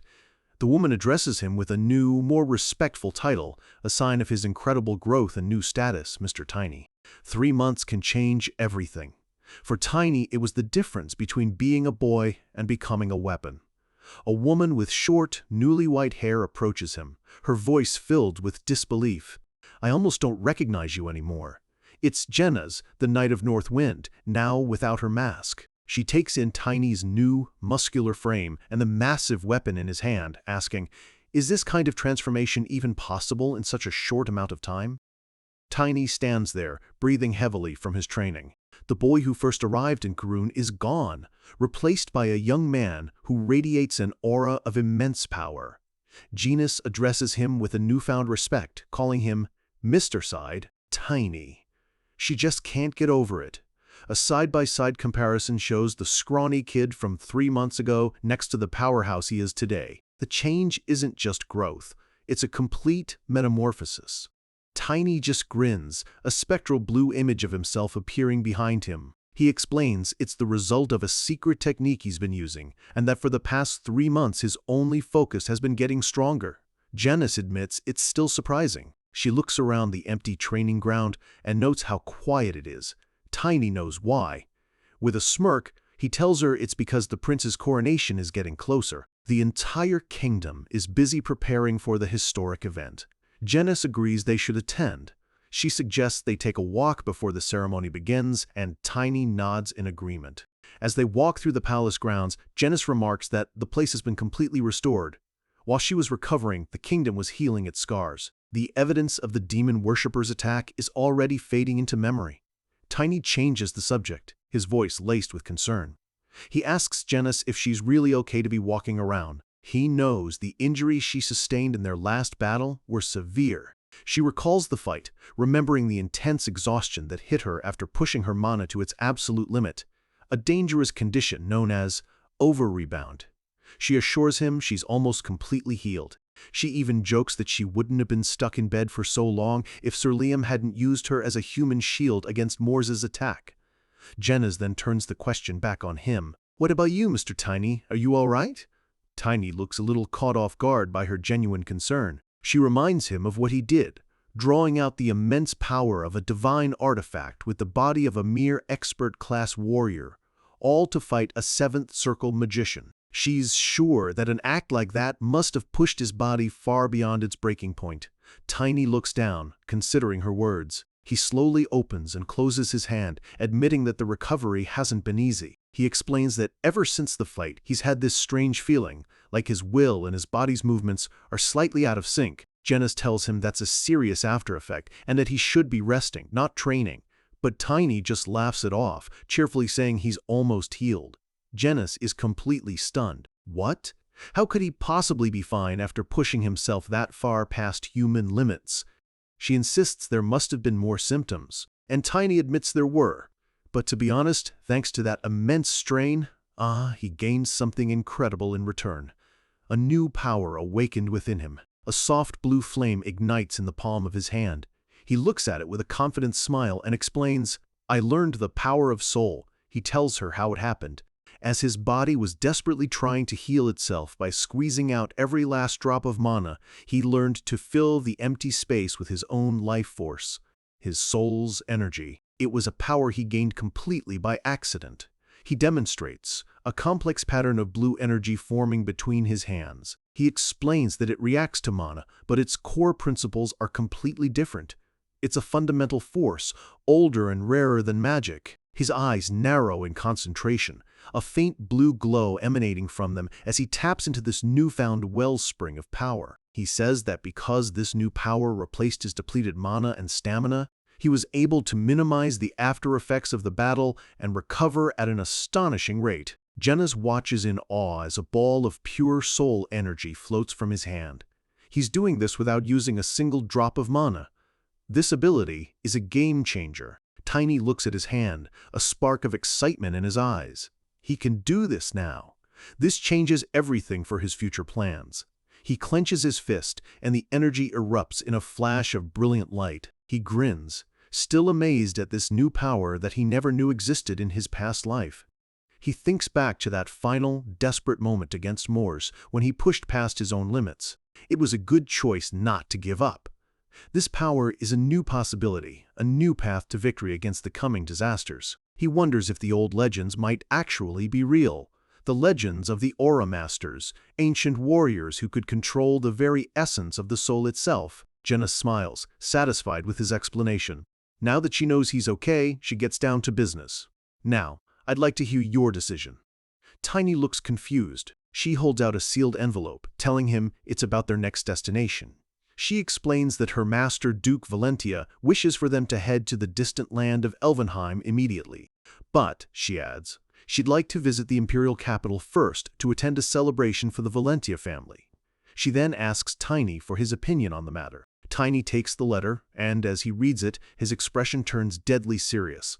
The playful mood of a moment ago vanishes instantly. He thinks to himself, the time has come. He knows exactly what this is about, the second disaster. The wedding of the Assyrian imperial family, an event that, in his past life, ended in a massacre. He immediately understands his mentor's true intentions. The mission to Elvenheim is nothing but a clever excuse. Jenna's, still completely oblivious, asks him what the letter says. Tiny's mind flashes back to his dark future. He knows that Duke Valentia must have received a prophecy, one that foretold that Genis would not survive the wedding. That's why he's trying to send her far, far away to save her from her fate. He thinks about the plan. Going to Elvenheim isn't a bad idea in the long run. It's the fated location of the third disaster. And it's where he needs to find a mysterious and powerful elf. He has to meet someone named Estina there. But that mission and that disaster can wait, because another memory surfaces. The memory of a kind girl with blonde hair, smiling warmly at him, asking him to call her Big Sister. Chloe, the girl he thinks of as his savior, his only real family. And he knows, with chilling certainty, that she is at the very center of this upcoming disaster. He has to help her, no matter the cost. He remembers the original timeline. The catastrophe at the Imperial Castle was so great that it couldn't be stopped, even with a Grand Master like Genis fighting with all her might. He clenches his fist, realizing with grim certainty that without him or Genis there to intervene, everyone he cares about doesn't stand a chance. Genis notices his distress and calls out his name. Tiny looks up, his eyes filled with an unshakable resolve. I have decided. He crumples the letter in his hand, his voice firm and absolute. We have to go to the capital. A proud, knowing smile spreads across Genis's face. I like that answer. The scene shifts to the grand throne room of Karun, filled with nobles for the coronation. A court official announces that the city's reconstruction is proceeding smoothly. He continues, saying that following the suggestion of the Radiant Knight, a warning about the demon worshippers and their cursed artifacts has been spread far and wide across the continent. King Emerd, standing before the throne, declares that with the darkness behind them, now is the time to wish for the safety and prosperity of the kingdom. With a grand gesture, he announces the beginning of the coronation ceremony for his son, Prince Henry. The crowd erupts in thunderous cheers. The old king places the crown upon his son's head, declaring that Prince Henry is a trustworthy man who will lead their people well. Tiny and Genis watch from the crowd. Genis remarks that the old king must feel very relieved now that his duty is done. A familiar voice calls out to them. It's Sir Liam, who says, of course he'd be here for such an important day. Liam turns to Genis and sincerely apologizes for what happened in the battle. But she just scoffs playfully, saying that since his family now owes a debt to hers, she'll let it slide this time. Liam smiles warmly at both of them, telling them that everything went well thanks to their invaluable help. He then leans in conspiratorially and mentions a rumor he heard, a reason why the Lion of the North Wind, Genis's moniker, is also being called the Seventh Divinity. Tiny's eyes go wide. The Seventh Divinity? Liam puts a hand on Tiny's shoulder, adding that, of course, Tiny was incredible too. Genis leans over and quietly asks what on earth they're talking about. Liam just laughs, saying it's become a popular topic of conversation lately. But Tiny feels a cold chill run down his spine. Something is very, very wrong. He thinks to himself, the Seventh Divinity. I have never heard that name in my past life. This is a change. An unknown variable that his actions have created. A sense of deep, unnerving dread creeps over him. The future he thought he knew is already shifting. He starts to wonder, were there other powerful, talented people in his past that he never even knew existed? Warriors on the same level as Genis, hidden in the shadows of history? His thoughts are interrupted as the old king formally passes the crown to his son, completing the ceremony. He asks the new king to please take good care of the kingdom. Henry accepts with a simple, respectful, "Thank you, father." Prince Henry, now King Henry, stands tall, wearing the crown of Karun with a confident and regal look on his face. He addresses the court, saying he feels both honored and pressured by the immense responsibility he now holds. Yet, he continues, his voice ringing through the hall, I would like to take this opportunity to properly reward the Radiant Knight. Tiny is completely blindsided, letting out a shocked, huh? He's confused. A reward? He already asked for the right to borrow the kingdom's holy object whenever he needed it. He thought that was the end of it. He quickly steps forward, trying to politely refuse. Your Majesty, I have already been more than rewarded. The new king just smiles, with his father nodding in firm agreement beside him. He tells Tiny that simply wasn't enough for them. King Henry raises his voice and commands, "Let them in!" The large, ornate doors to the throne room swing open. A group of royal guards marches in, one of them carrying a lavish red pillow with a single, precious object resting upon it. King Henry explains, We heard that your body is growing at a rapid rate, so an armor artifact would be meaningless for you right now. But, he says with a knowing grin, this one should be different. The guard kneels before Tiny, presenting the pillow. The king reveals that it's one of the legendary artifacts used by the great adventurer king from Karun's distant past. On the pillow rests a beautiful necklace. Its silver chain holds a large, teardrop-shaped blue gem that glows with a powerful, ethereal light. It is the necklace of mana. We open in the throne room of Karun, where the new King Henry is officially rewarding Tiny for saving their kingdom. He presents a small, ornate box, explaining that it's a legendary artifact once used by the great traveler king. Resting on the velvet cushion is a necklace holding a brilliant, shining blue gem. This is the legendary necklace of mana.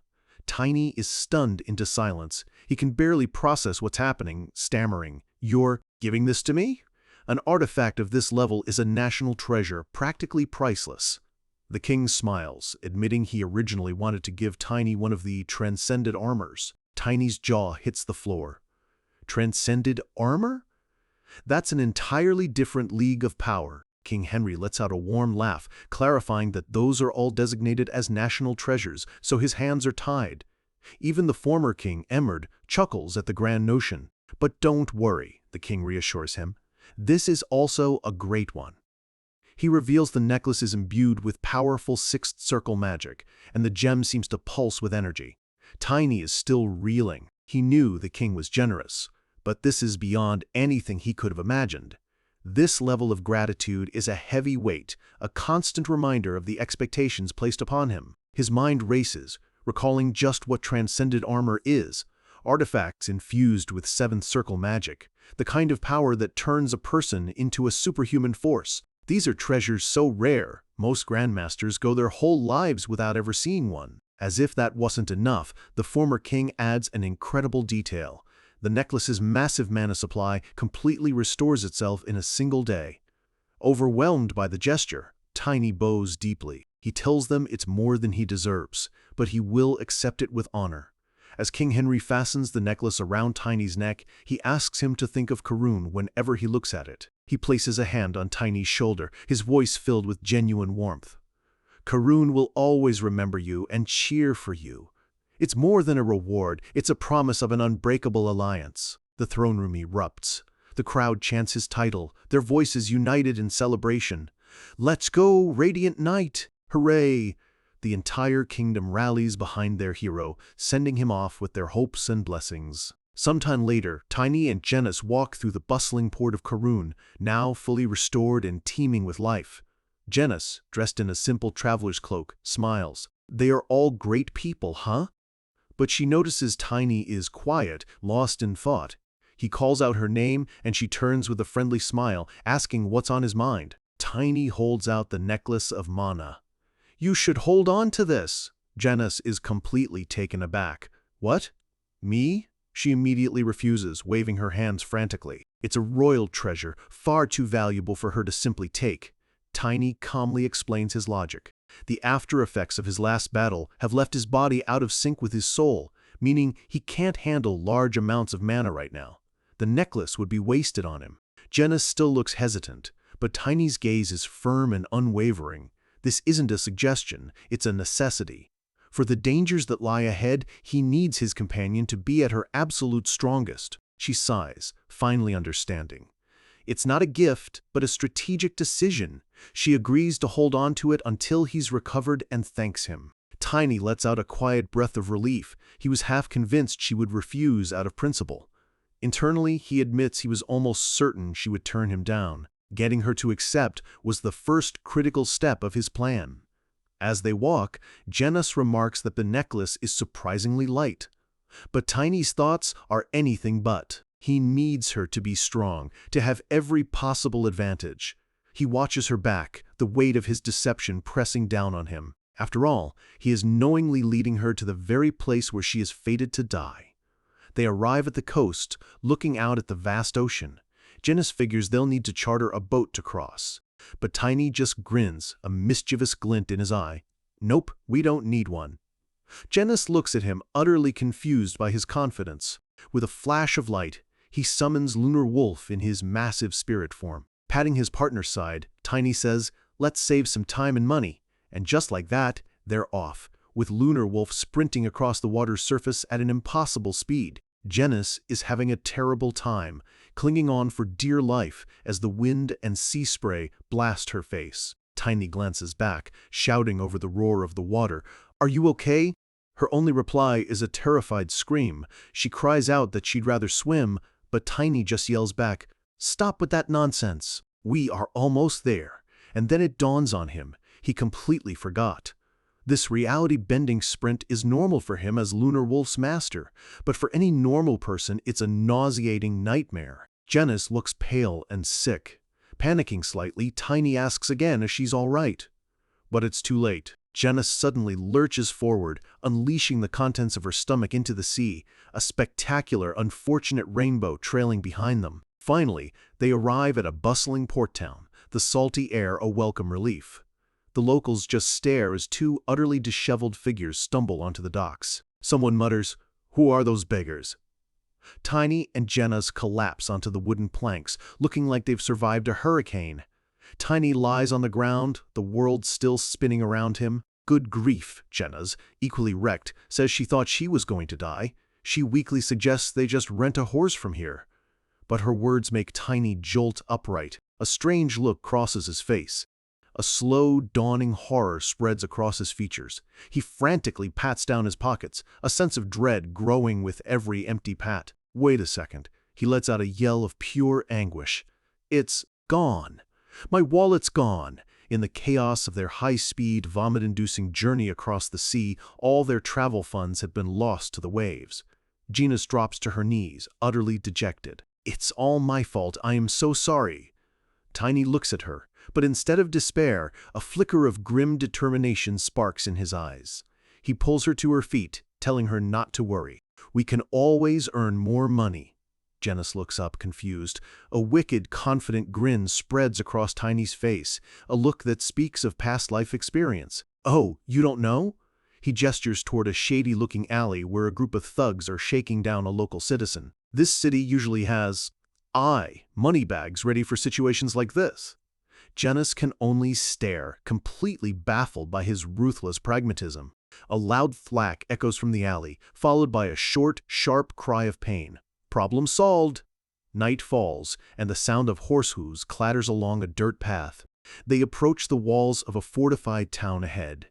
Tiny remarks that it's a free city, a territory that operates outside the laws of any kingdom, a perfect place to be discreet. He's humming cheerfully, his coin purse now satisfyingly full.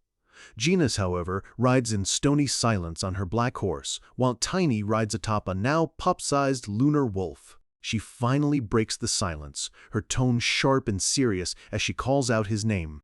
She reminds him of the title he earned, the ideal he's supposed to represent. "Your title of Radiant Knight."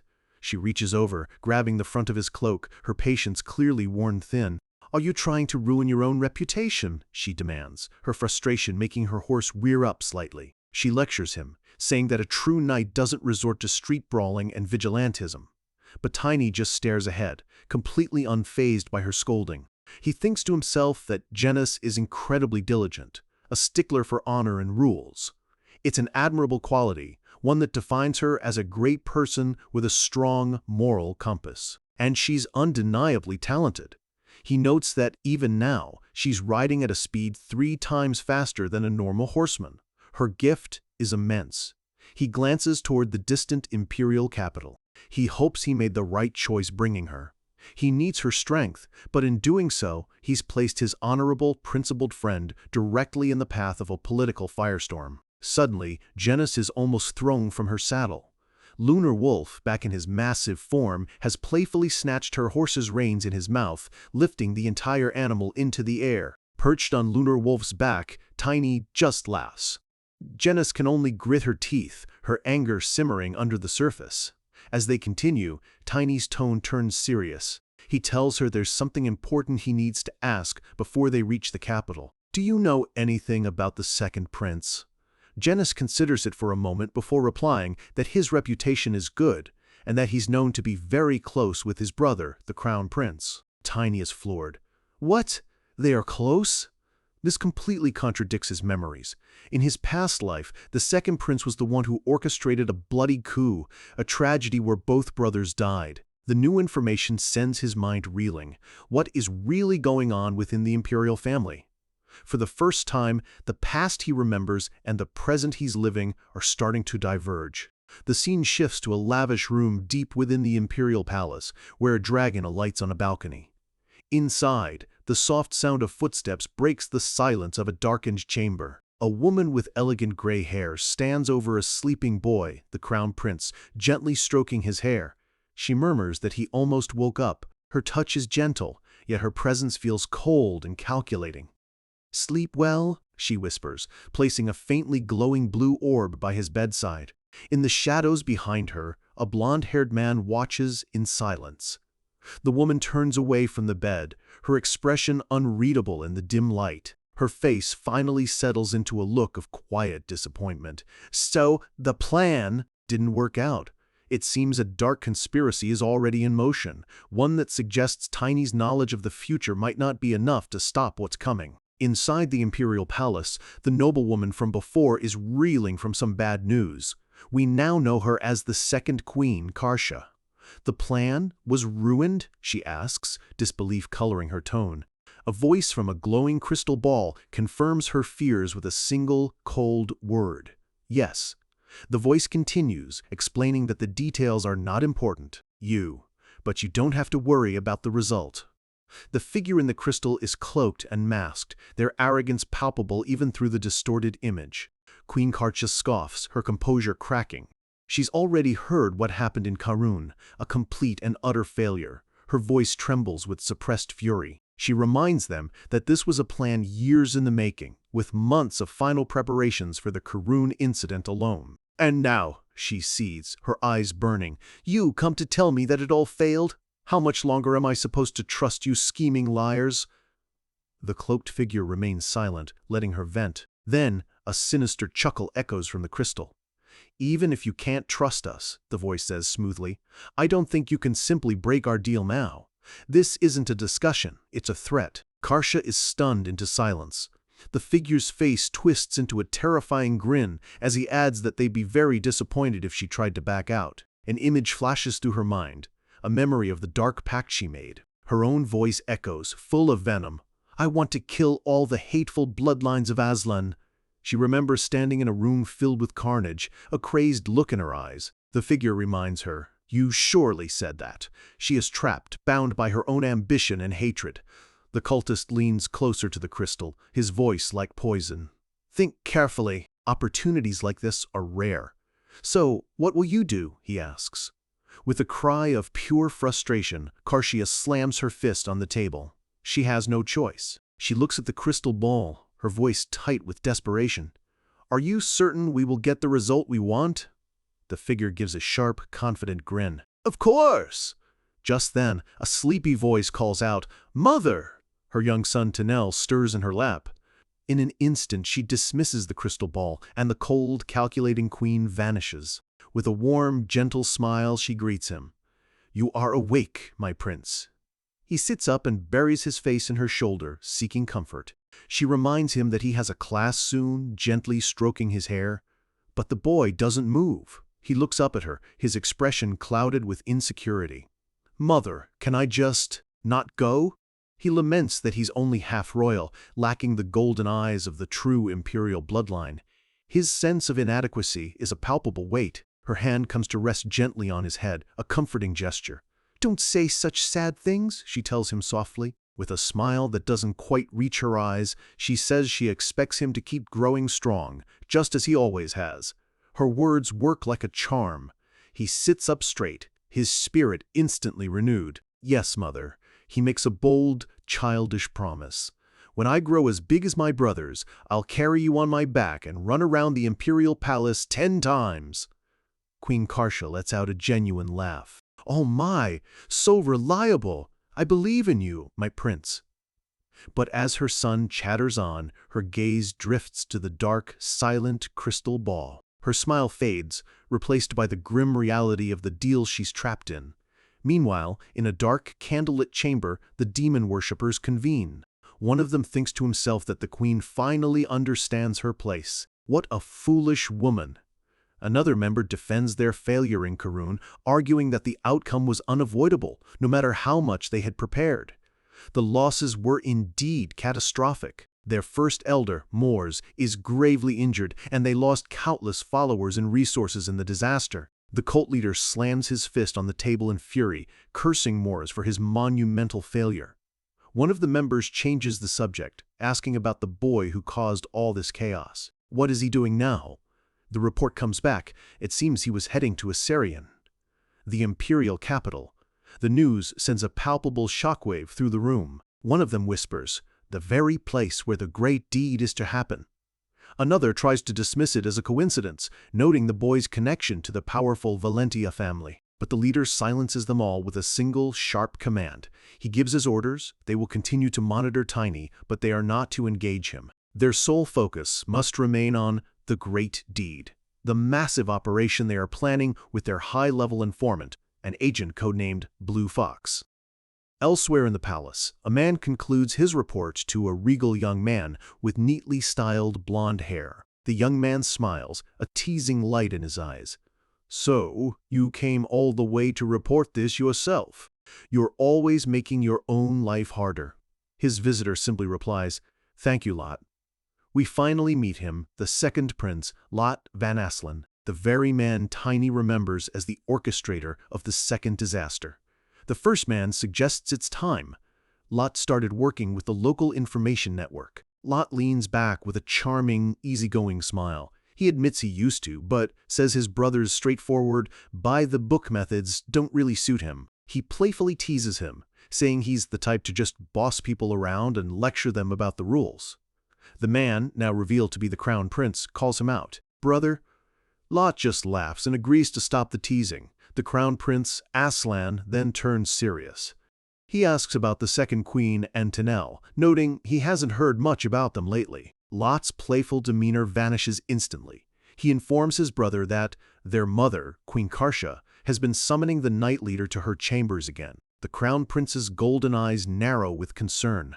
He states that the night leader has official duties to attend to. They must strengthen the authority of the royal knights, not allow it to be undermined by political maneuvering. He lets out a troubled sigh. This is all a consequence of the former emperor's policies, which deliberately weakened the imperial knights and created power vacuums within the court. His gaze is sharp and calculating, already planning his next move. "And there's more," he adds. He complains that their mother continues to coddle Tinel, treating him like a small child even though he's already 14. Lot pauses, repeating the age thoughtfully. 14, huh? He muses that it's probably why Tinel is so childish, then adds that he was just reminded of someone else the same age. A memory flashes in his mind. A small, black-haired kid winding up and delivering a slap so powerful it sent him spinning through the air. He laughs at the memory, but the crown prince is shocked. Someone actually did that to his brother? Lot explains that this same kid has become the subject of some incredible rumors lately. The crown prince's aide looks grim, knowing exactly who he means. The crown prince is indignant. "Brother, how could you just let some arrogant brat get away with that?" But Lot calmly replies, "It's fine. It was my fault." With a sly smile, Lot adds, "Besides, he's earned the right." He tells his brother he surely heard the rumors as well. The Radiant Knight? The one who saved the kingdom of Karun. The crown prince is stunned. "You mean the one who stopped the Kraken and caught the demon worshippers?" Lot confirms the kid is only 14, but Aslan objects, saying the rumors describe a 20-year-old half-elf. Lot just shrugs, saying he only knows what he saw, a kid. Aslan looks out the window, a thoughtful smile playing on his lips. That kid. I would like to meet him again someday. And where is that kid right now? He's just arrived at the massive, opulent Valentia mansion, the ducal estate in the imperial capital. Duke Asgard von Valentia, the Sword Emperor himself, stares at Tiny, his mouth hanging open in complete shock. This is surprising. He can hardly believe his eyes. Your body grew that much in just 1 year? Tiny sits across from him, arms crossed, looking significantly bigger and stronger. The Duke leans forward, his voice a low grumble. What on earth and how much have you been eating? Tiny explodes. Aren't you being too harsh? He leaps to his feet, yelling, Is that all you have to say after so long? To someone who just came back after saving an entire kingdom? The Duke nods, his expression suddenly sincere. About that, you did well. Really.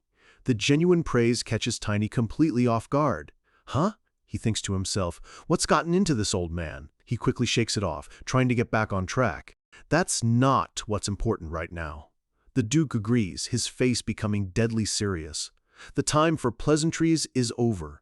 Yes, what's important is Sprow, the second disaster that's going to happen at the Imperial Palace, the wedding of the Crown Prince.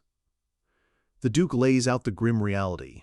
An attack of that scale is impossible without bypassing the palace's powerful defensive barrier, which can only be done with help from the inside. And that means only one thing. There is a traitor to humanity among the members of the imperial family. And behind them, the shadowy demon-worshipping cult is pulling all the strings. To stop a catastrophe, you first have to understand the battlefield. For Tiny, that battlefield is Asarion, the imperial capital, a city protected by the legendary Great Magic Barrier. Duke Valentia explains that this is no ordinary wall. It's an ancient relic woven into the city's very foundations, an impenetrable shield against all forms of evil. Its power is absolute. It purges any trace of demonic energy and can even freeze the mana of anyone trying to force their way in. It's less a barrier and more a fortress.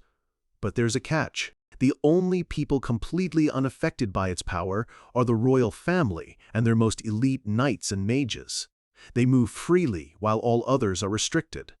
Valentia lays out the grim logic. Without help from someone on the inside, someone who can weaken the barrier from within, the second disaster that Tiny remembers is simply impossible. This can only mean one thing. The enemy isn't at the gates, they are already inside.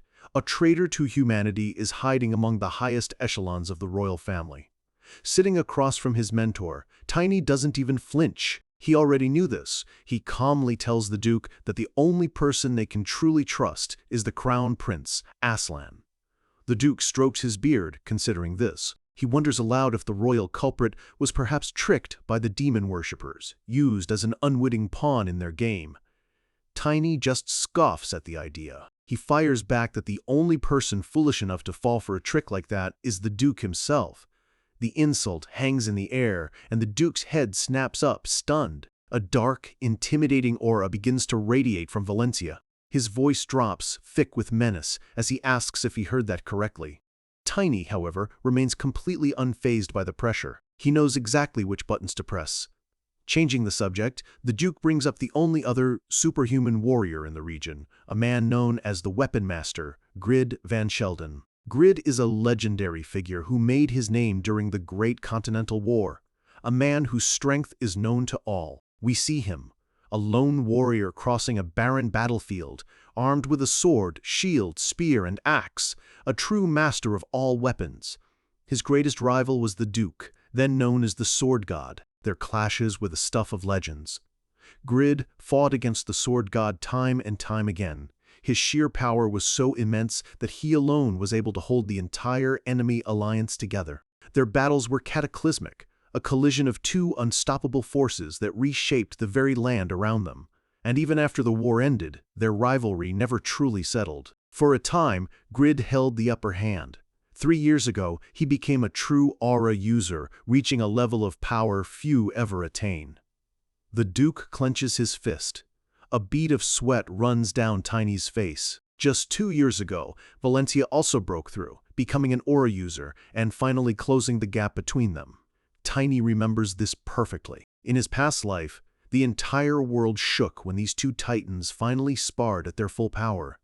The Duke slams his fist on the table, getting heated. He shouts that enough time has passed. Does that upstart grid not know his place anymore?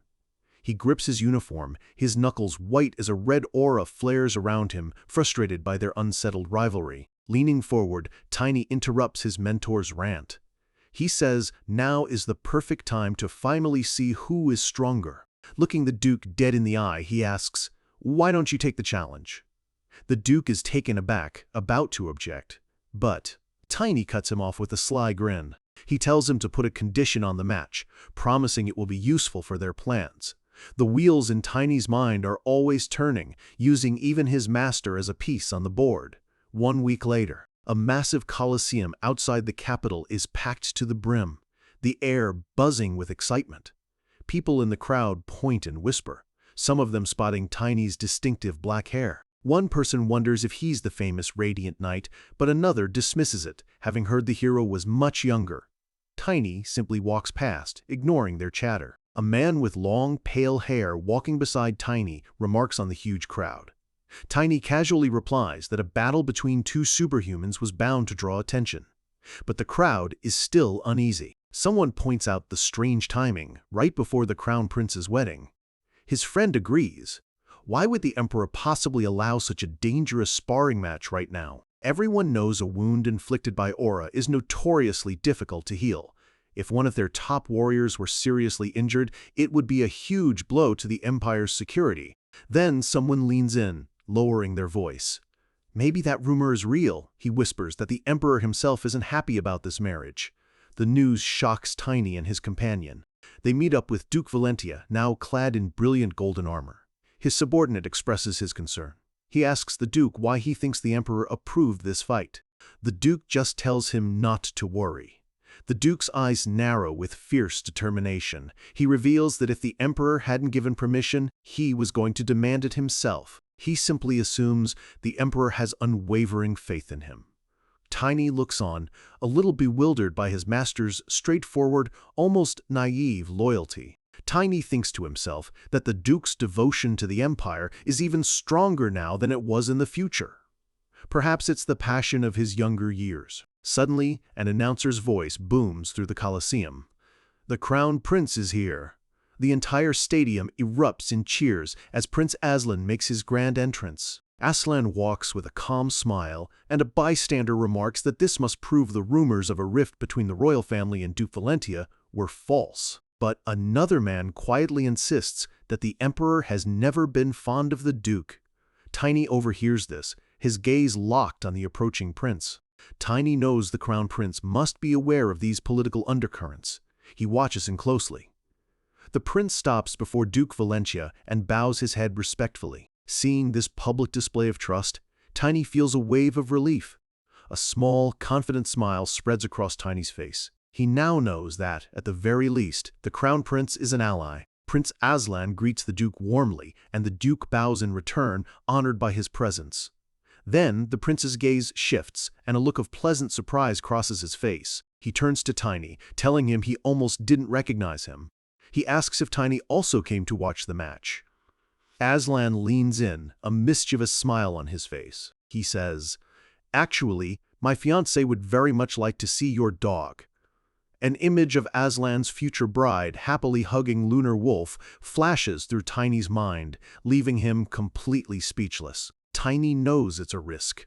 With his advanced mana sensitivity, he can just barely maintain Lunar Wolf's physical form inside the barrier. With a sigh, he materializes a tiny, puppy-sized Lunar Wolf, who looks extremely annoyed to be summoned. He holds up the grumpy spirit, asking if this is what he meant. Aslan's eyes light up. "Oh, yes!" Aslan gently takes the small wolf, who continues to give him a death glare. Then, leaning in close, the prince's friendly expression turns serious. In a quiet, urgent whisper, he tells Tiny, "We are in the same boat here." With those cryptic words hanging in the air, the prince turns and walks away, leaving Tiny and the Duke to process what just happened. The Duke turns to Tiny, explaining that he's already warned the Crown Prince to be on guard against demon worshippers, just as a precaution. His expression is grim as he gives Tiny his orders. Prepare yourself. If you notice anything unusual inside the palace, especially around Chloe. Tiny nods, a determined smirk on his face. He knows his mission. I got it. Out on the arena floor, a wave of palpable cold energy begins to spread. The crowd shivers, the temperature dropping suddenly as the air grows heavy with an immense pressure. Duke Valentia stands ready, a massive blue aura swirling around him like a storm. He looks across the arena and says, "Ha! You are still the same as ever." A figure emerges from the icy mist, his own powerful aura radiating outwards. It's the Weapon Master. The Duke roars his name, Grid. The stage is set for a legendary battle. The air in the Colosseum cracks with an unnatural cold. Spectators in the stands shiver, wondering why the temperature is dropping so suddenly. Grid takes a slow, deliberate step forward. He thinks to himself that this is perfect. A loud entrance lacks elegance. True power announces itself. Across the arena, Duke Valentia watches him approach, a powerful blue aura swirling around his rival. With a tired sigh, he mutters, "You are still the same as ever." Grid emerges from the icy mist, a confident smirk playing on his lips. The Duke stands his ground and roars his name, Grid. The two titans face each other. The sheer pressure radiating from them is so intense it feels like the very air is vibrating with power. In the stands, Tiny watches with a smug, satisfied look, his arms crossed. Everything is going exactly as he planned. The aide beside him, however, is sweating nervously. Grid lets out a condescending laugh. He remarks that it seems Asgard has finally managed to overcome whatever was holding him back. The Duke is not in the mood for games. He snaps back that Grid is the one crashing another nation's festival with his pointless challenges. He tells him to learn his place. Grid's face twists in annoyance. Crashing? He sighs dramatically, saying this is exactly why he finds Asgard so irritating. He complains that his rough tone doesn't befit his noble status. Asgard's face contorts with rage. He grits his teeth, telling Grid that if he has time to critique his tone, he should reflect on his own ridiculous actions first. He takes a step forward, his red aura flaring. He asks if his harsh words aren't better than Grid's complete lack of class. That's the last straw. Grid's blue aura explodes around him. The time for talking is over. An announcer's voice booms across the stadium, laying out the rules. For safety, the use of transcended armors is strictly forbidden. The announcer continues, explaining that as Sir Asgard requested, the loser must grant the winner one request. Tiny watches from the stands, a satisfied smirk on his face. This was his idea, the linchpin of his entire plan. Grid draws his sword, its blade pulsing with a cold blue aura. He's ready. Asgard looks at him, almost amused. He asks if Grid is really planning to use a sword against him, the sword god. He tells him to stop the pointless effort. Grid retorts that he's learned a few things since becoming an aura user. As Asgard's senior in this power, he's going to teach him a lesson. In a flash, Asgard lunges forward, his orange aura blazing like a comet. He roars, "Let's see what those lessons are all about." A deafening clang echoes as their swords meet. The impact sends a shockwave through the arena, and Grid grunts, stunned by the immense force behind the blow. Asgard presses his advantage, his face a mask of pure, focused aggression. Grid struggles to hold his ground, his eyes wide with shock. He can't believe this raw, overwhelming power. He unleashes a wave of sword energy, but the Duke deflects it with ease. Grid screams in disbelief. "You call this swordsmanship?" Another powerful strike slams him back, forcing him to one knee as he digs his sword into the ground to stop his momentum. Gritting his teeth, Grid rises, a furious look on his face. He declares he'll show Asgard what real swordsmanship is. He leaps into the air, his blade glowing with an icy blue light, and brings it down with devastating force. Asgard meets the attack head-on, his eyes wide with concentration as the wave of blue energy crashes against his aura. But with a flick of his wrist, he parries the blow. The force of the deflection sends Grid stumbling back, completely stunned. He can't believe it. How could Asgard counter the destructive power of aura with a simple, beginner-level technique? Before he can recover, Asgard is on him again, his red aura flaring as he unleashes a relentless flurry of attacks. Cursing under his breath, Grid is forced to bring up his shield to defend himself. A powerful blow connects, sending him flying backwards through the air. He twists gracefully, landing on his feet like a cat. Asgard stands ready, acknowledging the impressive maneuver. His own sword ignites with a crimson flame as he roars, "So I'll have to show you mine." Grid just smirks, dismissing the threat as empty words. He gathers his power, and his sword transforms, elongating into a massive blade of jagged ice. Asgard's eyes widen in genuine surprise. He wasn't expecting this. Grid slams the ice blade into the ground, and a massive pillar of ice erupts, sending a shockwave that shatters the arena floor. The force pushes Asgard back, the ground cracking and splitting beneath his feet. He strains against the overwhelming power, gritting his teeth in exertion. The Duke is completely enveloped in the freezing aura, forced onto the defensive. But Grid isn't finished. He yells that Asgard is missing the real attack and unleashes his vision skill, Ice Blossom Arrows. A storm of razor-sharp ice projectiles materializes in the air. The deadly ice arrows shoot towards Asgard at blinding speed. The Duke stands his ground, completely unimpressed. "Nice try," he says calmly. The arrows shatter harmlessly against his aura-infused armor.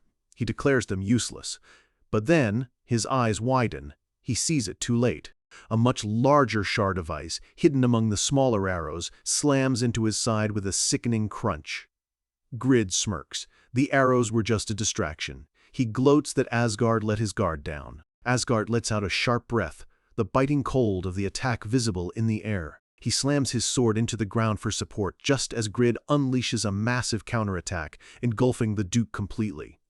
Grid looks on, stunned by the sheer power of the blast. What is that?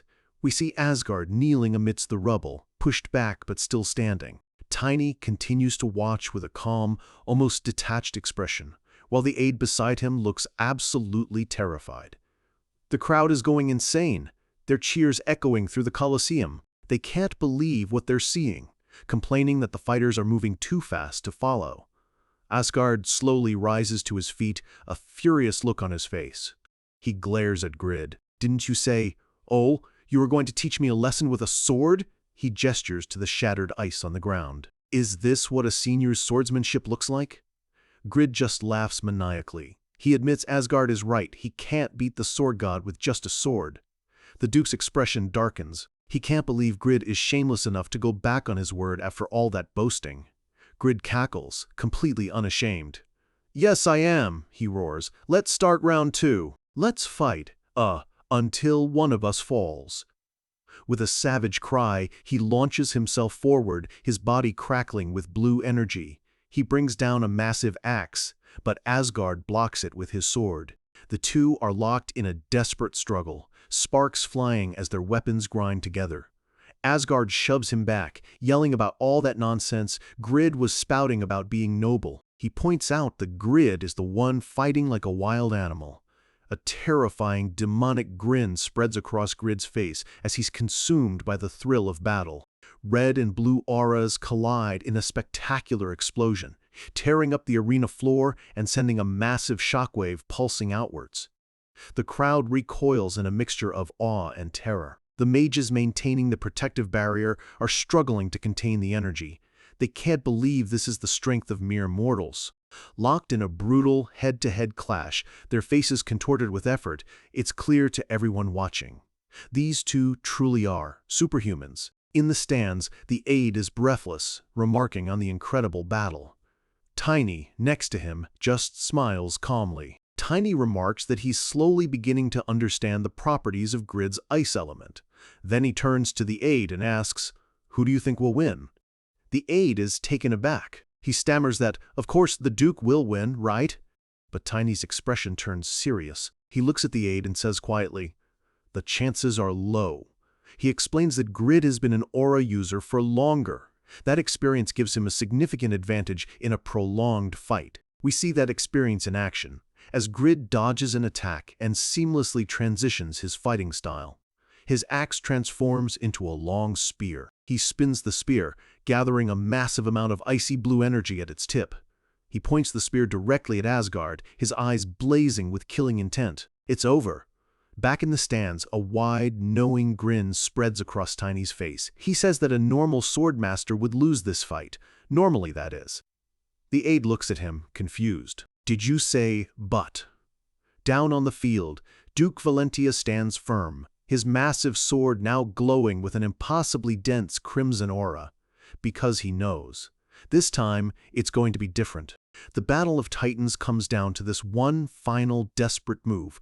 Grid channels every last bit of his power into his spear, his blue aura flaring with chilling intensity. Across the shattered arena, Duke Valentia stands firm. His greatsword glows with a crimson energy so dense it seems to burn the very air around it. With a deafening roar that shakes the Colosseum, Grid lunges forward, screaming, "It's over!" He aims his spear, preparing to unleash a blow that could level a mountain. A massive wave of jagged ice erupts from his path, a tidal wave of frozen power designed to crush his opponent. He skates across the ice he creates, closing the distance in an instant with impossible speed. But Valentia remains perfectly calm.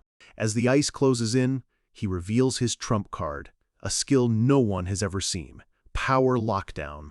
A field of crimson energy explodes from his body, shattering every single shard of ice before it can even touch him. Grid's eyes go wide with utter shock. What? His ultimate attack just stopped. The tip of his spear is frozen in place, inches from Valentia's face, held by an invisible force. Valentia's red aura flares around him, his power now completely overwhelming Grid's. He glares at his opponent and yells, "How about this?" as a massive beam of energy erupts from his sword, engulfing Grid completely. The beam tears through the sky, a brilliant column of pure destructive light. The sheer force of the attack is absolute. Valentia puts everything he has into the blast, his face a mask of grim determination. The protective barrier around the arena cracks and shatters under the strain. Mages scream in panic that the west shield is down. The east, too. Another mage cries out that the north shield is almost gone. The power is simply too much for them to contain. An official frantically asks about casualties, but the answer comes back: none. The barrier held just long enough. In the stands, the aide stammers out Valentia's name, his face pale with awe at the raw power he just witnessed. As the dust settles, the announcer's voice echoes through the silent stadium. And the winner is Sir Asgard. The smoke clears to reveal Valentia, his sword held at Grid's throat. The weapon master has been defeated. The crowd erupts into a deafening roar. They leap to their feet, screaming Valentia's name, unable to believe he had overcome the legendary weapon master. The aide is ecstatic, cheering that their empire's swordsmanship is the best. Beside him, Tiny just smiles. It all went exactly as he knew it would. Grid stumbles back, his body trembling. He can't process what just happened. He looks at Valentia, bewildered. What was that skill? He demands. He can't believe a straightforward fighter like Asgard would ever resort to such a strange trick. Valentia has had enough of his hypocrisy. "Are you done whining about nobility?" he snaps. Grid just yells back, "Shut up!" He's furious, blood dripping from his mouth.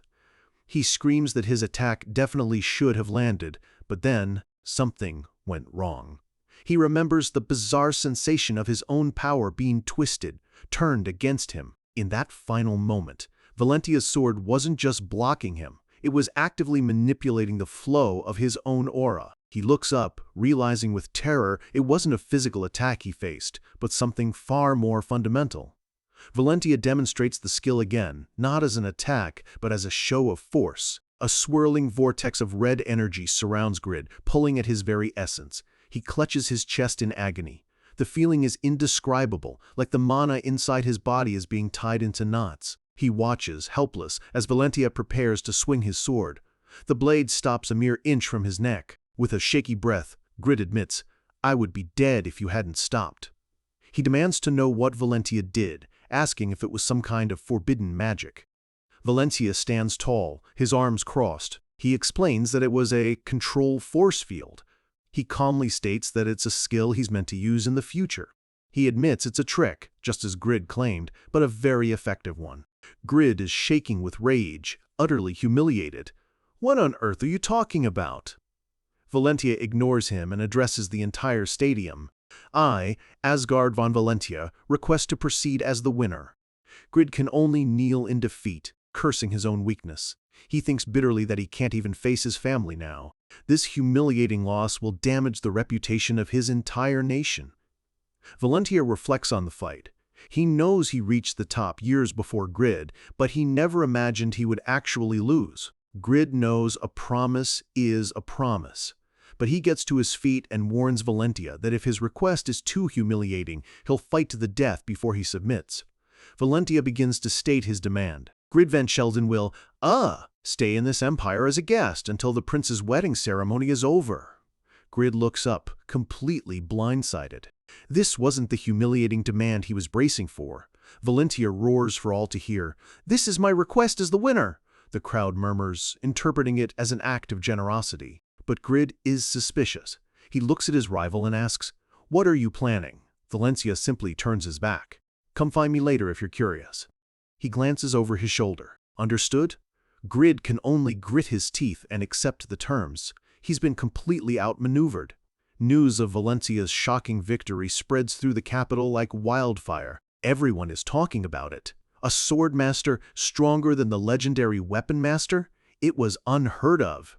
Even Crown Prince Aslan reads the report, a thoughtful, calculating look on his face. And with that monumental victory, the Emperor himself bestows a new, legendary title upon Asgard von Valentia, the Sword Emperor. The next day, Tiny sits in a lavish room, reflecting on the new title.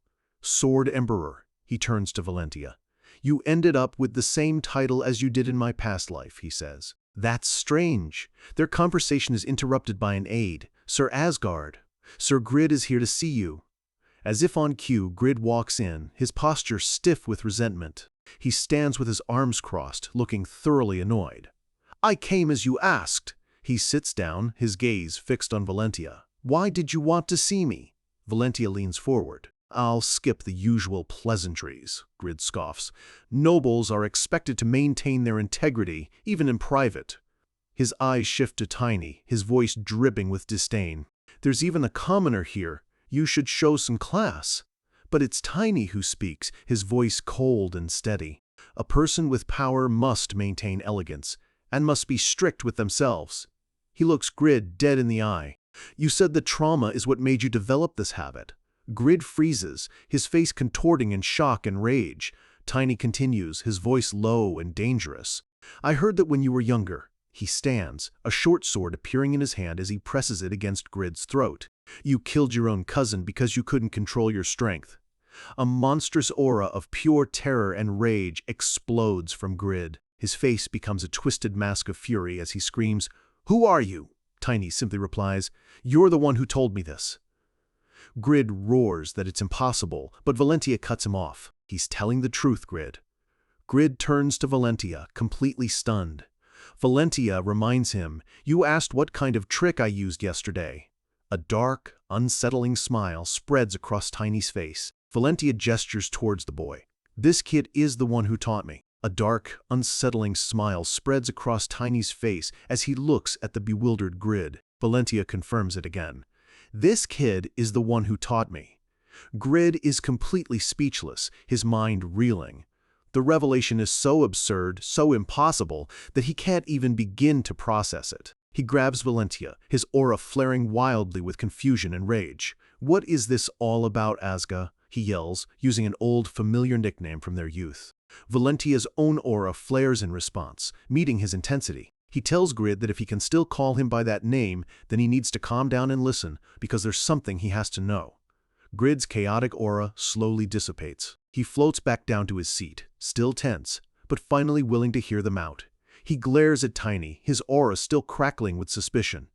With a long, drawn-out sigh, he finally relents. "Okay," he says, sheathing his sword. He grumbles that this is what he gets for keeping bad company. Valentia looks a bit nostalgic, remarking that he never thought he'd hear that old nickname again. Grid just scoffs, saying Valentia's full name is too long for private conversation. Grid then turns his full attention to Tiny.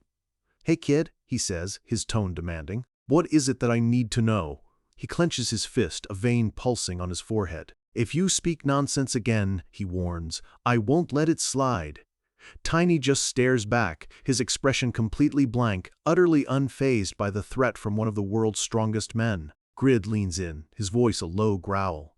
"I will tear you limb from limb." But Tiny just bursts out laughing. "Understood," Tiny says with a wide grin. "Now that's more like the Grid I know." Grid explodes in anger, but Valentia steps in, telling him to just listen. Tiny continues, "Grid Van Sheldon. 56 this year, probably?" A sly, knowing smile creeps onto Tiny's face. "Normally," he begins, "we would have met for the first time in 15 years. The two older warriors look at each other, stunned by the specificity. Tiny elaborates, "By the time your shiny blue hair had half turned to gray." Grid is completely shaken. With every word, Tiny isn't just telling the future, he's rewriting Grid's entire understanding of reality. The impossible skill, the knowledge of his deepest trauma, and now this. It all makes a terrifying kind of sense. He nods slowly, a grim look on his face. He admits that, yes, based on his own personality, he would probably act that way. He looks at Tiny, his expression deadly serious. "So, you're telling me the future is going to be terrible?" "Don't worry," Tiny says reassuringly. "This time, the 10 Knights will stop it." Grid raises an eyebrow. The name 10 Knights feels wrong. He points out that right now, the continent only has 7 such warriors. He asks about the other 2. Tiny admits that he doesn't know how to approach them just yet. He explains that one of them, a warrior known as the Reaper, is likely off training in isolation. We see a glimpse of a cloaked figure with glowing purple eyes, honing their deadly skills in the shadows. The other, the Spell Knight, is probably secluded deep within the Sage's tower. Grid is completely lost. "Reaper? Spell Knight?" he asks. "What kind of ridiculous names are those?" He leans back with a sigh. He figures in a terrible future. They probably had to take whatever names they could get.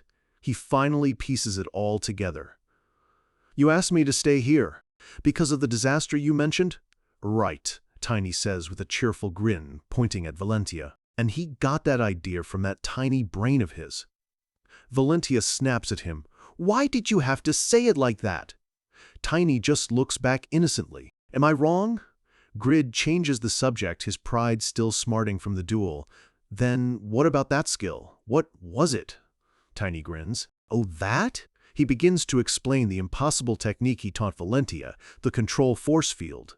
As Tiny explains, a look of dawning horror spreads across Grid's face. He shoots to his feet, screaming, "What?"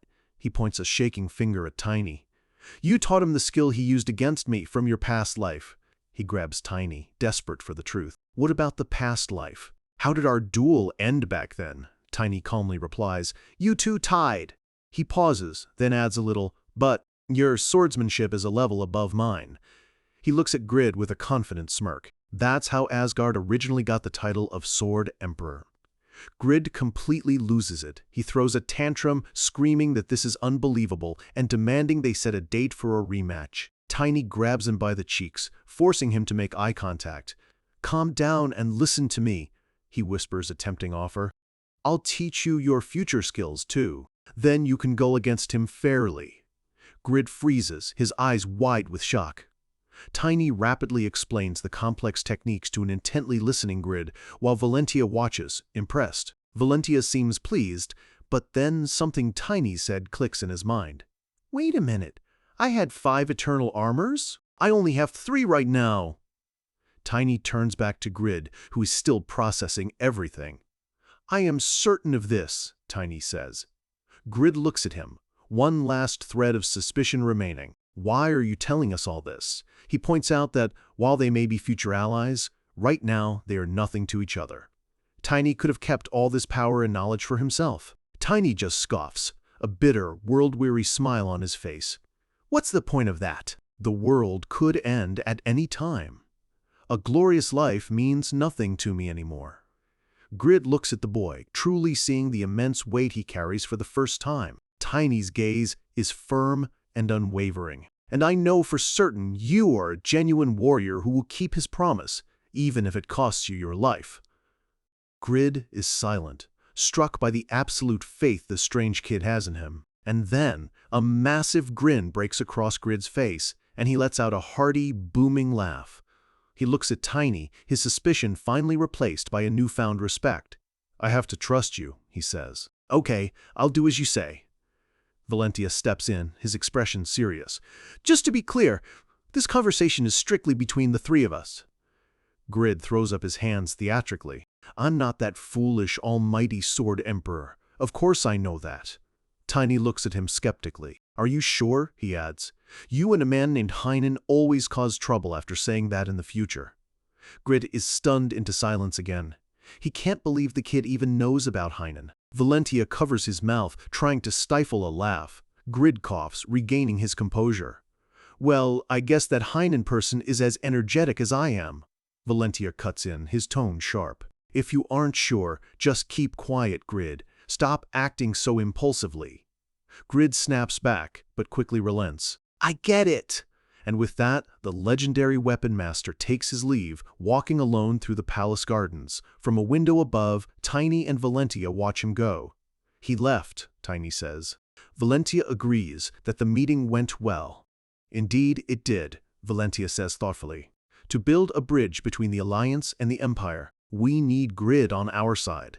He explains that Grid isn't just a warrior, he's the Duke of the Selden Kingdom, a central figure in both the Magic Towers and the Kingdom Alliances. His support is a massive political victory. Tiny agrees. "I believe so. He always keeps his promises." Valentia looks at Tiny, his expression turning serious. "But, back! When are you going to tell Sir Janus?" For the first time, Tiny's confident, calculating demeanor falters. The question hangs heavy and unanswered in the air. Valentia just stares at him, waiting for an answer that he knows won't come. Valentia's question hangs heavy in the air, catching Tiny completely off guard. "When are you going to tell Sir Janus?" Tiny looks away, unable to meet his mentor's gaze. He deflects, changing the subject back to their new ally. "Isn't it better for Grid to prepare early?" Valentia sighs, recognizing the avoidance. He agrees, saying he'll fill Grid in after their own preparations are done. He knows the man well enough to know he'd go stir-crazy if told to just sit and wait. Tiny leans back, relaxing slightly. He concedes that Valentia knows Grid best. "We should prepare too," he says. "Right," Valentia agrees, his expression turning serious. He informs Tiny that he and the Crown Prince are using all their resources to investigate the conspiracy.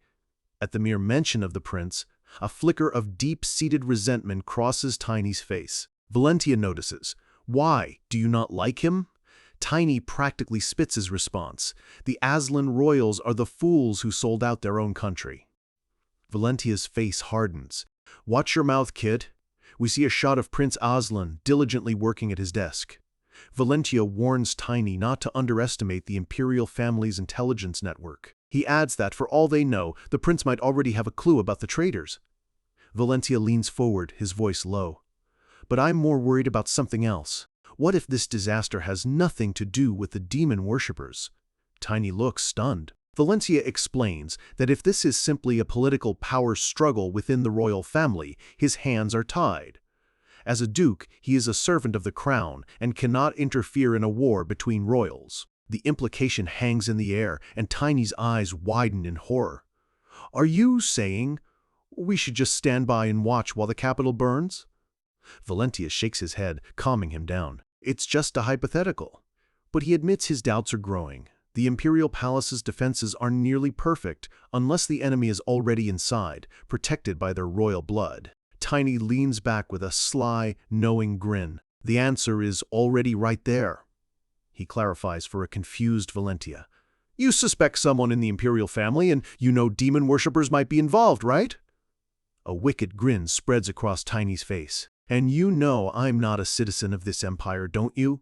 Valentia starts to sweat, a sense of dread creeping over him. He knows exactly where this is going. Tiny gives him a thumbs up, his smile full of manic energy. "Just tell me who you suspect. I'll get rid of them and then skip town." Valentia explodes, slamming his fist on the table. "You crazy fool." But even as he yells, his mind is already racing.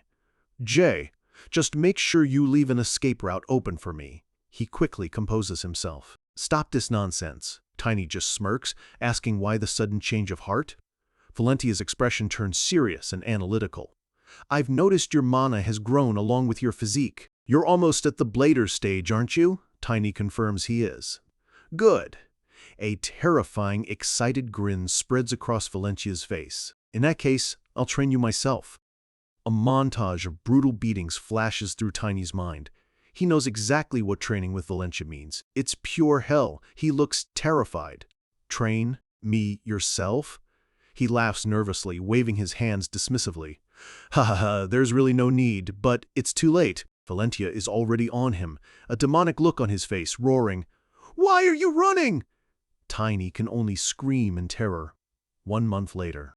A dark, violent storm rages over the Valentia estate, lightning cracking across the night sky. Down below, in a training yard, a lone figure stands amid swirling vortexes of wind and raw energy. It's Tiny, holding a massive warhammer, his body crackling with blue lightning as he commands the raging tornadoes around him. His eyes are sharp and focused, a world away from the boy he was a month ago. He channels his power into the hammer, the weapon glowing with an intense blue energy. With a mighty swing, he creates a massive wave of swirling wind and lightning. He rides the wave of his own creation, becoming one with the storm. The energy coalesces around him into a single, overwhelming vortex. He's completely surrounded by the maelstrom, fighting to maintain control. He reaches out, his hand straining with effort. He is determined. I'll surpass it this time. He pushes forward, fighting against the immense pressure of his own untamed power. He thinks about what it means to be a blader. It's not about the sword, it's about the fundamental skill of a 4th-level mana user.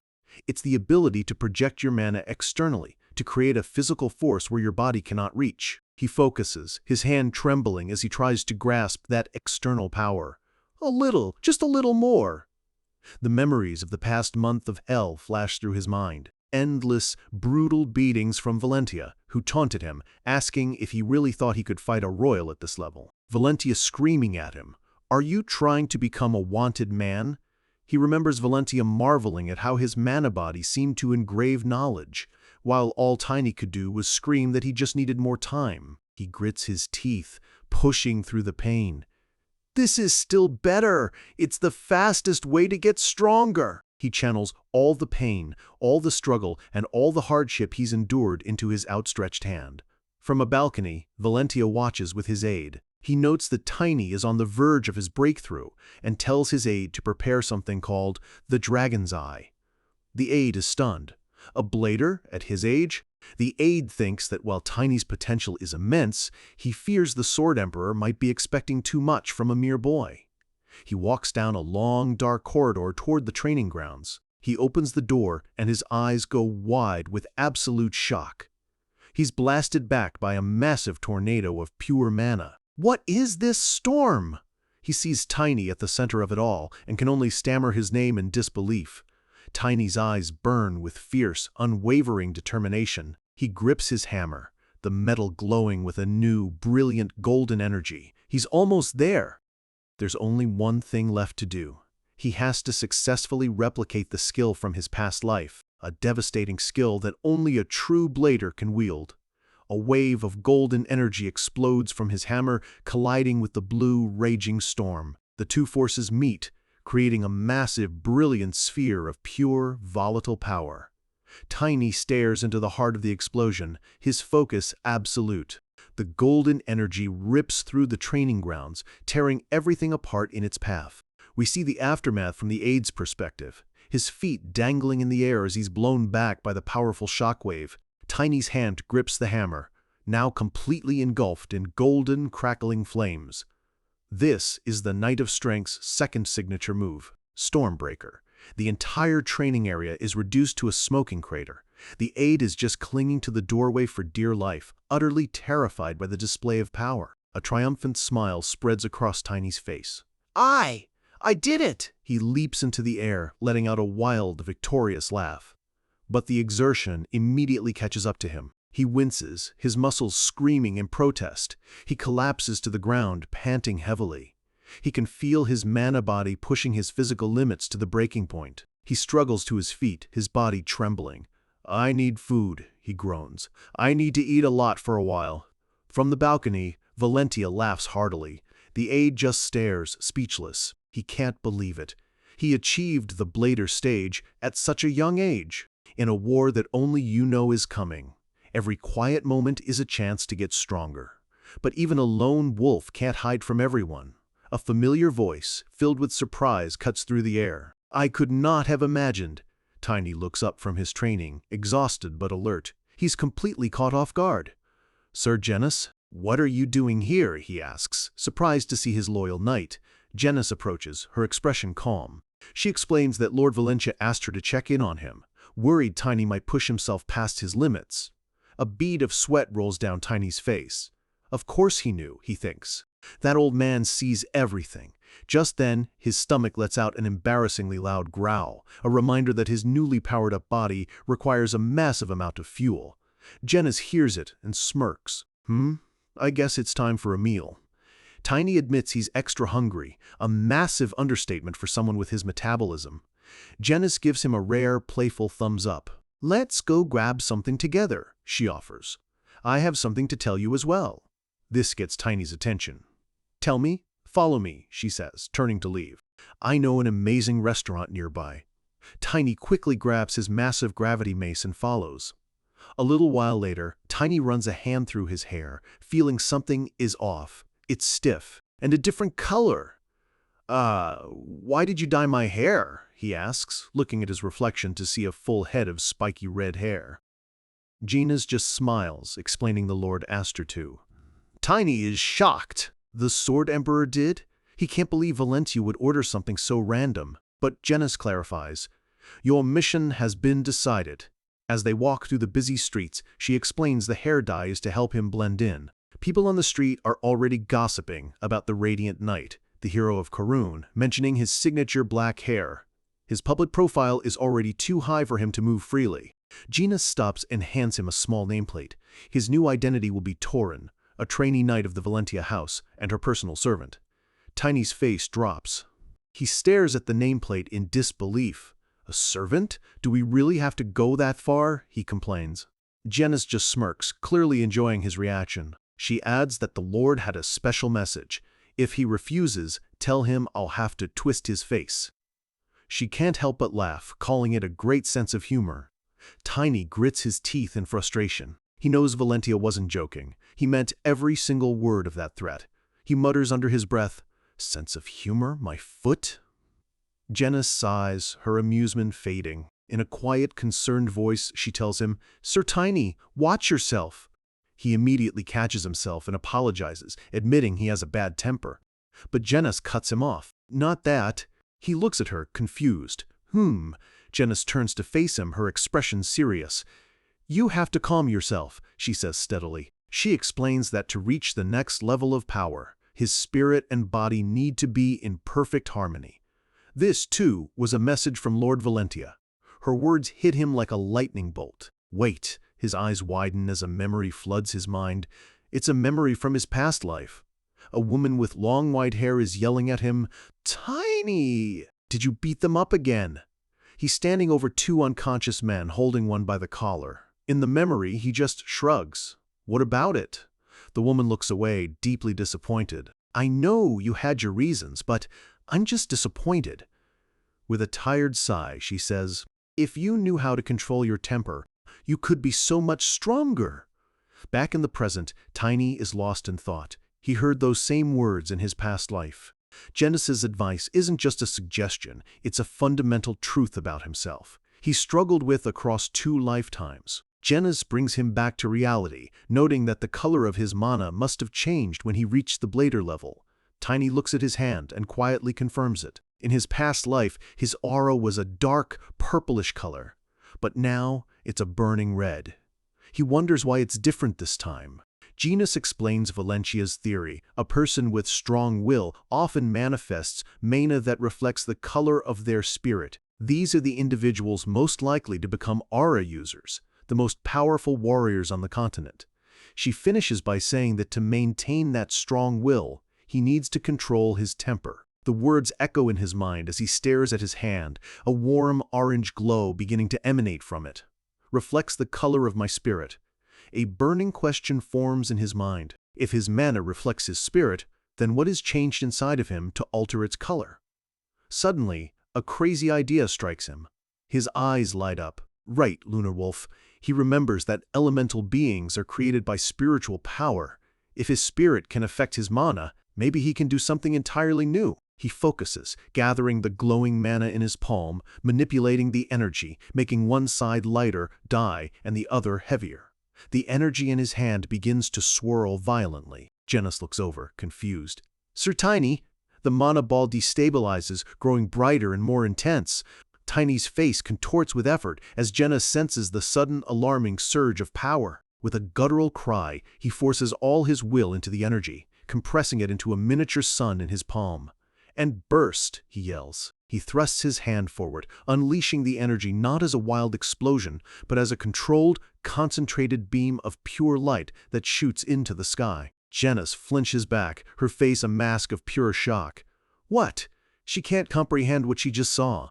Tiny grins, revealing sharp, almost feral teeth. The thrill of this newfound power is exhilarating. The beam of light erupts high above the city, a brilliant flash that momentarily outshines the sun. Down below, people scream and stumble as the shockwave hits, terrified by the sudden display of overwhelming power.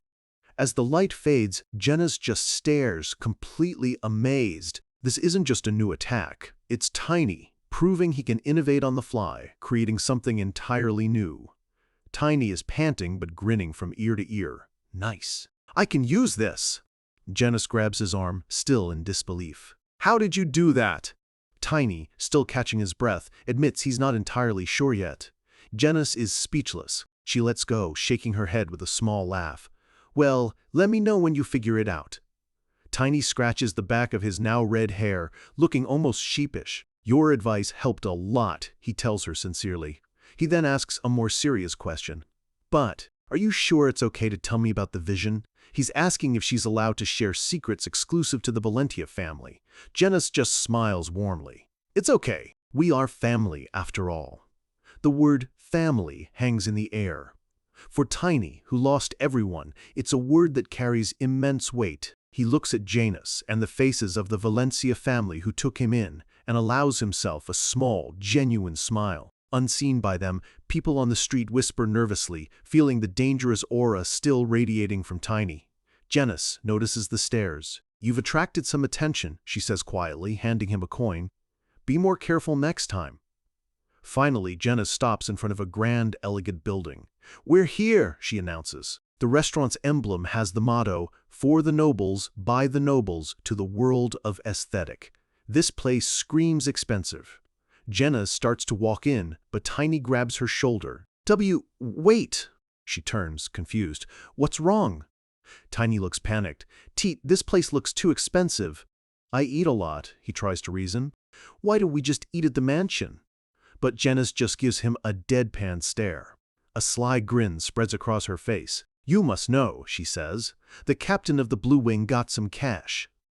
She's referring to the massive reward she received for her service in Karun. The moment Tiny hears the food is on her, his entire demeanor changes.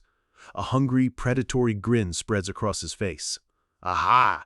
Genis sees his expression, and a sudden wave of dread washes over her. She may have just made a very big mistake, and she was right. Plate after plate gets stacked high on their table. Tiny is a black hole for food, devouring everything in sight with a terrifying ferocity. The waitstaff runs back and forth with fresh roasts and towers of empty plates. Genis just sits there, completely stunned, her own meal untouched. The sounds of chewing and clattering plates fill the room. Genis sweats, her face pale, as if she's witnessing a natural disaster at her dinner table.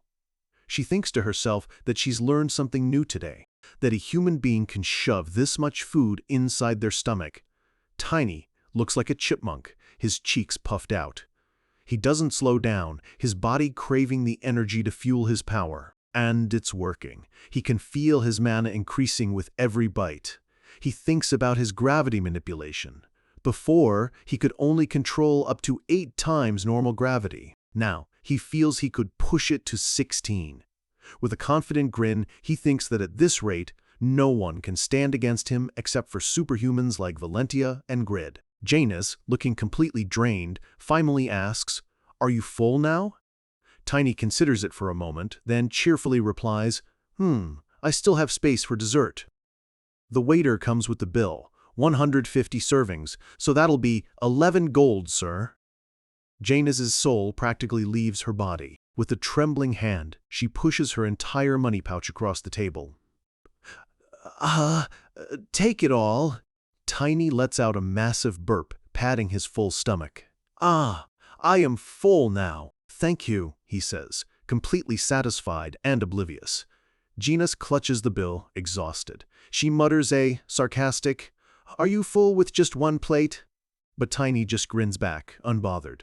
As they prepare to leave, a waiter opens the ornate doors for them. The doors swing shut behind them with a heavy thud. Back in the now quiet room, Tiny turns to Janus, his expression serious. "Sir Janus, can I ask you something?" She gestures for him to go ahead. Tiny looks around at the luxurious decor. "This restaurant," he begins. "What is it exactly?" His question hangs in the air, hinting that this fancy dining spot is far more than it appears to be. Tiny's instincts had been screaming at him the moment he stepped inside. This place was far more than just a high-end restaurant. The real question was, what kind of secrets was it hiding? He glances at the waiters, their posture too perfect, their smiles a little too sharp. He presses Janus again, keeping his voice low.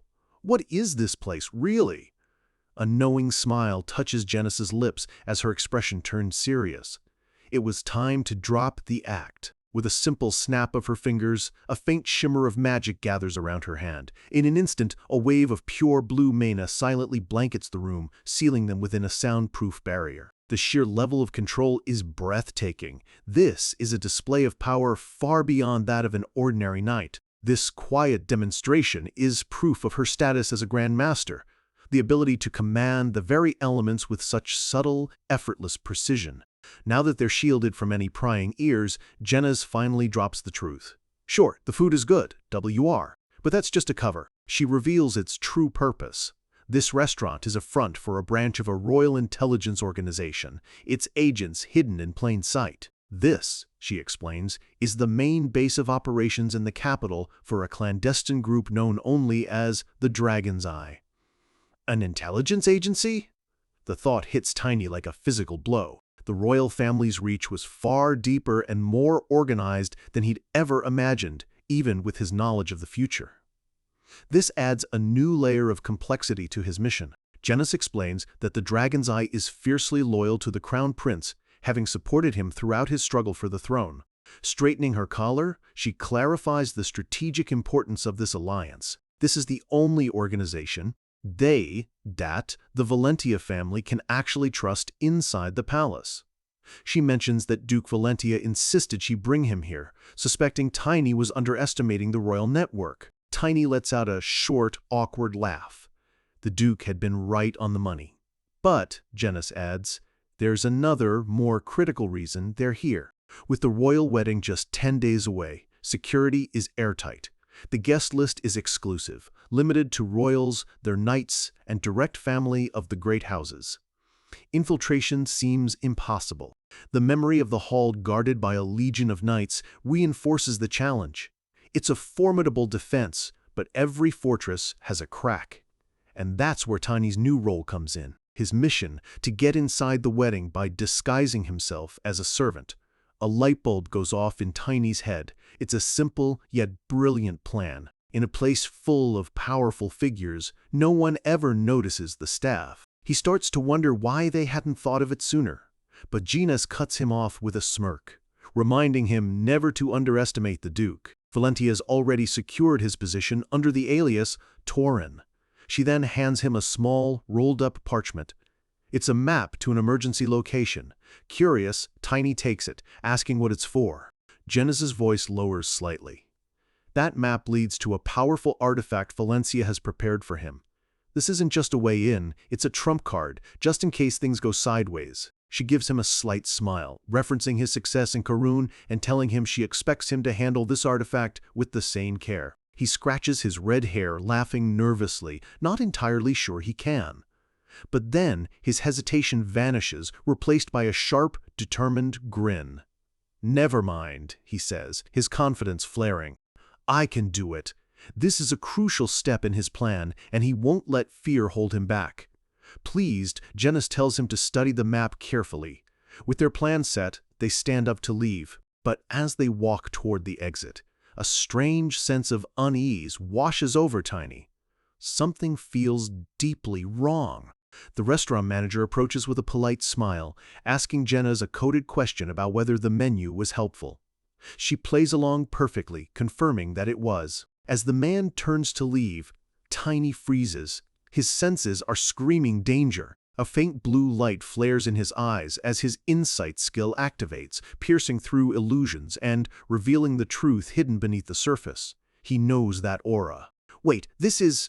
His mind reels as he recognizes the man's true identity. This is the face of the man he remembers as the ultimate traitor from his past life. The prince. You are. Later, in a private room, the man sits across from him, his smile disarmingly calm. It's second Prince Lot. Well, this is a surprise, he says smoothly. I never expected to run into you here. Tiny, still reeling from the shock, forces himself to play along, mentioning that Duke Valentia told him they were both working to uncover the demon worshippers. The prince nods, his expression one of sincere concern, agreeing that they are both doing their best to hunt down the conspirators. This act is almost perfect, betraying nothing of the man Tiny knows him to be. Clasping his hands, he adds that it's always better to be cautious. He's masterfully playing the part of a loyal, worried brother. He then looks directly at Tiny, his eyes filled with what looks like genuine respect. And with you here, the hero of Karun, I feel that much safer. Sensing an opening, Tiny decides to take a massive gamble. Then can you tell me? He leans forward, his gaze intense. What's really going on between the royals? The prince calmly replies that it's a precaution against potential threats. The second the words leave his mouth, Tiny wants to take them back. Was that too direct? He can almost hear Valentia yelling at him for his recklessness. He braces for the worst, expecting to be shut down. But to his utter shock, the prince just smiles calmly and says, "That would be helpful." The prince acknowledges that Tiny has probably already learned a great deal from the Dragon's Eye. He leans forward conspiratorially, as if sharing a great secret. What is it you want to know? Taking a deep breath, Tiny asks the one question that cuts to the heart of his mission. Do you believe there's someone in the royal family who wants to destroy the country? Prince Lot falls silent. His friendly demeanor evaporates, replaced by a cold, calculating gaze. I don't understand your intentions for asking, he says slowly. But there are a few, he admits, his voice dropping to a near whisper. Around 3 for now. This admission sends a chill down Tiny's spine. The traitor is about to name his co-conspirators, or perhaps his scapegoats. Tiny leans in, his heart pounding. He can't believe this is happening. Who are they? Lot holds up one finger. First, the mother of my other siblings, the second empress. Tiny is thrown. He was sure the second prince was the mastermind, but now Lo is pointing the finger at his own mother. Lo then shares a dark rumor that haunts the palace halls. He explains that, a decade ago, the emperor had the second empress's entire family eliminated in front of her when she refused his proposal. The image is horrific, a woman screaming in despair, surrounded by those she loved. Tiny is speechless. What? Lot stresses that it's just a rumor, but if it's true, it provides a powerful motive for revenge, one strong enough to tear the empire apart from within. Struggling to process the sheer brutality of it, Tiny forces out his next question. Then who's next? The prince's face darkens. The royal knights! He explains that Crown Prince Aslan, his own brother, openly discriminates against the knights, treating them as inferior to magicians. This long simmering resentment could easily boil over into a full-blown coup. And the last one is, Lot pauses, letting the weight of his final words sink in. My father. The emperor? Tiny's mind is completely reeling. The man at the very top of the empire is a suspect. The entire foundation of his plan is cracking. Lot explains that the emperor is deeply resentful of Duke Valentia's growing power and was infuriated by the duel that cemented the duke's title as the Sword Emperor. He looks at Tiny directly, his voice a low warning. You and Duke Valentia will have to be careful. The emperor's wrath is not something to be taken lightly. Then comes the final bombshell. He's known to have a secret military force of great strength, Lot whispers. This is top secret. Keep it to yourself.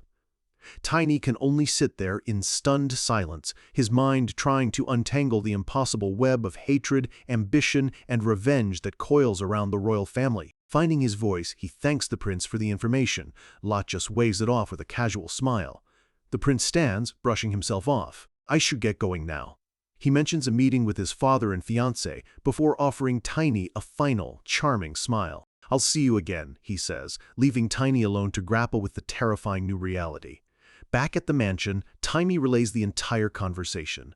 Valentia is floored. What? The prince told you all of that himself? Tiny nods grimly. The situation is far more complicated than even his knowledge of the future had prepared him for. This changes everything. Valentia runs a hand over his face, overwhelmed. The prince is either a brilliant strategist working for their side or a master manipulator setting an elaborate trap. He slams his fist on the armrest in frustration. Their carefully laid plans have just been thrown into chaos.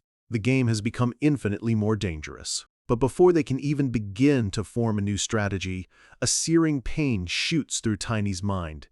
An image flashes in his consciousness.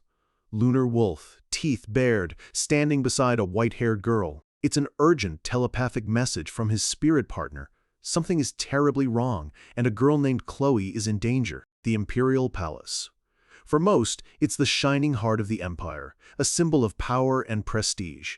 But for those trapped within its golden walls, it can feel more like a beautifully crafted cage. Inside, a young woman with long blonde hair practices her curtsy. This is Chloe von Valentia, daughter of the legendary Sword Emperor, and she's learning the rigid etiquette of her new life. Her tutor offers a rare nod of approval, remarking on her elegance. The lesson is finally over. Chloe offers a polite but clearly exhausted thank you. The very second the heavy doors click shut, the mask of perfect nobility drops. A long, weary sigh escapes her lips, the full weight of palace life pressing down on her shoulders. She looks up, her eyes filled with a quiet frustration she can't show to anyone else. Her thoughts are far from graceful. Why does the position of my fingers even matter when I'm sitting? She wonders, completely exasperated by the pointless rules. She collapses onto a nearby sofa, totally drained. The only comfort in this lonely place is a small, silver wolf that pads over and nuzzles against her leg. Stroking his soft fur, a genuine smile finally breaks through. Lunar, she whispers, I'm so lucky to have you. She has no idea this is Lunar Wolf, Tiny's spirit partner, sent in secret to be her guardian. Suddenly, a voice announces an unexpected visitor. The Crown Prince is here. Crown Prince Aslan walks in, his smile warm and disarming. He compliments her on her hard work, and she quickly rises to greet him. Chloe can't help but notice he's been visiting quite often lately. Aslan just laughs it off with a confident air. He leans in closer, his voice soft and affectionate, telling her that seeing her face makes all his fatigue just melt away. A blush creeps onto Chloe's cheeks. She's not used to someone being so forward, especially not the future emperor. She wonders how he can say such charming things so easily. His sincerity feels real, but it also feels like a perfectly practiced political move. Aslan's expression then shifts, becoming more serious. He reminds her of their plan to visit his father, the emperor, later tonight. Chloe nods, happy to be included in his official duties. Yes, of course. But his tone turns cautious. He warns her that the emperor may speak harshly to her, and he needs her to endure it, for his sake. He explains the situation plainly. The emperor is furious with her father, and even more so that Aslan is marrying into the Valentia family. This marriage isn't just a romance, it's a political alliance that the emperor sees as a direct challenge. Chloe's eyes widen, a flicker of fear in her voice. At my father? She thinks back to the whispers she's heard around the palace, the rumors of the emperor's growing paranoia. She had dismissed it all as simple court gossip. After all, if the emperor truly despised her father, why would he ever approve her as the crown prince's bride? Aslan takes her hands, his gaze firm. He tells her that their union is a symbol, that just as they stand together, so too will the empire stand with the House of Valentia. He admits he was the one who pushed the marriage through, knowing full well it would provoke his father's anger. He just needs her to understand the political game they're playing. Won over by his honesty, Chloe agrees. But deep down, a seed of worry takes root. She knows her father hasn't seen the emperor in some time. For her family's sake, she has to find out if the rumors are true. Later that night, they walk the long, intimidating hall to the throne room. The air is thick with tension, every guard's gaze like a silent judgment. Their footsteps echo in the heavy silence as they approach the lone figure seated on the throne at the far end of the room. They stop, and Aslan helps her arrange her dress before they both kneel in respect. Slumped on his throne, the emperor regards them with an expression of pure boredom and irritation. Aslan and Chloe bow their heads. "Your Majesty, we greet you." "You may raise your head," the emperor says, his voice dripping with disdain. They rise, two small figures dwarfed by the cavernous room and the immense, oppressive presence of the man who rules it all. Aslan maintains a respectful facade. "Have you been well, father?" A cruel, humorless smile spreads across the emperor's face. "Most definitely. My son is taking care of most of the national affairs," he continues, each word a thinly veiled insult. "How can I not be well?" Aslan tries to deflect, saying the empire will always be his father's. But the emperor isn't interested in false humility. His golden eyes narrow into slits. "Then, are you willing to hand that authority back to me?" The question hangs in the air, a stunning power play that freezes them both in place. Aslan starts to give the only answer he can, if you wish, but the emperor cuts him off with a sharp, "Enough."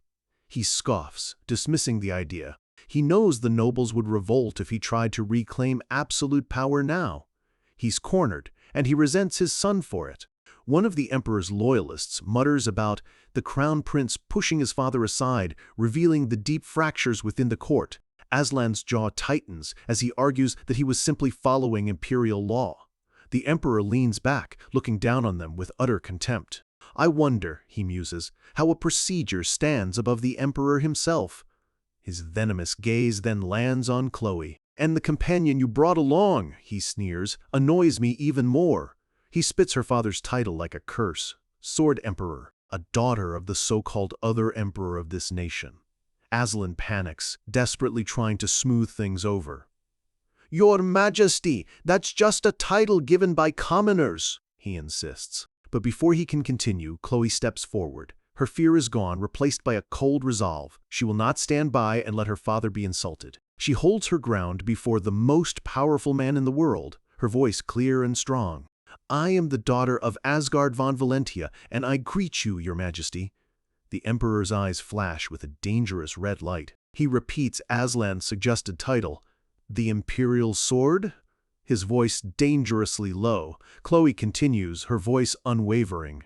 She reminds him that her father recently defeated the Union's greatest champion, bringing immense glory to their nation. "And is that not all for the Empire's honor?" she asks, her question a direct challenge to his authority and his jealousy. A booming, unhinged laugh erupts from the throne. "Ha ha ha ha! Right! The prince chose someone just like him!" He's mocking their shared audacity. He leans forward, his laughter fading into a sinister smile. "I can't hate your boldness." He slowly cracks his knuckles, the sharp sound echoing through the tense, silent hall. Then his face twists into a mask of pure malice. "But," he snarls, his voice dropping to a terrifying growl, "I'll have to warn you and your father." Aslan cries out in fear, "Father!" While the prince is paralyzed by terror, Chloe stands firm, meeting the emperor's hateful glare with unflinching defiance. Hidden in the folds of her dress, Lunar Wolf's eyes snap open, glowing with a fierce blue light. He feels it, a chilling, murderous intent radiating from the man on the throne. His fur stands on end as he sends a frantic psychic message, a silent scream for help. Miles away, the psychic shockwave hits Tiny. He recognizes the signal instantly. A signal from Lunar Wolf! He jolts upright in his room, Chloe's name echoing in his mind as the wolf's panic floods his senses. His eyes widen in horror as he deciphers the message. It's not just a warning, it's an imminent threat. Through the psychic link, he can feel the Emperor's killing aura directed squarely at Chloe. Back in the throne room, the Emperor's voice booms, filled with absolute tyrannical power. The Aslan lineage has always been the ruler of humankind. He rises from his throne, casting a terrifying shadow over them. He declares that no superhuman, no law, and no procedure can ever stand above him. The pinnacle of blood, the Emperor! Chloe stares up at him, and in that moment, a horrifying realization dawns on her. She finally understands. The Emperor's paranoia isn't just about power or politics. He believes he is a god, and he will destroy anyone who dares to cast a shadow on his divine authority. The Emperor's threat hangs in the throne room like a blade, a suffocating pressure that promises violence. This wasn't just anger, it was a declaration of war. Chloe stumbles back, her face pale with shock. "Your Majesty," she stammers, the sheer malice in his voice freezing her to the spot. A sharp footstep cuts through the tension. Crown Prince Aslan moves in front of her, a human shield against his own father's rage. "Calm yourself, father," he pleads, his voice strained. "But the Emperor is beyond reason." He points a trembling finger, his face a mask of cold fury, and roars a single, terrifying command. "Get out!" Aslan clenches his fist, the realization hitting him hard. This battle is lost. "Then we will leave," he says, his voice tight with an anger he can't afford to show. He gently takes Chloe's arm. "Let's go, princess." He can't even use her name here, not while his father's hatred is burning this hot. They turn and walk away, their footsteps echoing their defeat, leaving the Emperor to fester in his paranoia on a cold, lonely throne. As the doors close, the Emperor mutters to the empty room, his voice dripping with venom. "Too much, my son. Far too much." He can feel his power slipping through his fingers, convinced that his own son has grown too strong, too fast. From the shadows beside the throne, a cloaked figure emerges. "Your Majesty!" The figure asks if there was a reason for his extreme harshness toward the princess. The Emperor waves it off with a lie, claiming he was just excited, a symptom of old age. But the shadow presses him. "Are you that bothered by the bloodline of Valentia?" The question sends the Emperor spiraling back 40 years into a memory that still burns with shame. He recalls a young boy, a descendant of the Valentia family, who had come to greet him. The boy was barely 10 years old, just starting his training with a sword. The Emperor, a much younger man then, had arrogantly decided to teach the child a lesson himself.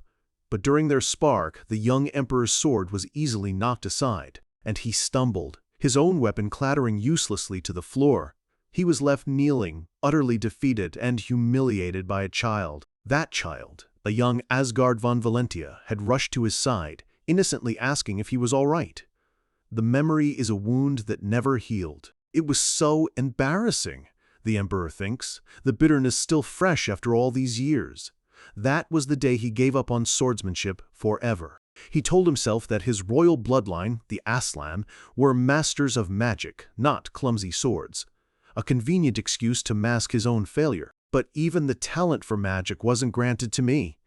The admission is a quiet poison, a reminder of every way he felt inferior to men like Valentia. He tells the shadow that this isn't just some petty grudge, it's about order. To him, a mere noble family should never be allowed to stand as an equal to royalty. He twists his personal shame into a matter of national security. Valentia's power, his fame, his very existence.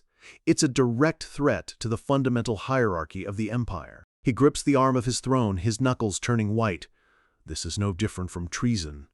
He sighs, frustrated that his own son, so clever but so naive, doesn't understand the threat. He feels trapped, constrained by the very laws that are supposed to be the source of his strength. These laws, he muses, are why the empire is strong, but not strong enough to rule the entire continent. It's a constant struggle. The royal family is bound by procedure, while noble families grow stronger every day. A dark resolve hardens in his eyes. In order to rule the continent, I must hold all the power of this country in my hands. The shadowy figure simply says, "You are right." A wicked grin spreads across the Emperor's face. He reveals his master plan. The justification he needs to seize absolute power will be delivered by that stupid queen and her band of demon worshippers. He knows they're weak. He knows they stand no chance against the might of Duke Valentia. "That is why we need you," the shadow says, and the Emperor asks, "Have you completed the secret weapon?" The shadow admits the project is still underway, but offers a progress report on the weapon's user. "I heard he is talented." The shadow confirms it. He is the greatest genius our shadow group has produced in generations. If he continues to develop, he will become the first aura-wielding assassin in history, a living weapon of unimaginable power under the Emperor's direct control. But we need 10 more years, the Emperor sighs. A shame. Time is a luxury they don't have. But the shadow reassures him. With his forces and the Royal Magic Tower working together, they have more than enough power for the current plan. Yes, it should be, the Emperor agrees, his confidence returning. He then asks about the Crown Prince. The shadow reports that Aslan is using his spy agency, the Dragon's Eye, to monitor the situation. The Emperor gives a chilling order. Let him discover trivial information, keep him busy, but make sure he never learns the real truth. He must only learn the most important news at the most critical time, and that news will be the sudden rebellion of the demon worshippers against the royal family. In the chaos, Duke Valentia, the new in-law of the throne, will tragically die defending the crown. A hero's death, manufactured to perfection. This tragedy will give the Emperor the perfect justification to declare martial law and seize all the scattered power for himself. It's a coup disguised as a national emergency. With the plan finalized, the shadow melts back into the darkness, leaving the Emperor alone with his schemes. Suddenly, a guttural, demonic voice speaks directly into his mind. He doesn't flinch. "What is it?" he asks the empty air. The unseen entity reports that one of its agents has gathered useful intelligence. "Is that so?" the Emperor says, a cruel smile playing on his lips. He isn't just working with spies, he is colluding with the very forces that threaten humanity. Back at the Valentia mansion, Tiny has finished relaying what happened. The Duke struggles to process it. "The Emperor doesn't just hate me, his face contorts with disbelief and a rising fury. He even threatened Chloe." He runs a hand through his hair, the weight of this ultimate betrayal threatening to crush him. Seeing his mentor's anguish, Tiny offers a solution born from a future of endless war, a cold, pragmatic option. "What if we just kill the Emperor?" The words are so shocking that Valencia instinctively smacks him on the back of the head. Tiny immediately backtracks with a nervous laugh. "Just a joke. That could never happen, right?" But the idea now hangs between them. Valentia sighs, exhausted. Why did this have to happen? He wonders if this is all because of that one embarrassing duel from 40 years ago, a mistake he has spent his entire life trying to atone for through loyal service. Suddenly, Tiny grabs him by the collar. "You brat!" Valentia roars, his patience gone. "Can't you see how serious this is?" Tiny looks him dead in the eye, his gaze that of a man who has seen the end of the world. "Is it a bigger problem than the Demon King's army?" Valentia freezes. The anger drains out of him, replaced by the grim reality of Tiny's words. "I guess not." Tiny lets go, his point made. "Then why are you wasting time thinking about it?" He reminds Valentia that none of this political maneuvering matters in the face of annihilation. "When the Demon King descends, we will have to stand together. I've seen it. Trust me." Valencia looks at the old veteran trapped in a boy's body and nods. He's right. The petty squabbles of men mean nothing. There is only one true mission, preserving the power of humanity. A small smirk returns to Valentia's face. "I sometimes envy that simple brain of yours," Tiny sputters, offended. "What?" Valencia just leans back with a weary smile. Tiny's brutal, simple logic has cut through the noise and reminded him of the only fight that truly matters. But just as the tension finally breaks, the door bursts open. "We have a problem, Your Highness." It's Janice, her face pale with panic, clutching a scroll. An urgent report from the Dragon's Eye. She shouts the devastating news. "There's a rebellion. The Emperor has officially declared Duke Valentia a traitor and ordered his immediate suppression. It's all happening, exactly as planned." The Emperor's trap has been sprung, and Tiny realizes with dawning horror that his knowledge of the future was wrong. The second disaster wasn't a coup. It's a purge, and it's starting right now. The words hang in the air, a death sentence disguised as an order. Janice's voice is frantic as she relays the news. A rebellion has broken out in a city under the royal family's direct control. She holds out the scroll from the Dragon's Eye, explaining that this is an early warning. The official notice from the Emperor himself will arrive any moment. And that notice is a thinly veiled threat, challenging Valentia to suppress the rebellion and prove he's worthy of marrying into the imperial family. It's a test he cannot refuse. Valentia's hands tighten into fists. The deadline is the final twist of the knife. He has until the day of the wedding to put down rebellions happening miles away from the capital. It's an impossible choice. Tiny is baffled. A rebellion? In a small city with no real power? It makes no strategic sense.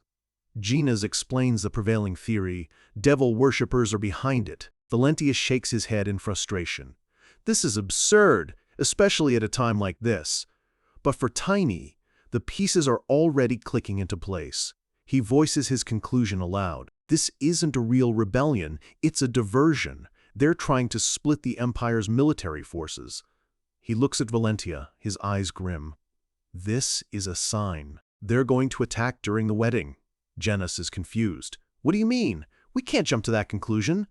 Valentia places a hand on her shoulder, his expression serious. He assures her they have their reasons and will explain everything later. But for now, he says, his gaze hardening, we focus on the task at hand. Janus nods, trusting her lord's judgment even if she doesn't understand. She lays out the intelligence. Rebellions have started in 3 cities, Serengal, Lihue, and Karina. The Imperial Army and the Magic Tower are already handling the first 2. A powerful wizard has even been dispatched. Our target is Karina, she explains. It's located halfway between their own territory and the capital.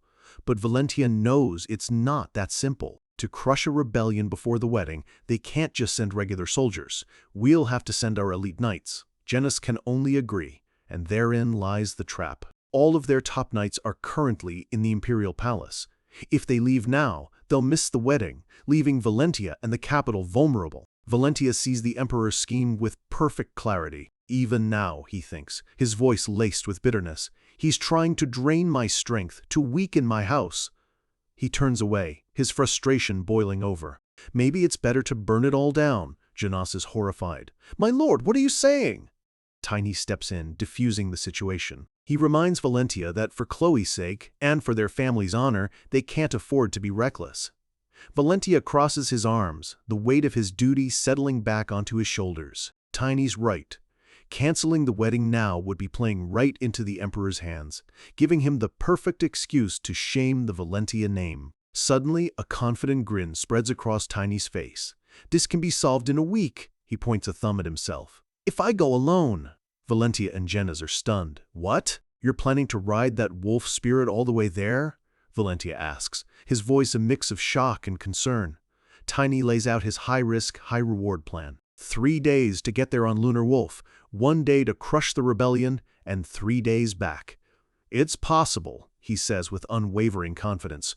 Valentia is not convinced. I understand the logic, but it's far too dangerous. This is a rebellion. He argues that even a small city has hundreds of soldiers, not to mention whatever traps the demon worshippers have laid. You can't risk your life for this, he pleads. But Tiny's resolve is absolute. This is a calculated risk, and if there's a chance, we have to take it. That's how I've always lived, Tiny says, his voice quiet but firm. He then makes one request. He needs a holy object from the imperial family. In the palace, Crown Prince Aslan is floored. They want to borrow Amor? He can hardly believe the audacity. He asks his attendant how they even plan to transport such a massive artifact. The attendant explains that the knight, Torin, says he only needs its core, something he's used before. The prince bursts out laughing. That's even possible? What an incredible person. But his expression quickly turns serious as he weighs the political risks. He makes his choice. Tell them I'll allow it. He knows this is the least he can do to push back against his father.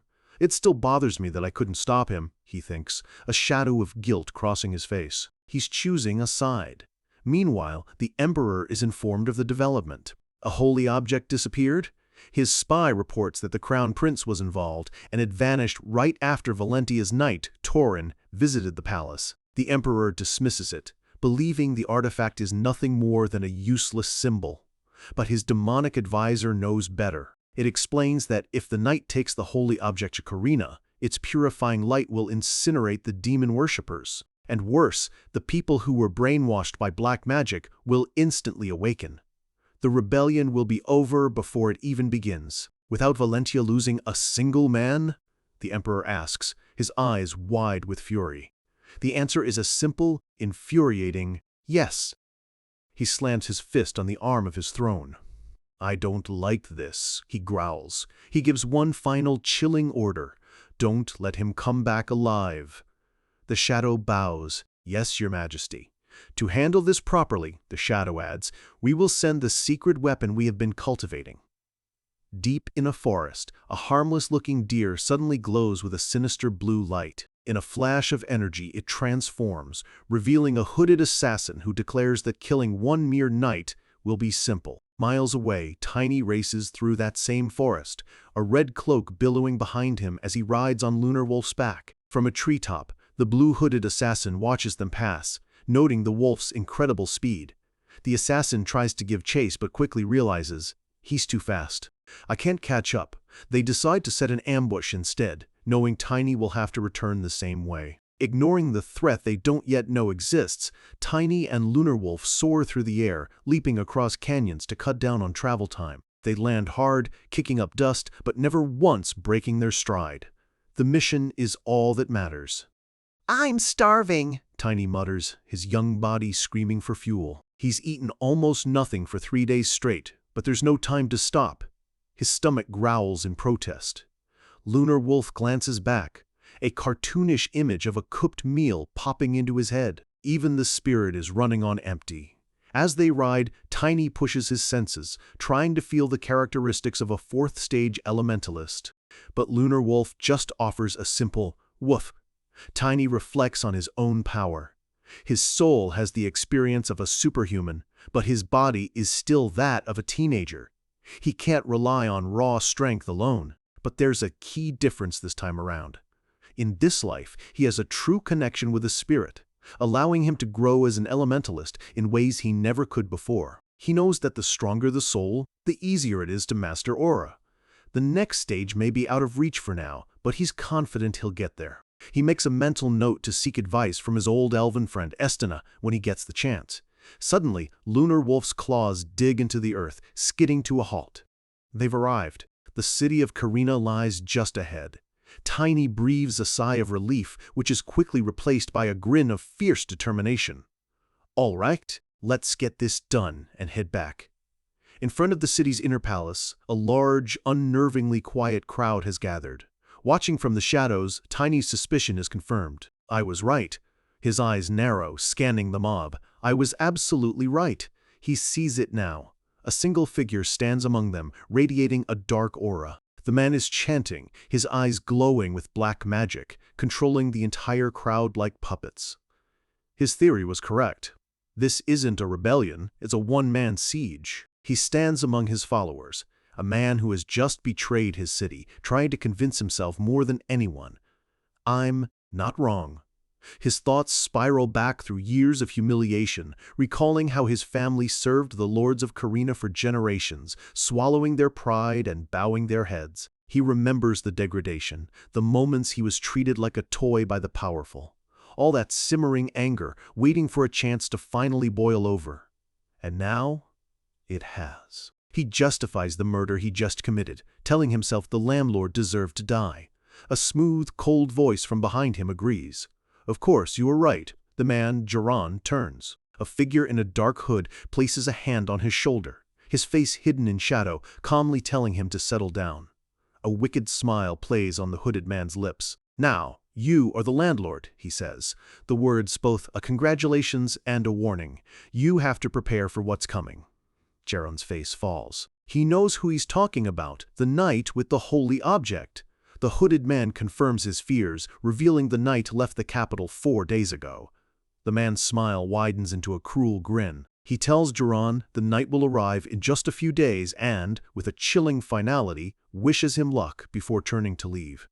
Jiran panics. He can't believe they're just abandoning him. But the man simply explains that, as long as the knight has the holy object, there's nothing the worshippers can do directly. Desperation fills Jiran's eyes. He thought they had a plan. Now he feels like a pawn being sacrificed, left to face a power he can't possibly beat. The hooded man stops and points a sharp finger.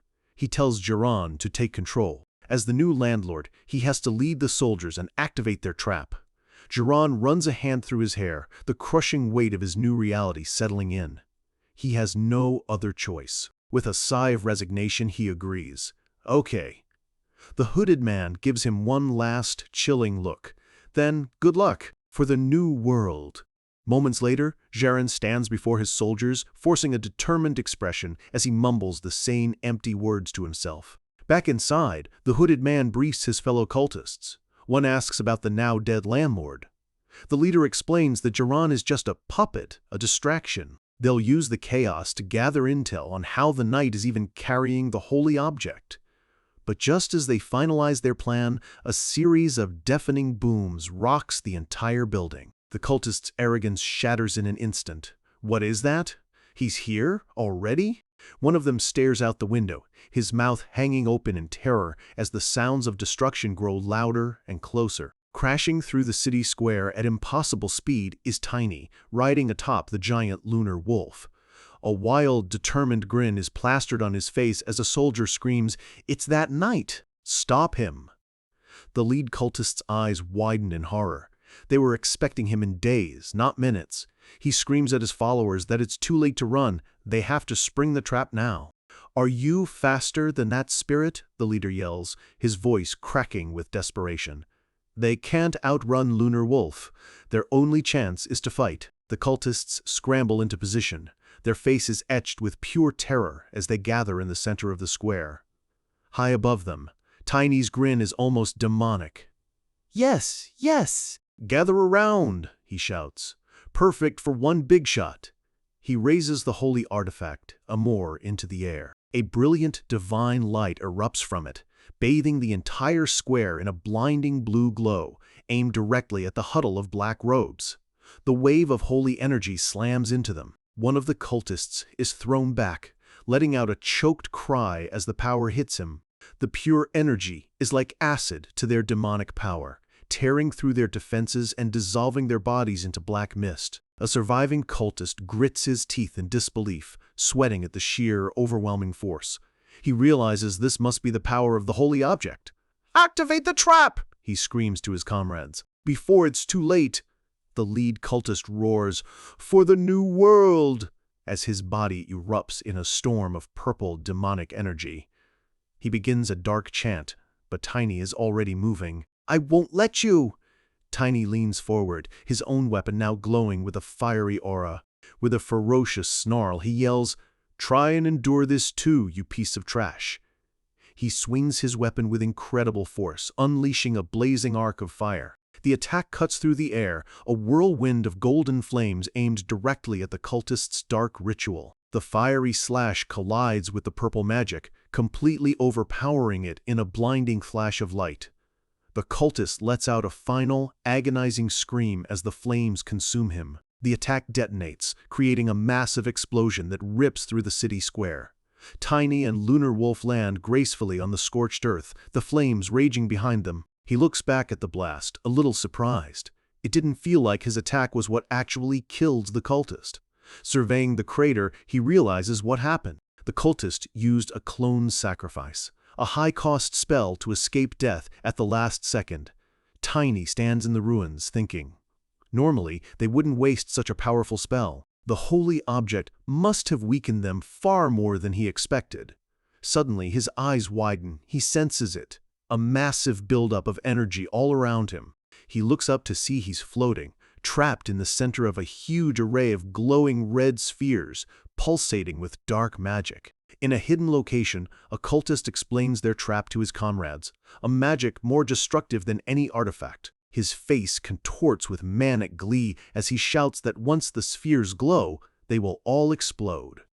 Back in the trap, the red orbs glow brighter, cracks of energy spiderwebbing across their surfaces. The air crackles with imminent destruction. Lunar Wolf lets out a vicious snarl, sensing the incredible danger. Tiny grits his teeth, his face a mask of pure concentration. He's caught. He has to act now. He hasn't used this technique since the palace, but it's the strongest defensive skill he has. With a roar, he unleashes his full power. Ruin trait, widespread deployment. He thrusts his hand forward, unleashing a torrent of raw, golden energy. A massive wave of fire erupts from his hand, forming a desperate defensive shield. The spheres detonate. The force of the explosion slams into his shield, and he strains against the overwhelming power, trying to weaken the blast. The two forces collide in a cataclysmic explosion. Tiny's shield shatters, and both he and Lunar Wolf are sent flying, screaming as the shockwave consumes them. The resulting blast is colossal, wiping out a huge section of the city in a blinding pillar of fire. From a distance, the destruction is terrifying, a display of absurd, world-breaking power. Tiny lands hard in the rubble, bruised and battered. He knows he weakened the blast, but the force was still enough to forcibly unsummon Lunar Wolf. Then, a horrifying thought hits him. He couldn't even detect this trap with his mana. His eyes snap open as it all clicks into place. The Imperial Palace. This was all a diversion. The trap wasn't meant to kill him. It was meant to delay him. And in this game, time is the deadliest weapon. He has to warn them. He leaps into the wreckage, sprinting. He kicks down a door, his face a mask of pure urgency, screaming at a terrified survivor, "Bring me a communication device right now!" The soldier cowers, begging for his life, pleading that he was just following orders. Tiny grabs him by the collar, his patience gone. "Shut up and give me the device," he roars. The man stammers that there's no such thing in a remote city like this. No time. Tiny turns and sprints, resummoning Lunar Wolf. They have to get back. They have to run. As they race through the night, Tiny fumes. How could a city this size not have a single communication device? They become a silver blur, streaking across the dark landscape, leaving the burning city behind. Tiny pushes his partner, knowing he's still weak from the blast. "I know you just recovered, but just a little more, Lunar Wolf." Lunar Wolf responds with a powerful bark, pushing himself even faster. Tiny leans low, his mind racing. If they can just run straight through, they might make it back before. Suddenly, a shadow falls over them. Lunar Wolf digs his claws into the dirt, skidding to a halt. A lone figure stands silhouetted against the blood-red horizon, blocking their path. Tiny's eyes widen. His frantic urgency vanishes, replaced by a sudden, cold shock. The Emperor's assassin has found him. Time is running out. The capital is in danger, and now, standing in his way, is a ghost from a future that should no longer exist. Tiny's eyes widen. In that single, terrifying second, instinct and memory collide. Before his mind can even process who it is, his survival instincts scream one command. "Lunar Wolf, dodge!" He yanks back with all his might, every muscle straining as he forces Lunar Wolf into a sharp, desperate turn. The massive wolf digs his claws into the earth, pivoting with incredible force, tearing up the ground beneath them. Not a moment too soon. A thin line of light, impossibly fast, slices through the air right where they would have been. Tiny's heart hammers in his chest. That was too close. If his senses hadn't been on high alert, he would already be dead. But the attack isn't over. Another projectile, a glowing purple dagger, hurtles toward him. He tries to block, but the speed is overwhelming. The dagger grazes his side, sending a jolt of pain through him as he's nearly thrown from the wolf's back. But as the blade nicks him, his mind flashes with recognition. He knows this poison. He knows this technique. The assassin lands silently on the ground, a shadow cloaked in the darkness of the forest. And Tiny, staring at the figure, yells a name that should be impossible for him to know in this lifetime. "Reaper, why are you here?" His mind races, correcting itself. This isn't the hardened veteran he knew from the apocalypse. This version is younger, less experienced. He knows that right now, her identity is a closely guarded secret. She's a shadow working directly for the Emperor. The assassin doesn't answer, lunging forward in a blur of motion. Daggers flash, and Tiny is forced to defend, grunting with effort. As he parries her strikes, he spots two glowing eyes in the darkness behind her. It's her shadow familiar, a creature woven from her own mana. He grits his teeth, the force of her blows nearly knocking him off balance. She's relentless. Realizing he can't win a direct fight, he tries to bolt, urging Lunar Wolf forward. But she's already gone, reappearing in front of them in a flicker of movement. Tiny recognizes the skill instantly. Illusion step. A high-level assassination technique. This is bad. He's been running non-stop, his mana is almost completely gone. He's fighting on fumes. A storm of daggers flies toward him, too many to block, too fast to dodge. He has no choice but to take the hit. With a grimace, he prepares for the impact. Iron barrier. A translucent blue shield materializes just in time, deflecting the deadly projectiles with a series of sharp clangs. The daggers fall harmlessly to the ground. The barrier held, but it cost him precious energy. A sharp pain flares from his side.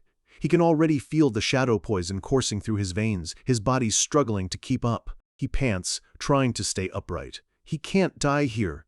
But there's another problem. In his past life, Reaper was one of humanity's greatest heroes. He can't afford to kill her either. Out of options, he switches tactics. He's not just fighting with a sword anymore, he's fighting with information. He yells out, revealing a secret that no one should know. Why is the shadow of the imperial family, Ago, coming after me? For the first time, the assassin hesitates. A long, dead silence hangs in the air. A quiet voice cuts through the night. How did you know that? And Tiny knows he has her. He smirks. The Reaper he knew would have never responded. She's still inexperienced. This is his only way out. He has to press the advantage. Do you think that's all I know? He asks, his voice laced with a confidence he doesn't feel. I also know about the Law of Shadows technique you use. The assassin is stunned. How? I'm the only one who knows that, Tiny grins. Of course I know. You're the one who told me, he says, recalling a conversation from a lifetime away. To be exact, the future you did. He decides to gamble everything, pouring what little mana he has left into a single, desperate bluff. The assassin scoffs, shouting, "Nonsense!" as she lunges forward in a streak of purple energy. Tiny focuses, watching her every move. I have to copy it as best I can, he thinks, bracing for the maneuver. In a flash, he mirrors her, disappearing and reappearing in a flicker of movement. The assassin stops dead in her tracks, shocked. He used her illusion step. It worked. Tiny grimaces with exhaustion.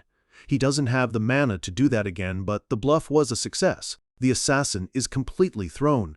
She asks, "Then are you, perhaps Tiny, the Knight of Brilliance?"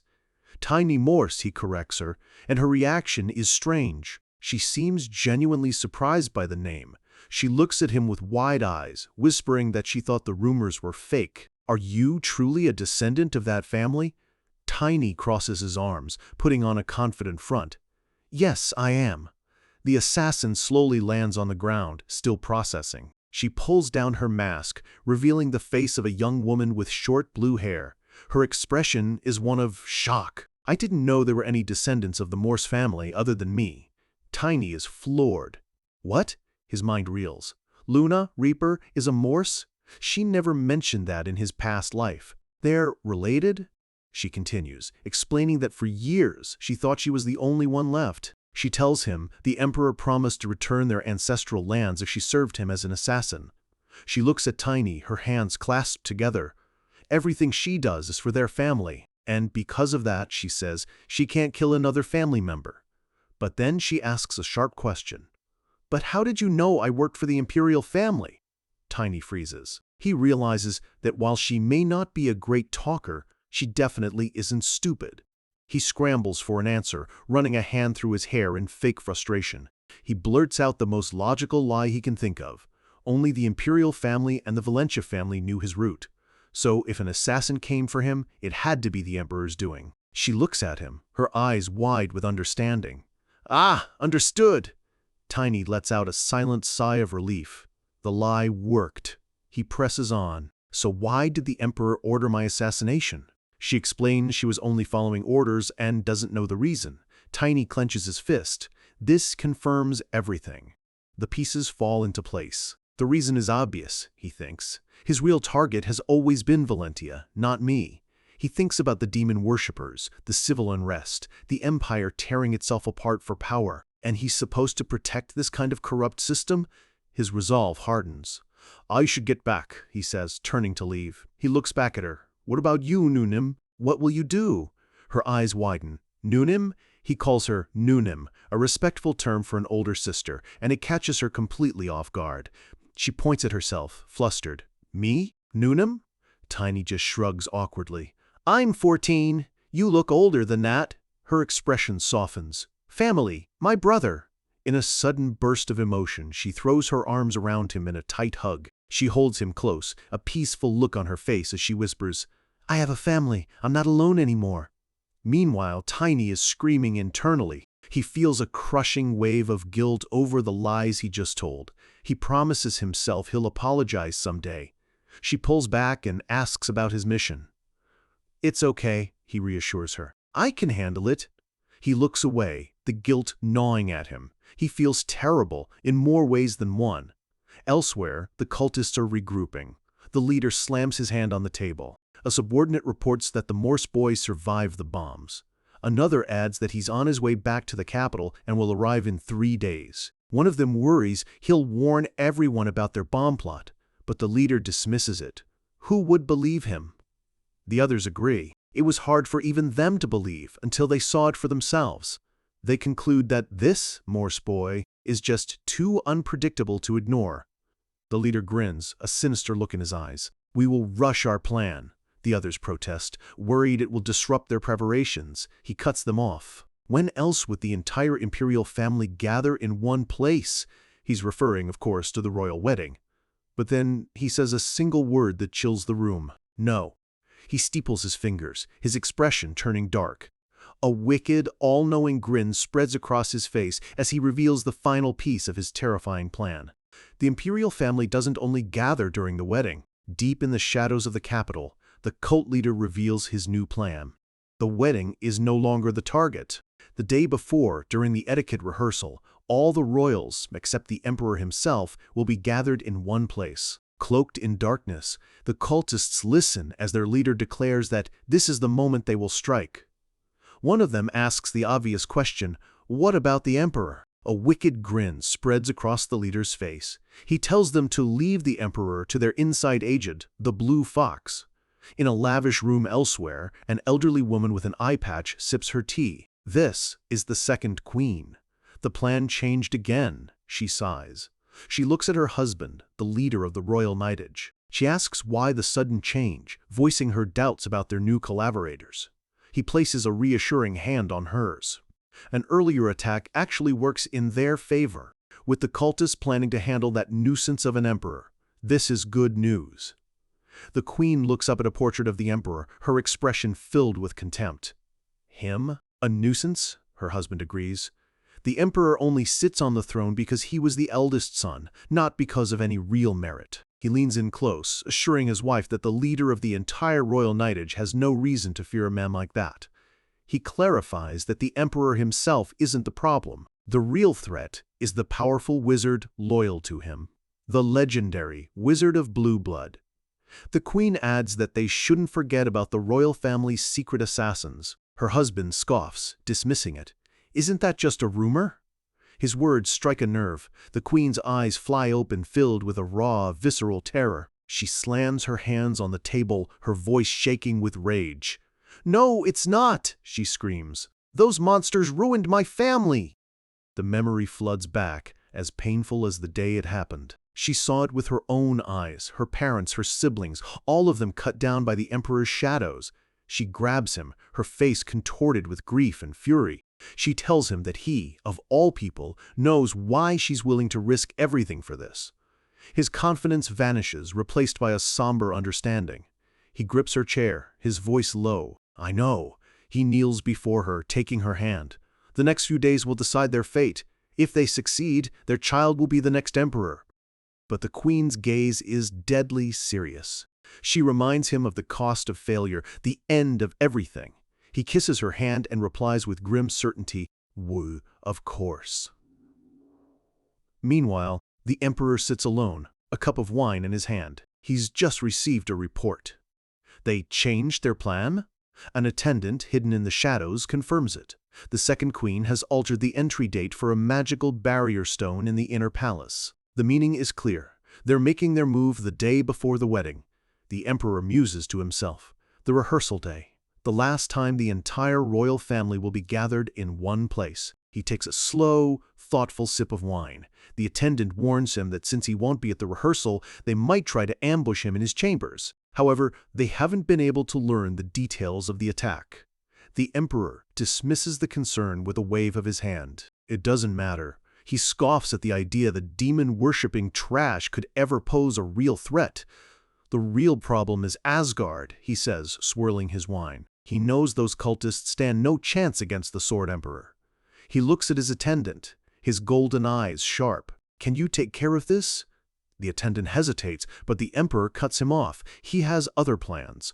His gaze darkens, his mind clearly working on multiple layers of deception. He tells the attendant not to deal with Duke Valentia immediately, but to simply keep an eye on things. But then, a flicker of paranoia crosses his face. He adds a condition. If the attendant thinks he can do it without endangering the Emperor himself, he has permission to eliminate Asgard. And if needed, he can take the Wizard of Blue Blood with him. His only command is to succeed. The Emperor then downs the entire decanter of wine, his paranoia mixing with drunken arrogance. He slams the empty vessel down and dismisses his attendant. The attendant speaks up again. He has one more piece of news. The rebellion in Carina has been suppressed. The Emperor's hand tightens on the decanter. Carina? The attendant explains that the knight Valentia sent survived the trap and resolved the entire situation. The Emperor's face contorts with rage. The attendant quickly adds that they have a plan to stop him from returning, but it's too late. With a crash, the Emperor shatters the decanter in his hand. "You idiot!" he roars, his paranoia boiling over. "Do you think I'm upset about one kid?" He spells it out. This means the Valentia family just scored a major political victory without losing a single man. He leans over his desk, breathing heavily, his master plan unraveling before his eyes. "You useless fool," he snarls. The attendant can only bow his head and beg for forgiveness. The Emperor's eyes narrow with cold fury. He gives a new, direct order. "I am putting you in charge of taking care of the Valentia family." In his own study, Crown Prince Aslan receives a report. She made her move? His subordinate, Ixalan, confirms it. The second queen has moved up her plan to the day before the wedding. Aslan thinks through the implications. So they're targeting the rehearsal, he notes, that his father won't be there. Ixalan explains their collaborator. The cultists promised to take care of the Emperor. Aslan lets out a small, condescending laugh. "A collaborator? Some worthless demon worshippers?" He asks Ixalan if he really thinks they can harm his father without inside help.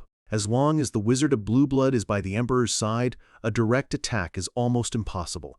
Aslan knows his father's paranoia all too well. He only trusts his most powerful wizards to guard him. He reflects on the situation. His father's obsession with weakening the Valentia family has created this firestorm, pushing the queen to commit high treason. He thinks about the preparations his father has been making for years, his eyes filled with grim understanding. A look of profound sadness crosses his face. "Father, why did you end up like this?" He shakes off the thought. Ixalan." Aslan's expression turns cold and calculating. He sees this chaos as an opportunity to purge the corrupted parts of the royal family, and without getting his own hands dirty. Ixalan is shocked by his prince's ruthlessness. "Crown Prince." Aslan ignores him. "We will proceed with the plan." As Ixalan tries to protest, Aslan gives a new order. But instead, tell the Valentia family, to come to the palace where the ceremony is being held the day before. His eyes gleam with strategic fire. "I will explain the plan to my father-in-law myself." While the others react to chaos, the prince decides to create his own. In another part of the palace, Chloe Valentia flops onto her bed with a dramatic sigh, complaining that she's bored. Her lady-in-waiting, Vivian, reminds her that just yesterday she was complaining about being too busy.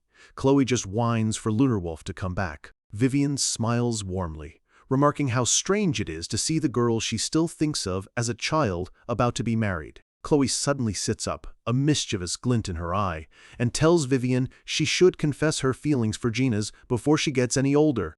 Vivian completely panics, her face flushing bright red as she stammers that she just respects Jenna's as her leader. Chloe leans in, teasing her. "Really?" Vivian can only squeak out a flustered, "Yes." Chloe keeps poking fun, admitting that Genius is a good-looking genius, but "Do you want me to talk to Knight Jenna's for you?" she offers with a smirk. Vivian explodes, shouting that there's nothing going on. Chloe falls back on the bed with a sigh. She says she envies Vivian, who can date whomever she wants. Vivian asks if she doesn't like the idea of marrying the crown prince. Chloe's expression becomes more serious. No, it's not that. She explains that she's had a privileged life because of her family. Now, it's her turn to do her part for them. This marriage is her duty. Vivian watches her with a knowing, gentle smile. Chloe's mood brightens again. She says if she has to get married, there's no better match than the future emperor. She turns the tables back on her friend, promising once again to talk to Genis for her, much to Vivian's exasperation. Suddenly, a voice comes from outside the door. "Princess, are you in there?" Both girls freeze. "It's the crown prince!" Chloe panics as Vivian tells her to fix her hair. The door opens, and Crown Prince Aslan walks in with a calm smile. He politely greets them both. Then his smile fades, and his expression turns deadly serious. "There is something really important that I have to tell you." Chloe looks up at him, her lighthearted mood completely gone, replaced by a dawning sense of dread. After a grueling non-stop journey, Lunar Wolf's paws finally touch familiar ground. Tiny slumps over his partner's back, completely drained. But they made it.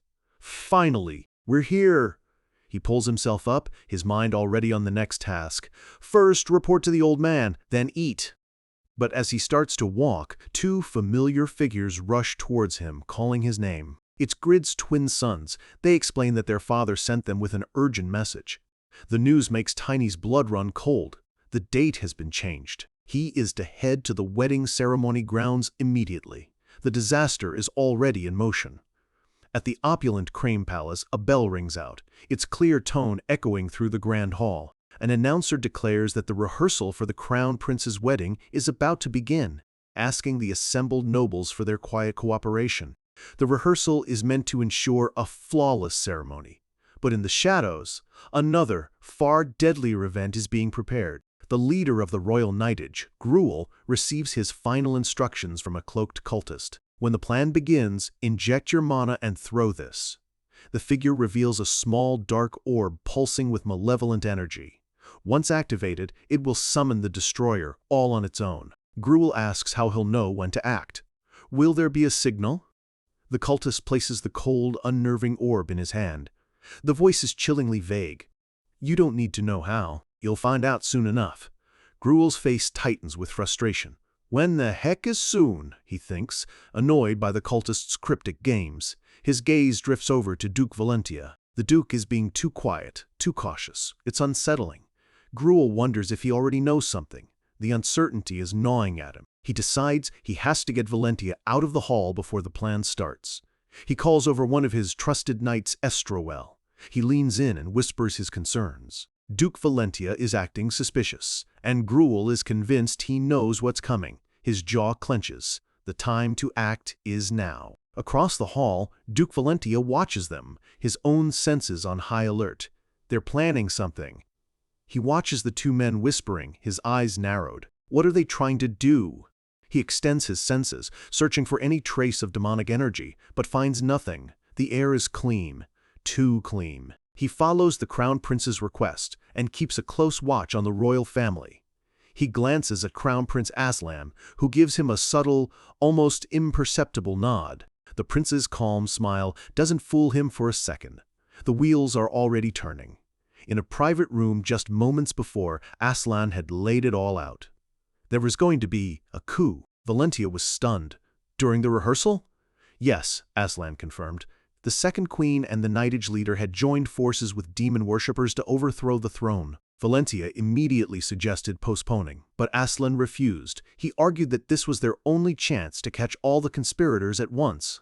Valentia was furious. "How can you gamble with the lives of your own family?" "That is why I called you here," Aslan said calmly. He wasn't gambling, he was stacking the deck. He needed Valentia's knights to protect the royals. Valentia processed this, a new question forming. "Does the Emperor know about this?" Aslan's smile returned, but it was cold, predatory. "Yes, I believe he does." His face twisted into a chilling grin, the same one Valentia remembered from Tiny's description of the treacherous second prince. The realization hit Valentia hard. A civil war was about to tear the empire apart from the inside, with every faction playing their own deadly game. The Crown Prince's eyes gleamed with a dangerous light.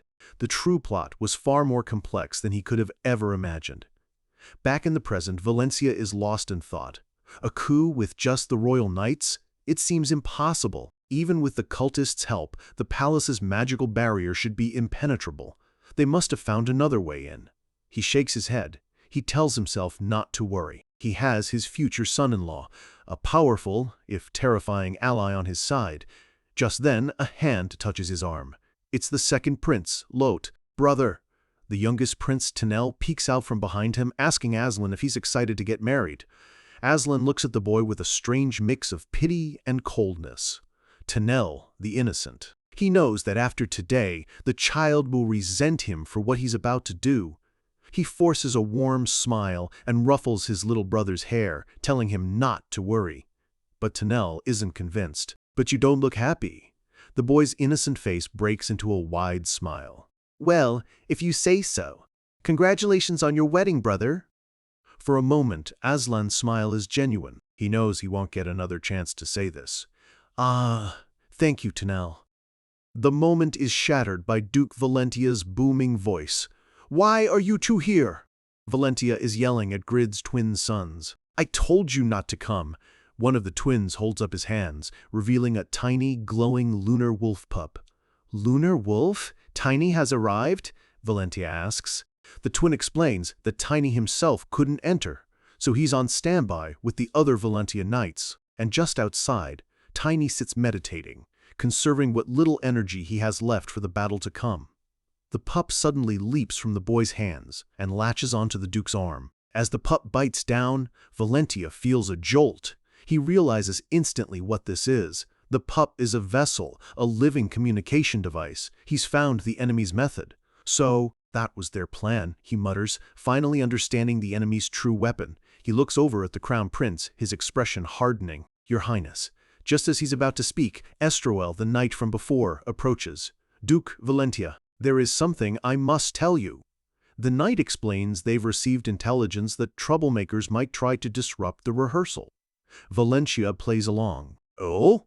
Estroel continues, stating that an order has been given not to allow anyone inside, except the imperial family and palace staff. The message is clear. Valentia and his knights are being kicked out. Valentia glares at him. What? The knight claims it's for safety, but Valentia's rage is building. How dare you treat me, the father of the bride, like a criminal? A dangerous purple aura begins to radiate from the Duke. He will not be disrespected. Estroel places a hand on his sword hilt, refusing to back down. He's only following orders. Valentia's hand goes to his own sword. Whose order is that? He demands, his voice a low threat. The commotion draws the attention of the entire hall. The nobles whisper amongst themselves. The younger royals watch in confusion, wondering what's happening. Just as swords are about to be drawn, Crown Prince Aslan steps in. He looks at Estroel, his tone sharp and commanding. Are you daring to ignore my question? Estroel flinches. The prince's authority is absolute. Aslan places a hand on the knight's sword arm, stopping him. I asked you to tell me whose order that was, Aslan repeats, his voice dangerously calm. He looks at Estroel with a condescending smile. I think this precaution is excessive, Knight Estroel. He puts the knight on the spot. Are you going to kick my own father-in-law out of my wedding rehearsal? Return to your place. Estroel tries to protest, stating that the royal knights answer only to the emperor. He turns to both men. The one who gave me this order was the emperor himself. He looks Valentia dead in the eye, his voice unwavering. Therefore, if you do not cooperate, it will be considered treason. The royal knights press their advantage, threatening Valentia with treason. But amidst the chaos, a tiny, four-legged figure slips past their feet unnoticed. Thanks to the commotion, Tiny thinks, I'm in. He's worried about Valentia, but there's a more urgent threat. He has to find the explosives, and fast. He remembers the bombs from Karina, sinister black marbles pulsing with demonic energy. He has to find them before this entire hall goes up in flames. His paws pad silently across the marble floor as he races through the grand hall. Let's hurry. Back in the center of the standoff, Prince Aslan looks at the knight with a calm, questioning gaze. "The Emperor's order, you say?" Valentia explodes. "You really expect me to believe that?" But Aslan, ever the politician, cuts him off with a sigh. "If it's what his father wants," he says, "they have no choice but to obey." Valentia can't believe it. "Crown Prince," Aslan simply turns to him. "Father-in-law, the ceremony is about to begin. Please," he says, gesturing for him to take his seat. The knightage leader, Gruel, watches the exchange, his mind racing. Does the prince know something? He quickly dismisses it. As long as he doesn't have to waste his demonic artifact on Valentia, his plan is still on track. A grim thought crosses his mind. Soon, most of the nobles in this room will be dead. Valentia follows the prince into an antechamber, protesting. "The royal knights are using the emperor's name to stage a rebellion." Aslan's response is chillingly simple. "I know, but we don't have the justification to stop them. Not yet." Valentia is aghast. The prince knew all along. "But if we leave them be," Valentia argues, "what will happen to the nobles in there?" He points out that the conspirators are using unknown artifacts. The people in that hall are in grave danger. He grabs the prince by the arm, desperate to make him see reason. Aslan places a hand on Valentia's shoulder, his voice firm. "To cut away the rotten flesh," he says, "one must also be prepared to tear into the healthy flesh." He looks Valentia in the eye, his own ruthless ambition laid bare. "I have a much bigger plan, so please calm down." Just then, the ceremonial bell rings out again, signaling the start of the rehearsal. The announcer calls for attention, his voice echoing through the hall. He smoothly explains away the earlier confrontation, telling the guests it was just a minor issue that has since been resolved. Aslan gives a reassuring glance to the nobles, his calm demeanor a perfect mask for the storm brewing beneath. "The ceremony will continue," the announcer declares. And now for the star of today's event. A pair of elegant heels steps into view at the top of the grand staircase. The crown princess, Chloe von Valentia. Chloe descends the stairs, looking radiant in a beautiful white gown. The nobles murmur in admiration, calling her Valentia's angel. Aslan approaches her, a charming smile on his face, and extends his hand. "You look beautiful, my lady." "Thank you, Prince," Chloe replies, taking his hand with a graceful smile of her own. They walk arm in arm towards the altar, the perfect royal couple. But as Aslan turns his head, his charming smile flickers, replaced by something cold and distant. The priest announces that, with the bride and groom present, the ceremony can now begin. Just then, a man excuses himself and walks up the aisle. He approaches one of the large wedding cakes, remarking that he almost forgot to light the candles. As the ceremony proceeds, Tiny scurries beneath the tables, his mission far from over. "I thought finding those marbles," he thinks, letting out a tiny, frustrated sigh, "would be easy." But as he looks around the lavishly decorated hall, he realizes his mistake. "But every single thing in this room is shaped like a marble," he cries internally, pulling at his fur. The cultists colored the bombs to blend in, making them impossible to spot. He doesn't know what to do. Should he just start destroying everything? Just then, a nearby nobleman pauses. "Do you smell that?" he asks his companion. They've never smelled anything like it. Down on the floor, Tiny freezes. "Smell?" He takes a deep sniff, his powerful canine nose trying to identify the scent. And then he smells it. His eyes fly open in terror. It's the scent of the bombs from Karina. It's the smell that spreads right before detonation. He whips his head around, desperately searching for the source. He spots it. A single, lit candle on the wedding cake. "That one!" He sprints across the floor. He dashes under tables, causing a commotion as he goes. The priest is in the middle of his speech, completely oblivious. Suddenly, a nobleman screams. Another yells that something just ran under his table. Panic begins to spread through the crowd. A lady lets out a terrified shriek. Tiny pauses for a split second. He's out of options and out of time. Stealth is no longer on the table. With a snarl, he unleashes his power, transforming from a small pup into a massive, battle-ready wolf. The nobles scream in pure terror. "A wolf! Run!" The hall erupts into chaos. Lunar Wolf lets out a ferocious roar. his eyes locked on his target. He charges forward, smashing through the wedding cake, sending pieces flying everywhere. Gruel stares in shock. What is that? Is that the signal they were talking about? He quickly assesses the situation. The wolf isn't attacking the nobles. He concludes it must be interference, someone trying to stop their plan. Tiny, now visible on Lunar Wolf's back, grits his teeth. The cake was the bomb, he thinks. I'm not too late, he just has to get the bomb out of there. He aims for the large stained glass window at the end of the hall. Gruel realizes what he's doing and screams, "No, you can't!" He draws his sword and leaps onto Lunar Wolf's back, trying to stop him. Lunar Wolf opens his mouth and spits the bomb. The dark marble towards the window just as Gruel's sword comes down. The wolf howls in pain as the blade cuts into him, but the marble is free, hurtling towards the sky. A massive explosion rips through the air outside, a safe distance from the palace. In his throne room, the emperor receives the report. The chapel's roof blew up? His most powerful wizard, Ludwig, confirms it. Yes, your majesty. He assumes the demon worshippers have developed a new kind of weapon. A magical projection shows the aftermath of the blast. The emperor dismisses it. A few collateral family members dying doesn't matter, but Ludwig reminds him that the crowned prince and princess were inside. Doesn't matter, the emperor repeats, his voice cold as ice. He clenches his fist, a cruel smile spreading across his face. For the emperor, his family members aren't people. They're political assets.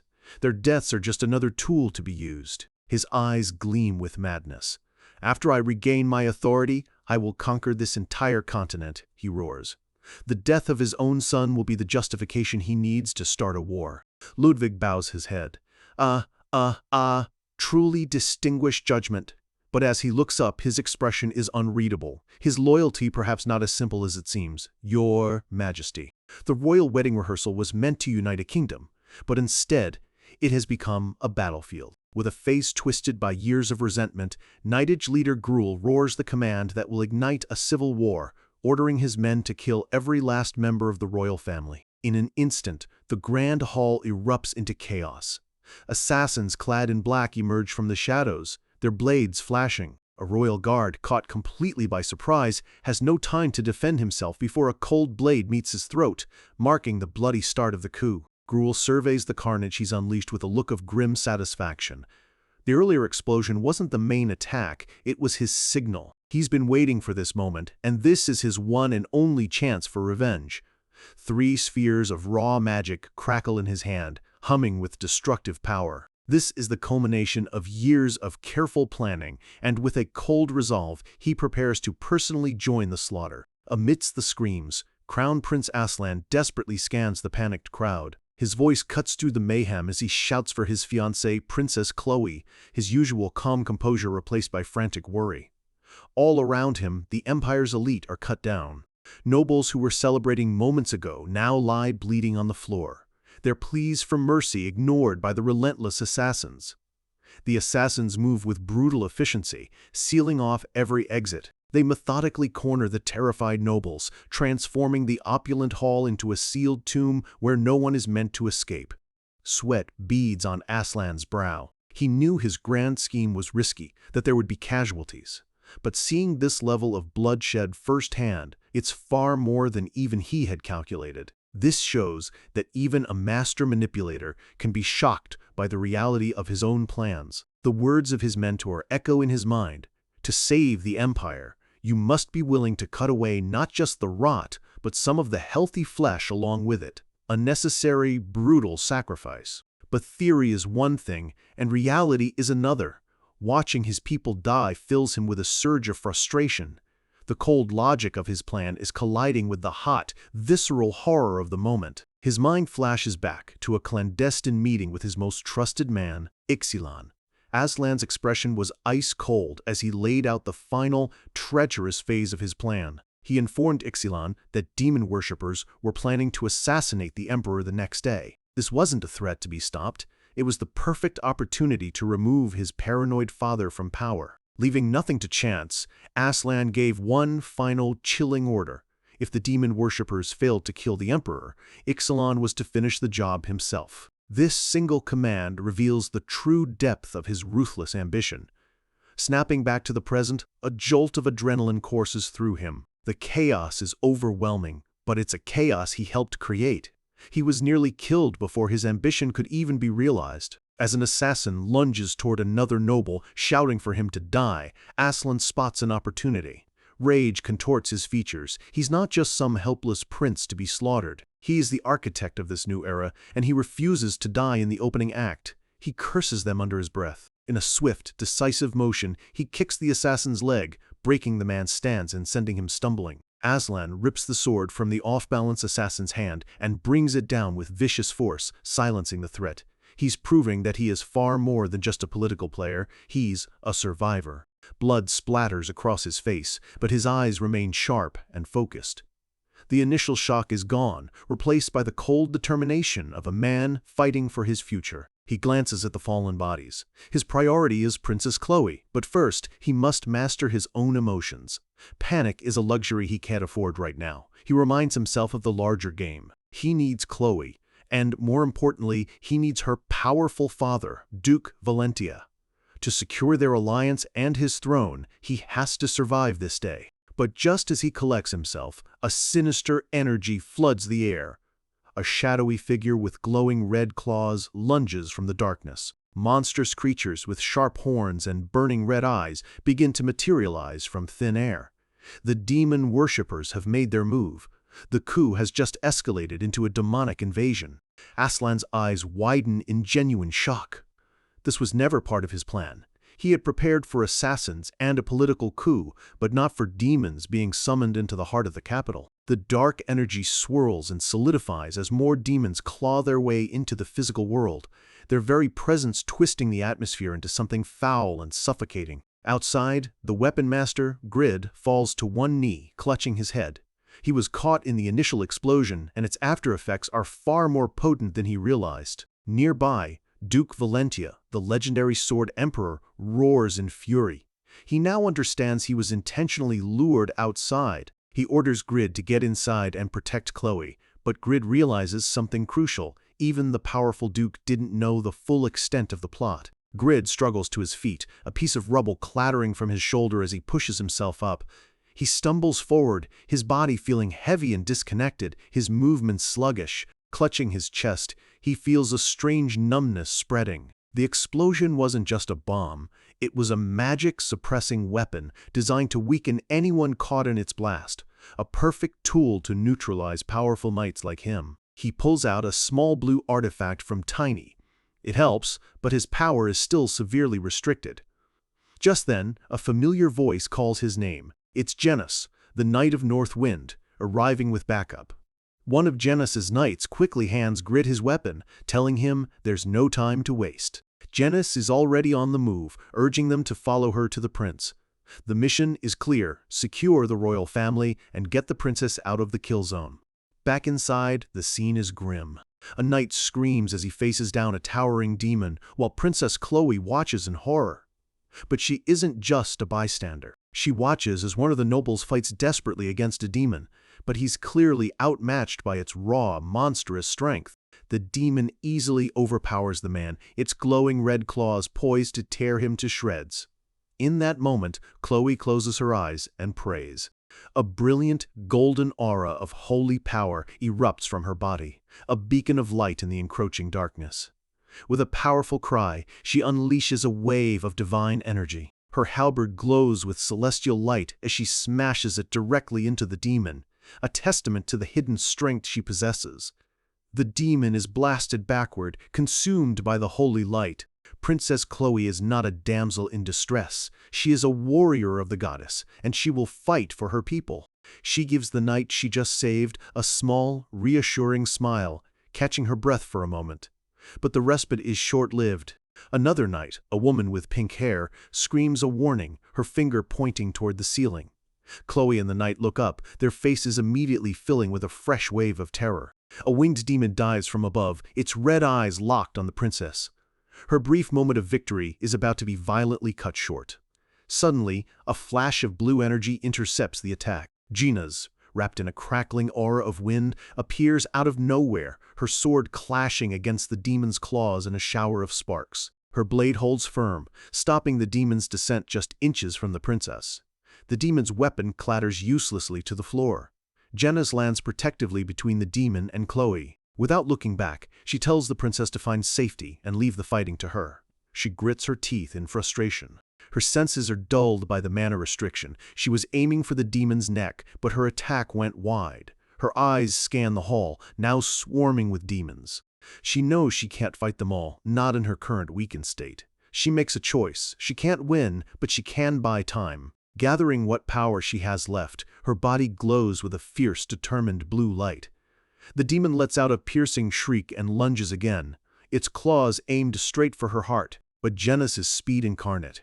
Her blade becomes a blur, an extension of the wind itself. This is the essence of Valencia. Swordsmanship, overwhelming, blindingly fast attacks. She prepares to unleash one of her signature techniques.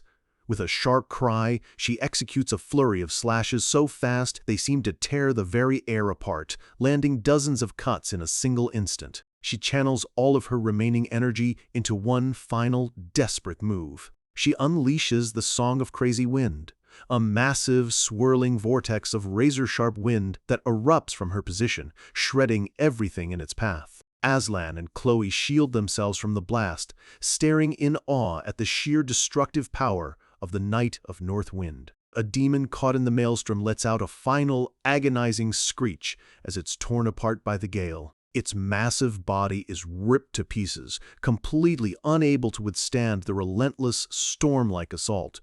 Its scream echoes through the hall as it finally disintegrates into nothing. But Genis's eyes widen in alarm. The technique took everything she had, and in her exhaustion, she left herself completely vulnerable. Before the storm of her attack even settles, another demon breaks through. A massive fist connects with explosive force, sending Genis flying. Chloe screams her name as Genis is thrown across the hall like a rag doll, her body slamming hard against the far wall. With Genis, their strongest defender, now out of commission, nothing stands between the demon and the royal couple. Its monstrous red hand reaches out, ready to crush them both. The pink-haired knight, Vivian, charges forward with a desperate cry, but she knows she's too far and too slow to make a difference. To make matters worse, another demon drops from the ceiling, landing directly above Aslan and Chloe, cutting off their last hope of escape. Instinctively, Aslan pulls Chloe into his arms, shielding her body with his own as the demon lunges. The demon gathers a terrifying amount of dark energy into its fist, preparing a single, devastating blow to end them both. The force of the attack knocks Aslan off his feet, but he holds on to Chloe, his face a mix of fear and grim acceptance. This could be the end. But Aslan, the master planner, always has one last contingency. His mind flashes back to a private conversation he had with Chloe just before the rehearsal. He had warned her, telling her they had received intelligence that a coup was planned for the rehearsal. Chloe, naturally, was shocked and suggested they cancel the event immediately. But Aslan calmly refused. He explained that he and her father had already discussed it and that they would use this crisis to change the empire's destiny. But even with his grand ambitions, he assured her he would never put her in harm's way. And with that, he presented her with a small, scorpion-shaped bracelet. Confused, she asked him what it was. He explained it was a powerful protective artifact passed down through the royal family, a treasure named Defensio. Back in the brutal present, Aslan's eyes burn with intensity. This was the moment he had prepared for. He clutches the bracelet on Chloe's wrist, pouring his own mana into the artifact and activating its hidden power. His promise to her echoes in the chaos, a quiet vow against the roar of the demon. Just as the demon's fist is about to connect, a crackling blue barrier of pure energy erupts around them, deflecting the attack completely. He holds her tight, his voice a steady whisper. Whatever happens tomorrow, you will be safe. It was a promise he made, and even in the heart of this hell, it's a promise he intends to keep. Outside the hall, the aftermath of the explosion is a grim tableau. A dark pool of blood spreads across the scorched stone, a silent promise of the violence yet to come. Tiny pushes himself up, the ringing in his ears finally fading. He spits out a mouthful of blood, cursing under his breath. The blast had knocked him out for far too long. The shockwave was stronger than he'd ever anticipated. Every muscle screams in protest as he forces his aching body to its feet. But even through the pain, a determined smirk forms on his lips. He's done his part. Now he trusts that the old man can handle the rest. But at the grand entrance, Duke Valentia is being held back by the Imperial Knightage. He furiously orders them to stand aside. His voice is a low roar, his face a mask of rage. He demands to know if they seriously expect him to stand by after an explosion of that magnitude. The guards, however, remain impassive. They coldly state that palace security is their duty and tell the legendary Sword Emperor to stand down. That's it. Valentia's patience shatters. Calling them arrogant brats, he settles into a fighting stance, his hand dropping to the hilt of his sword, ready to carve a path through them. His grip tightens, his knuckles turning white. Only one thought echoes in his mind, Chloe. He has to get to his daughter. From a distance, Tiny watches the tense standoff, muttering for Valentia to make his move already. But then he sees it. A slight hesitation. Valentia's hand is on his sword, but he hasn't drawn it. Tiny can't understand what's stopping him. He wonders if this is truly the same man he knew in the future, the Asgard who would have torn the world apart for his family without a second thought. And in that instant, Tiny understands the critical difference. The man he knew had already lost everything. This Valencia is still a duke of the empire, bound by oaths of loyalty. He won't commit treason, not unless he's given no other choice. So, Tiny decides to give him that choice. He begins walking forward, his steps calm and deliberate, straight into the heart of the standoff. Valentia looks over, surprised to see the boy approaching through the tense line of knights. He asks if Tiny is all right, but Tiny just walks past him, his voice low and firm, telling the Duke that, for now, they have to wait. The guards are stunned by his audacity, shouting that a mere squire has no authority here. But as they order him back, Tiny just scoffs, dismissing their authority entirely. And then he explodes into motion. In a single, brutal arc, his mace swings through the air, sending the Imperial Knights flying before they even realize what's happened. Valentia is horrified, shouting Tiny's name and reminding him that attacking the Imperial Knightage is an unforgivable act of treason. Tiny glances back, his eyes cold and unwavering. He tells him that such titles don't matter to him. The reasons for his actions, the consequences, none of it is important. What matters is what they can do now. By committing this act, he has taken the burden of treason entirely upon himself, freeing Valentia's hands to do what must be done. The weight of that sacrifice hits Valentia like a physical blow. He flinches, realizing the enormous risk this boy just took for him and his family. The recovering guards scream treason and charge, their blades aimed to kill. A slow, dangerous smile spreads across Valentia's face. The choice has been made for him. A powerful red aura erupts around him as he finally draws his sword. Looking at Tiny, he says with grim gratitude, "I owe you one." The Sword Emperor is finally unleashed. He moves like a crimson storm, his blade a blur of righteous fury. His eyes are filled with a cold, terrifying fire. In a single, blinding flash, he cuts down the remaining guards, telling Tiny that thanks to him, he finally has a reason to draw his sword. The courtyard falls silent, the only sound being the fading echoes of the men who dared to stand in a father's way. Tiny stands calmly amidst the carnage, his heavy mace resting on his shoulder, his part in this grim play complete. The ground is now littered with the bodies of the Emperor's men. The stone floor cracked and stained a deep red. Their shattered swords lie beside them, a testament to their inability to stop a true master. Valentia stands over the fallen, his duty as a duke completely overshadowed by his duty as a father. His expression is grim, his blade still dripping.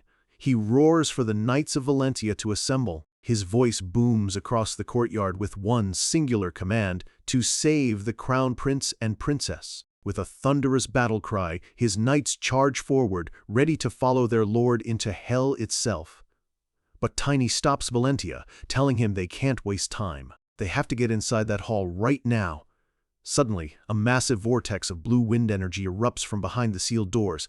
They both recognize that power instantly. It's Janus, and she's in trouble. Valentia turns to Tiny, but without a word, Tiny breaks into a full sprint toward the grand entrance. He leaps over the charging knights, his eyes locked on the magically sealed doors. He launches himself into the air, a wild plan already forming in his mind. Valentia yells after him, calling him a foolish brat, his voice a mix of anger and genuine concern. The men on the ground can only watch in stunned confusion. Valentia shouts that the Imperial barrier is too strong for him to break. But Tiny just grits his teeth, his voice filled with defiance. We'll see about that. He slams his hand to the ground, unleashing a power no one has ever seen from him. Gravity property development, gravity rig.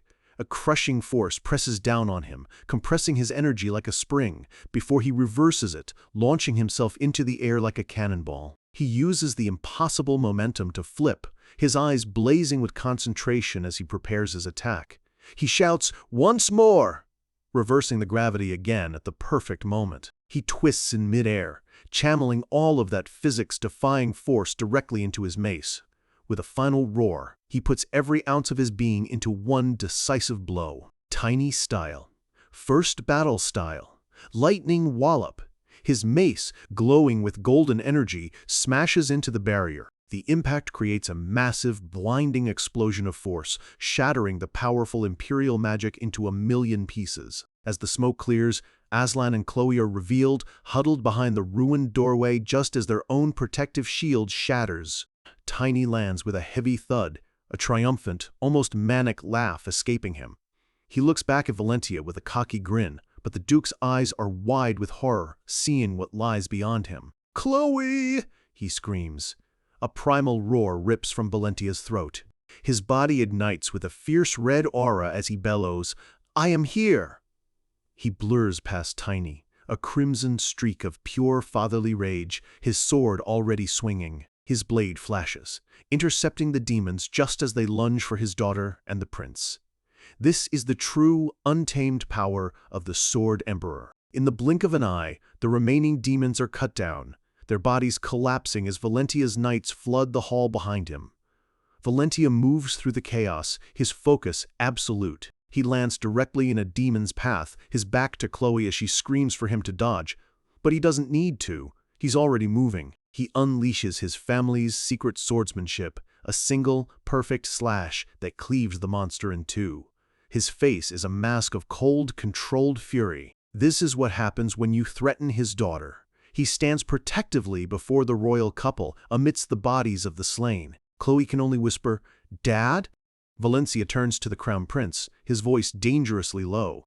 "Your Highness, I don't know what grand plan this is, but you do not gamble with my daughter's life." Aslan starts to stammer an excuse, but Valencia cuts him off, his eyes burning. "Can you pay that debt?" A slow, menacing smile spreads across his face.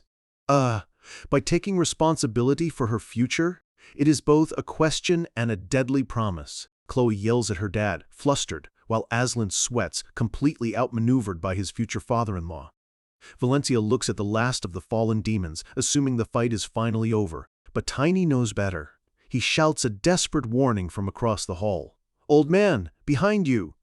A masked figure materializes from thin air, lunging at Valentia with a glowing red blade. Valentia spins, his eyes wide with shock as the assassin closes the distance in an instant. And at that exact moment, dozens of glowing purple eyes ignite in the shadowy corners of the ceiling. They are surrounded.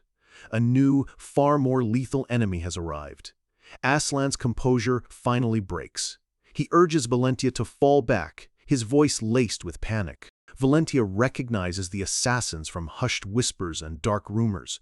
They are the Shadows, the Emperor's personal death squad. A grim realization dawns on his face. He mutters that it seems they weren't the only ones using this chaos for their own ends. And far away, safe in his throne room, the Emperor watches the entire scene unfold in a magical projection. A crazed, triumphant laugh bursts from his lips. "Finally!" he screams, his eyes wide with madness. "I can finally watch that Valentia bastard die." The true enemy has at last revealed his hand. In the heart of the Empire, the most trusted man is about to become its greatest traitor. Deep within the palace, a quiet voice speaks the name of the true puppet master, Ludwig. We see the Emperor on his throne, praising Ludwig, his most powerful wizard. He credits him with the plan to deploy the Shadows, believing Ludwig is the architect of his victory. A wicked, broken smile spreads across the emperor's face. He cackles about his plan to eliminate the other nobles one by one after Valentia is dead, consolidating all power for himself. He even mentions hoping another powerful wizard dies in the chaos. But Ludwig calmly reassures him that the Wizard of Ice Flame is not one to die so easily. Ludwig agrees, but a cold thought crosses his mind. The wizard has to die. It's the only way Ludwig can seize total control of the Imperial Magic Tower. This moment reveals that his ambition has no limits. The Emperor mutters, "They'll deal with him later." Ludwig's expression remains a perfect mask of loyalty, hiding the treacherous plot moving forward just as planned. We flash back to a secret meeting. A shadowy figure asks Ludwig if he truly wants him to assassinate the Emperor. Ludwig, staring into a scrying orb, confirms it without hesitation. But the figure is skeptical, warning that it's impossible as long as the Emperor has his staff. Ludwig scoffs at the man's ignorance, a look of pure contempt on his face. He explains that the Emperor has absolutely zero talent for magic. He can't even master basic swordsmanship. The only reason he survived this long is by surrounding himself with a mountain of powerful magical artifacts. Ludwig knows that against a wizard of his caliber, all those other trinkets are nothing more than useless junk. But the staff is different. It's a unique artifact that can nullify the mana of any wizard in the Empire, including Ludwig himself.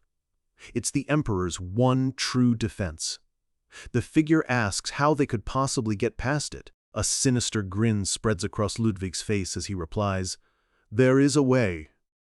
Back in the present of the flashback, a guard bursts into the throne room, screaming that demons have appeared in the Emperor's private chambers. The Emperor explodes in a paranoid rage, furious that his sanctuary has been breached and calling his guards useless worms. Ludwig calmly steps in, smoothly reassuring him that the defensive magic in his room can handle a few minor demons. But, he adds with carefully crafted concern, they'll need one of the Emperor's artifacts to channel the magic properly. And then he makes his move, casually asking if the Emperor could lend him one for the task, perhaps the staff.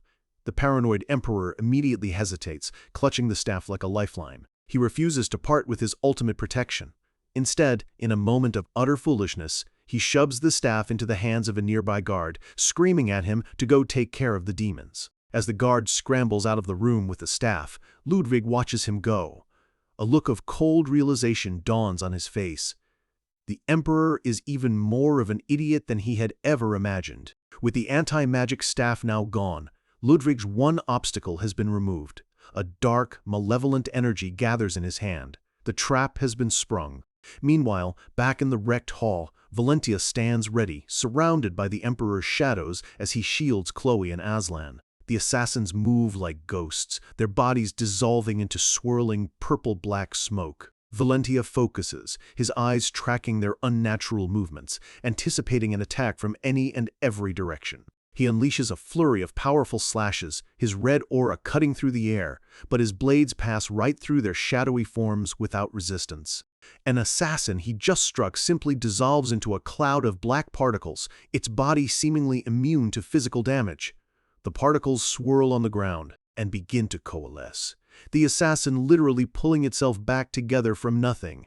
In seconds, a whole squad of them reforms, completely unharmed and ready to strike again. Valentia is shocked, realizing they can't be killed. As he's distracted, another one lunges at him from behind. The knight Vivian screams a warning and charges in to help, but Valentia knows it's a futile gesture. She swings her sword with all her might, a wave of blue energy erupting from the blade. But the shadow simply phases through the attack, its movements fluid and impossibly fast. It effortlessly catches her blade, the steel passing harmlessly through its shadowy fingers. With a flick of its wrist, it shatters her sword and sends her staggering back, utterly overpowered. But before the fatal blow can land, Tiny is there, his mace deflecting the attack at the last possible second. He shouts that ordinary attacks are useless. He can feel his own mana being suppressed in this area, making his enchanted attacks ineffective. Aslan puts the pieces together. He realizes the Second Queen must have tampered with the Imperial barrier, creating a zone that weakens them while allowing the demons to run rampant. He looks at the shadows and understands. They aren't demon worshippers. They are his father's personal unit, and their only target is Valentia. Suddenly, a tremendous shockwave of purple energy rips through the entire palace. Aslan shouts that the energy is coming from the center of the palace, from his father's throne room. In that single moment of chaos, Valentia sees a path forward. He looks at Tiny and gives him an impossible order: go save the Emperor. Tiny is stunned, but Valentia roars that they need a justification. This is their only chance to turn this treason into a heroic act, giving them the political right to fight the Emperor's own men. He screams at him to go, now. Tiny looks at his mentor, a flash of understanding in his eyes. This isn't just a rescue mission. It's a political masterstroke that could save them all. He nods firmly and tells Valentia he'll be right back. As he sprints away, he shouts over his shoulder, "So don't you dare die, old man!" Aslan watches Tiny go, a look of grim realization on his face. He knows this means his own assassin, Ixalan, is now in a race he can't possibly win. Miles away, Ixalan prepares his own men, believing the plan to assassinate the Emperor is still on track. He briefly wonders if the demon worshippers are also after the Emperor, completely unaware of the true betrayal unfolding. He gives the order to move out, reminding them of the Crown Prince's mission. But just as they are about to leave, a lone figure blocks their path. The man simply says, "Excuse me, I seem to be lost." Ixalan freezes. It's the Weapon Master Grid. Their mission has just been compromised. Back in the throne room, Ludwig stumbles, feeling the backlash from his own magic. He realizes the anti-magic staff is still too close, its nullifying aura interfering with his power. He curses the Second Queen, knowing he wasted too much mana helping her demons get inside the palace walls. The wounded Emperor, slumped on his throne, finally sees the truth. Ludwig isn't just a traitor, he's working with the demon worshippers. Ludwig laughs, a sound full of contempt. He asks if he looks like one of those pathetic cultists, and calls the Emperor a pig whose only talent is screaming. He roars that he is simply taking what is rightfully his, as the true heir of the Osran royal family. He grabs the Emperor by his robes, screaming that he's an incompetent fool who only sits on the throne because of his bloodline. A burning red energy emanates from Ludwig's hand.